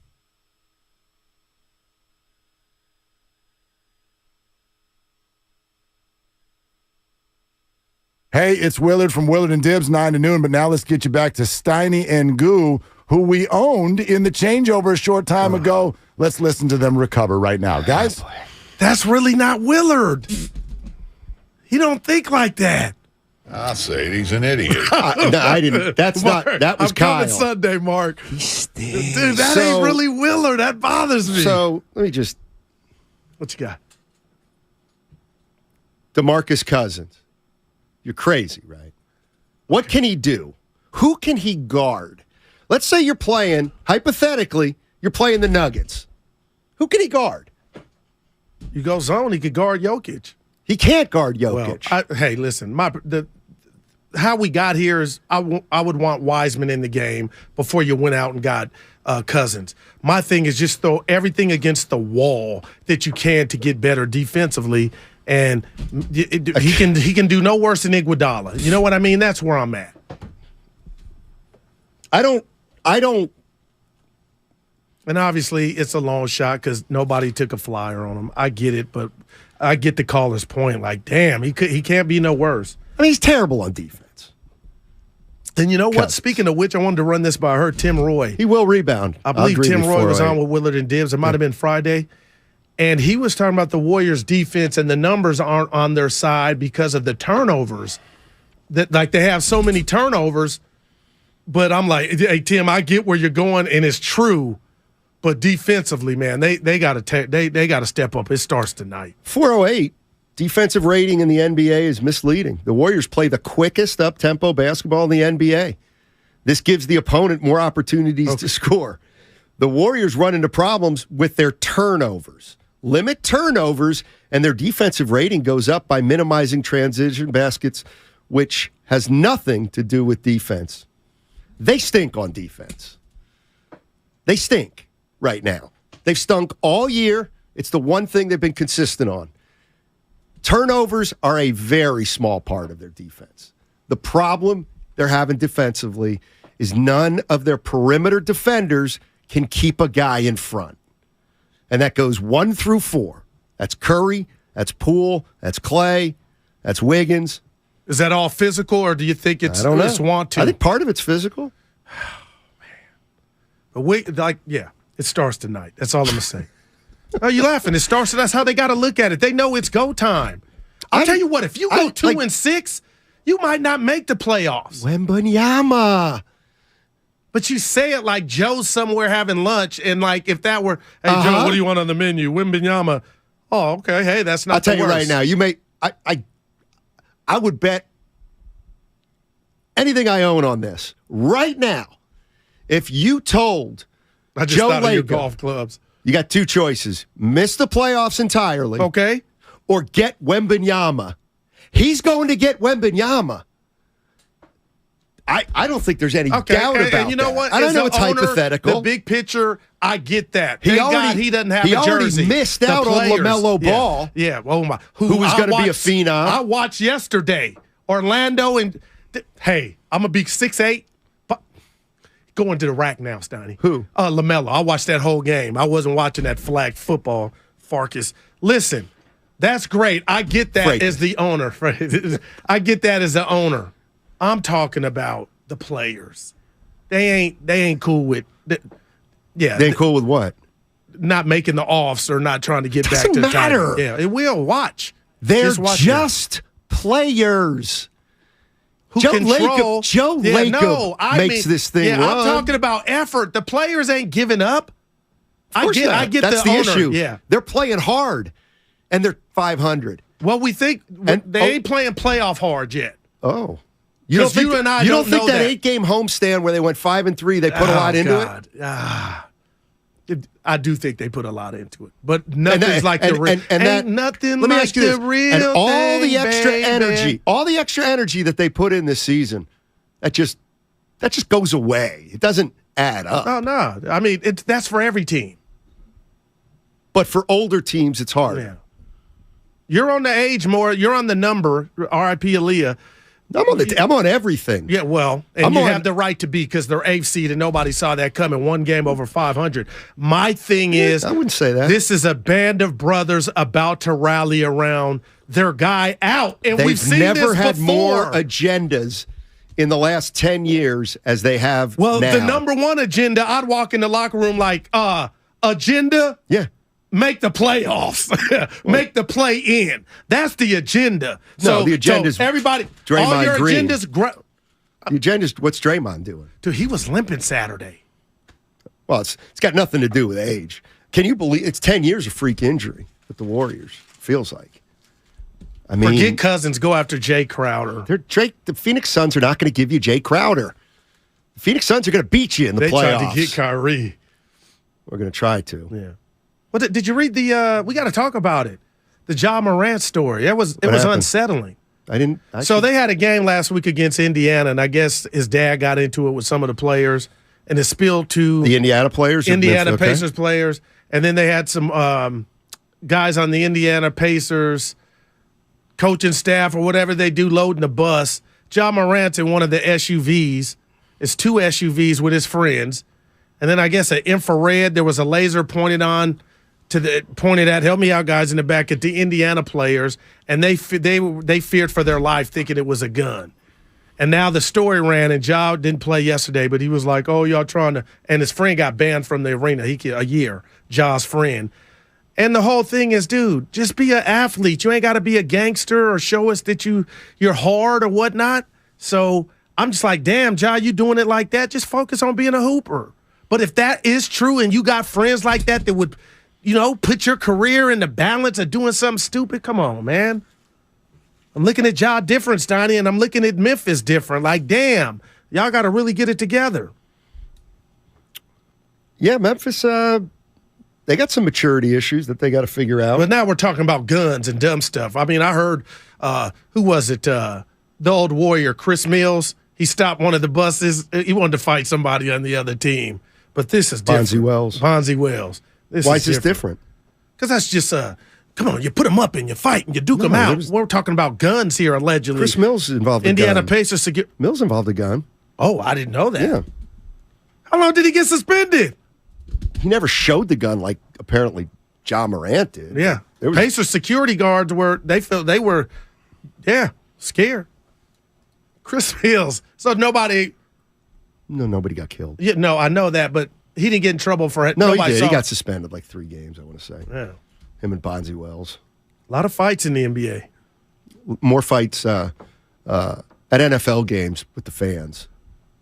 What's that? Okay, but the players, it's in the air. Dudes tussling.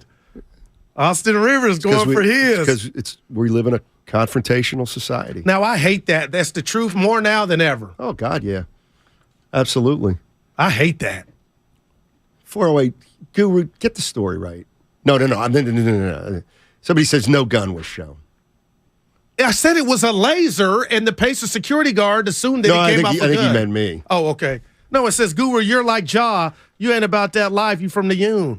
What do I do with that? I'm a lover, not a fighter. You acknowledge it. But don't sleep on the Yoontown. Well, but you live in the hills. You live in a gated community. Ain't nothing. If I did, nothing is wrong with that. A chain link fence gated community. Oh, boy. Dude, I wish if I did, I'd own that. Nothing wrong with being, man. What are we talking about? Being an L7 and being proud of it. That's what I taught my sons. Ain't nothing wrong with being a square. Don't let nobody put their hands on you. You live another day. All right, here we go. 888-957-9570 is the number. Jump in on the Golden State Warriors. The bottom line is this. They're going to miss Steph Curry for a few, 5-10 games maybe? I'm going to go 10. I'm going to go 12. How about that? After talking to Mr. Payne. That's a guess. So it's one guess. 7-5 will hold it down. 6-6 may hold it down. They're 6-6 with Lakers Curry are coming. for the most part. Yeah. So, I mean, if they go 7-5 without Curry, maybe he's not that important. Oh, did he go there? Did he go? All right, 888-957-9570. Talk to us. It's the Red and Gold Aftermath on 95.7 The Game. I'm so proud of our year and proud of the guys, and I think, we've been close a few times here, but, this was definitely the one I felt the best. Brought to you by Zenni, the official eyewear of the San Francisco 49ers. Shop from over 3,000 styles at 80% off retail prices, exclusively at Zenni.com. Bud Light is brewed to be a delicious, easy-to-drink beer. Bud Light. Easy to drink, easy to enjoy. Pick up Bud Light at your local retailer today. Enjoy responsibly. Anheuser-Busch Bud Light Beer, St. Louis, Missouri. Every small business owner knows business happens everywhere. The office, the warehouse, or on the road. And no matter where it takes you, there's one solution to help your business thrive. Comcast Business Complete Connectivity. It's the largest, fastest, reliable network with advanced gig speed Wi-Fi and cyber threat protection in one solution. Get started for just $49.99 a month. Plus, add Comcast Business Mobile and you can save up to 60% a year on your wireless bill. And ask how to get up to a $750 prepaid card. Flight 291 is now boarding. Yep, you're going places. And when you get there, be ready to do business. The complete connectivity solution from the company that powers more small businesses than any other provider. Comcast Business, powering possibilities. Ends 2/21/2023. Restrictions apply. Requires EcoBill and AutoPay. New 50 megabits per second internet and Comcast Business Security Edge customers only. Equipment taxes and fees extra. After 12 months, regular rates apply. Gig internet required for gig Wi-Fi. Mobile savings compares pricing of top 3 carriers. Visit Friedman's Appliance in Pleasant Hill to see Signature Kitchen Suite's full line of luxury built-in appliances, including the first Pro range on the market with built-in sous vide, induction, and gas all on one cooktop. And now it's easier to build the kitchen of your dreams with the Dream Suite Savings Program with additional bonus rebates. You can see all of the Signature Kitchen Series appliances displayed beautifully in live working vignettes at Friedman's Appliance in Pleasant Hill or at friedmansappliance.com. UCSF Sports Medicine Center is dedicated to treating every type of athlete, from kids to adults, amateurs to elite professionals. As one of the best orthopedic programs in the nation, UCSF has programs to optimize an athlete's performance and the latest advancements to treat the most complex sports injuries. With locations throughout the Bay Area, now including Marin, Walnut Creek, and Redwood Shores, it's even easier to make an appointment today. Visit ucsfhealth.org so you can get cleared to play. UCSF Health, redefining possible. Business owners, you may be eligible to claim the Employee Retention Tax Credit, a payroll tax refund from the United States Treasury, applicable to businesses who kept employees on payroll during the pandemic. Contact Paychex to see if you qualify at paychex.com/ERTC. Paychex is proud to have helped more than 45,000 businesses secure over $9.2 billion in ERTC claims, an average of $190,000 per business. Paychex.com/ERTC. The other day, I bought a cockatoo. Hello! He's a handful, but I'll manage. Just like I manage without home internet. Sure, my mobile hotspot is slow and makes streaming shows unbearable, but I'm making do. Oh no, who's this? It's mating season, Dad! No home internet? It's not that bad! Don't settle. Get Xfinity Home Internet for just $19.99 a month for 1 year with a free streaming box. Call, click, or visit a store today. Restrictions apply. Not available in all areas. Requires paperless billing and autopay with stored bank account. After 12 months, regular rates apply. Offer ends 2/21/23. Guys, fellas, men, are you ready? I mean, Roman ready for Valentine's Day? Some say it's the sexiest day of the year. Flowers, chocolates, candlelit dinners. That's all great. But I think we all want something a little more physical, too. Because a strong sex life can deepen your feelings of intimacy with your partner and lead to increased happiness. So if you're prepping for Valentine's Day, right now is the perfect time to check out Roman. Roman has genuine medication that helps you achieve and maintain a strong erection. Roman has discreet wipes that help you last 4 times longer in bed. Roman has testosterone testing and treatment. Treating low testosterone can help revive your sex drive. And better yet, with Roman, everything is online. There are no waiting rooms and no hassle. Roman sends everything right to your door with free shipping and in discreet packaging. So men, for better sex this Valentine's Day, go to ro.co/vday. Do it today and get 20% off. That's ro.co/vday. For the ones finding new ways to ensure the job always gets done. For the ones wearing many hats. For the ones who are hands-on, even from far away. And the ones keeping business moving forward. We are Granger, offering professional-grade industrial supplies, plus real-time product availability and access to experts ready to answer your toughest questions. Call, click Granger.com, or just stop by.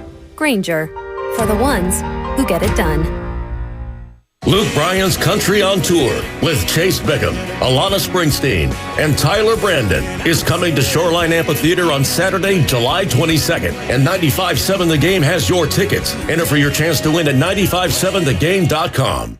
If you owe back taxes to the IRS, have unfiled returns, or are worried about an audit, the IRS is hiring 87,000 new agents to address these very issues. That means if you need to get your tax problems resolved, now is the time to get started. I'm tax attorney Robert Goldstein, and my firm specializes in helping individuals and small businesses resolve their tax problems. We work to stop IRS and state seizures. We may be able to settle your tax debt for pennies on the dollar with an offer in compromise. We prepare your past due returns, even if you have no records, and represent you before the IRS and state in an audit. At the law offices of Robert Goldstein, the consultation is always free, and we have offices located throughout the Bay Area. To schedule your free consultation, call 1-888-TAX-EXIT. That's 888-TAXEXIT. 888-TAX-EXIT, and make us your last stop. You're listening to 95.7 The Game, KGMZ FM at HD1 San Francisco. Always live on the free Odyssey app.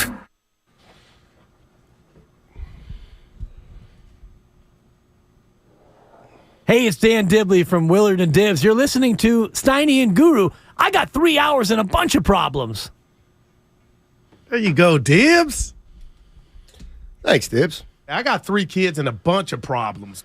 Appreciate that. Matt Steinmetz, Darryl the Guru Johnson with you. Golden State Warriors tonight play the Oklahoma City Thunder, 7 o'clock. Tip, 6 o'clock.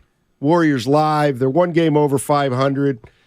Steph Curry's going to miss some games, probably at least 5 heading into the All-Star break. We had Brandon Payne, his personal trainer, on earlier today. He said there's no thought of it being season-ending. So, if we start at 5 games, maybe 8 to 10, they can survive that, right? 10 games without Steph Curry gets you to about the 20 game left in the season mark. This shouldn't be a blow to their championship hopes, right? Yeah, I think you're right. If we see an uptick collectively in play. So if it's 8 games, I expect 5-3 at the worst. Give me 6-2, and it starts tonight with the Thunder. See, now why would you ask for 6-2 when they're essentially a 500 team with Steph Curry? Because I believe they've been sleepwalking. So now they're going to pick it up without their best player. No, I think they know they have to. What if? And you think they can? You think with a team without Steph Curry can rip off 6 of 8? I'm hoping they can, Matt. I'm not saying they can. I'm worried about this Saturday. They got the Lakers. I think the Lakers' need to worry size. About the Thunder. Okay, you know One what? at a time. I'm gonna give you that. One at a time. I'm gonna give you that, my friend. Let's go to Murillo. Murillo is in Petaluma. Hey there. Hey guys, thanks for taking my call. Steiny, I'm gonna start giving you some credit because I'm starting to see the agendas you're talking about. The other day I'm in social media and I'm seeing Draymond Green calling out the NBA because of his stats. That's something I've never seen before.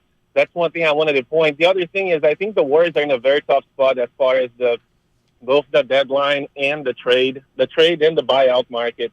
They have to figure out their own roster situation, what they're going to do with the two-way players. They like both of them.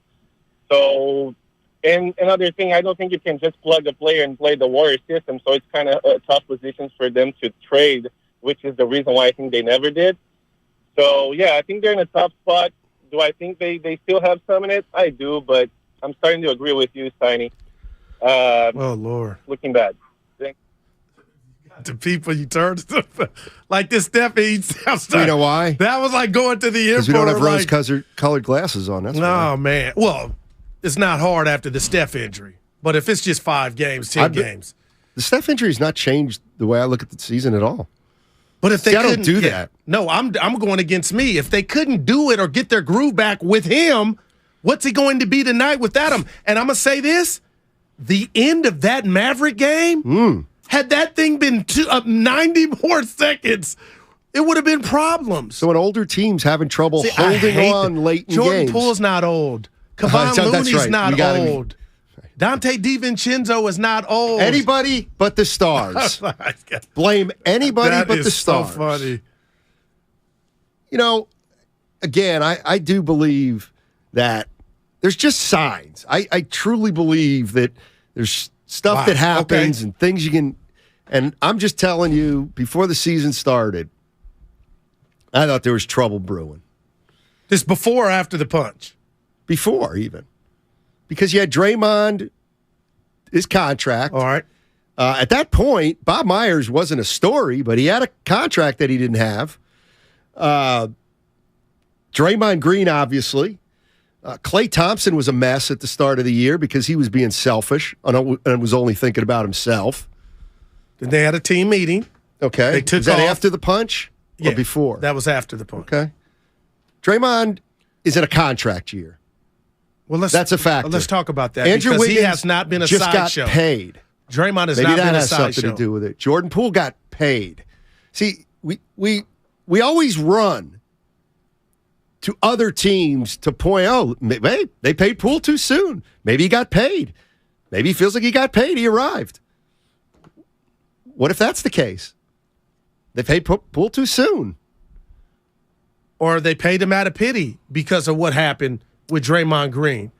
This is not the same Jordan Poole that I said I've never seen a metamorphosis like this in the league. Something's going on, but it's not effort.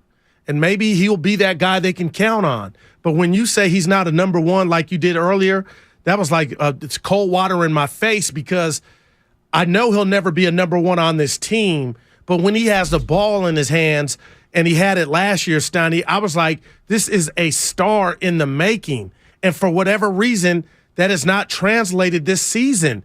Sometimes he's out there like he's in dress shoes. His balance is off. He's going too fast. And now you're telling me he's a 30% shooter from three-point land? Okay. You're saying all that because he got paid? Maybe. No, I'm not. And Draymond, you haven't heard of a guy, I got to give Draymond credit. You haven't heard of a guy in a contract year? I mean, contract year is what people talk about all the time. Maybe Poole knew he was out of contract year last year. That's why he was so good. But, well, again, I've never had a contract year. I would put more pressure on myself, and maybe you short circuit because you're putting so much on yourself to try to, do your best. But Draymond Green, that's not an agenda because he's been hey, I know the stats won't back me up, but the motor and when was the last time he put out a podcast? I mean, nothing has been a sideshow from him, man. Except and you could say, "Goo, that's after the punch," but other than that, I got to give him credit, man. And what, being a professional or a leader, I'm gonna sign off on that. They've all done, and yet they're one game over 500. I mean, to me, it feels like the point is because they are championship players, any slippage is going to be an issue. And it feels like there's I just don't. I got to see this team play 10 good weeks of basketball without getting hurt, playing deep. And I'm sorry. I know they did it last year. And that means so much. I know. Well, you know what? Let's put the route on the table. They got fortunate last year. But they earned that fortune with the start. Of course they earned it. Right. But they got fortunate. All right? And they capitalized. They won That's it right. all. And that was last year when everything fell into place. No doubt. Now they're older. I love this. Oh, it's only 1 year. I know. It's only 1 year, but it's the NBA. And 1 year can be a long time. But you're my partner. You're not saying they're done. Well, you got to be feeling good about your bet. You're not happy Curry got it. And this was before Curry got hurt. Winning titles, yes. Wow, man. Of course. But you were done last year. We just talked about it, and they've proven you wrong. So was Joe Lacob and Bob Myers, essentially. The title listen, here's the way I look at it. They did not think they were going to win a title last year, okay? They thought they'd win a couple rounds, and then at the end of last year, had they not won the title, they could have looked at the team and said, well, how do we get back on top? But they won it last year. All credit to them. Okay, so now what do you do? What do you do now that you win it? Guess what? You have to re-sign Poole. You had to re-sign Wiggins. If you want to keep it together, okay. But those were smart decisions. Why? Both of them are having down years. Why were they smart decisions? Because I think, what if they're both let me just fat say and this. happy? Yeah, okay. I don't think that to be the case. Of course not, because they're warriors. No, but we're not all the way through for you to be able to put that, because that's heavy, and you may end up being right, but my friend, we are months from that, Steiny. Wiggins is not. So Wiggins is sick, Matt. Okay. And was he playing great before? No. You don't know he's sick any more than I know that it was a contract year. Okay. We're both guessing.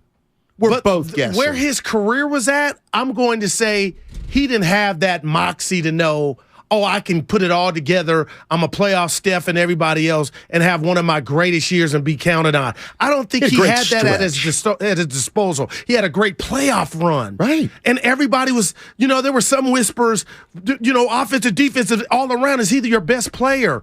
I just feel like he is it's just like a bad dream of, now it's physical, but early on it was like, okay, maybe I am coasting back to K-Wig, but the coasting's over, because if they're going to qualify for the play-in and survive this Steph Curry, however many games, Wiggins has to be your best player.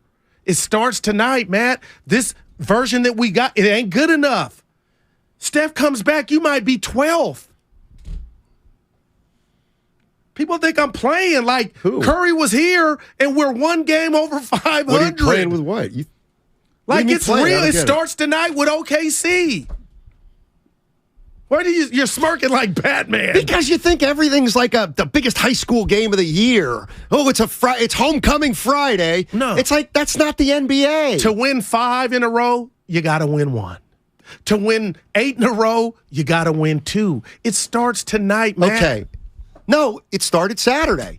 They won Saturday. But did they really? Yes. The morale in that locker room and those post-game interviews and even the post-game with Bonte and I thought company. they were championship pedigree. Well, yeah, but you're wondering how injured your brother it's is. fine. Well, they didn't know. Well, they should be used to. Still don't know. Brandon Payne gave me confidence. Let me throw this at you. Does this matter at all? I'm going to give you some numbers. 31, 13, 60, 9, 18, and 25. That's how many games Steph's missed for the last 6 years. Okay. And in those 6 years, he's got 4 titles. That's right. Okay. Why? Because the team around him, as great as he was better than it is now. I'll give you that. So, but we're robbing this team because you're judging them on paper of having that lever or the others. Right. I mean, what did we talk about all year? And I'm holding on like Van Gundy to Alonzo Mourning's leg to this stat. I don't even know what it is, but I know they're top 3 plus minus with their starters. Okay. Which play 10 minutes a game. I got you. But now, okay, who's coming in? Dante. Who's coming in? Kuminga. That's your 7 and Poole 8 if you're all healthy. Like right then and there, what are we really talking about? Like that's what you're going to battle with. That's not enough as far as I'm concerned.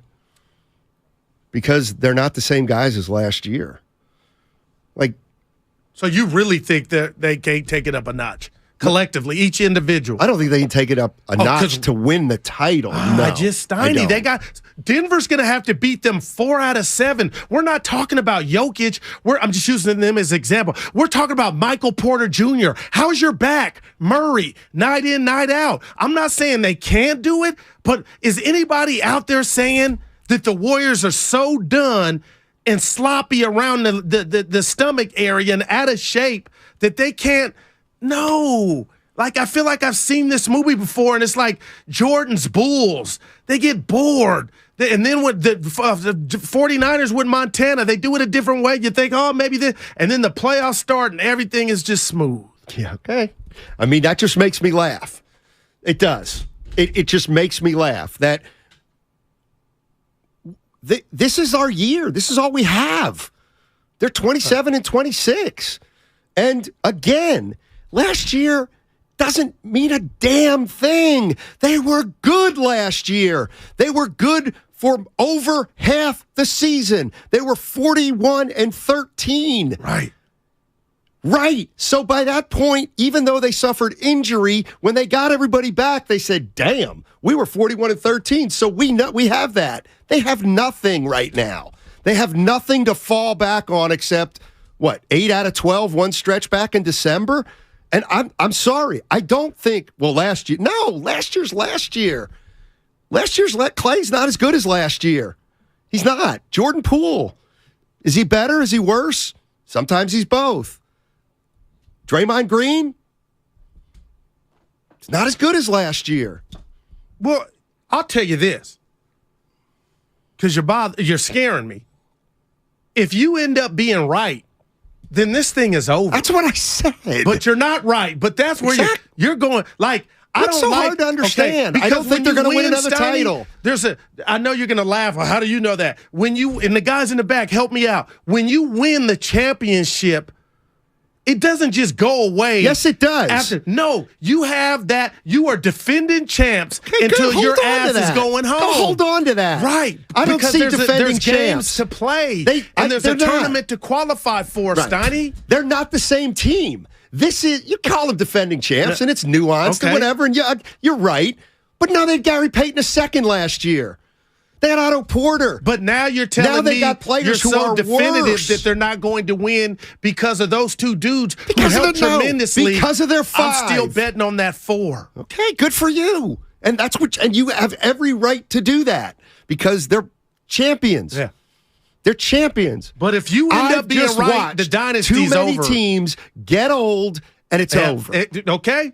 And if it ends like it does now, we'll break bread. But I will tell you, Matt, this ain't one-trick pony. You were right. This thing is over. And we've seen what it looks like with when it's over, when you're done winning chips. There needs to be also a clarification made, because they might be done winning chips, but interestingly, it doesn't necessarily mean the dynasty's over. See, that I just want to throw my mic across the room, because what else is there if, real quick, you come down my road for participation trophy and that mindset, when was the Celtics but if you're dynasty? Going resume and when you're was saying the Celtics dynasty? They say in the 80s. Yeah. They won in 86. They lost in the finals in 87. They lost in the Eastern Conference Finals in 88. While they don't get credit for titles, that's part of like their greatness. So if the Warriors lose in the finals this year and then lose in the Western Conference Finals next year, like that's going to be part of this incredible, unbelievable, magical run of Steph Curry, Draymond Green, and Klay Thompson.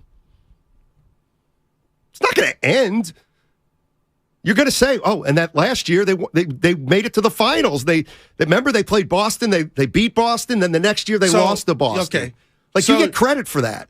Wow, you absolutely get credit. So you're adding the appearances, but not winning it all to the dynasty. It continues. That qualifies.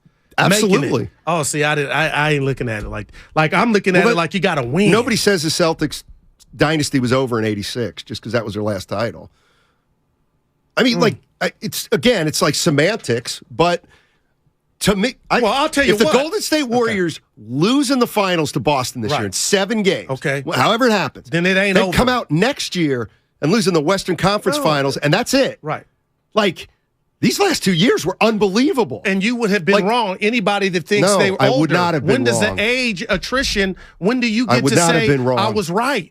Because if they go when on I make those a long definitive stretches, statement like they are done winning titles, that's what I said. I believe they're done winning titles. Yeah, well, they might make it to the final. What do you mean? I've been saying it all year. No, but it sounds like you're contradicting yourself when you say the dynasty's over and they're done winning. Championships are over, but they're going to make the playoffs probably. No, but if they get to the Western Conference Finals, you'll still count that towards the dynasty.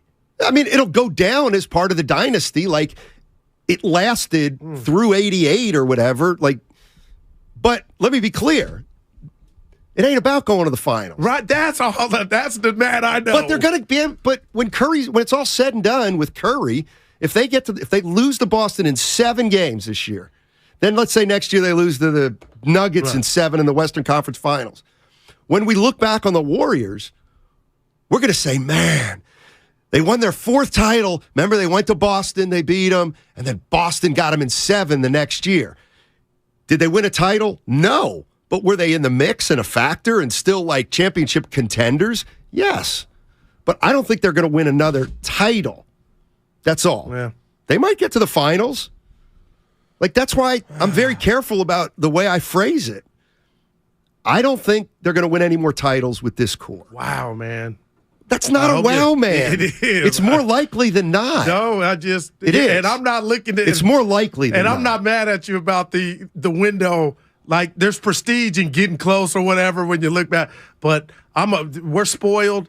But just to hear, let's hope you're not right that Dre, Clay, and Steph and Looney are done winning chips. I ain't there yet. And hopefully they'll go back to back. Because you get this one right here. So the Celtics win it in 86. The next year they get back and they lose to the Lakers in 6 games. Yeah. McHale plays through a broken foot. And if I'm correct, Lakers won more than them in the 80s. Lakers got more chips than the Celtics in the 80s, if I'm right. Right. So that would have been – okay, go ahead. Yeah. Celtics won in 81, 84, and 86. Yeah. My point is they got back to the finals in 87. They broke down. McHale had a broken foot. Bird was ailing. His back was hurt. They lost. But, like, they get credit for that. They get credit for getting to the finals and losing. Absolutely. When but Isaiah, their titles are over. I'll never forget when the Bulls finally beat Isaiah and company, Lambeer, and they didn't shake hands. That was it for them. For who? For Detroit. You knew there was a new sheriff in town. and they never got back. The Pistons, when they did that to Jordan and they didn't just shake the hands after the Bulls eliminated them, it was the Bulls' time. But I don't know why I'm going to that when you say, Goo, they're done winning titles. Steph, Clay, and Dre, like. This is the last dance. I've been telling you all year. Not until Steph hangs them up. It ain't. That's what we're bet on. Hey, I get how you're come to that. We ain't there yet. We got a chip to win this season. And you're the one. And you know what? It ain't just me. You're thinking about a chip more than a lot of the Warriors are. Steph better. Let's go to. I got. This is incredible. I'll read it when you go to the. Go read it now. I'll get to Brian. I'll get to these calls on the other side. Because this did cross my mind, Matt. No. Steiny.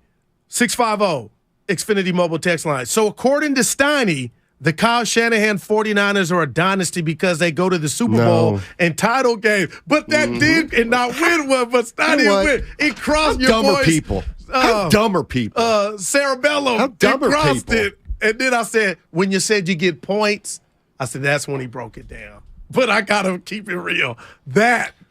When did the Lakers lose to the Bulls for the first time? 91? 91. Yeah. Their first one. So Lakers got to the finals in 91. Yep. So is that a plus or a minus for Magic and those guys? I almost want to say it depends on what it's a plus. To me, it's a plus. So in other words, if I'm telling you right now that last year was the Warriors' last title, I'm just telling take my word for it. Right. You wouldn't want to get to the finals this year and lose? But that would be a negative. No, it wouldn't. Not making the playoffs is a negative.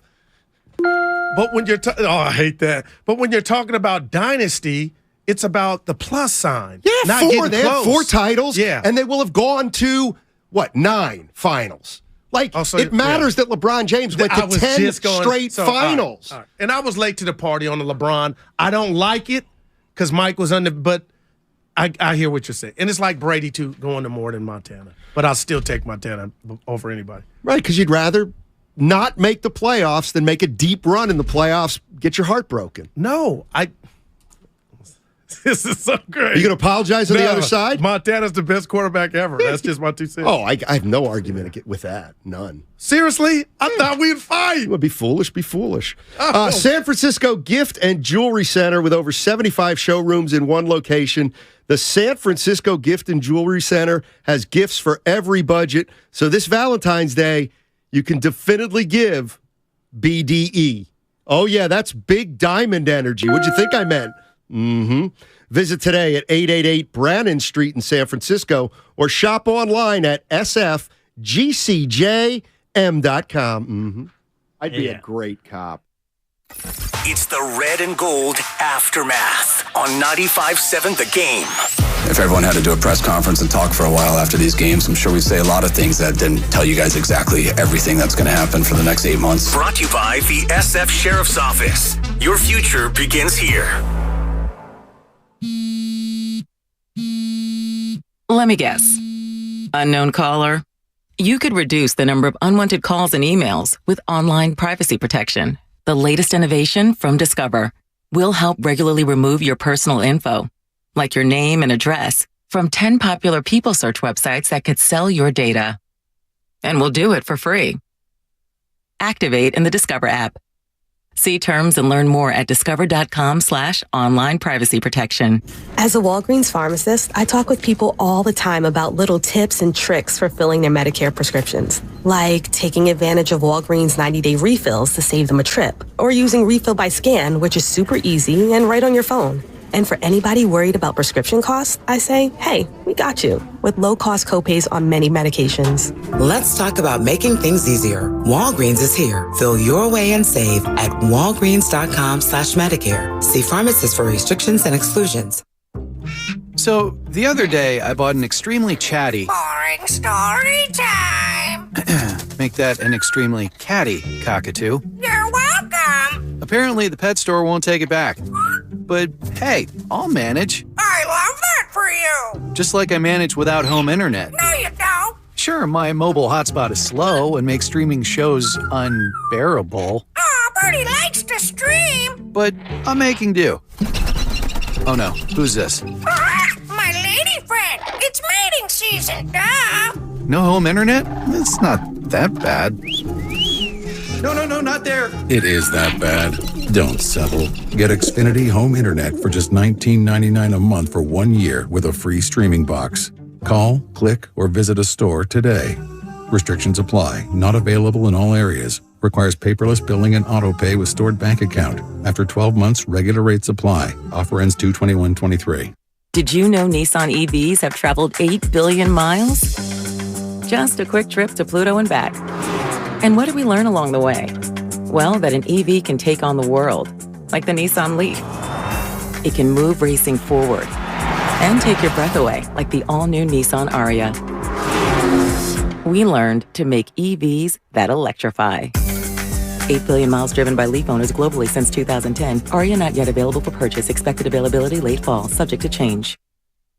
Find what you love at the Mila Innovation Center at Friedman's Appliance in Pleasant Hill. Out of your dreams and into your kitchen, select the qualifying built-in kitchen appliance package that's right for you. With unrivaled technology and luxury-grade quality, when you bring home a Mila, you're bringing home true innovation. Now, for a limited time, save up to $2,100 with the purchase of a qualifying Mila appliance package. Visit the Mila Innovation Center at Friedman's Appliance in Pleasant Hill or at friedmansappliance.com. There's a reason Golden State has become the trusted partner for professional builders and contractors. The breadth of what they offer is remarkable. Their product knowledge can save you time. They're the largest distributor in NorCal of many of the brands they carry. Golden State's newly refreshed app offers installation guides, building codes, and much more. And the GSTV link on their homepage is a useful resource. Family owned for 3 generations. Golden State. When you succeed, we succeed. Prescription products require an online consultation with a healthcare provider who will determine if a prescription is appropriate. Restrictions apply. See website for full details and important safety information. Subscription required. Hey guys, did you know there's a generic form of Viagra that works just the same but is 90% cheaper? And you can get it online? Go to 4hims.com/joy. At Hims, you'll get a free medical consultation and discreet shipping if prescribed. You'll love your results. To start your free online visit, go to 4hims.com/joy. That's FORHIMS.com/JOY. Get in zone, AutoZone. Welcome to AutoZone. What are you working on today? Battery trouble? You might just need a fresh charge, and we can take care of that free of charge. But if it is time for a new battery, we've got replacement batteries that'll fit your needs, starting at just $79.99. You can learn more about our battery selection at AutoZone.com. That's what makes us America's #1 battery destination. Get in zone, AutoZone. Claim based on data from the NPD Group 2021. Welcome to Kentucky Fried Chicken. Hi, do y'all have chicken wraps? For years, Ben's craving for KFC wraps went unfulfilled. But now, KFC wraps are here. Juicy original recipe chicken, mayo, and crunchy pickles all wrapped in a soft tortilla. Getting 2 for $5 might be more than Ben can handle. Sure. You want classic or with spicy slaw? There's one with spicy slaw? Grab 2 KFC wraps for just $5. That's finger-licking good. Prices and participation may vary. Limited time offer. Tax extra. I used to get frequent heartburn at night, so I made Prilosec OTC part of my morning routine. 1 pill in the morning, 24 hours, 0 heartburn with Prilosec OTC. It's possible while taking Prilosec OTC. Use as directed for 14 days to treat frequent heartburn, not for immediate relief. In Oakland, sunny skies today, highs in the upper 50s. Weather brought to you by Total Wine & More. At Total Wine & More, save big on what you love this month with hundreds of deals on amazing wines and spirits. Love what you find at the lowest prices only at Total Wine & More. Drink responsibly. B21.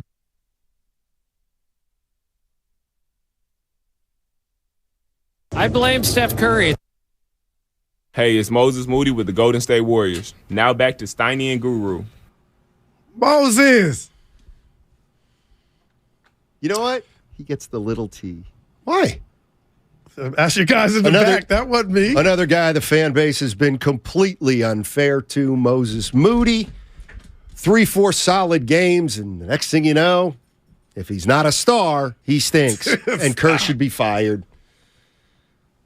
Takes a long time to put together a successful career in the NBA. I was going to play something that's going to make you cheer you up. Yeah. Ready? Yep. Because... Here, cut this, because I don't know anything. The hell do I know? Steve Kerr knows. I don't know. D. And I just want to make sure that I've heard you correctly. We don't want to misquote you. You believe the Golden State Warriors can repeat as NBA champions, as built tonight? Yeah, 100%. That is absolutely something I believe, and that's what we're working on. That's the plan. There you go. That's it. Yeah. So you want them to go in stretch run mode before the Curry injury right now, and they're probably just savoring it. It's coming. What are they savoring? 500? No, just backs against the wall. That we get to backs against the wall. Okay. Yeah. Yeah. Listen. I'm fair and balanced. Memphis and again, I love. Why are you saying Memphis? Because they were the next. And then real quick about Ja. Oh, nobody in the West. It's us. Please, they're punks. It's Denver. But they gotta. You don't win it in the regular season, Steiny. Thanks, Goo. I cannot believe you. That's right. I'm looking right in your eyes. I'm looking back. I'm looking into your soul right now. Yours look green today, but go ahead. You got a green shirt on. They look a little different. I always wear the sweater. Yeah. No, your eyes look different color. Well, they go. No, go ahead. You know, I got brown eyes. Pretty brown eyes. Let's go to Brian in Palo Alto. You were about to say something. But BPA. You made me forget. My bad. And my dad would say it couldn't have been that important. What's up, BPA? Hey, guys. How you doing? Dynamite. Hanging in. I think it may be the end of the run, and if it is, that's a choice Lakeup made. This team's currently wasting about 7 roster spots on unplayable NBA players, or not even NBA players.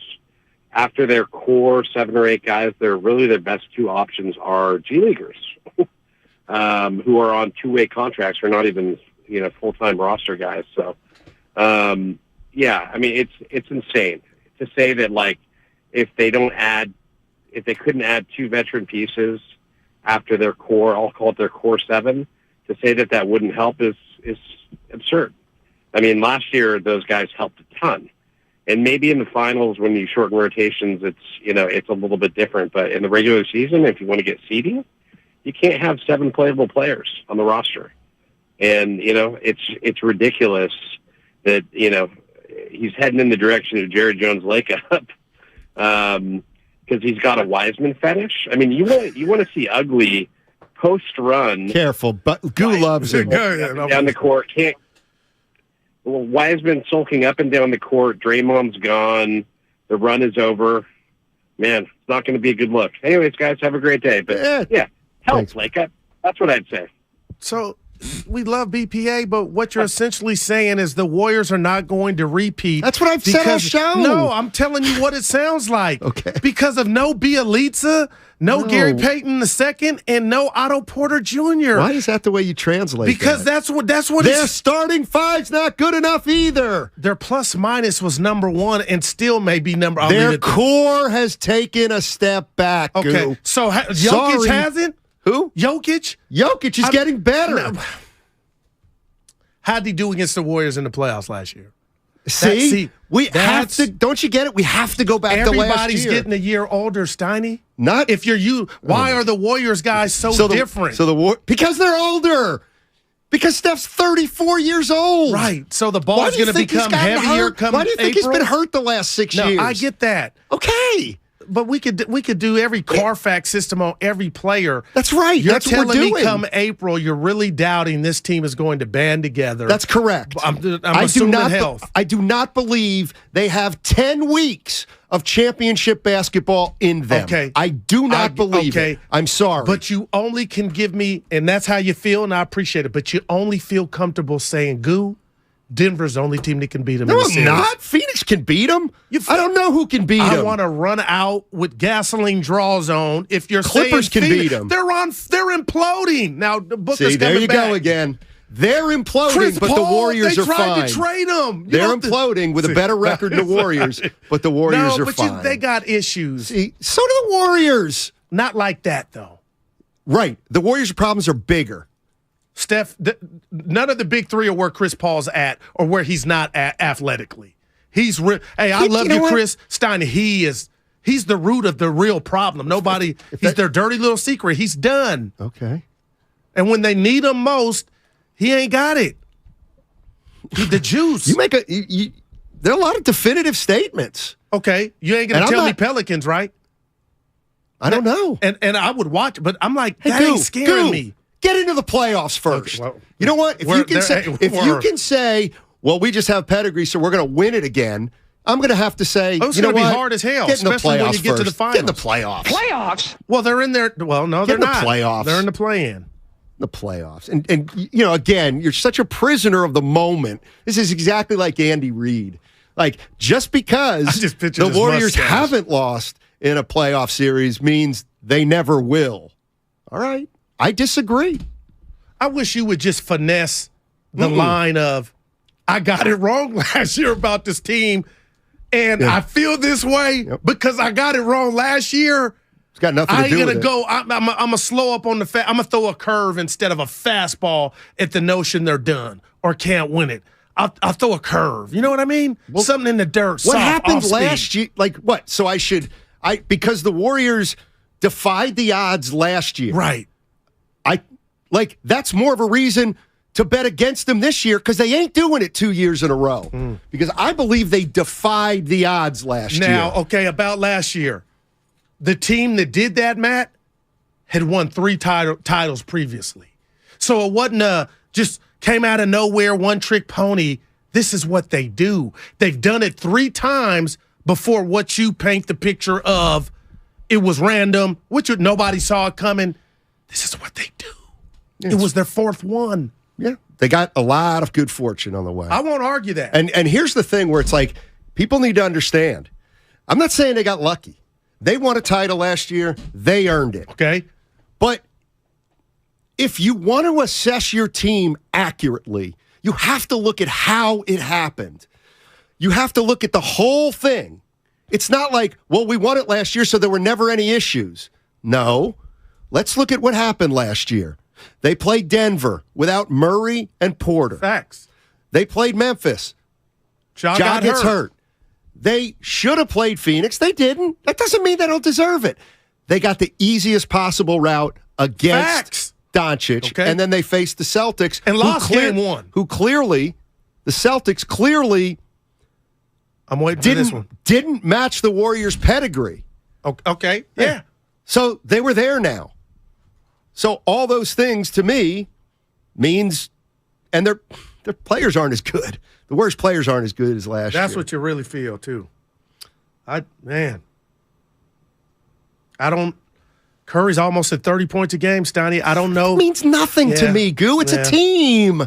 It's about the team. No, but when you say the guys he's taken a step back or there's been some slippage. Why don't you acknowledge that defense is half the game? Because I'm watching the league this year in particular. Boston's giving up 150 points. No, they're not. Steiny, it can happen on any given night. It happens every night for the Warriors. Not every night. Well, they're 3rd in the league. There are some problems and concerns, no doubt, in the double-digit leads that they're blowing. Just last week against OKC, I see but I feel like they got that antidote. And the only antidote is, if we lose this, we're going home.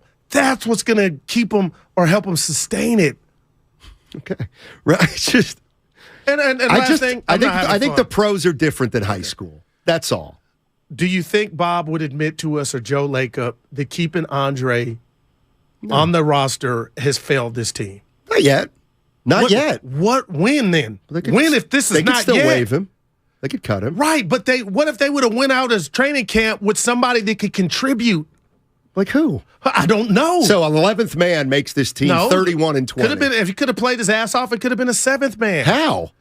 It could have been GP too. It could have been I don't know who it could have been. It could have been Porter Jr. It couldn't because they're not paying them. Okay, what's he doing though?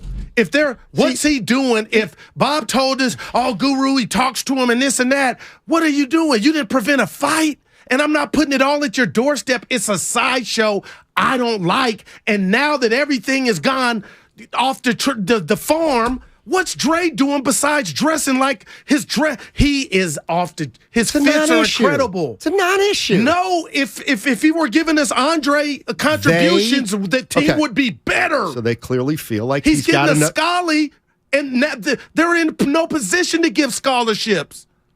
That's all. You ride with us or you not? We need you over 82, 72, 65. But what you're doing, those days are over. Guru, stop. They didn't expect I just can't take it. Like, well, too bad. This is a guy that could be helping them. You think they signed him for 75 games? I don't know what took him. Remember, it took him forever to make up his mind. But if it takes you forever to make up your mind's already made. They clearly You're believe. playing with a roster spot, and this team can ill afford to do that. Again, let's take the emphasis off the guys who play.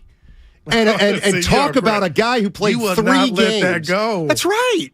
That's absolutely right. Andre Iguodala is a fringe player who hasn't impacted this season one or the other. Is he a waste? Yeah. Oh, but they should have brought in some G leaguer who would have turned around their season. And you know what? And this is like what I don't like. Again, this is the double standard. This is the double standard. Everybody wants to talk about how Iguodala is this great coach. He does all this stuff off the floor. He's part of the culture. Right. He's got Wiseman under his wing, this, that, and the other thing. Well, is it that? Or is he stealing money on scholarship? Wow. I mean, come on. You know how I feel. The minute things go south, then everybody wants to rip guys. Right. Well, that's how I felt, and it's just like, man, when is the jig up? And the jig to me is,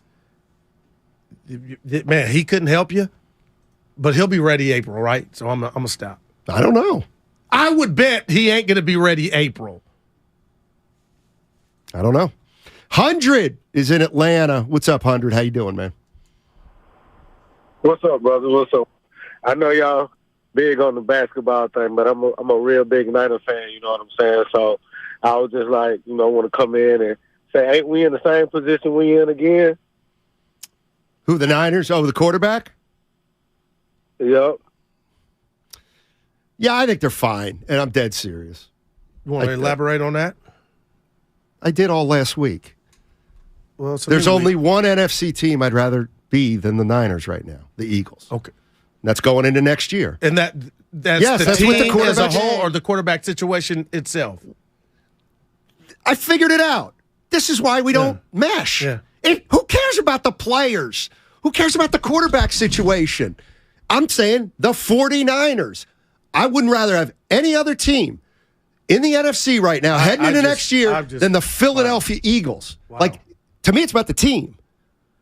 One quarterback doesn't even know if he's going to have Tommy John, and the other did not exactly light the world on fire. Okay, so disagree with me. Because you thought Trey Lance is not ready, like a lot of people. Disagree with me. So how is that all of a sudden? Who would you rather have? What situation would you rather have in the NFC more than the Niners right now than the Eagles? How many teams are above the Niners going into next season as a team?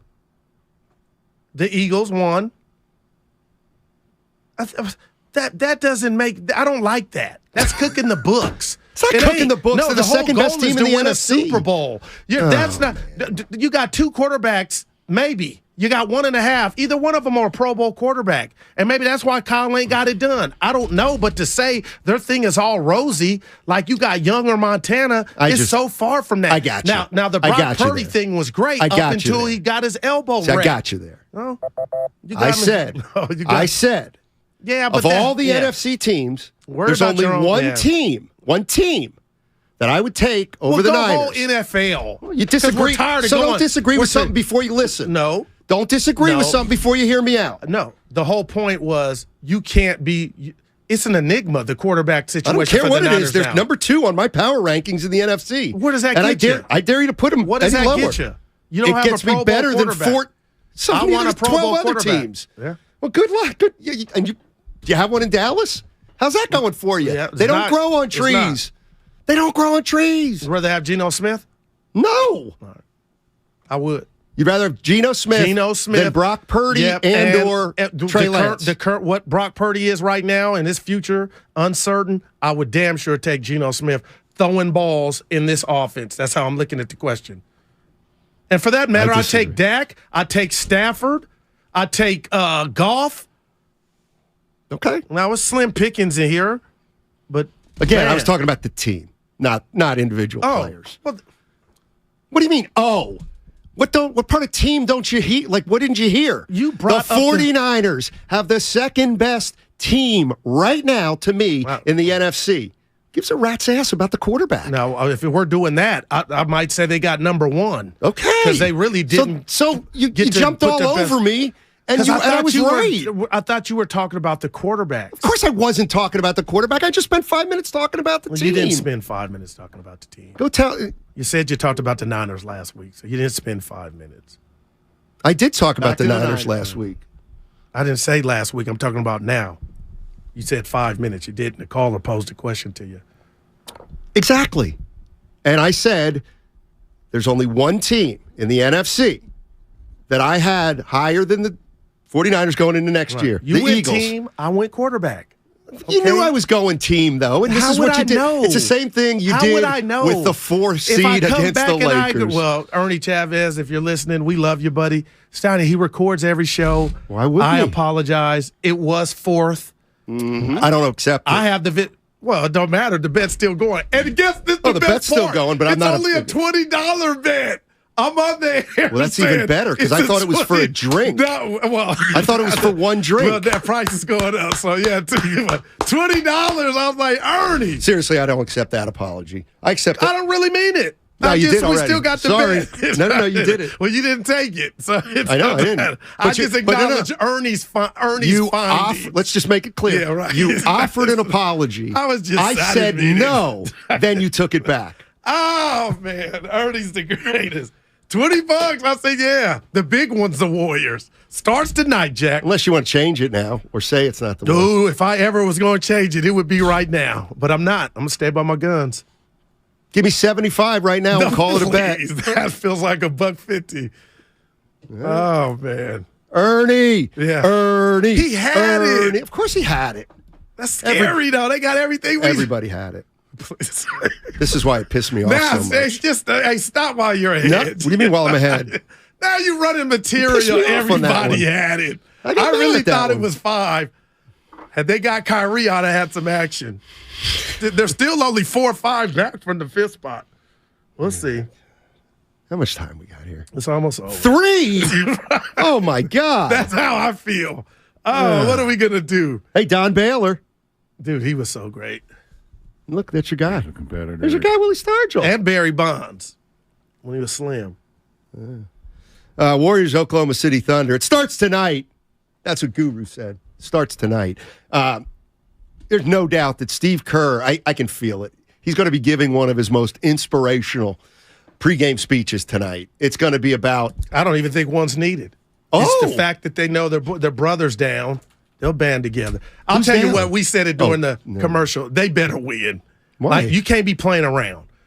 Don't play with the Thunder, Steiny. Get this dub. Thunder win this game tonight. They're a half game and back of the Warriors. Which is frightening. He got Portland next.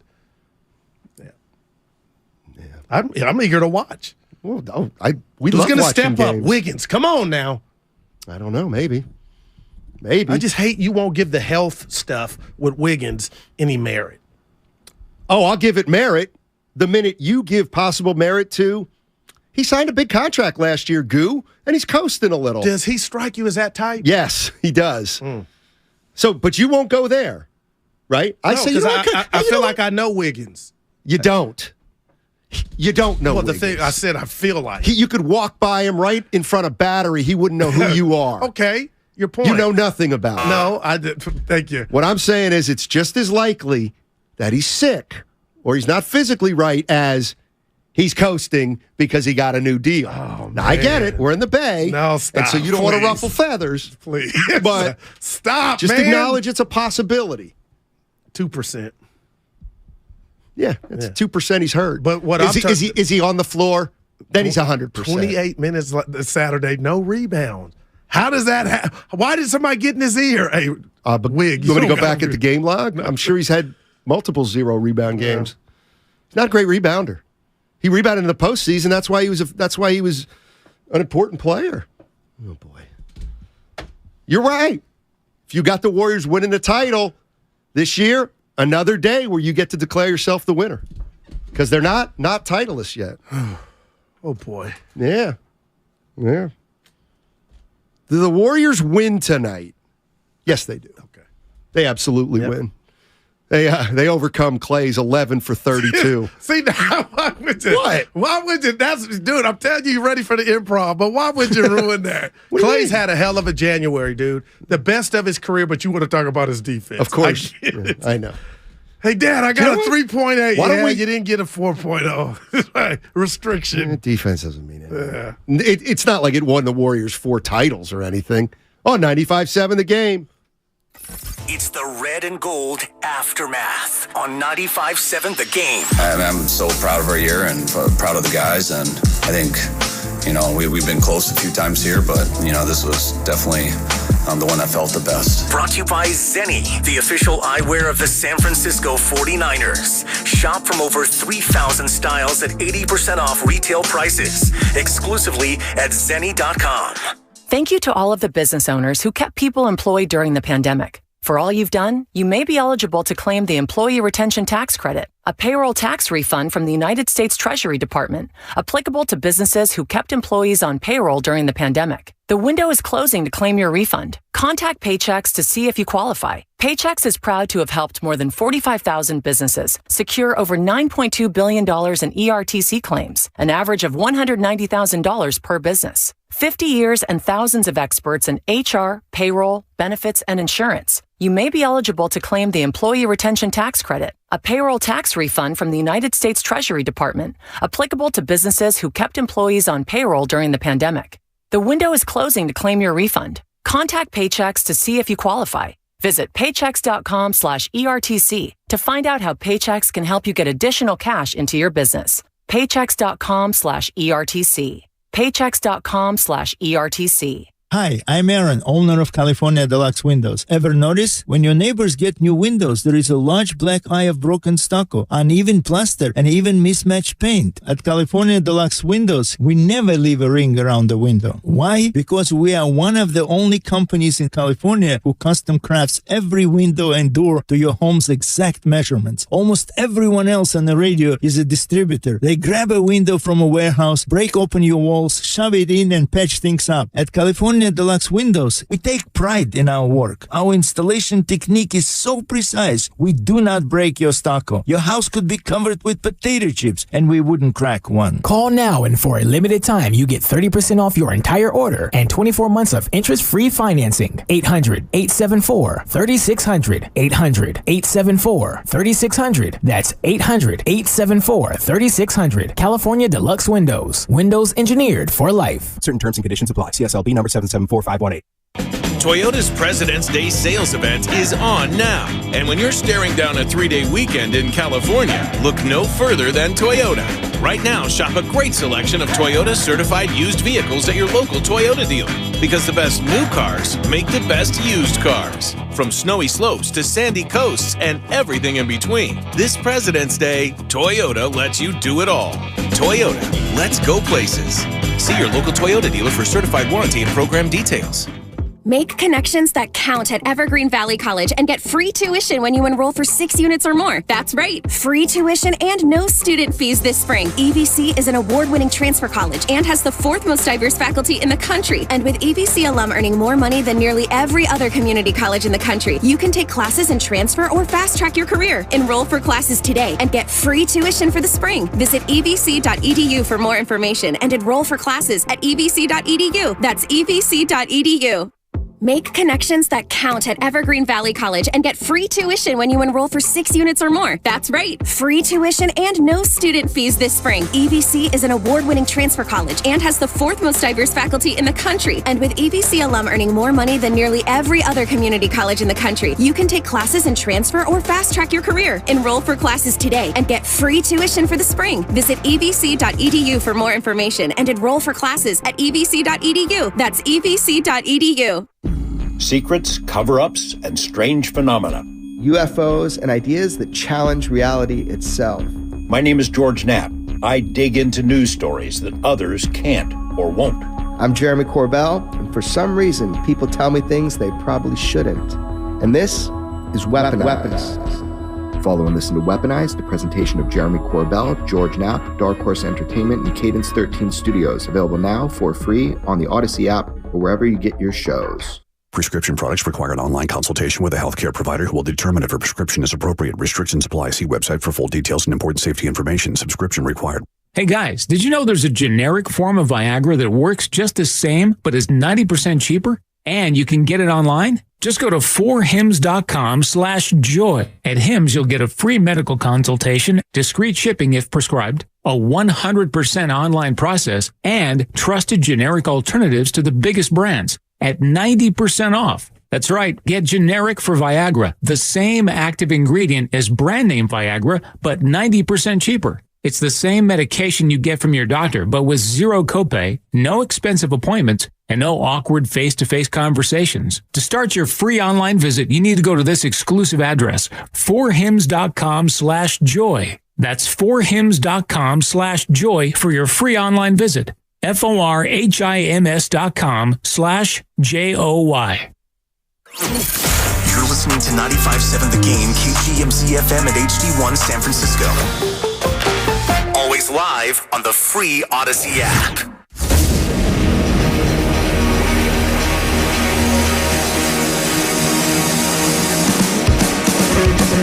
Live from the corner of Broadway and Battery, you're listening to Damon Bruce and Ray Ratto on 95.7 The Game. It's great to have you here on a Monday. It'd be a lot better if Steph Curry were also here this Monday, but he's not. And he will not be here for a foreseeable number of Mondays. We've got a lot of ambiguity around this knee injury for Steph Curry. Let's start with this, Ray. Good afternoon. Happy week to you. Why not? Hi. I can't believe that the injury, that knock knee injury that Steph Curry is now suffering the effects of, doesn't happen more often. I mean, it's really amazing when you think about how few injuries the NBA really does produce that are serious to catastrophic to that's a bad knee to that's a torn ACL to that's a sprained meniscus.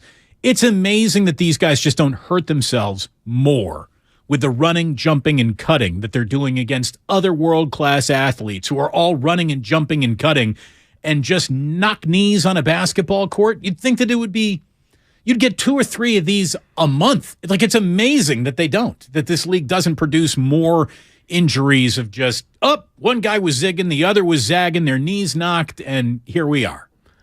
Well, most of it is, I mean, I would speculate that the majority of injuries in the NBA are injuries of wear, not injuries of collision. And the specific way that Curry got hurt, that is remarkable, given the number of high screens that are set now that weren't set a decade ago. Yeah. That said, these are pretty nimble people. And you're going to see a lot more guys spraining ankles because they landed on somebody else's foot than they collided with each other, because part of the goal of basketball is not to collide with other people. They're incredible athletes. They truly are. They're amazing at what they do, and it's just unfortunate that Curry is out. What? Have we agreed to what this even is? We're going to call this a month? Because it feels like if the Warriors are telling you it's a few weeks, well, a few is easy to say, all right, well, then that's at least 3. And what we know about the Warriors, front office, about their medical staff, is that they are always erring on the side of slow and steady and caution, which is the right thing to do. 16 days at the very, very least, that would have him returning after the All-Star break. And right now, that even feels like a optimistic prognosis. If he's out through the entirety of February, the rest of the way, Ray, we're talking about 9 games. Now, Curry's leg, his ankle, went a bit wonky in Denver earlier in the week, and then in Dallas again while he was defending a drive from McKinley Wright. Wright's knee collided with Curry's leg, and immediately he started flexing all the international signs of, ouch, that stung. Momentum carried him up into the stands, and as he was coming down from the stands, you could already see a very visible limp in his gait. I know he stayed on the court for a little while, but that little while didn't last very long. They brought him back, and we didn't see him again, and now we're not going to see Steph Curry for at least a while. And the bad news is here, Ray, they have pretty much wasted away all their margin of error with their wildly lackluster first half. And so here they are in gots-to-win basketball games mode without Steph Curry for at least, this is a conservative estimate, I feel, 8 to 9 of the next games. It's a bad place to be operating from. Yeah, no, they have to operate with the kindness of strangers, because as grim as this looks, they are still, weirdly enough, 2 games out of 4th, which means that if they somehow cheat the Reaper and break even in those next 8 to 10 games, they're still in the middle of having a decent playoff seed. They will be in the mix almost through no fault of their own, right? Well, yeah, I mean, because these teams will play each other, and not enough of them can either fall out of the race or pull away from everybody else. It's what it's been all along. It's been Denver, Memphis, Sacramento, field of 10, Spurs, Rockets. And that's what it's been for the last month and a half, and that's probably what it's going to be till the end of the year. It's certainly no longer the Brooklyn Nets. On Friday, we were talking about, Kyrie Irving has requested another trade, and here by this Monday afternoon show, it's been done. But it wasn't done in the direction that I think Kyrie wanted it done in. It certainly wasn't done in the direction that might have even presented the Nets with the best possible return. Joe Tsai in Brooklyn said, where does he want to go? He wants to go to L.A.? Okay, let's consummate this deal with the Dallas Mavericks then. They've officially had it with Kyrie Irving. And for the Dallas Mavericks, look, it's a big swing. Is it a move they can afford to make? Sure. Do they want to give him a long-term deal? You'd be crazy to, because Kyrie can either run hot or cold faster than anybody in sports. So I wouldn't want to be in a long-term deal with Kyrie. But you would think, if he's even capable of woofing down a slice of, I don't know if humble pie is even the right word, because he's the one that basically said, I don't like what you're offering me contractually, Brooklyn, so trade me or I'm shutting it down the rest of the way. He's good, man. I mean, as a basketball player, just a basketball player, Kyrie is an A+. As everything else that comes with being an in the spotlight, very popular NBA athlete, he's a failing grade. He really is. Kyrie and Luka, there's a ton of ball dominance there to be figured out. Ray, why do I think in a really odd way, while the entire world is telling me this isn't going to work out, I think I know why Mark Cuban did it. That's because Mark Cuban doesn't get bites at this level of apple. It comes with risk. He had to take it. And this is, hands down, the single best teammate Luka Doncic will probably ever have in his career. Let's see what they can do together. Yeah, I mean, what they did was they strip mined all their depth. And Dorian Finney-Smith is a great defender. Spencer Dinwiddie is a very useful player. Yep. And now they basically are a two-man team. Do I think that gets them any closer to winning the West? No, I don't. But I think Mark Cuban sort of concluded that, you know what, we're not going to win the West the way we are. And if it doesn't work out, he's probably going to leave at the end of the season anyway to try to get on the Lakers. So let's give this a go. Yes, does it cause us longer-term ache? Yes. But screw it. This is the most winnable this conference has been in a decade. So let's see if this works, because the other thing isn't working. It's pretty interesting. Instead of it being Luka versus opponent, it's now Luka, Kyrie versus opponent. We'll see what that means. Well, Luka and help versus opponent. Now it's Luka, Kyrie, no help versus opponent. Because that's the thing, is they don't have a lot else going on, even though there is some chatter that the Nets are trying to involve a third team. Toronto, apparently, with Fred VanVleet as the bait. So we'll see how that works out. unless I'm getting a lion's share of return from both teams, there's no way I would jump into this deal if I'm Toronto. I have been really told. help out. Oh, never mind. I just got in my ear. The Kyrie to Dallas trade straight up is official, which is the fancy word and way to say official. Officially, Kevin Durant is left as king of a crumbling kingdom in Brooklyn, one that he chose for himself specifically to go play with the teammate that just abandoned him and left him holding a bag of good luck with that.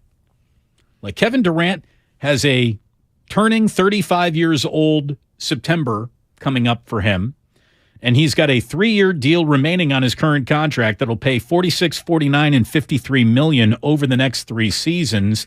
Here's a guy who is always good to miss between 13 and 25 games just because that's where he is in his career. When he is out there, he is a spectacular basketball entity.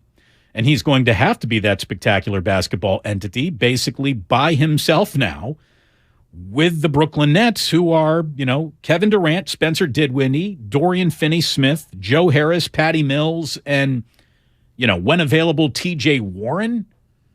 Like, yuck. Ben Simmons is now among the worst contracts in all of sports. Where they go from here is going to be fascinating. If this means Kevin Durant is looking for another exit out of Brooklyn before Thursday, this offseason, or sometimes next year, I don't know which one of those 3 options, but it's going to be one of them. It's going to be at the end of the season. I think he'll ask again to be traded because unless the Nets, as they are now constituted, are better than the way they were, and it's hard to imagine that because when Durant and Irving were healthy and playing together, they went 21-3 at one stretch. So I'm not sure that Brooklyn gets better in the short run, but they do get rid of that migraine that has been throbbing behind their left eye for the last year and a half. And ultimately, they're going to have to rebuild, which means that I don't know that Durant sticks around for another rebuild. Because don't forget, he came in with the idea of building around Irving and Harden. Now he's got Dinwiddie, perfectly useful, and Simmons, who you can't play in fourth quarter. He's every bit as bad as he was 2 years ago, and he was still in Philly. So be careful what you ask for, kids. You just might get it. Well, he didn't ask for any of this, but it's a natural offshoot of getting that. I mean, the minute you leave a well-run organization to take a flyer on I hope it works out with Kyrie, you did ask for it. Kevin Durant asked for this. Well, he didn't ask for this, but what he got is a direct result of what he asked for. We got so much to get into today. We're going to have Tim Legler join us in about an hour from now. Former NBA player, analyst on ESPN. Always a great conversation with Tim Legler. As the NBA trade deadline approaches, there are an awful lot of roadblocks in the way for any Warrior offer. And when we come on back, we're going to get right into the question, does Steph Curry's absence affect the Warriors' behavior here as the deadline approaches? That's what we got for you this afternoon. Damon and Ratto, great to have you along today. We're brought to you by 5 Hour Energy. Remember college? 5 Hour Energy got you through. The energized feeling you relied on back then still works today. Rediscover 5 Hour Energy. It'll get you through again. Visit 5hourenergy.com. It's the Red and Gold Aftermath on 95.7 The Game. If everyone had to do a press conference and talk for a while after these games, I'm sure we'd say a lot of things that didn't tell you guys exactly everything that's going to happen for the next 8 months. Brought to you by the SF Sheriff's Office. Your future begins here. Ladies and gentlemen, it's official. Fast just got a whole lot faster. Xfinity has the fastest internet with up to 6 gig speed. Plus, Xfinity Mobile is the fastest mobile service with 5G and millions of Wi-Fi hotspots. You heard that right. Xfinity just increased internet speeds again. And Xfinity Mobile gives you can't catch me speeds. The fastest internet, the fastest mobile service, and major savings? Can't argue with the facts. Now through March 21st. New customers can get started with 1.2 gig internet with unlimited data included. It's all just $50 a month for 2 full years with no annual contract when you add Xfinity Mobile with unlimited data at regular rates. Go to Xfinity.com/faster. Call 1-800-XFINITY or visit a store today. Requires paperless billing and autopay with stored bank account. Restrictions apply. Taxes and fees extra. Xfinity Mobile requires Xfinity Internet. After 24 months, regular internet rates apply. Actual speeds vary. Cold tonight, tons of sunshine tomorrow with a high of 60. Weather brought to you by Staples. Staples stores are a new world of possible with innovative tools for small business and remote workers and learners. Explore more at your local Staples store or staplesconnect.com. Hello, this is Joe Cordell. Cordell & Cordell is a firm that practices family law exclusively. We focus on only one area of the law to maximize our strength and effectiveness as advocates for clients that have everything on the line: their homes, retirement, savings, and most importantly, their children. We're the partner our clients count on. If we can be of help to you, give us a call. Schedule an appointment with one of Cordell & Cordell's California area attorneys. 2121 North California Boulevard, Suite 290, Walnut Creek, California, 94596. Investing is confusing. Dawn raids, triple witching hour, candlesticks, crown jewels, bears, bulls, bear hugs, blue chips. It's one big word salad of uncertainty. Fortunately, Fremont Bank now has incredible rates on their savings accounts and CDs. And while savings accounts and CDs may not be known for their great rates at your current bank, at Fremont Bank, you can get great rates from a great local bank. To learn more, stop in or visit us online. We'll explain it all in plain language. Fremont Bank, serving the Bay Area since 1964. Member FDIC. Investing is confusing. Dawn raids, triple witching hour, candlesticks, crown jewels, bears, bulls, bear hugs, blue chips. It's one big word salad of uncertainty. Fortunately, Fremont Bank now has incredible rates on their savings accounts and CDs. And while savings accounts and CDs may not be known for their intestinal symptoms or allergic reactions, take Creon as directed by your doctor and always with food. Do not chew capsules as this may cause mouth irritation. Other side effects may include blood sugar changes, gas, dizziness, sore throat, and cough. These are not all the side effects of Creon. Creon is the #1 prescribed EPI treatment. Ask your doctor about Creon for EPI and visit creoninfo.com or call 800-633-9110 to learn more. That's CREONinfo.com. Tune in to 95.7 The Game for Warriors Live, 60 minutes before tip-off of every Warriors game. Brought to you by Xfinity. Supercharge your home with supersonic Wi-Fi. Unbeatable internet, only from Xfinity. Life is uncertain. It's okay to feel stressed, anxious, worried, or frustrated. CalHope can help. Access CalHope's free and secure mental health resources. Call 833-317-4673 or live chat at calhope.org. Prescription products require an online consultation with a healthcare provider who will determine if a prescription is appropriate. Restrictions apply. See website for full details and important safety information. Subscription required. Hey guys, did you know there's a generic form of Viagra that works just the same but is 90% cheaper? And you can get it online? Go to 4hims.com/joy. At Hims, you'll get a free medical consultation and discreet shipping if prescribed. You'll love your results. To start your free online visit, go to 4hims.com/joy. That's FORHIMS.com/JOY. For adults with moderate to severe plaque psoriasis who are candidates for systemic or phototherapy, now there's Skyrizi, Risankizumab Riza, a prescription-only 150 milligram injection. With Skyrizi, 3 out of 4 people achieve 90% clear skin at 4 months, and Skyrizi is just 4 doses a year after 2 starter doses. Nothing in me go hand in hand. Nothing on my skin, that's my new place. Nothing is every day. Don't use if allergic to Skyrizi. Serious allergic reactions and an increased risk of infections or a lower ability to fight them may occur. Before treatment, your doctor should check for infection and tuberculosis. Tell your doctor if you have an infection or symptoms, such as fever, sweats, chills, muscle aches, or cough, or if you plan to or recently received a vaccine. With Skyrizi, you could achieve 90% clearer skin. Ask your doctor about the #1 dermatologist prescribed biologic in psoriasis and visit skyrizi.com or call 1-866-SKYRIZI to learn more. Let me guess. Unknown caller? You could reduce the number of unwanted calls and emails with online privacy protection. The latest innovation from Discover will help regularly remove your personal info, like your name and address, from 10 popular people search websites that could sell your data. And we'll do it for free. Activate in the Discover app. See terms and learn more at discover.com/online privacy protection.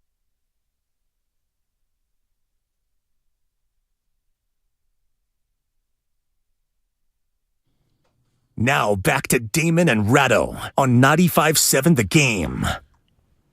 So it is a Monster Monday, brought to you by Boxer & Gerson, Northern California's premier workers' compensation law firm, helping injured workers get their lives back for over 40 years.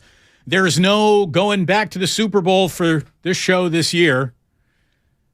And there you go. There is your Super Bowl week report. Oh, no. We're not there. Damn it. Brock Purdy gave his elbow so we could stay here this week. I would rather Finally, he's done something useful. I would have rather have been at the Super Bowl. I'm not going to lie. Those things can be fun. But, yeah, it's just not going to happen. So here we are. Welcome to Super Bowl week. The entire world likes the Eagles, Ray. I kind of like the Chiefs on Sunday. I want to start breaking it down at 3:20 on a Monday afternoon. We got all week to do this, but I kind of like the Chiefs in this game. I guess it all depends on how many legs Patrick Mahomes can stand on. One seems to be enough. I'm not going to lie. Well, one seems to be enough against most teams. Against Philadelphia, I'm not sure. All I know is the biggest Chiefs bar in Philadelphia sold tickets for a viewing on Sunday. Got so many people buying tickets that they shut down for the day. They basically said, we can't do this, and they closed the bar on Sunday. Probably their biggest day of the year. This is what happens when you try to choose to manage a crowd. You should have just opened the doors and let them come in. Hire a bouncer and say we're too full. I think the fire marshal would have had something to say about that. Well, it's a thing. You got to have a bouncer at the door. You got to know what the head count is. Let them in, let them out.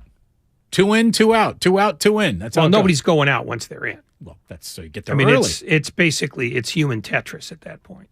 Right, so they just decided we'll do no business instead of doing a brisk business a Super Bowl Sunday? That's what they said. That's probably closed. The wrong Charlie's way to go Saloon, about it. in case you were planning to break in. Go Chucks. I do have this for you, though. 49ers home opponents and road opponents have been revealed. We don't know the order in which they will come out, but home games next year, obviously, your division opponents, the Rams, the Cardinals, Seahawks, Cowboys, Giants, Ravens, Bengals, and Buccaneers. Coming to Levi Stadium, and they have an extra road game. This year, they've got 9 on the road, which, of course, begin with their 3 division opponents, the Rams, the Cardinals, Seahawks. Then Eagles again, Commanders, Vikings, Browns, Steelers, and Jaguars. What are you going to do? What are you going to do with that information? Other than the Eagles, the Jaguars might be the most interesting game. It really might be. It really might be. And by the way, the Cardinals still don't have a head coach. We'll see what the Browns look like after an offseason, too. It was a weird They're year the for Browns. Them. Yeah, it was a weird year for them. Yeah. By the way, Brian Flores took the defensive coordinator's job with the Vikings after turning down an interview with the Cardinals. Wow. For their head coaching job. Wow. Nothing says I don't want to be here like I'd rather. Yeah, I'm not showing up. Like I'll take a lateral move to another franchise before I take the head job of yours. It almost sounds like the Cardinals offered him that, or offered him an interview to maybe sort of undercut part of his lawsuit against the NFL and the Dolphins. Oh, so one hand washes the other? Hard to believe. Good Lord. We do have this, though, to offer up for you, and I know, Ray, you're going to like this very much. You know, the Super Bowl really is like a measure of the zeitgeist. Like, the commercials you see are for the products of the day, usually featuring the cause celeb pitchman of the day, using the topics and the technology and the jokes of the day. Like, there is going to be, Timothy Chalamet doing something on TikTok in the Super Bowl. It's going to happen. Do you even know what any of that means or represents? Yes, I do. Okay.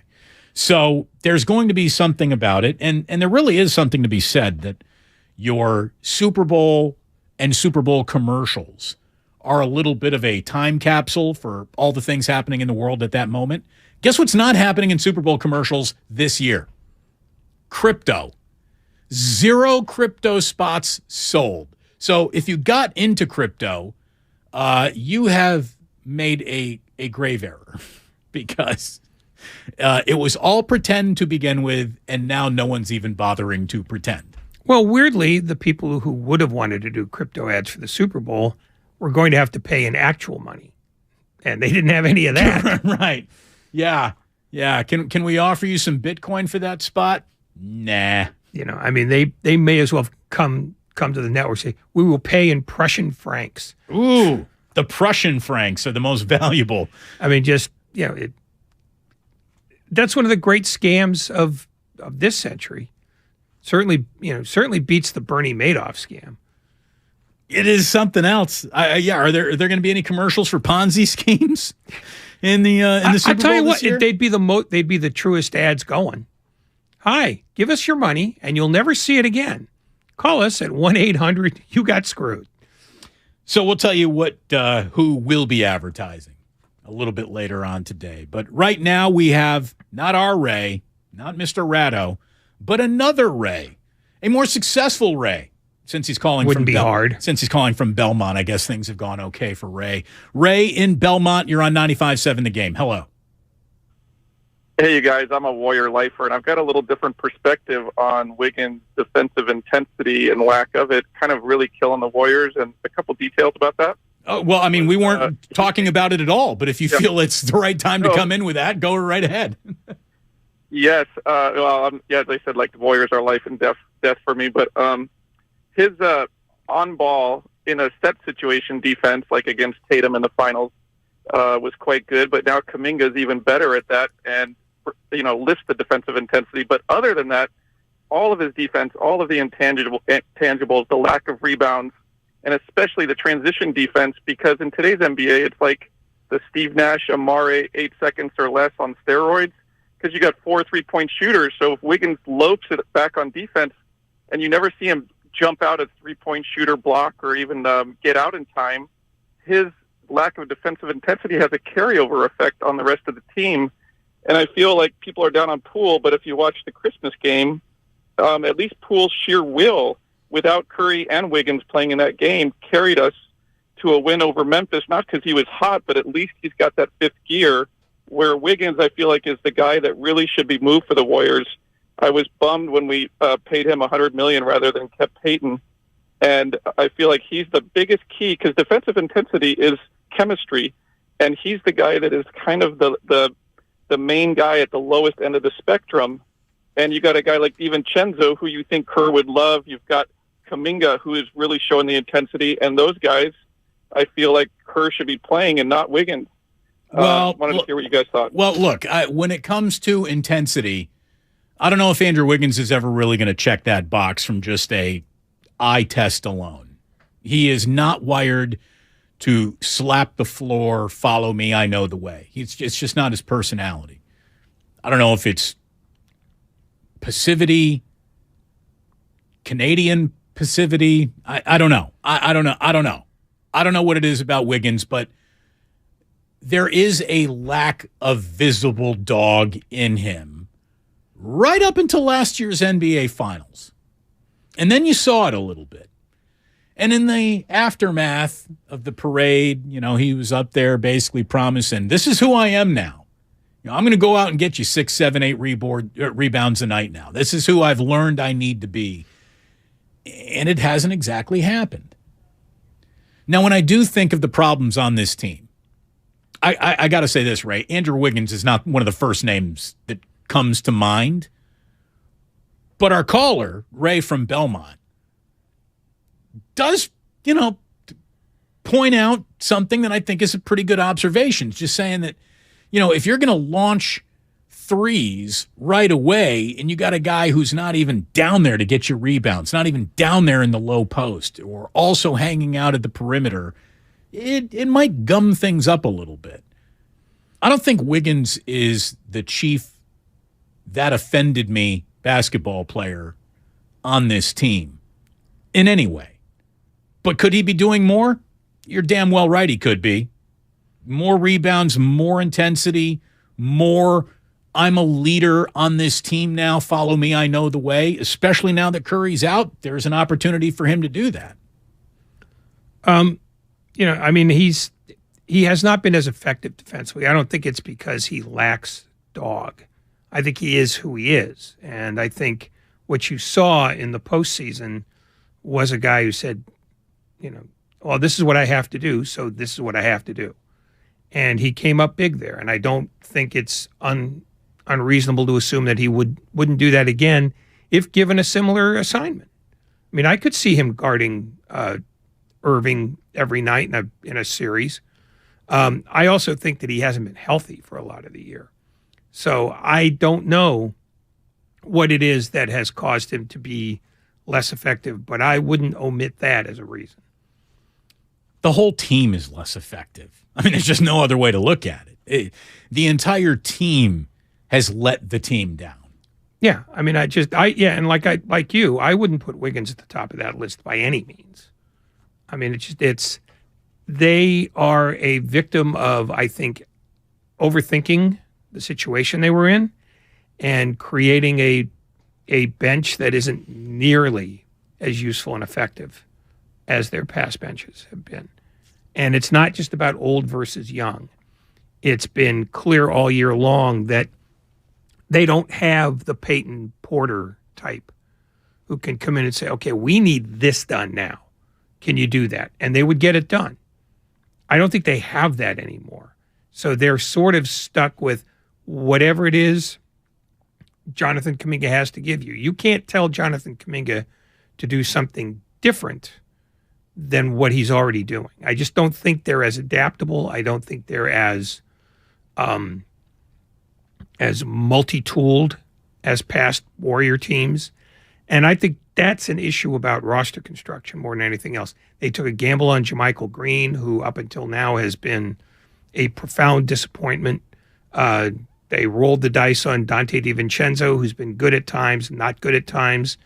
And the young guys have not come up really at all. I mean, Kuminga's had stretches, but, Wiseman's unavailable. Yeah, Moses Moody's unavailable. Patrick PBJ. Baldwin. Baldwin is just not in the mix. And I think maybe part of that is because those guys are not useful NBA players yet, and maybe never.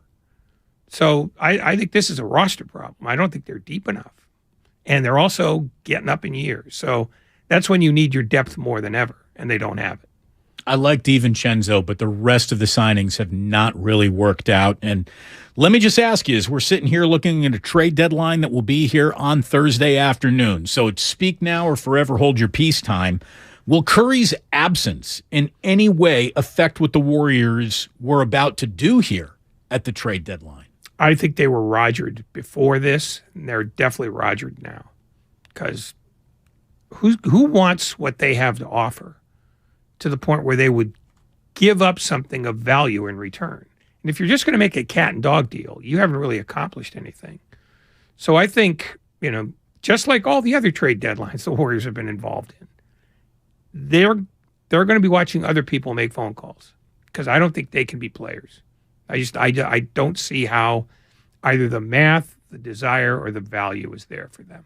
There are a lot of roadblocks standing in the way of any Warriors offer. We'll get into those in a second. Last week when he joined us on Friday, I asked Steve Kerr straight up, and I just want to make sure that I've heard you correctly. We don't want to misquote you. You believe the Golden State Warriors can repeat as NBA champions, as built tonight? Yeah, 100%. That is absolutely something I believe, and that's what we're working on. That's the plan. Okay. I said, Steve, would you please expand on that just a little? I still believe that we can do this, and I tell the players that almost every day, and it's authentic. We do have things we've got to improve on, and we're down to 30 games left in the season, so we need to take those steps now. But I still feel like we can do them, and I think our team is not afraid of anybody. I think given our experience and our history in the playoffs, our guys have a ton of confidence. But we got to do a better job, especially closing games. But overall, in general, the coaching staff too. We've got to settle on some rotations and figure out exactly how we're going to put this puzzle together the best way that we can, because it's still not clear. And, while that is disconcerting, I still believe that it can be done. there's really only one shot that the Golden State Warriors have. If you really want to boil it down to, like, what's the one thing that they could have going for them? Team regular season does not matter. I mean, if that's really who they are, team regular season does not matter, and who they are, as healthy as they might be, when they start playing on the opening night of the playoffs, that's what matters. Now, having said all that, does Steph Curry's absence affect their behavior at the trade deadline? Well, if they were about to do a deal, they still should. If they weren't about to do a deal and stand pat with what they got, they still should. This Curry injury, if we're basically punting on the entirety of the regular season, it shouldn't matter at all. It really shouldn't matter to what they think, what they're evaluating. And, you know, for the person on the Otis Bird III YouTube page text line says, you know, it's real simple. Steve Kerr has to say that. No, he doesn't. He doesn't. Steve Kerr's got enough house credit built up to where if he didn't think that they had the real nuts to win a championship this year, he wouldn't have to be cutesy about it. This guy's hung banners. When you hang banners, you don't lie about your ability to hang banners. Yes, you do. Nah. No, because he's not talking to you and me. He's talking to the players. And he sort of tipped his hand in the answer, which is, I tell them this every day. And if he's telling them that every day, he can't give a different story to the outside world. That was entirely performative. Well, I don't know what point, he believes. I don't know what he believes or doesn't believe. But he plays that game like every other coach in every other year on every other team in every other sport. Well, do you realize that he's painting himself into a corner that's going to be hard to get out of? Yeah, but guess what he gets to say? The day after I said that, Stephen Curry went down for 10 games. Maybe. Changes the answer. Yeah, but I don't know. I also don't think he cares what the answer is. I don't think he's trying to illuminate us with any answer he gives us. He's basically, he's trying to sell to the players, we could still do this if you guys pull your heads out. So he's painting himself into the corner of, my team isn't listening to me anymore. My voice is falling on deaf ears in the locker room, which we all know historically happens to successful coaches. But he also knows that what the outside world thinks doesn't matter. It only matters what the players think and what his two bosses think. Bob Myers is in his corner for eternity. Where Joe Lacob is, who knows? Because Joe Lacob has not had any reason to doubt Steve Kerr up until now. What if Steve's working with a new GM next year who isn't as forever indebted to Steve Kerr? And he starts thinking to himself, Steve was great at this, but he's taken this as far as he can. Well, then that won't be dependent on the answer he gave to us on Friday. That'll be dependent on what the new general manager is watching day in and day out. And Steve Kerr, when it comes to house credit, if the Warriors were stupid enough to get rid of him next year, for whatever reason, he'd have a job in 8 minutes. Oh, no, there's no doubt about that. So he has nothing to fear. I mean, he's already a made guy. Which is why I don't think he's compelled to lie to us. Of course, every single Golden State Warrior listens to this show. Why wouldn't you? It's brilliant. It's phenomenal. If I could avoid listening to it, I would. But that's another story. No, I think he has to present the consistent message because he's got young guys. Look, if it was just about, will Draymond not believe me if I say something to him that's different than what I say to the public? Draymond Green he's an old hand. That doesn't affect him. Doesn't affect Curry. Might affect Kuminga. Might affect Poole. So he's got to play the game as though all those guys listen to everything in the outside world, that they're on social media 18 hours a day. So he's got to have a consistent message that follows the message he's giving them. So of course he's going to lie if he has to. He's lied hundreds of times. That's who he is, because he's a coach. Coaches lie when they have to.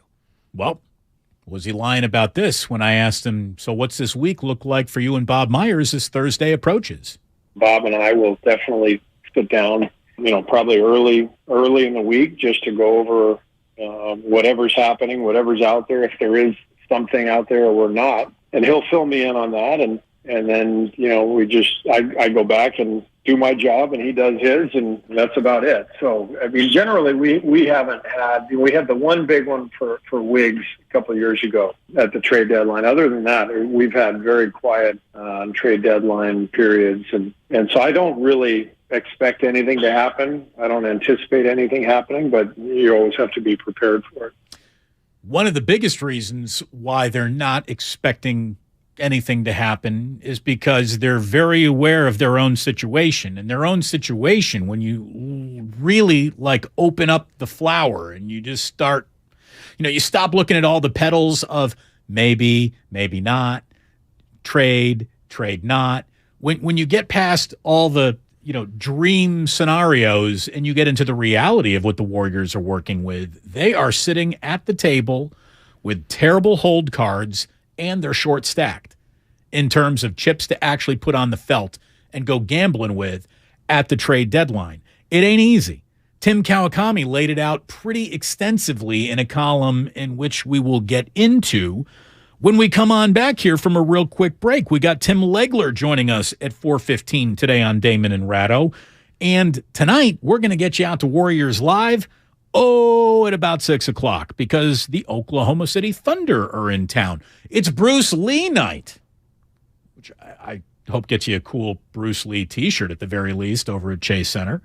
And when it comes to the Oklahoma City Thunder, look, there's a little bit of a headache coming into Chase Center tonight. Since we flipped the calendar to 2023, Oklahoma City in the NBA is rated first in offensive rating, first in net rating, first in points per game, first in three-point percentage, and they've got the sixth best record overall. They're young. They're too dumb enough to know what they don't even know yet. So they're just playing, we got athletes, we're going to run fancy-free, carefree basketball.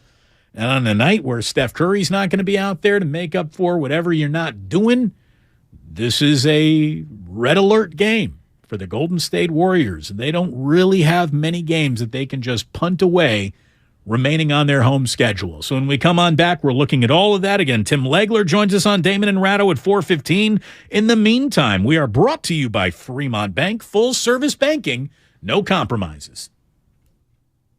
It's the Red and Gold Aftermath on 95.7 The Game. I'm so proud of our year and proud of the guys, and I think, we've been close a few times here, but, this was definitely the one that felt the best. Brought to you by Zenni, the official eyewear of the San Francisco 49ers. Shop from over 3,000 styles at 80% off retail prices, exclusively at Zenni.com.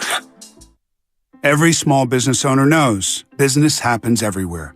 The office, the warehouse, or on the road. And no matter where it takes you, there's one solution to help your business thrive.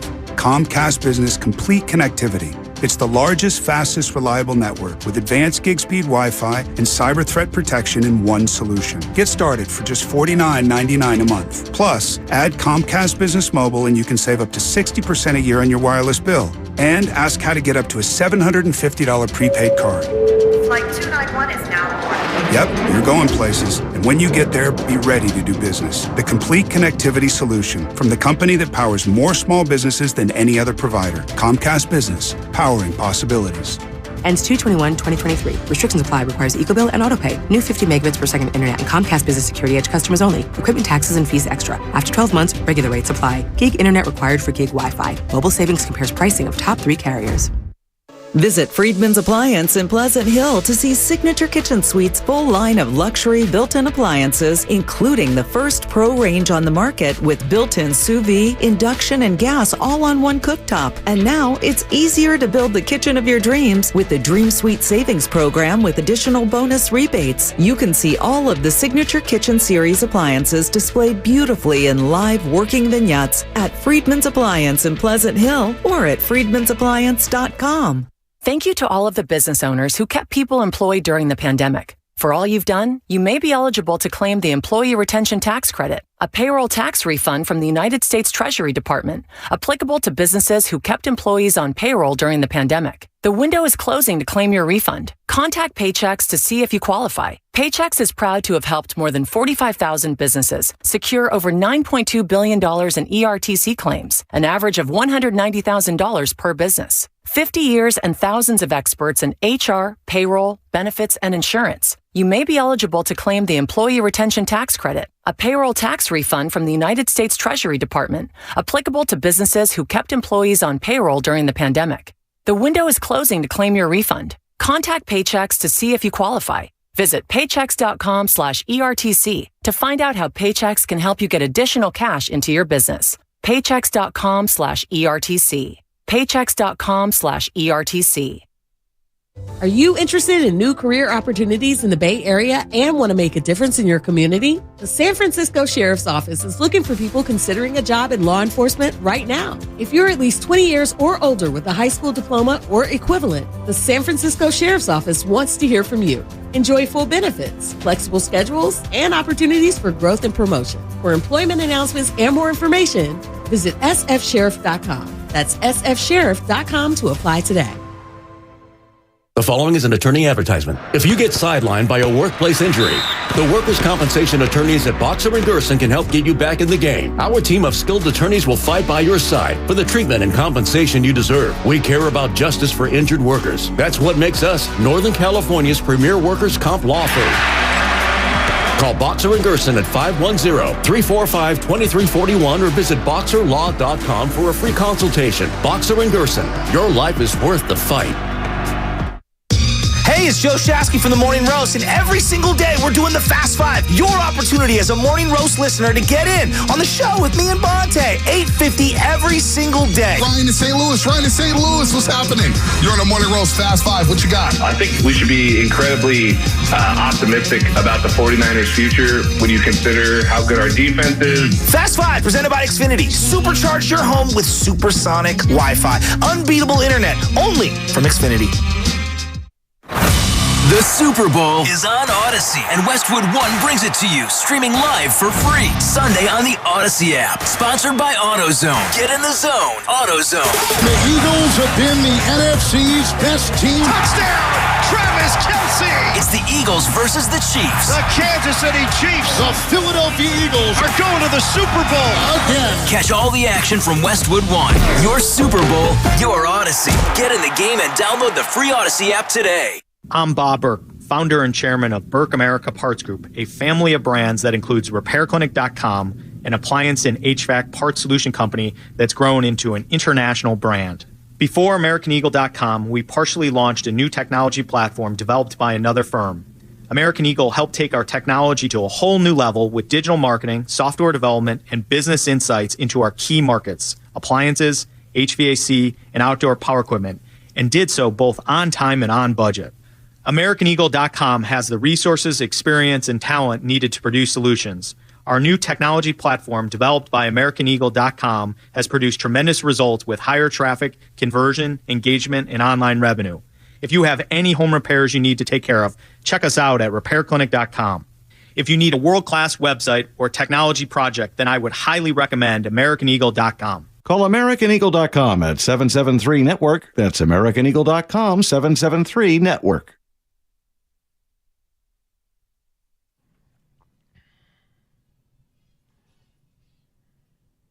Now back to Damon and Ratto on 95.7 The Game.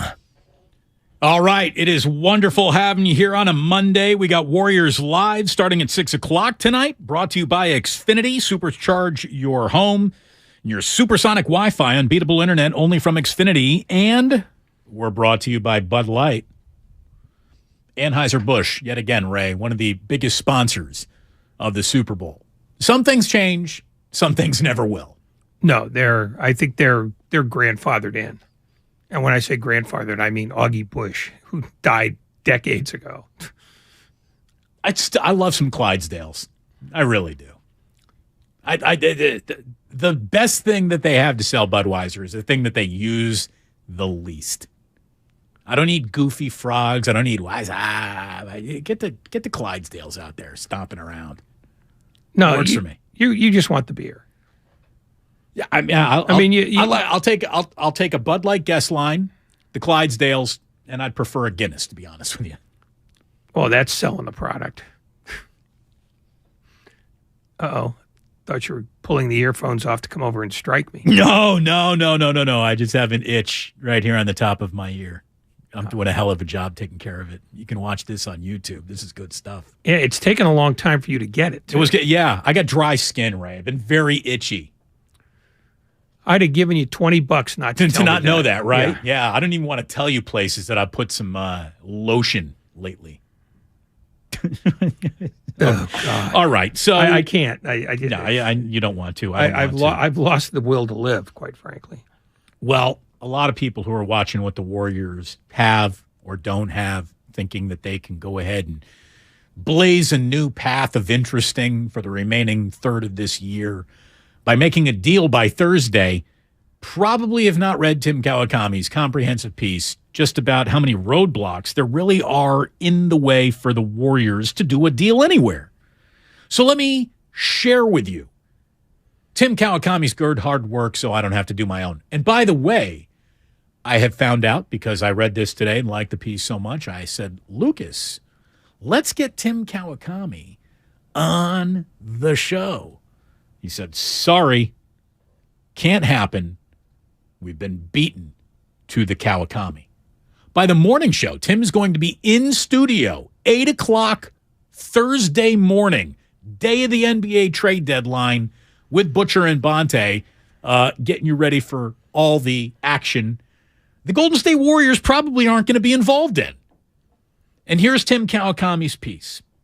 Basically, as I watch on the good old-fashioned text line, on the Otis Bird III YouTube chat that is going on, there are a lot of, future picks, this player, that player, for player X. And player X ranges all the way from Alex Caruso to Kevin Durant himself.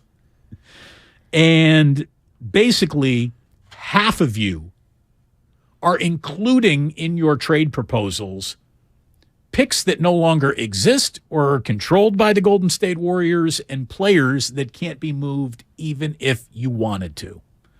Let me hammer it all out. The Warriors can't trade this year's first-round draft pick. So anyone who wants to include this year's first-rounder, you can't. They don't have their pick in 2024 because that got flipped to Memphis to take on Andre Iguodala's contract. A player who doesn't give them anything other than, high fives in the locker room. They also can't trade their 2025 first-round pick because you cannot deal consecutive first-round picks. It's just the rule of the NBA. They also don't have or can't trade their second-round picks this year because that bad boy has gone to New Orleans to move up for, are you ready? Alan Smailagic back in 2019. They don't have a 2024 second-round pick. That was moved to get Eric Paschall. They don't have a 2025 second-rounder because that was included in the Kevin Durant, D'Angelo Russell sign-in trade with Brooklyn. The 2026 second-rounder, that was used to go to Atlanta to get Amari Spellman. I mean, you got a lot of business that has been conducted hitting the table this year in terms of that pick's already gone. That option you do not have available to you. That can't be used this year because you already used it.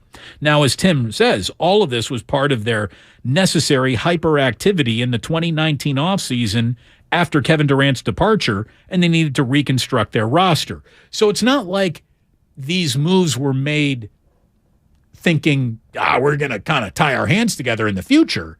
These moves were made to hang banners of the past. You really can't get mad at any of them. This is business that has already been conducted. Yeah, Bob Myers got drunk and decided to give away his entire decade's worth of draft choices because, he has a problem. No, you have to, that's the coin of the realm now. That strategy works if you're still good. And they won the last title. So it hasn't like it's been a failed strategy, but it doesn't allow them any flexibility at this trade deadline, which people should be used to because they've had no flexibility at most of the trade deadlines.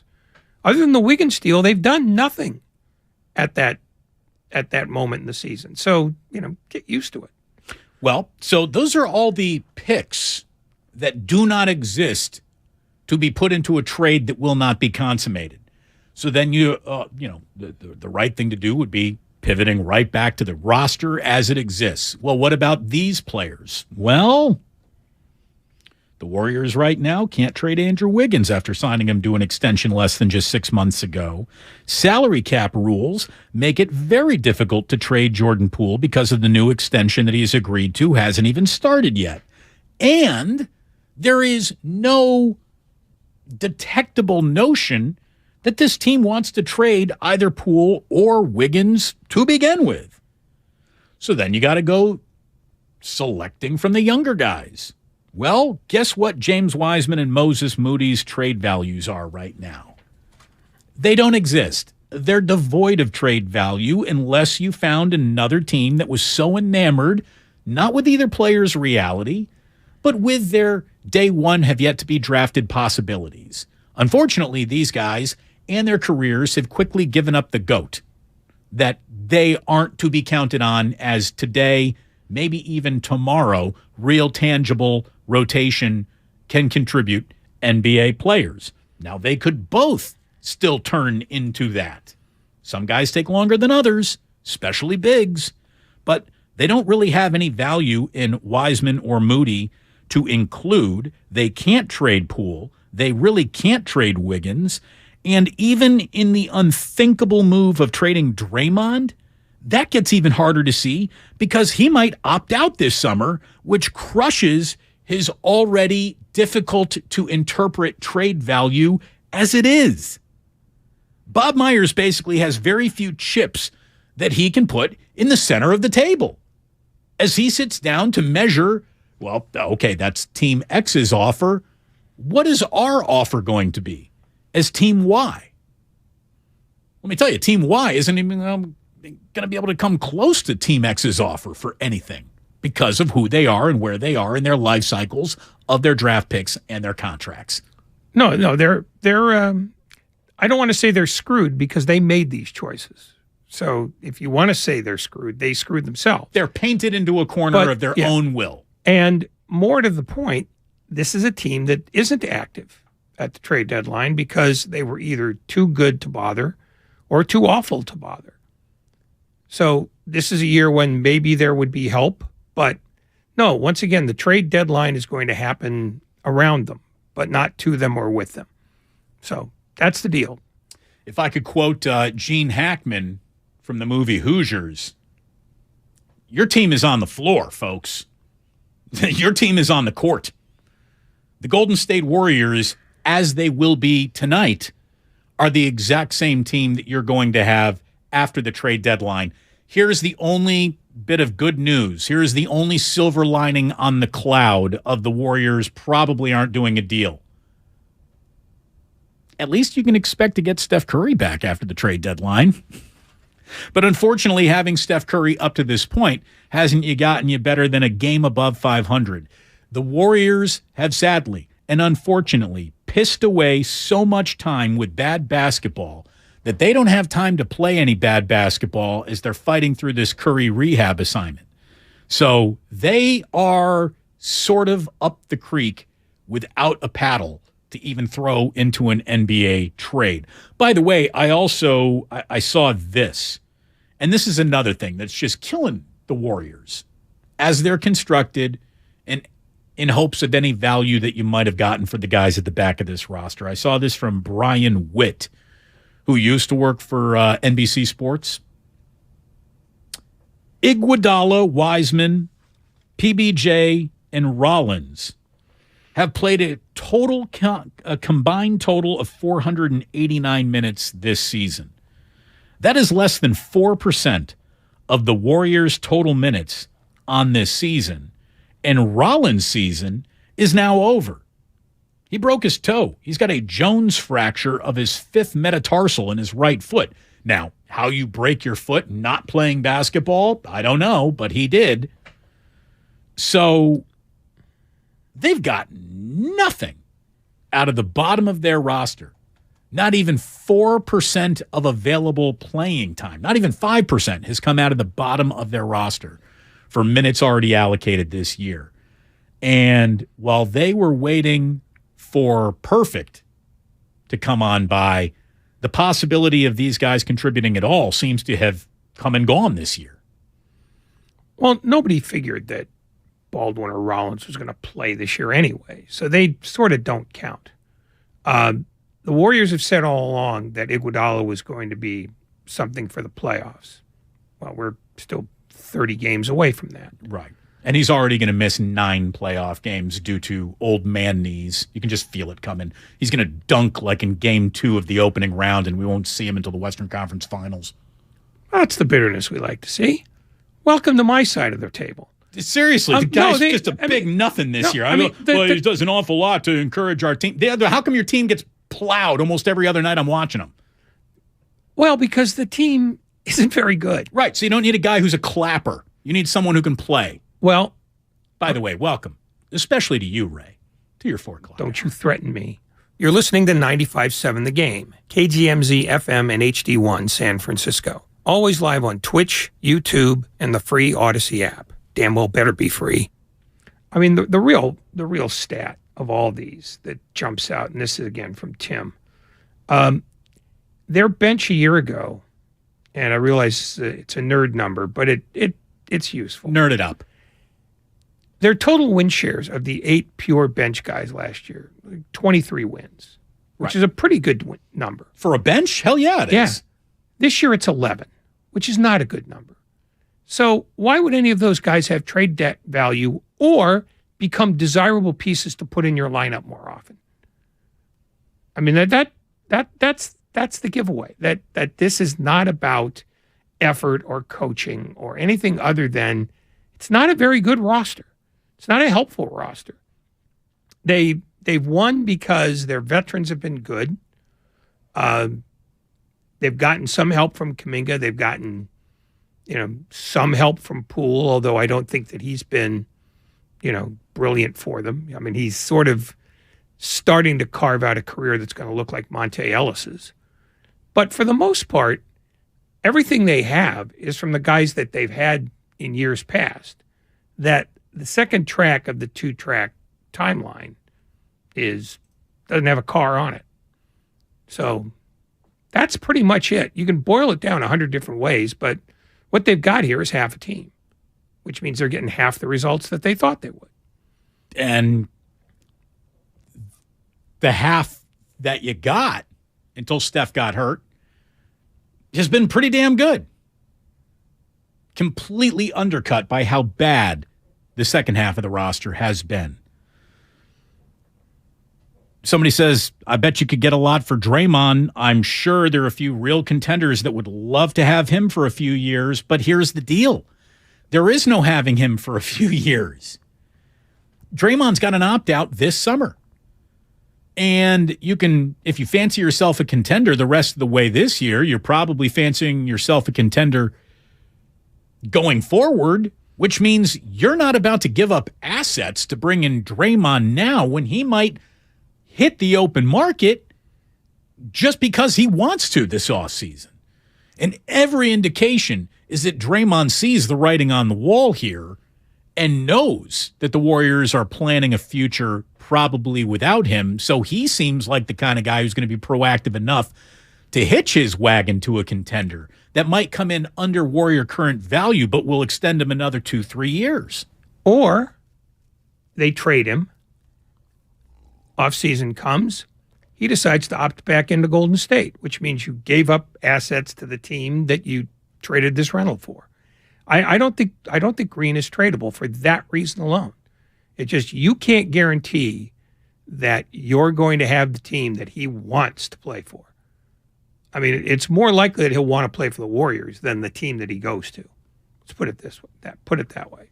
So that's not. You're right. There's no upside in trading for Draymond Green unless you get him to agree to an extension now. Right. And why would he do that? Why would you do that? It would be bad for business, which is a big reason why Kyrie is out of Brooklyn. They offered him a contract extension that didn't match the years, and Ray was incentive-laden. Now, there aren't a lot of incentive-laden contracts in the NBA.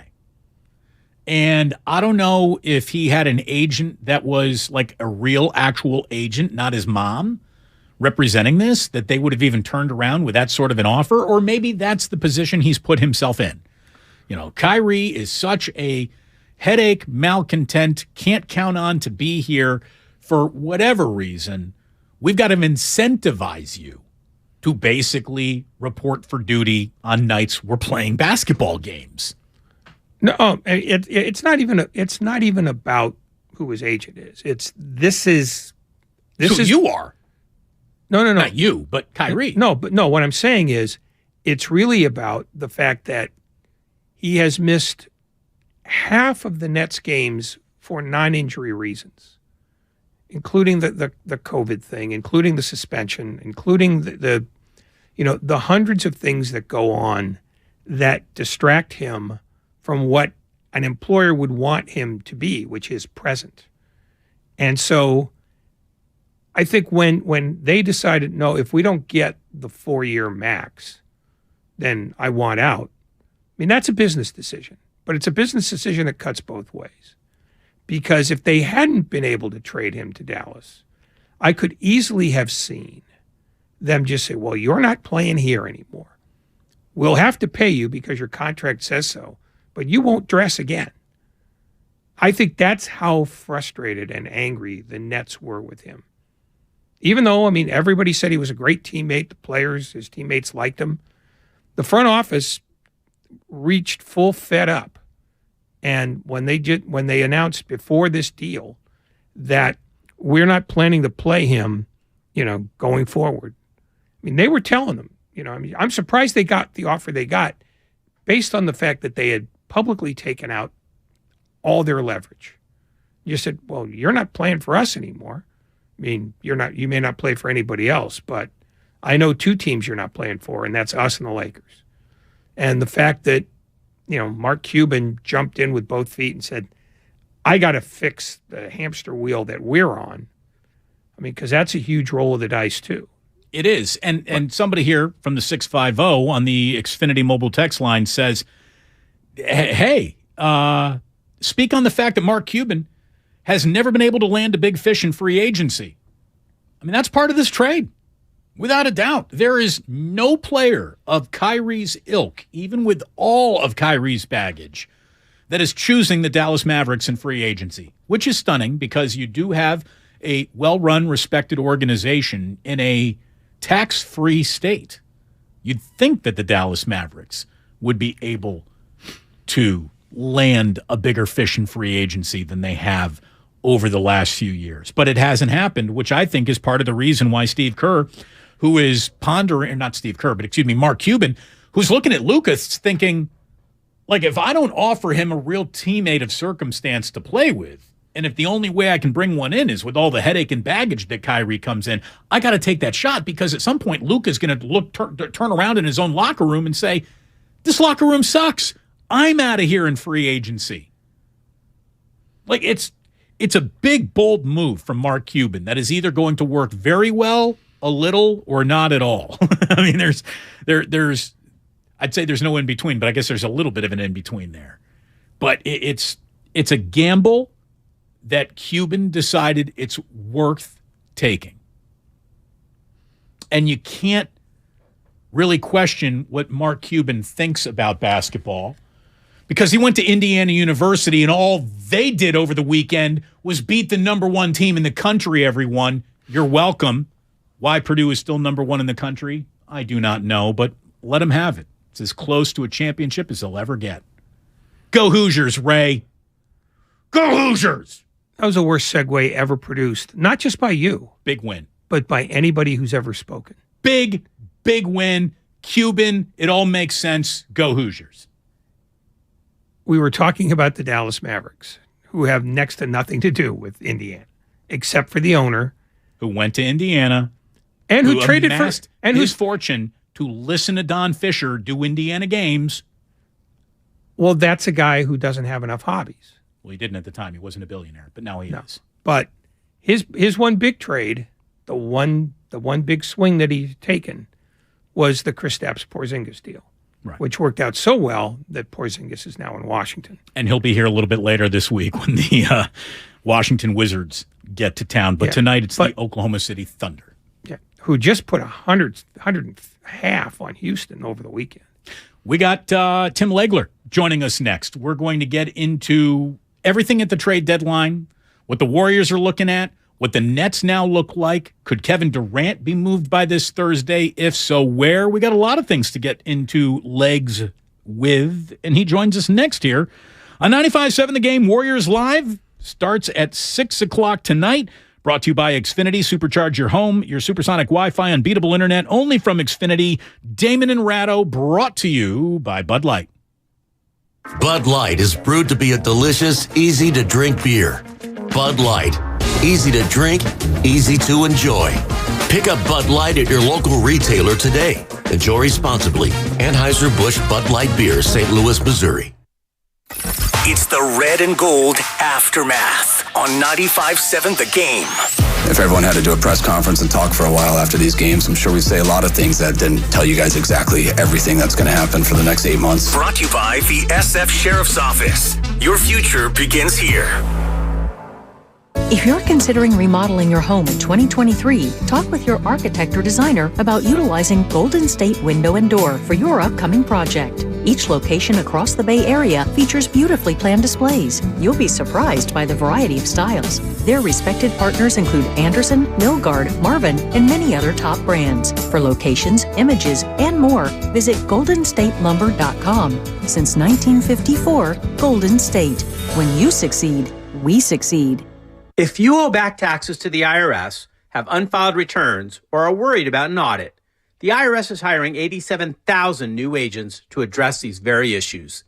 That means if you need to get your tax problems resolved, now is the time to get started. I'm tax attorney Robert Goldstein, and my firm specializes in helping individuals and small businesses resolve their tax problems. We work to stop IRS and state seizures. We may be able to settle your tax debt for pennies on the dollar with an offer in compromise.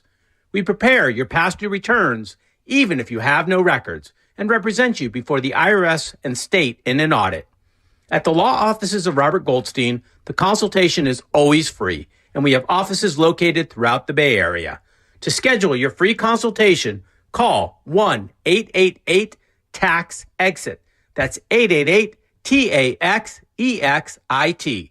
888-TAX-EXIT. And make us your last stop. The easy way to donate your car. Donate today and your car can be picked up tomorrow. Call 877-CARS-FOR-KIDS today or donate online at carsforkids.org. Remember, that's cars with a K.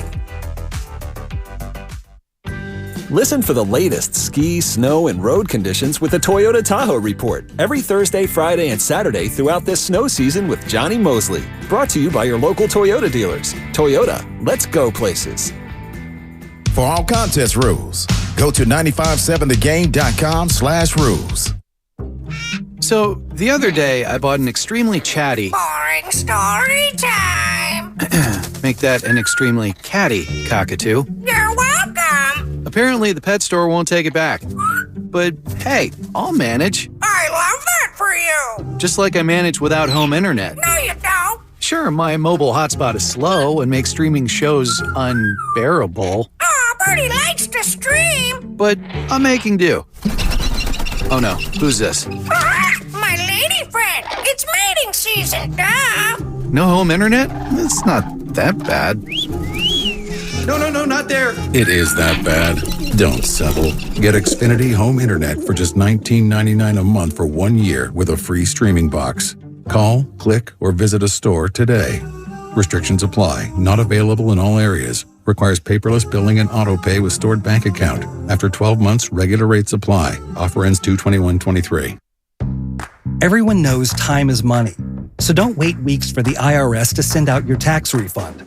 Go to Jackson Hewitt instead for up to $3,500 with a no-interest, no-fee tax refund advance loan. With up to $3,500, you could bring home the bacon and bring it home today. Money now instead of later? That's worth its weight in gold. Don't wait weeks for your refund. Go to Jackson Hewitt today. For eligible clients, loans by Republic Bank and Trust Company. Details at jacksonhewitt.com. Without the ones like you, who work tirelessly to keep things running, everything would suddenly stop. Hospitals, factories, schools, and power plants, they all depend on you. No matter the weather, emergency, or time of day, you're the ones who get it done.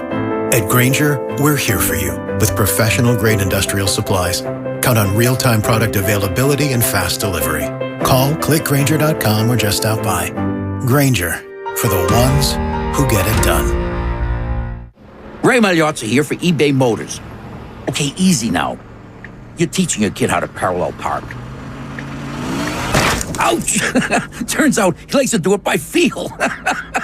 Don't worry, eBay Motors has bumpers, taillights, trunk lids, license plate holders, 122 million parts. Pull up just a little bit. And headlights. They've got lots of headlights. Get the right parts at the right prices. eBay Motors. Let's ride. Cold tonight, tons of sunshine tomorrow with a high of 60.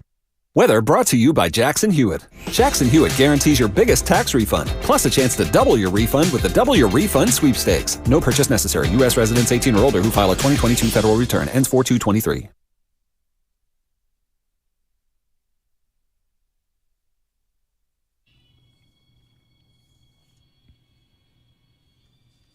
Now back to Damon and Ratto on 95.7 The Game. It is a Monster Monday brought to you by Boxer & Gerson, Northern California's premier workers' comp law firm, helping injured workers get their lives back for over 40 years. Remember, all of our guests join us on the Bud Light guest line. Bud Light, easy to drink, easy to enjoy, as is ESPN's Tim Legler. Nice enough to join us here on the Bud Light guest line. Tim, thank you very much. Damon and Ratto with you this afternoon. It's a pleasure to have you on. Thank you for joining us today. As you look at the Golden State Warriors, even knowing that Steph Curry is going to miss the next handful of weeks due to this knee injury, do you think that they are going to change whatever they might have done here at the trade deadline? They really can't do much when you look at all the assets they've put on the table to get deals done over the years.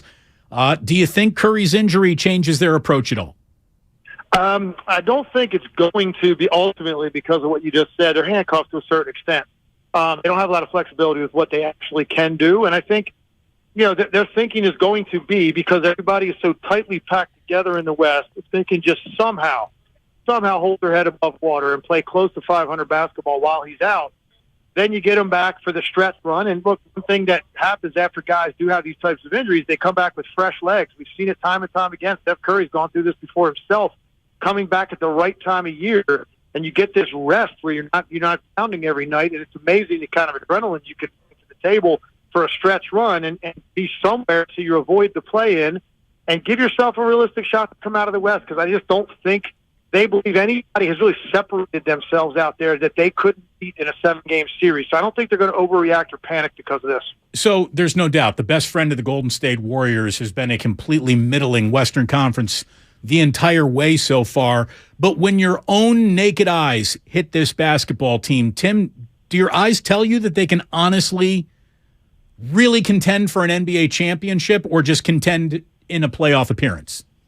No, I think they can contend in the Western Conference. I believe it. Obviously, defensive numbers have been pretty alarming. I'm much more concerned about that than anything else offensively. I think that, to me, getting Klay Thompson back close to the level he was at, at his peak, which he has been now for over a month, it's a great sign for them. That, to me, was the key indicator if they were going to have a chance. Because if he was going to continue to struggle, be inconsistent, or just, some nights really, really play poorly the way he did for stretches this year, I just didn't see how they could possibly generate enough to come out of the West, considering, it's more difficult to guard people than ever, so you have to outscore them some nights.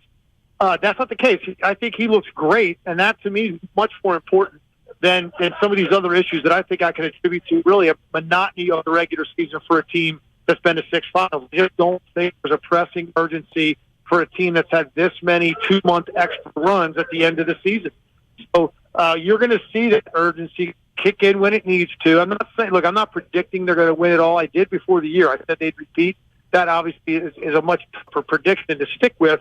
But I'm not ready to bail on them and say this team's going to be, out of the play-in, or they're going to be, eliminated in the first round by a Denver or a Memphis or, a Sacramento, whoever they end up getting in the first round. I just don't think that that's reasonable to think that they have no chance to win that series. And if they win the series, now you've got a serious threat on your hands.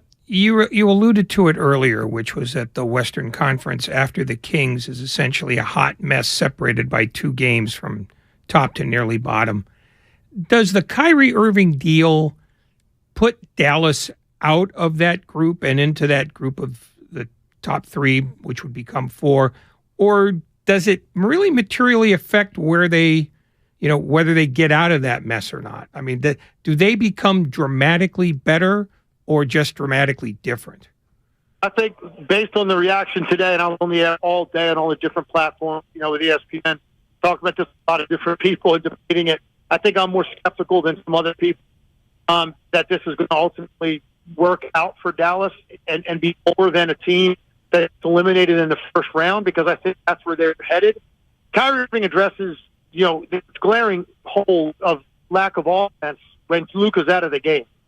Because he dominates the ball to such an extent when he's in there, and they lost Jalen Brunson, they have no way to generate offense if he's not on the floor. And the numbers are really incredible, the difference between their offensive rating when he's on the court or off. So they address that. Now they can always have one star scorer on the floor at all times. So that helps. I'm more worried about what happens when they play together and the extent to which Luka dominates the ball and how exactly that's going to affect Kyrie Irving and his ability to get rid of, and vice versa. Luka doesn't give the ball up early like LeBron did when he played with LeBron and Kyrie. Luka holds the ball deep into the clock. And when he passes it, he expects a shot to be taken, whether it's a 3 or a lob, a pocket pass. It's not like he's giving it up early in the clock and letting guys go. That's not the way he plays, and I think that's going to affect Kyrie. So I'm not quite ready to go there yet. They'll be better offensively. They'll be significantly worse defensively with those 2 guys on the court together. And I think all that's going to add up to eventually a first-round playoff loss. But, look, without having seen him play 1 game, it's sort of premature to predict anything. I got to see it for a month. Tim Legler from ESPN here on 95.7 The Game. It's great to have him on. We're just kind of resetting his phone line there since it's a touch garbled. And he doesn't have much time for us today because, as he said, he's going through the ESPN car wash where he's basically appearing on every channel, every outlet that they actually have. Do we have Tim back? I believe we do. Before we let you go, because I know you got a busy afternoon in front of you, what do you think of Kevin Durant and the Brooklyn Nets right now? Do you think that in some ways KD is relieved this chapter is over with? Is he angry that he's stuck, holding the bag kind of on his own? Or is he looking around this locker room and thinking, this might actually be better than when Kyrie was here? Yeah, I think right now he's probably, there's no question, has to be a sense of relief of not having to deal with this on a periodic basis in the 3.5 years they've been together, because it's been nonstop drama. And I'm sure there is a sense of relief there for him with that. Now, he's going to enjoy the guys they got back, and I think it's going to be a situation where it's his team when he comes back. They've added some really, really good, impactful role players. They're going to be better defensively than they were before. They're going to build their offense obviously completely around him. But I do think ultimately he's going to look at the top of the East and realize they're not going to be able to contend now with Philly, Boston, Milwaukee. They're not on that level. And I think when you look at the way Kyrie played over the last month, it was the best stretch he had as a Net. He looked engaged. He looked locked in. He looked committed to the team and thought about his teammates for once, like being accountable to them. And when KD comes back, man, this team actually could win the Eastern Conference. So you go from that on Thursday thinking that to here we are on Monday, and I think Kevin Durant's going to find out when he comes back they don't have a chance to win the Eastern Conference, and that's going to lead probably to something else happening over the summer. This is an oddball question given the history of the last decade and a half, but how real is Sacramento as a Western Conference contender? I mean, they're going to make the playoffs. Right now, it's pretty safe to say they're probably going to win the division, but how deep do they look to you to get to a conference final, or maybe even cheat the Reaper and get to a final? Yeah, look, they've been, I think, maybe the best story team-wise in the NBA this year. They are so far ahead of what I thought their ceiling was with this group. Give Mike Brown all the credit in the world, and Sabonis as well for the impact that he's had. De'Aaron Fox has had a great year. they're just a fun team. They put up big numbers. They get great contributions from the supporting cast around those two guys every night. Here's where it's not such a great thing for them looking ahead to the playoffs. You got 3 teams that are lurking right now. It's sort of like below the Mendoza line. When you look at Golden State, you look at Dallas, and you look at the Clippers. Okay, where Kawhi Leonard is starting to find his rhythm, and he's putting up numbers every night. And if those guys can ever stay healthy together, if you're the Kings, and you potentially end up with one of those teams in the first round of the playoffs, assuming Golden State is healthy, the Clippers are healthy, and Dallas is healthy, I don't know anybody out there that's going to predict the Kings to win the series. And that's why all of this, hey, look, it's a good team. It's a good story.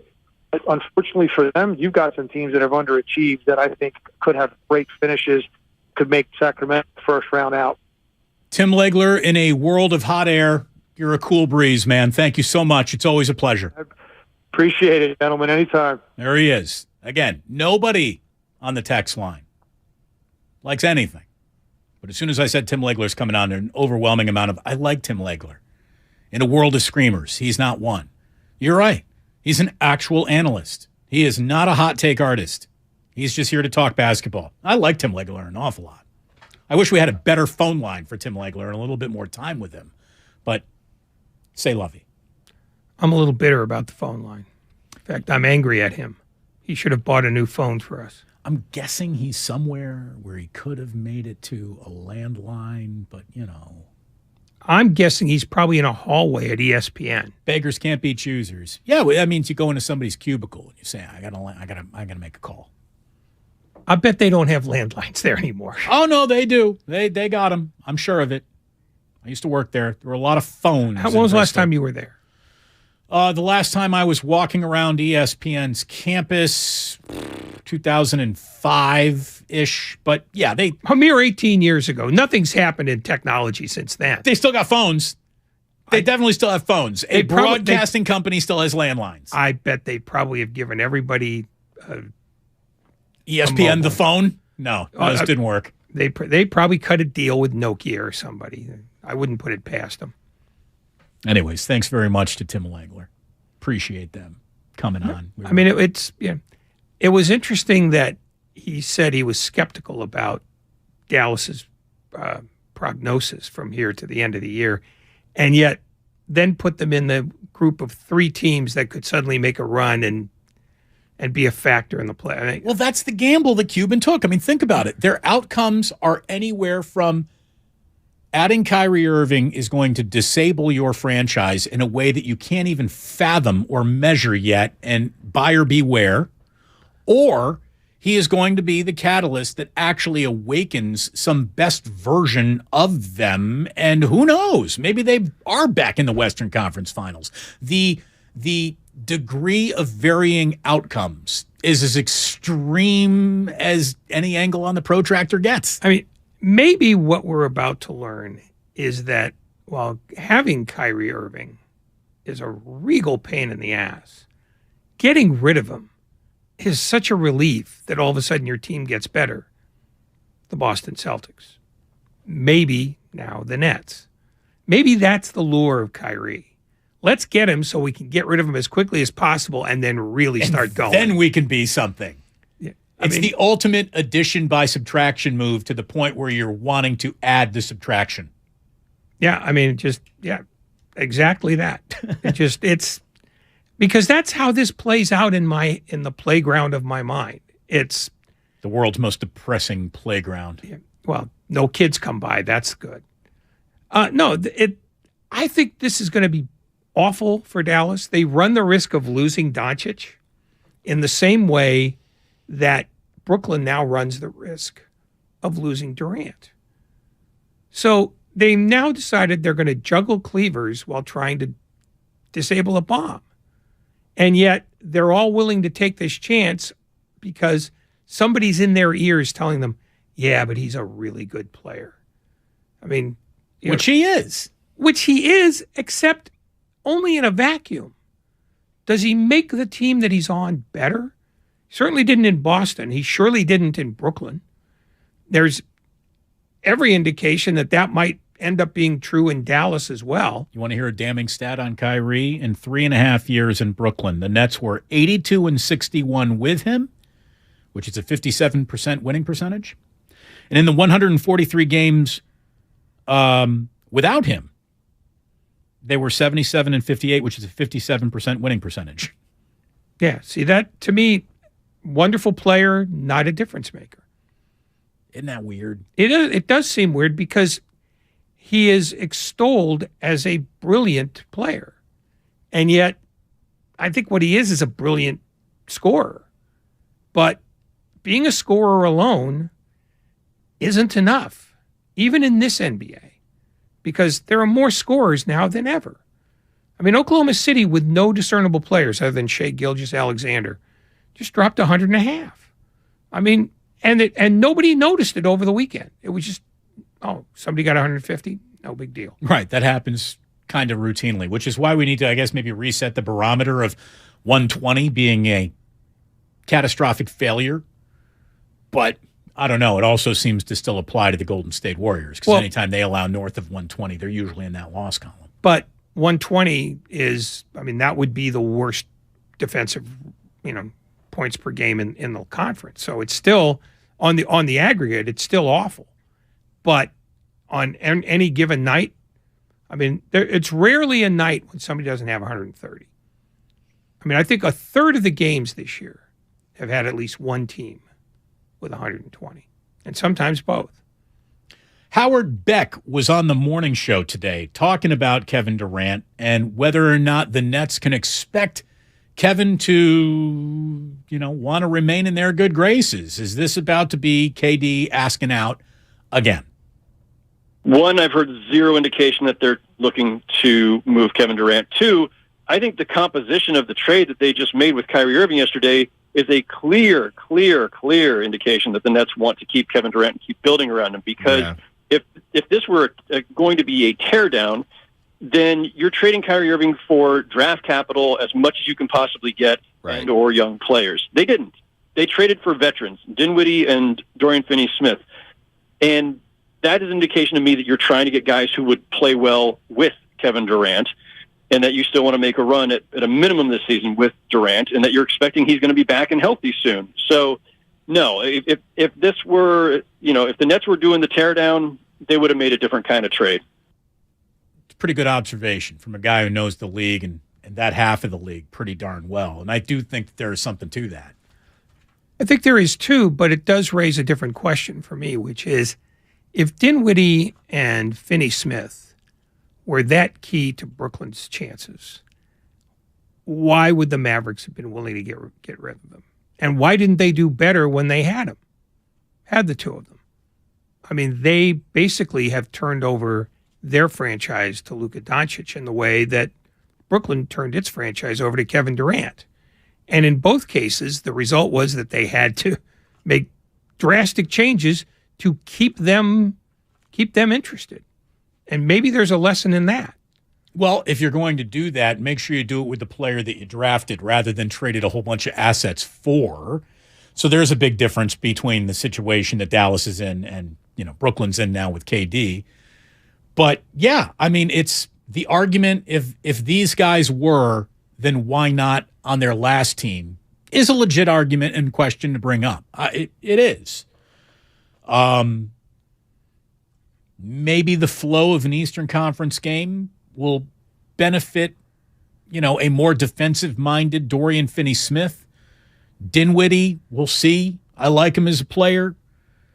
What I do know is that Joe Tsai had more picks available to them in a deal with the Lakers that he passed on.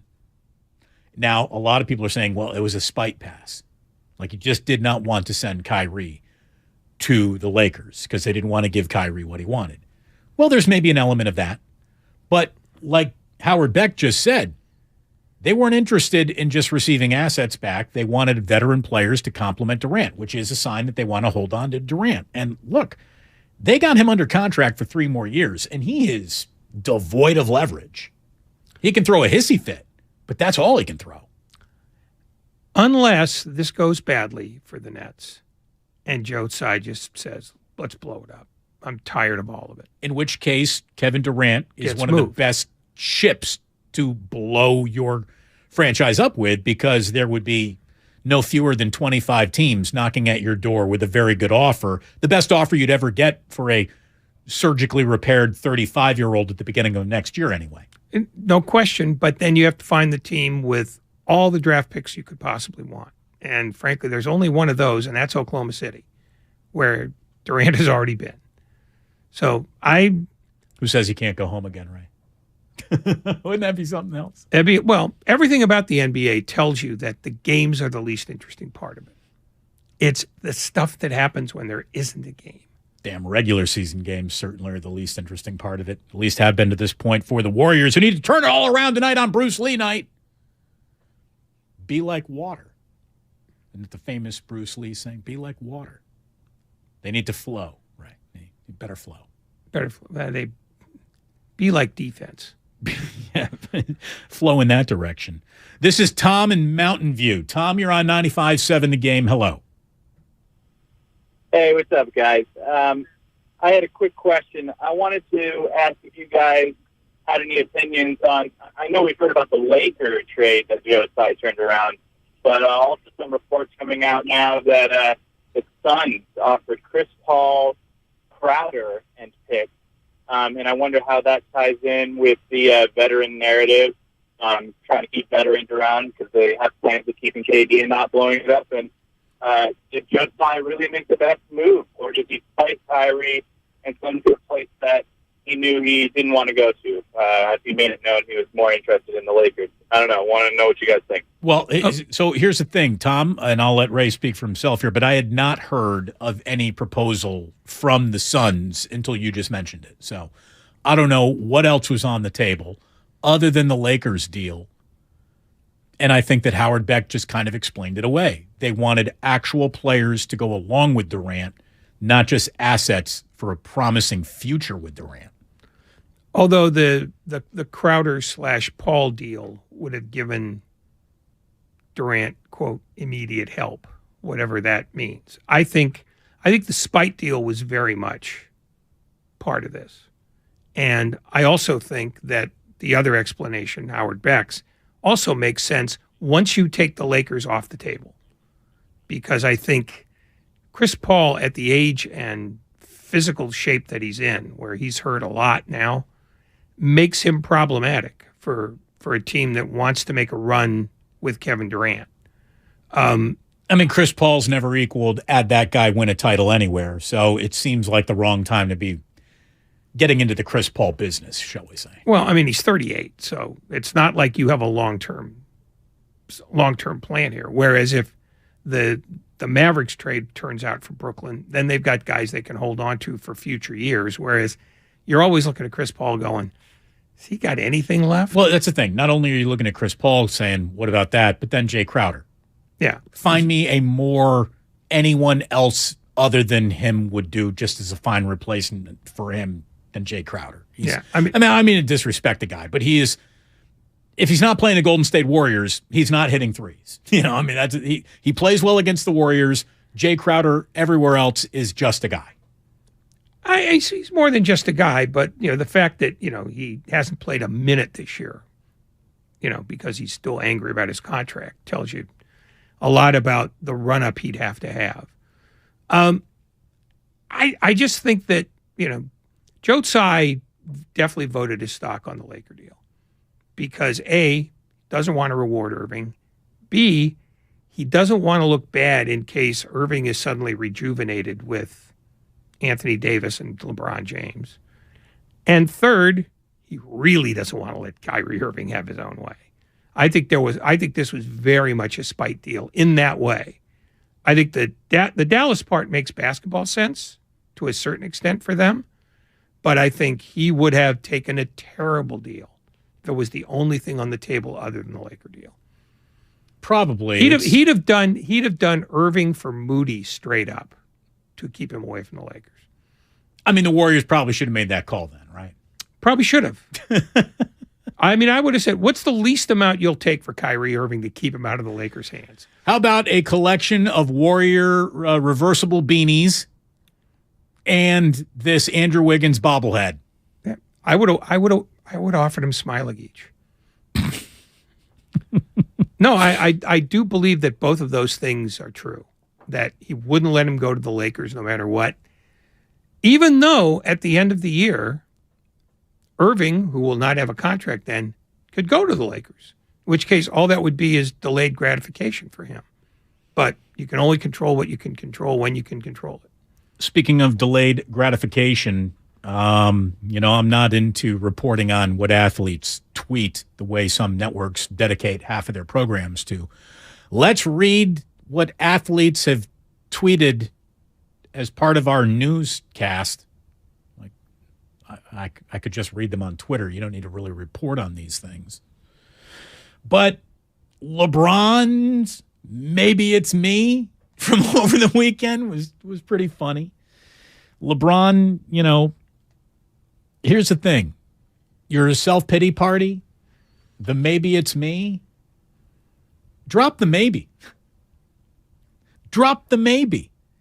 Because you, without a doubt, are the only reason why you couldn't make a trade for Kyrie Irving yesterday.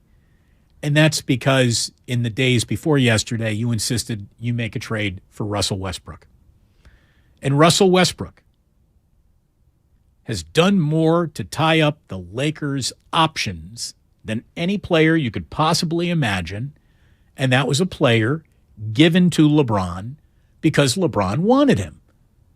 So the whole "maybe it's me," well, it's not you in the way you're thinking about it, LeBron, but it's definitely the culmination of the decisions that you insisted upon before we reached this moment in time.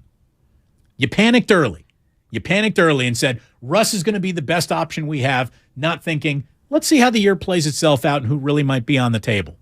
And so for the last 2 years, because you had to have Russell Westbrook, you got nothing. You got fewer options than the player would ever even provide you. Players make poor general managers as a general rule. Yes, they do. It's no more complicated than that. When we come on back, we have things that are also uncomplicated, like, hey, how come there wasn't a very good attendance over at FanFest? Was it because of the rain? A little bit. Was it because the team is, well, look at it this way. We could have sent Ray Ratto into the ballpark. He would have been more recognizable than 95% of all San Francisco Giants. So there's also that too.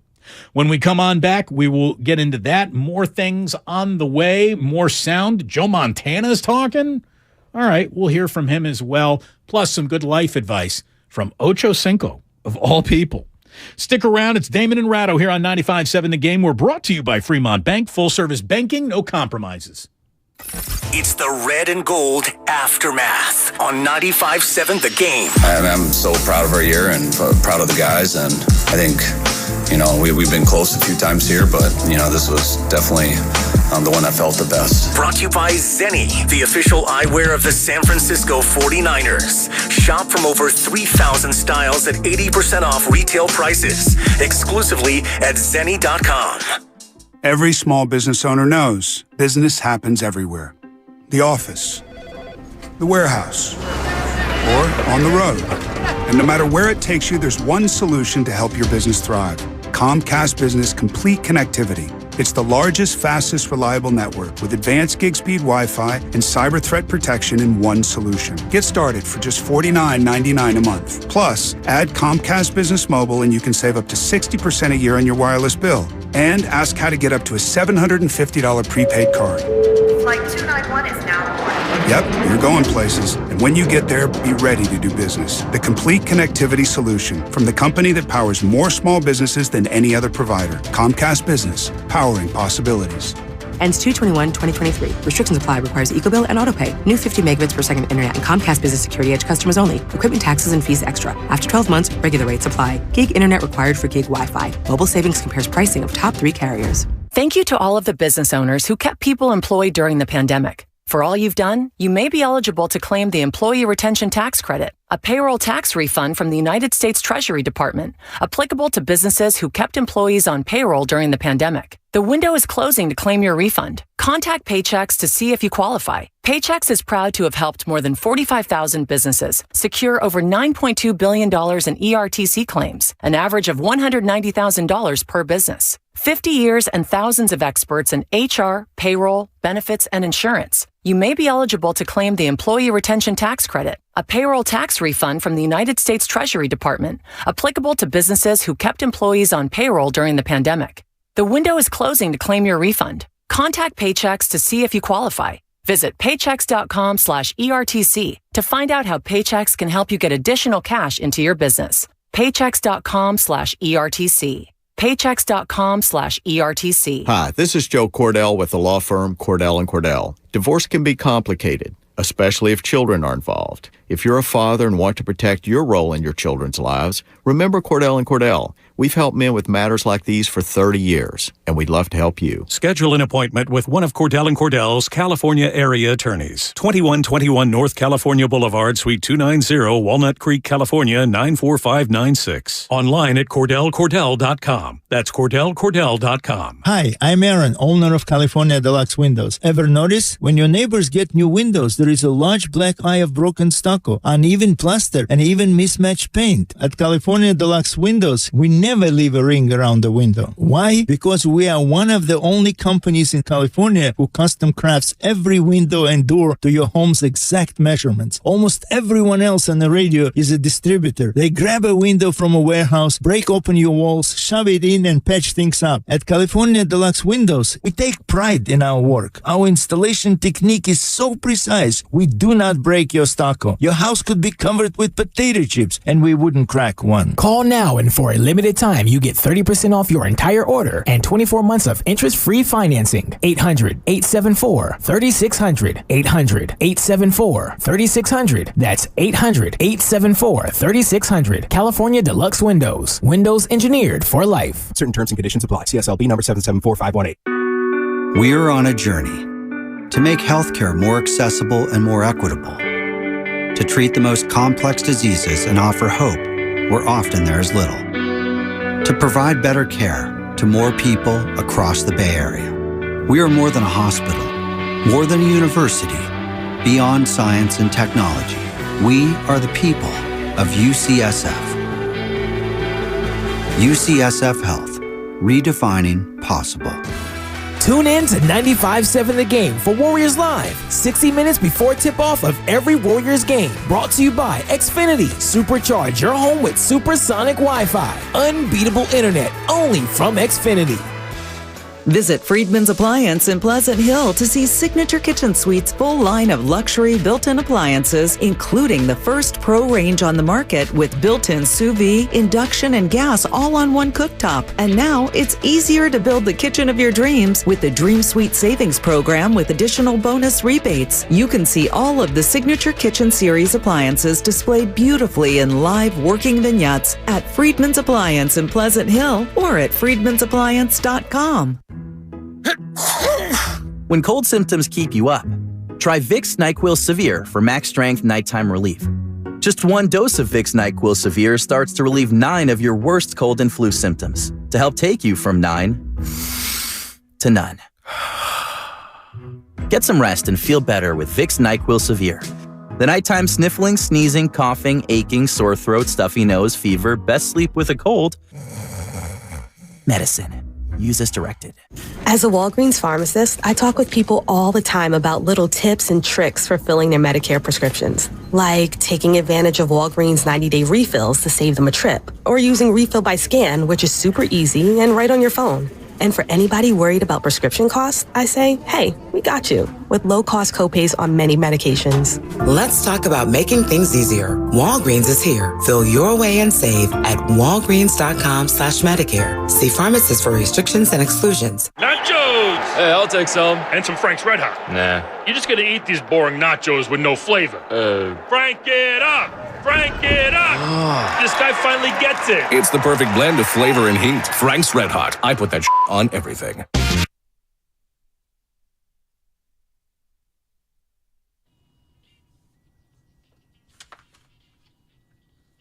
Now back to Damon and Ratto on 95.7 The Game. For all of our very best content, head over to YouTube, search 957 The Game, click subscribe, boom. Smash that subscribe button, kids. All of our shows live, all the best interviews, all the most interesting segments, behind-the-scenes content. Ray, any lingerie from you, behind-the-scenes content? Any peekaboo stuff we need to know about? No, and definitely no. If there was, I wouldn't let you know about it. It's all on 957 The Game's YouTube page. Oh, kids, subscribe to that. Make your parents happy. How about this? A little something that is maybe trade deadline related. We got a scratch tonight in Utah, Ray. Jared Vanderbilt has been ruled out of tonight's game, which, could be, as Underdog NBA reports on it, a little trade deadline-itis. Yeah, I mean, a lot of people have mentioned Vanderbilt as one of those guys who does things that good teams need. So I wouldn't be surprised if somebody's making a run at him. I don't think it's anybody here, but... Well, I can tell you right now, if there's something that Danny Ainge loves, it's future draft picks that he then basically lets rot on the vine. That's what he did in Boston. That is what he did in Boston. I think he learned his lesson, though. We'll see. There are some interesting moving pieces around the Utah Jazz. If they ever really wanted to get interesting, you know what? Go ahead and make a trade for Russell Westbrook. Come off that expiring contract. And then see if you can actually sign a single free agent in the history of your franchise. But here's the weird thing about the Russell Westbrook deals, and particularly the Irving deal. Now, as it turns out, Brooklyn probably wouldn't have done this anyway, but the Lakers refused to come off their offer of one draft choice as part of the Westbrook package. And apparently that was a non-starter as well. And it seems to be the same thing that prevented Phoenix from consummating a deal with Brooklyn, because they were offering Paul, Crowder, and one draft choice when most people thought it would take at least three. So there are old teams in this league that are suddenly valuing their draft choices in ways that they never have before. So, that makes the Irving deal that much more interesting, because there's still two draft choices that Brooklyn has now that they didn't have before this. Well, LeBron said on Twitter, maybe it's me when yet another trade was not consummated with the Lakers. Again, maybe a spite moment from the Brooklyn Nets. I don't think there's a maybe about it. I think it is a little bit of a spite moment from the Brooklyn Nets. But LeBron, here's the thing. He wanted Russell Westbrook. That's the guy you wanted. That's the guy you got. And that deal was a 2-year killer. It kind of killed last year. It's kind of killed this year. And so it's not maybe you, LeBron. It's definitely you. And the Lakers are, still talking to the Utah Jazz about a possible Westbrook deal? It's an expiring contract. You got the Jazz sitting on a ton of picks right now. They're never going to be a cool destination. But they are about to have a lot of flexibility. And if they were to trade for an expiring contract like that, think about it. You'd basically be, here's what the Utah Jazz would look like. You'd have Sexton, Clarkson, Malik Beasley, and endless options, and Danny Ainge sitting on the switch. Kind of interesting. Oh, no, it's an interesting basketball thing. But my sense of whimsy suggests that Utah make an offer on James himself. Just say, we got tons of picks. You want them? Give us 6. Utah and LeBron, a match made in heaven. And then Mormon heaven. And then if they want to sell LeBron on the deal, just go, one of the picks we still have your son's name on it.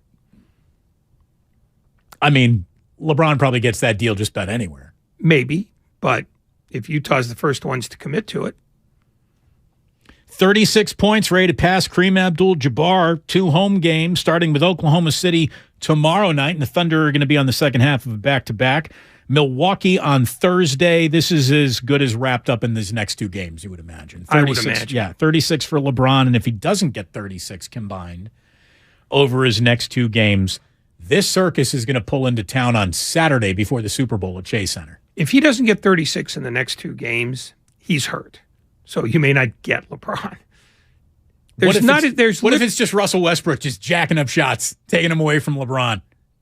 That would probably be the only thing that would make LeBron want to kill him. Because this has been sort of earmarked from the get. He wants to do this at home, in front of Kareem, in front of everybody. And I don't begrudge him that. Where do you think? I mean, he's about to pass Kareem, so you're north of 38. Where does he put this? What is going to become the next unbreakable record in sports? Because wherever LeBron puts this point total, it's going to take someone who hits a lot of threes playing about 20 years to even have a shot to break a total like this.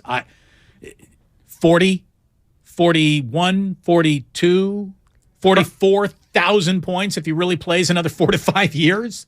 He's not playing until he's 45. I feel confident in saying that. I mean, he already misses games now. And I think the only thing that's going to keep him in is playing with his kid. And if I'm any team in the NBA, I sign the kid after his first year. And then, here, we got him. Why don't you come play with us? And then after that, you get the bounce you want to get. I think he wants to be a showbiz mogul too. So I think his shelf life is probably, I mean, it could be as long as he wants to be, but I think it's probably 2 years max. I'd say 3, maybe 4. 3, maybe 4.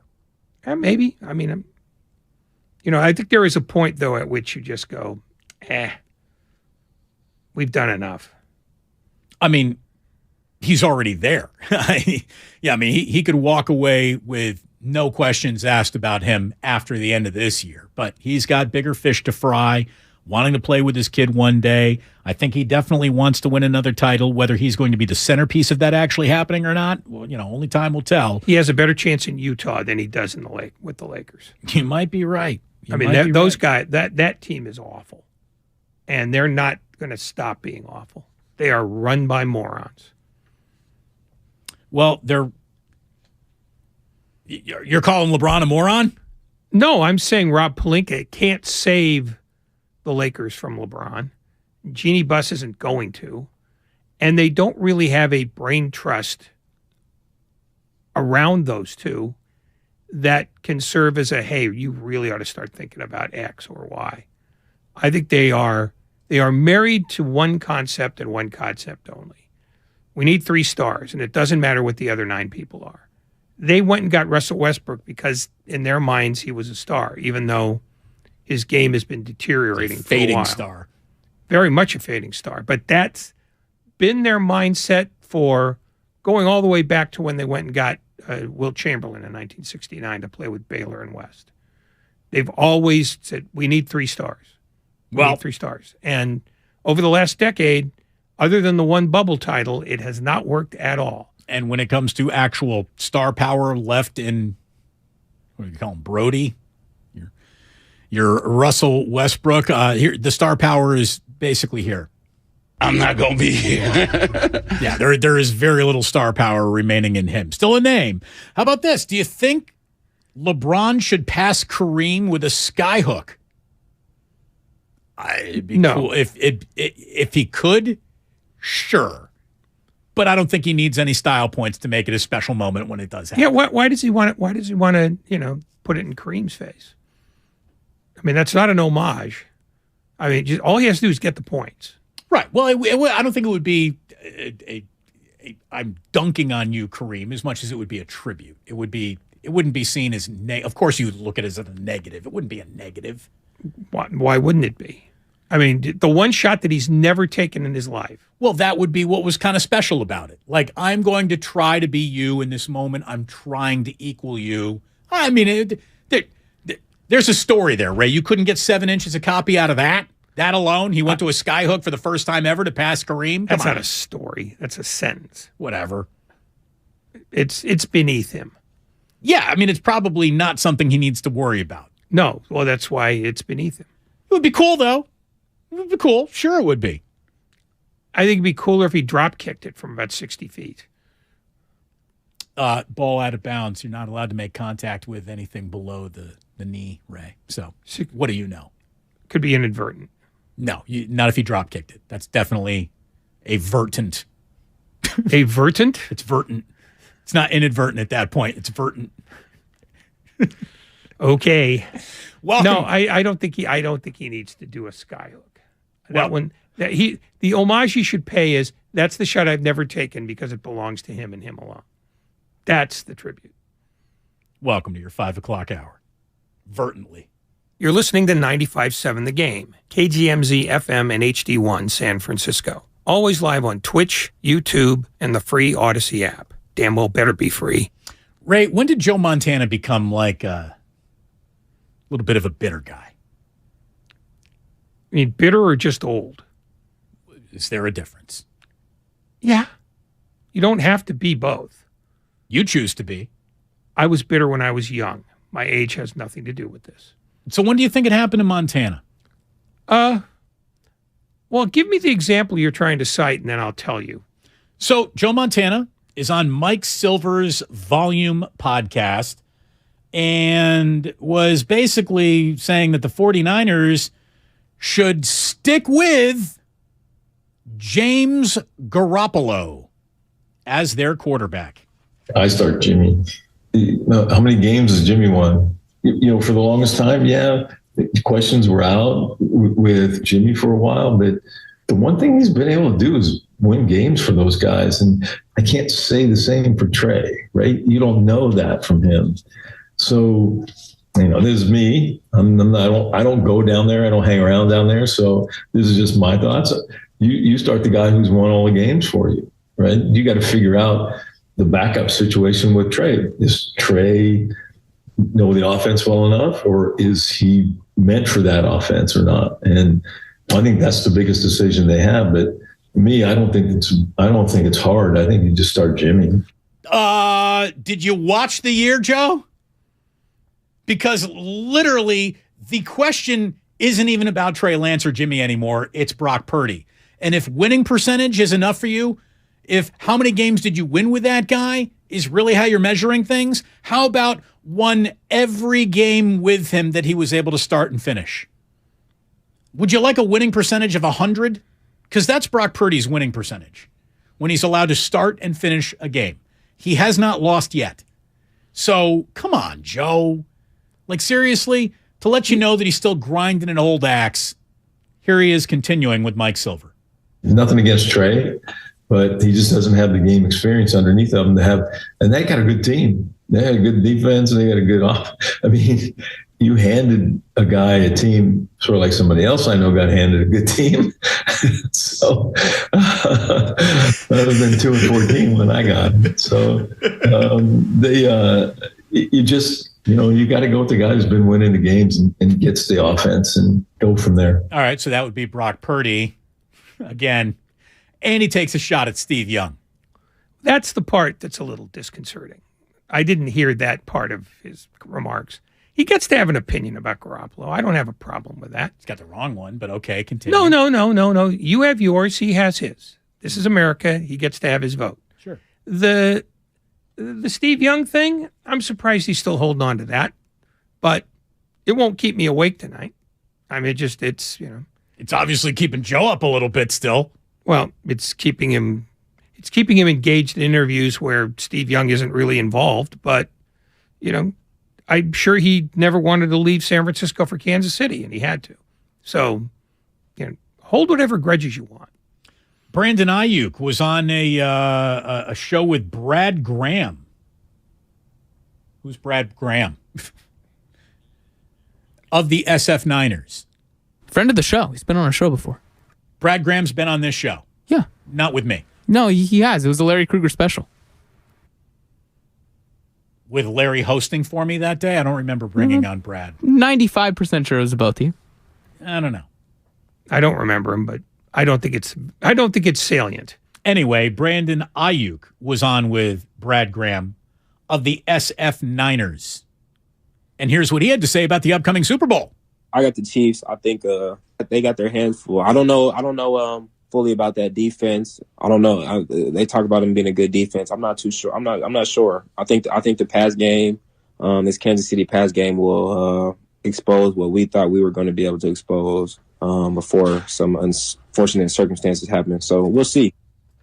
Here's the deal, Brandon Ayuk. I know that you don't want to go picking the Eagles after they were just able to get away with what they did against you, but I agree with, here's the thing. The world likes the Eagles. I mean, we've been making money fading the public in the world all year long. I like the Chiefs on Sunday. I got to be honest, I've liked the Chiefs in every game that they've played since Patrick Mahomes became their starter. I mean, the Eagles might have the better team.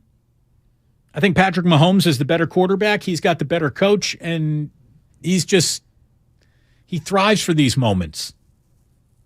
Patrick Mahomes doesn't seem to care that the Eagles might be the better team. How many legs is he going to have to stand on? One seems to be enough. I mean, if he had one leg to go on against Cincinnati, he's got 2 weeks to grow the other one back before the Super Bowl this Sunday. I like the Chiefs, Ray. I'm on Team Ayuk over here. I like the Chiefs. Okay. I mean, I think Philadelphia will make it as hard as any team can make it for Mahomes. And if their receivers aren't healthy, I think Mahomes might have a hard time overcoming a defense that is as good as Philadelphia's. I mean, one of the things that this Chiefs team had when it was healthy is it had a multitude of targets for Mahomes. So when he rolled out on one of his sort of exploratory scrambles, he had 3 or 4 options all the time. Against Cincinnati, he had Kelsey and maybe one other guy. He only had 3 healthy receivers of any kind for most of that game. Yeah, he was throwing to guys who had more special teams tackles than catches on the year. Yeah, and it still worked. It still worked against Cincinnati. I think Philadelphia is a much better team than Cincinnati. That's how much I believe in their defense. And I think, well, I wouldn't bet the result. I probably will bet the under. And it looks like everybody else in the world is betting the under too, because it's coming down from 52 to 50.5 now. But I think Philadelphia is the Rubik's Cube that nobody can solve. But the only guy who could is probably Patrick Mahomes. So I haven't developed a real firm opinion about who I think is going to win. But if you're making me do it now. We're not making you do it now. All right. We'll make you do it on Friday. By the way, this is right from the AP. The Super Bowl is indeed advertising's biggest stage, with advertisers jockeying to get their products in front of more than 100 million people that watch every year.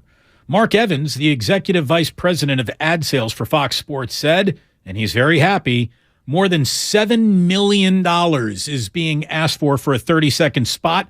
Most have been sold between $6 and $7 million, and they got to sell out, Ray. They've sold out the Super Bowl inventory. Anheuser-Busch remains the biggest advertiser. They bought a grand total of 3 minutes. It's many millions of dollars. The beverage giant did give up its deal, though, to be the exclusive alcohol advertiser this year. So that means Heineken, Remy Martin, Molson Coors are also going to be advertising in the big game. Coors should bring back the "and twins" just to piss off all of America. Yeah, because that's what you want to do when you're putting an ad out before 90 million people. Get them talking about you, Ray. It's all that matters on a Monday morning.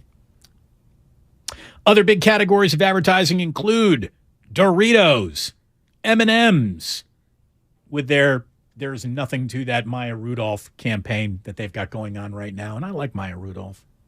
Movie studios lining up to advertise. Streaming services lining up to advertise. Automakers, tech companies. But one is not. We're about to have a crypto-free Super Bowl.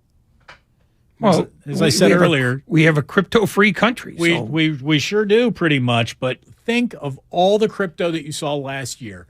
And in 1 year, that bubble burst so much, it went from 4 different companies jockeying to Matt Damon telling you the future favors the bold to this. The future does not favor the bold. No. Not this year. It also doesn't favor Sam Bankman-Fried, who's going to do hard time for a number of years for his part in this scam. 6 months slap on the wrist. I don't think so. I think when you steal that much money, I mean, Bernie Madoff got 15 years. This is way worse than that. But allowing for the fact that our judicial system is a pie fight, I'd say 10. 7 with good behavior. But he will do multiple years. I mean, he deserves them. Oh, he deserves to be making little rocks out of big rocks until he's 150 years old. So at least we're not going to have to sit through any of those commercials during the Super Bowl. Ray, are you making Super Bowl plans? Will you watch it at home? Will you go to a bar? Will you be with – do you have friends? No. I won't go to a bar. Why would you go to a bar to watch a game you can watch at home? Why would you pay $12 for a beer when you can buy 20 of them for about the same amount? Some people enjoy camaraderie. Well, they're morons. Well, I mean, that's just flushing money down a toilet tied to a brick. Why would you do that? I've been to Super Bowl parties before, but I wouldn't go to a bar to see the Super Bowl. That seems nonsensical. It doesn't make a lot of sense unless you really like that bar and you and your friends are going, and that's where you're going to get some wings. You can have that all delivered, sure. Yeah, that's what DoorDash is for. There's absolutely no reason to be at a bar on Super Bowl Sunday. We have a lot of people here encouraging hard labor. They don't want Sam Bankman-Fried in some white-collar prison. They want him in a federal pound you in your you-know-what prison. It's an interesting way to put it. Yeah, well, no, I mean, I'd be fine with him lifting tractor motors up a muddy hill for 50 years. That'd be good. I'm okay with that. That would be good. I mean, he wouldn't be the only one I'd want in that line. But since we're just talking about crypto, he'd be on that list. I'd have no problem sentencing him to whatever the max could be. Someone here, Ray, is willing to come to your house and make you wings for free. 510. So, they're on your side of the bridge. Not a chance. No? Listen, it took me all weekend to take the numbers for my address off my house so that the mailman can't find me. An address-free dwelling? Yeah. I'm unincorporated. Bold move. Bold move. I love that you've annexed your own part of Alameda. We're working on a flag right now. It's a middle finger on a field of middle fingers. Yeah. It's going to be a glorious flag. Yeah. Go away in the original Latin. Oh, I wonder what that would even sound like. We have bad news for Warriors fans with Steph Curry and his current situation. Out a month. It feels realistic. Knowing what the Warriors' timeline is on all of their injuries, you can take whatever they're telling you and add a week or two. And Curry is out at least a few weeks. 16 days at the very least would have him coming back after the All-Star break. That's how many days we got. If he's out through the month of February, he's going to miss a grand total of 9 games. Curry's absence, is it going to affect how the Warriors act at the trade deadline? I asked Steve Kerr very matter-of-factly. Well, the question's even included in the soundbite, so I'll just roll it. And I just want to make sure that I've heard you correctly. We don't want to misquote you. You believe the Golden State Warriors can repeat as NBA champions, as built tonight? Yeah, 100%. That is absolutely something I believe, and that's what we're working on. That's the plan. I appreciate that. I don't know how much truth there really is to it. Maybe they still have that capability. Maybe they really can walk into the playoffs right off the street. Doesn't even matter what the seed is. And because it's the playoffs, we turn back into the Golden State Warriors. The pumpkin once again becomes a carriage. And what do you know? Everything's going to be fine after all. Their team regular season does not matter. We cannot get inspired to play regular season basketball. But if you think they're not quite that team and they're going to have to do a deal, Tim Kawakami today basically measured out why no deal is probably going to find the Golden State Warriors ahead of this trade deadline. They can't trade this year's first-round pick. They don't have their pick in 2024. That got flipped to Memphis to take on Iguodala's contract. They cannot trade their 2025 first-round pick. They also don't have or can't trade their second-round pick this year to New Orleans. They moved that for Smiley-Geach all the way back in 2019. They don't have a second-round pick in 2024. That was moved up to get Eric Paschall in 2019. They don't have a second-round pick in 2025. That was included in the Kevin Durant, D'Angelo Russell sign and trade. They don't have a second-round pick in 2026. That was used to get Omari Spellman, believe it or not, back in 2019. All of that 2019 activity was directly related to the sign and trade the sign and trade of Kevin Durant and the departure and all of the restructuring that they had to do. So there's not a lot of picks to play with.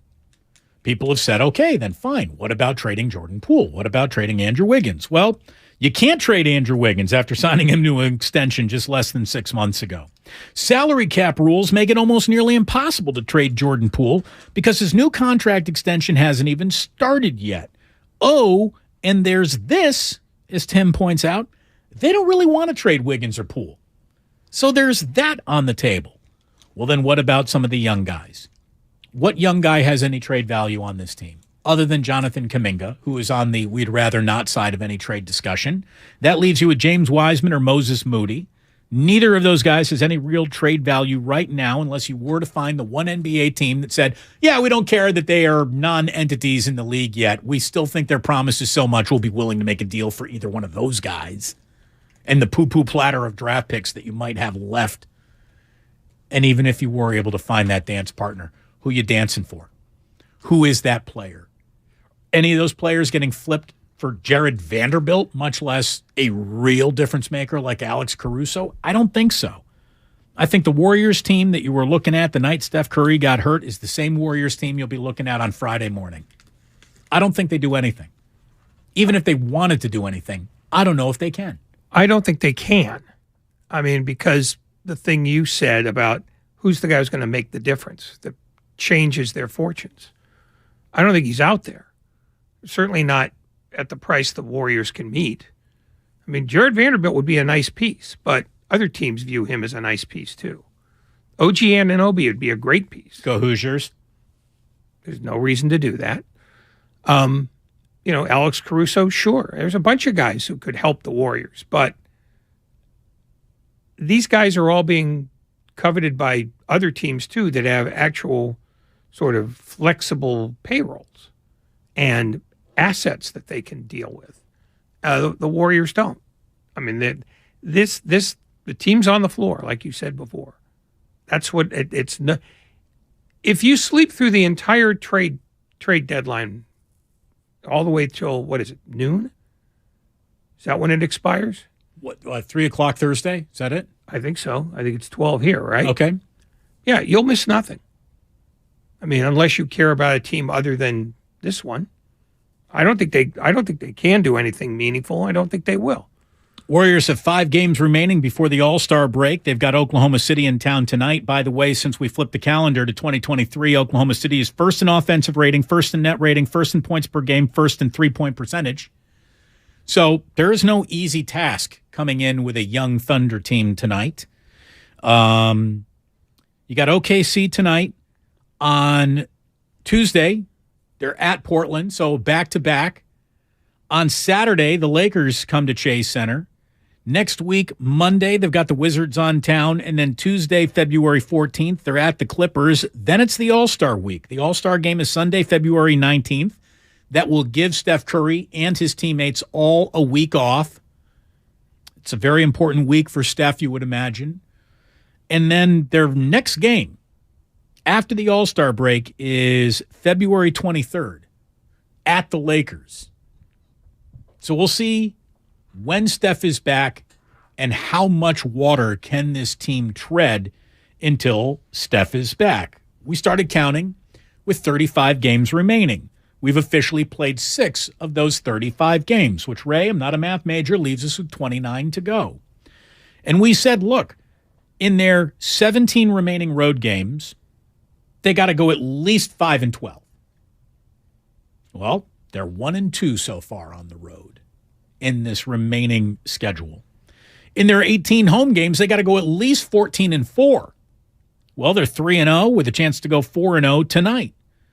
The Warriors basically need to win out at home or turn into something they have not been at any point this season on the road.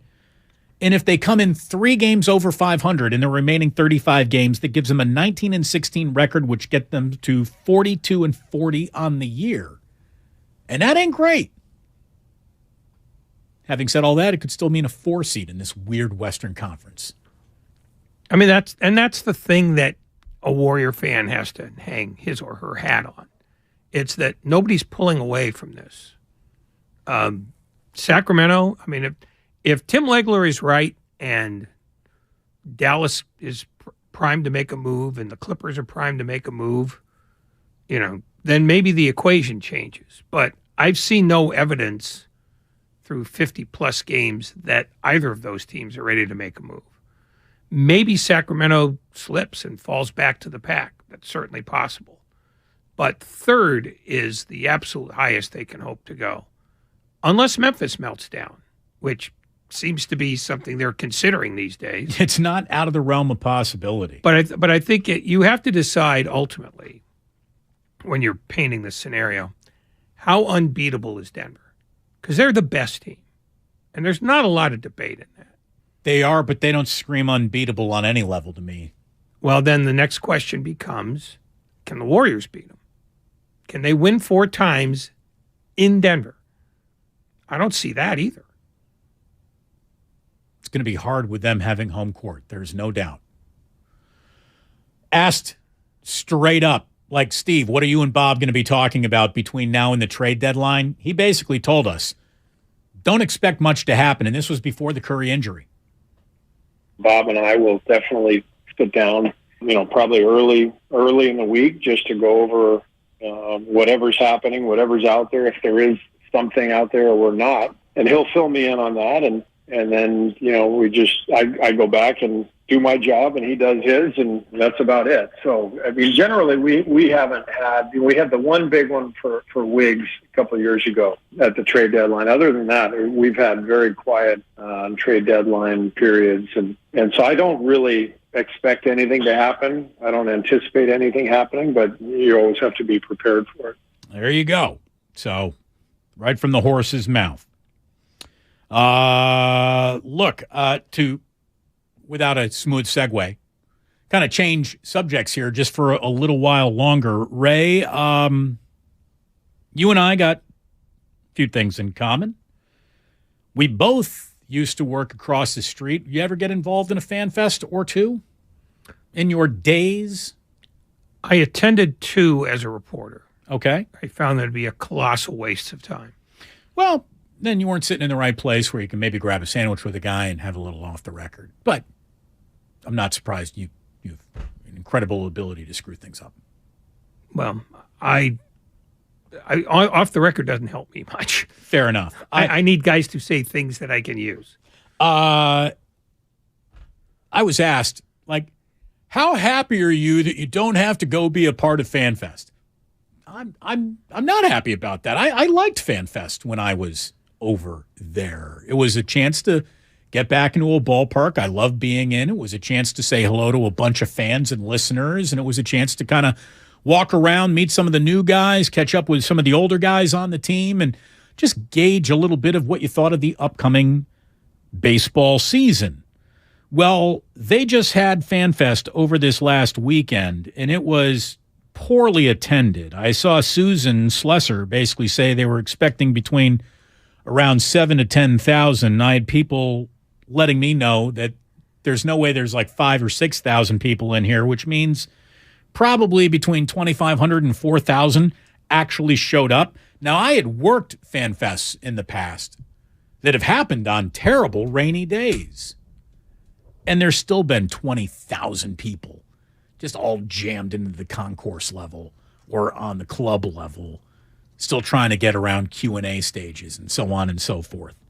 So I know what a bad weather fan fest looks like and what the crowd looks like under those circumstances. Ray, it didn't look anything like the circumstances that we just saw over this past weekend. That was more than bad weather. That was an entire fan base going, for who, for what? For who are we showing up to meet? For what are we going to go out of our way on this lousy day to get excited about a team that is basically being delivered to us as unexciting of a product as we've seen in a decade? I think there was a little fan mutiny, if you don't mind me saying. I don't know if it's a mutiny, though. I think it is massive disinterest. And that's how the Bay Area votes its disapproval. They won't go to a place and boo you, but they will stay home. So they're saying it with empty chairs. And if the crowd is as you say it was, that's a statement. By the way, as if Mitch Haniger and Michael Conforto weren't enough veteran outfielder for you, Ray. Oh, I'm pleased to tell you that there is another move up Farhan's sleeve, and he made it. Stephen Piscotty. You ready? You ready for the Piscotty era? Sure, why not? Giants and Team Piscotty have a minor league contract that includes an invite to Scottsdale. He can earn $1 million if he reaches the major leagues. He's 32 years old. He obviously started off with the St. Louis Cardinals before working a trade to Oakland to be with his ailing mother as she was passing away from Lou Gehrig's disease. It was a touching story and, maybe one of the last beautiful things to happen over in Oakland in terms of that baseball team. In 2017, he had a career year with the A's.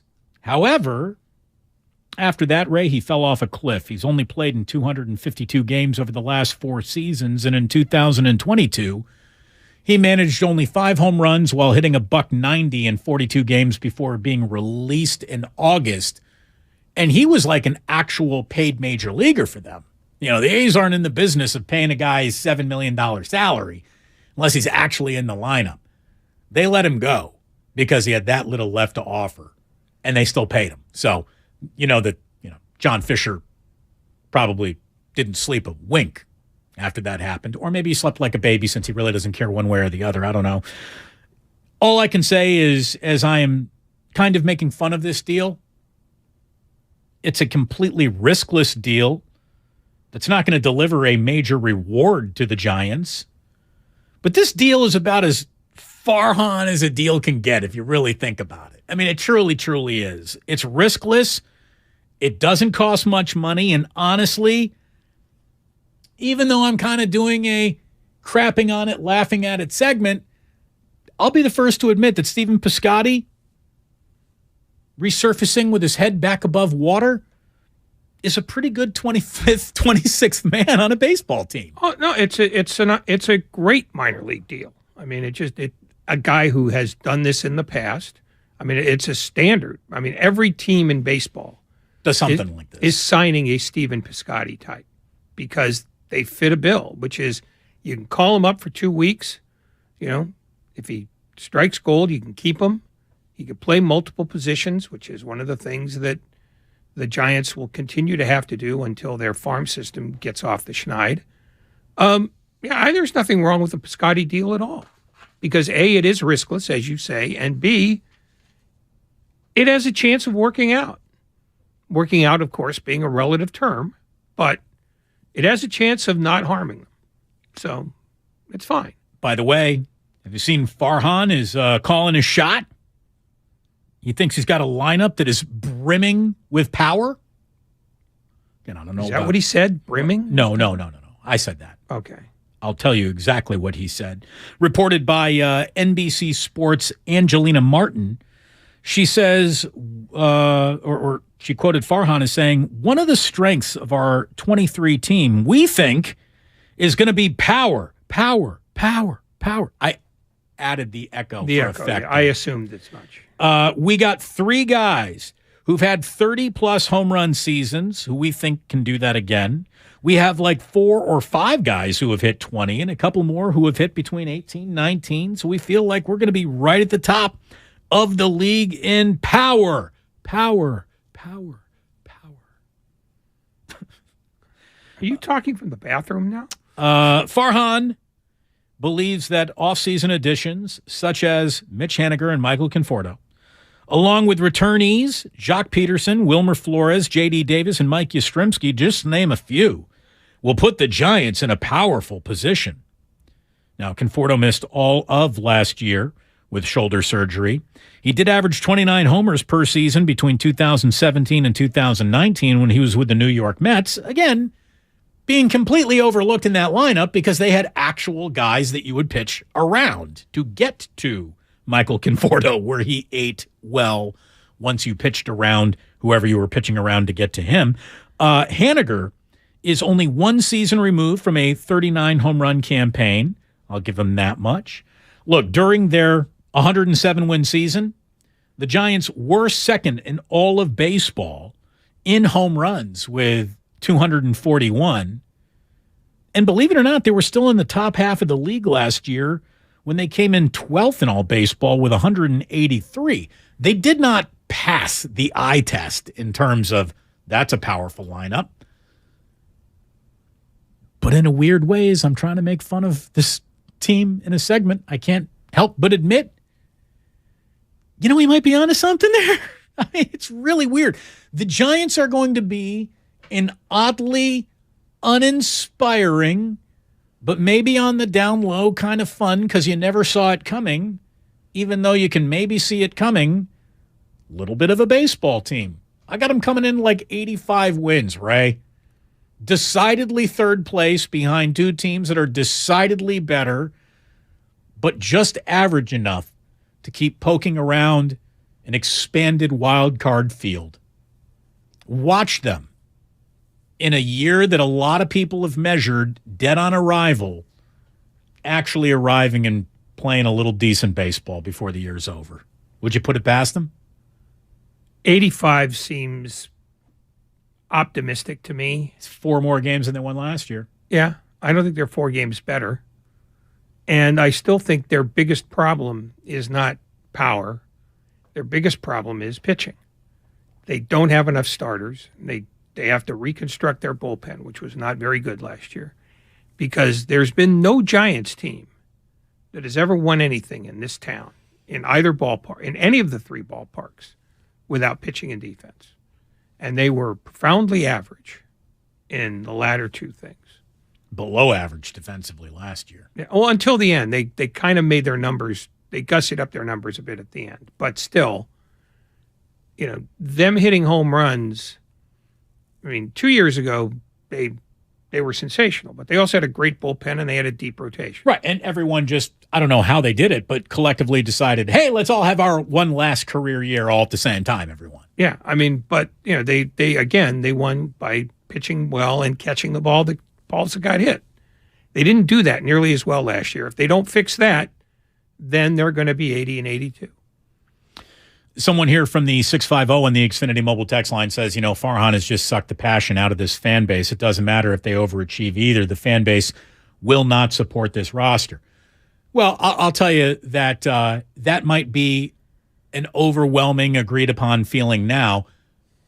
Let them win 10 in a row at any one point during the early year. Yeah, everyone's going to hop on the bandwagon. I'm going to tell you right now, Mitch Haniger is going to be a guy, if he actually shows up and plays well, you're going to like. They will this team, this town will glom on to a bunch of guys that ain't really worth glomming on to if they can get a little entertainment out of them. If it's a level of torture along the way, don't tell me that fans won't sign up for that too, because they have. Baseball fans are very easy to abuse. They're very easy to play with their emotions. Some places, yes. The Pittsburgh Pirates would have to go 145-17 to draw 2 million people. They've had enough. They've been beaten around enough times. The Giants in 2021 had one of their best years ever by any standard. And they still, struggled to fill the ballpark on a routine basis. And last year they almost never did. So I think it's probably going to take a long time before people look at this team and believe in it. Well, and that means at least 4 months, and by then the summer's gone. So I think it might be a whole year before people get excited about these guys again. And look, somebody here has a good point saying 85 wins is just 85 wins. Nobody cares about this roster. It's an insult based on what they're charging. And that's two totally different topics. What they're charging to go in there and enjoy a day of baseball is extraordinary based on what they're actually offering you in terms of star power in a lineup. But that wasn't going to change no matter what. Like, prices don't go down anywhere. No, they go down when you are so awful that you're drawing 2,000. And I'll say this.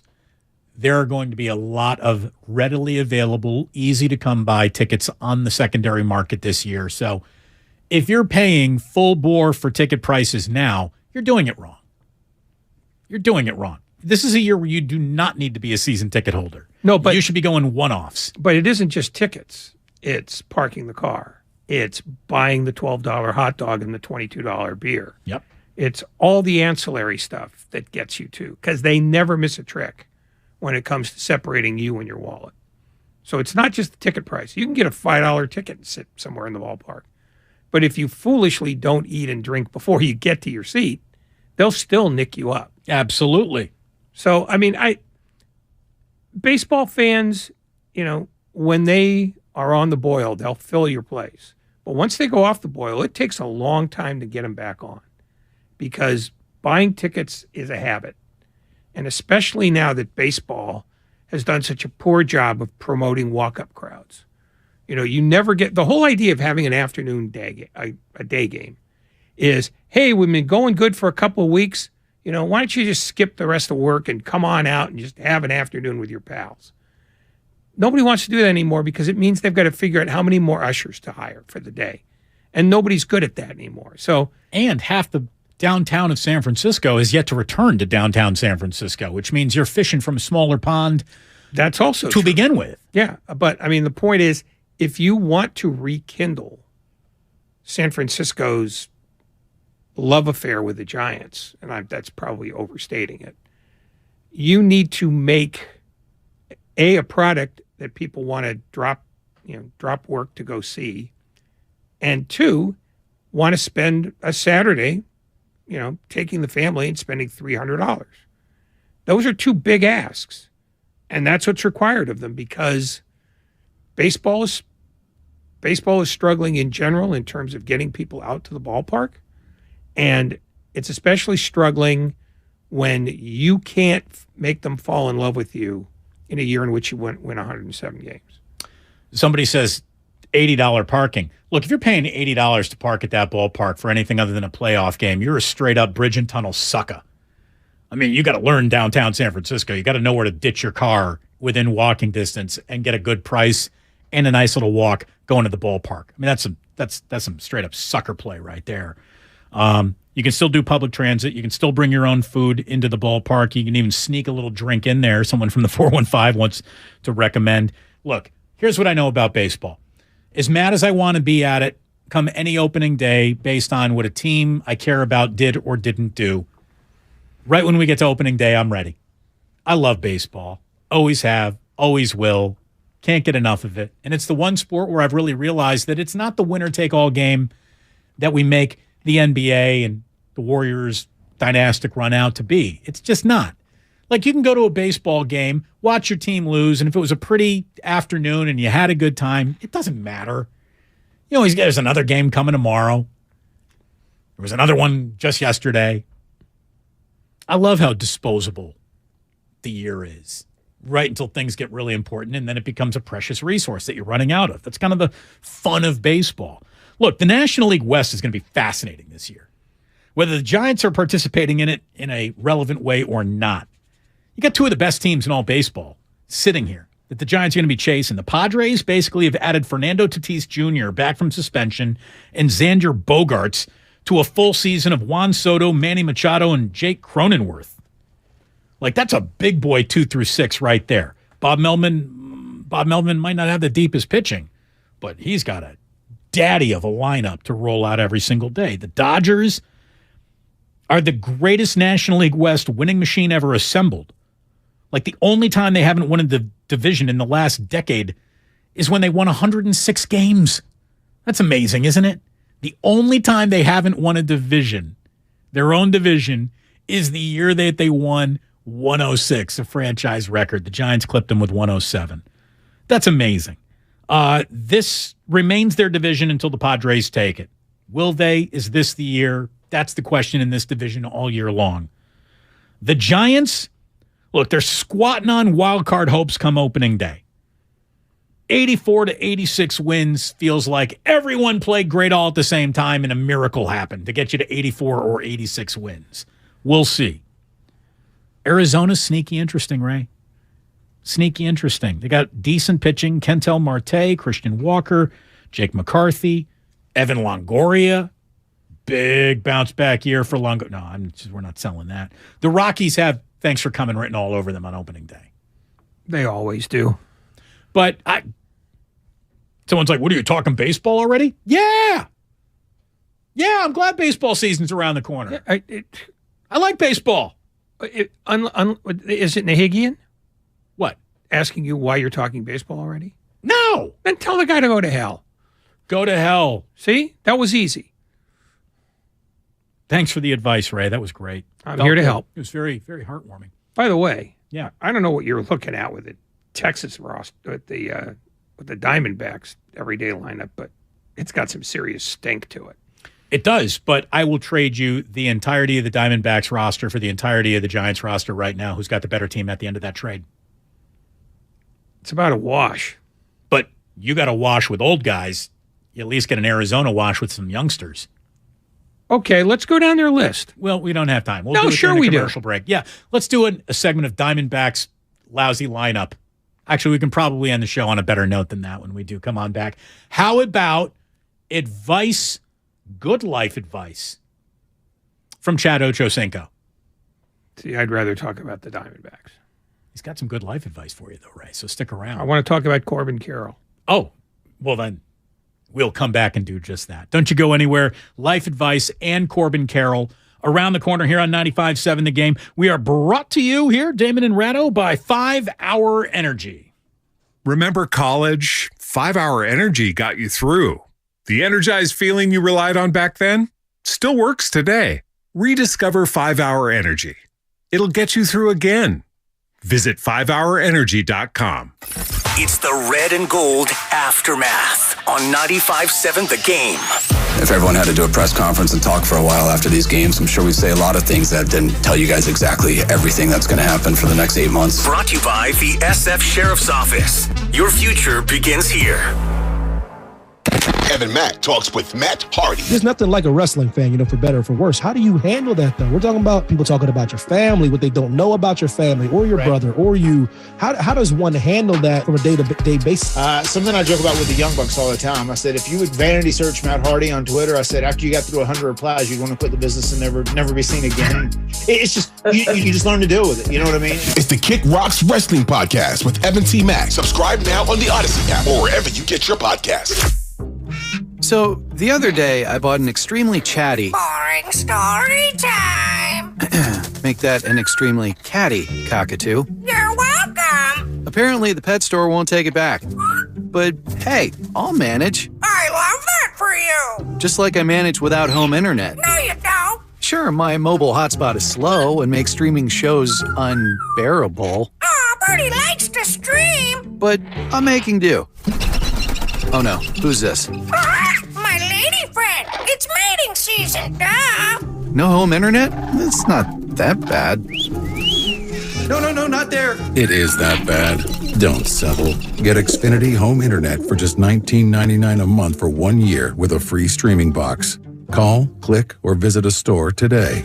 Restrictions apply. Not available in all areas. Requires paperless billing and auto pay with stored bank account. After 12 months, regular rates apply. Offer ends 2/21/23. Hey y'all, this is your girl Cheryl Underwood, and I want to tell you something. My digestive system used to make me feel sluggish, but those days are over. Now I feel great. That's because I increased my fiber intake with the Metamucil 2-week challenge, and I'm still hooked. I just took Metamucil every day for 14 days, and it's really that easy. Metamucil traps and removes the waste that weighs you down, so you feel lighter and more energetic. Now I never want to go back to that heavy feeling. Are you ready for the Metamucil 2-week challenge? For a coupon and daily support, sign up at Metamucil.com today. Finding great candidates to hire can be like, well, trying to find a needle in a haystack, but not with ZipRecruiter. Its powerful technology actively finds and invites qualified candidates to apply to your job. So while other companies might deliver a lot of hay, ZipRecruiter finds you the needle in the haystack. See why 4 out of 5 employers who post a job on ZipRecruiter get a quality candidate within the first day. Try ZipRecruiter for free at ZipRecruiter.com/free. That's ZipRecruiter.com/free. The following is an attorney advertisement. If you get sidelined by a workplace injury, the workers' compensation attorneys at Boxer & Gerson can help get you back in the game. Our team of skilled attorneys will fight by your side for the treatment and compensation you deserve. We care about justice for injured workers. That's what makes us Northern California's premier workers' comp law firm. Call Boxer & Gerson at 510-345-2341 or visit boxerlaw.com for a free consultation. Boxer & Gerson, your life is worth the fight. Hey Niner fans, George Kittle here with a pro tip for making the best play on your eyewear. Visit Zenni.com, the official eyewear of the 49ers. Zenni has changed the game for you, finally making prescription glasses affordable for everyone. At Zenni, you can find over 3,000 frames with unbelievable prices. Look for the Kittles collection so you can rock our styles every day too. So visit ZENNI.com, start shopping from home using their virtual try-on, and change your eyewear game forever. Everyone knows time is money, so don't wait weeks for the IRS to send out your tax refund. Go to Jackson Hewitt instead for up to $3,500 with a no-interest, no-fee tax refund advance loan. With up to $3,500, you could bring home the bacon and bring it home today. Money now instead of later? That's worth its weight in gold. Don't wait weeks for your refund. Go to Jackson Hewitt today. For eligible clients, loans by Republic Bank and Trust Company, details at jacksonhewitt.com. Prescription products require an online consultation with a healthcare provider who will determine if a prescription is appropriate. Restrictions apply. See website for full details and important safety information. Subscription required.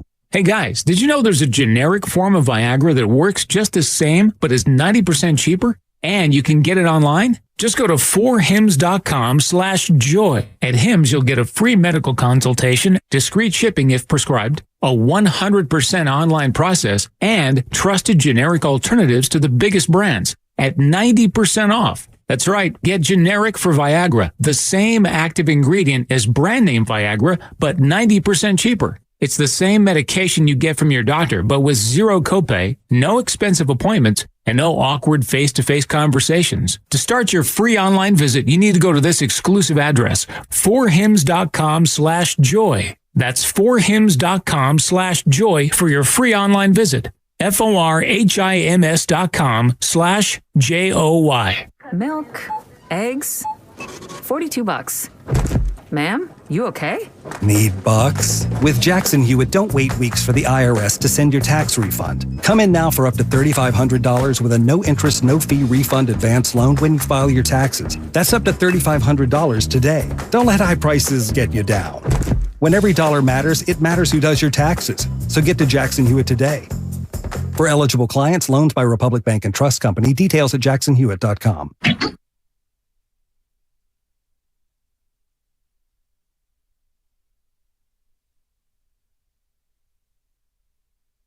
Now back to Damon and Ratto on 95.7 The Game. It is indeed a Monster Monday, brought to you by Boxer & Gerson, Northern California's premier workers' comp law firm, helping injured workers get their lives back for over 40 years.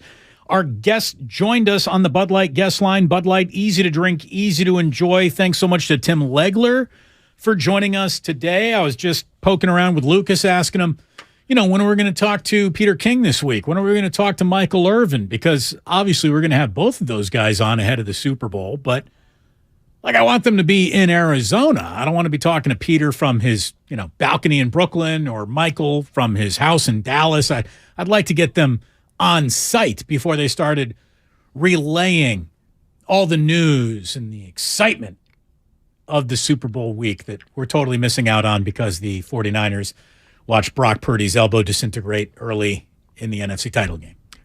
They could give you all the news entombed in their closets.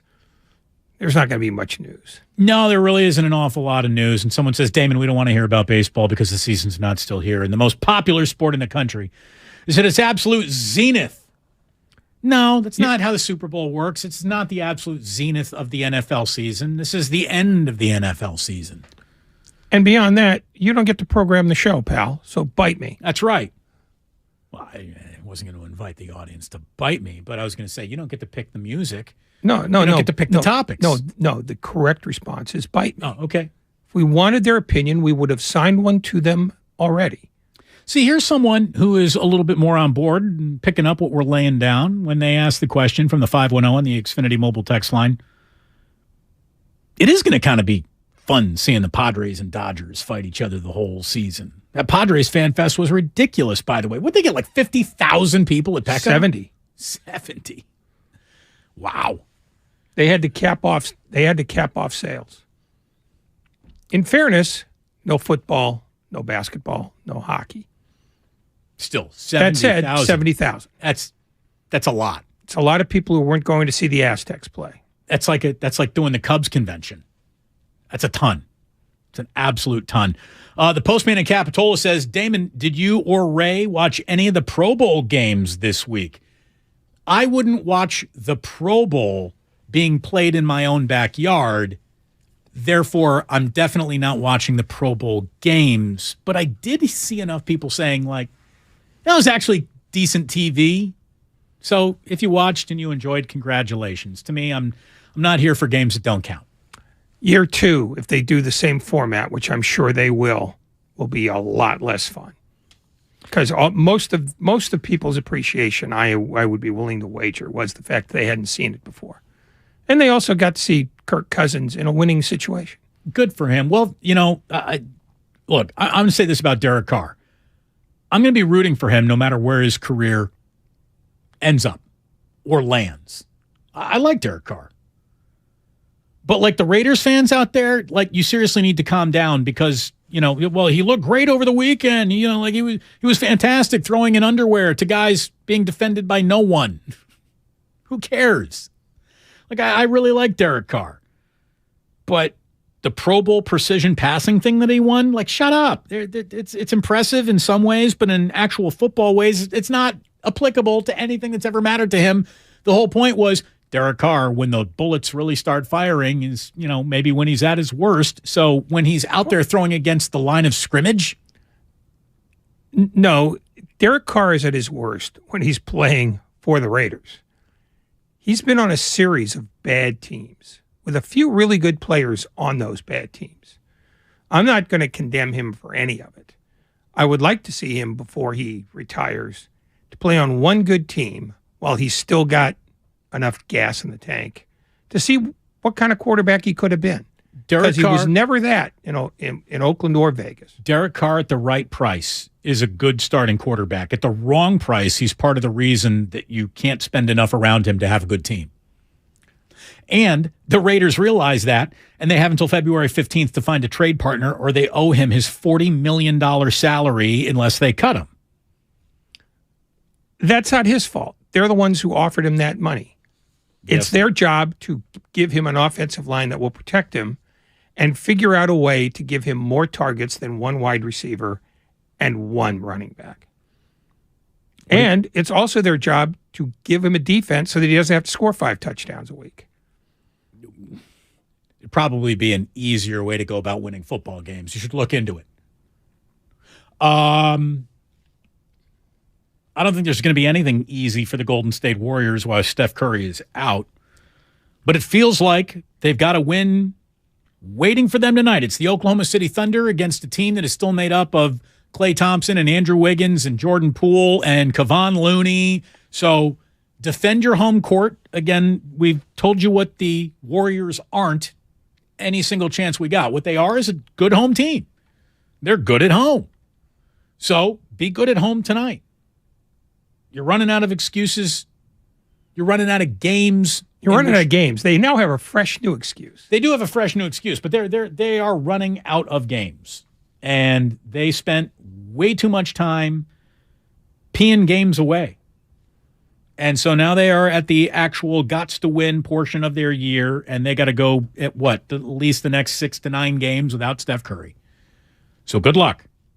Good luck. It feels like you're going to need it just a little bit. If need be, cheat. What did I say we were going to come back and talk about? Oh, you wanted to talk about the Arizona Diamondbacks. Yeah, I'm over that now. You changed your mind?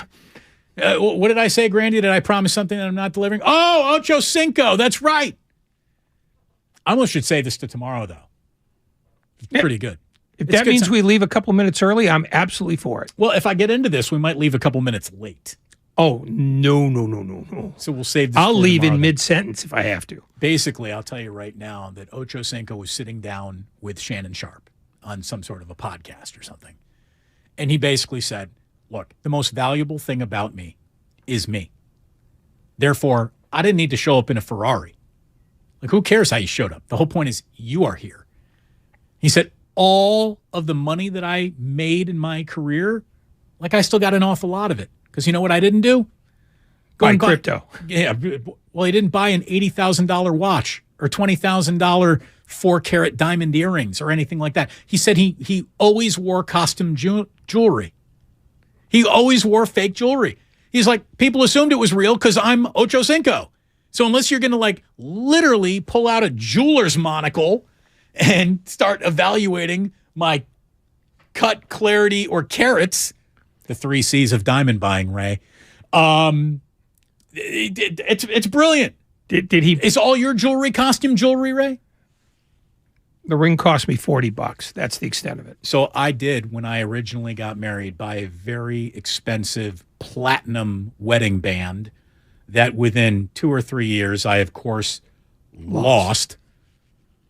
And so this is like a titanium bad boy that wasn't even like $150. They're like, do you want another platinum one? I'm like, no, I'm married. No, we're good. We're good. Now, if your wife wants you to have an expensive ring, she should have gone to the trouble of nail gunning it to your finger. Absolutely. That's what I told her. I said, honey, this is your fault. This must be your fault. Thank you so much for tuning in today. This was an awful lot of fun. I had a lot of fun. Ray had a degree of fun. Is that probably an oversell? 556. Coming up on the game next, we have a little Warriors Live with our pal John Dickinson ahead of Warriors and Thunder, brought to you by Fremont Bank for Mr. Sunshine and Lucas and Grandy. I'm Damon. Thank you for listening. Sports don't build character. They reveal it. And like that, he's gone.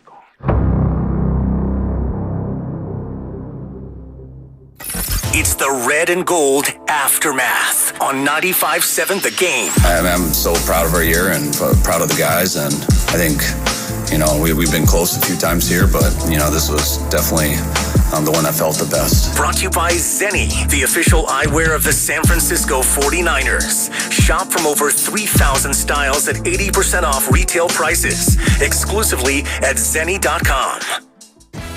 Tune in to 95.7 The Game for Warriors Live, 60 minutes before tip-off of every Warriors game. Brought to you by Xfinity. Supercharge your home with supersonic Wi-Fi. Unbeatable internet, only from Xfinity. All guests appear on the Bud Light guest line. Bud Light. Easy to drink, easy to enjoy. 21 and over. Please enjoy responsibly. Finding great candidates to hire can be like, well, trying to find a needle in a haystack. Sure, you can post your job to some job board, but then all you can do is hope the right person comes along, which is why you should try ZipRecruiter for free at ZipRecruiter.com/radio. ZipRecruiter doesn't depend on candidates finding you. It finds them for you. Its powerful technology identifies people with the right experience and actively invites them to apply to your job. You get qualified candidates fast. So while other companies might deliver a lot of hay, ZipRecruiter finds you what you're looking for. The needle in the haystack.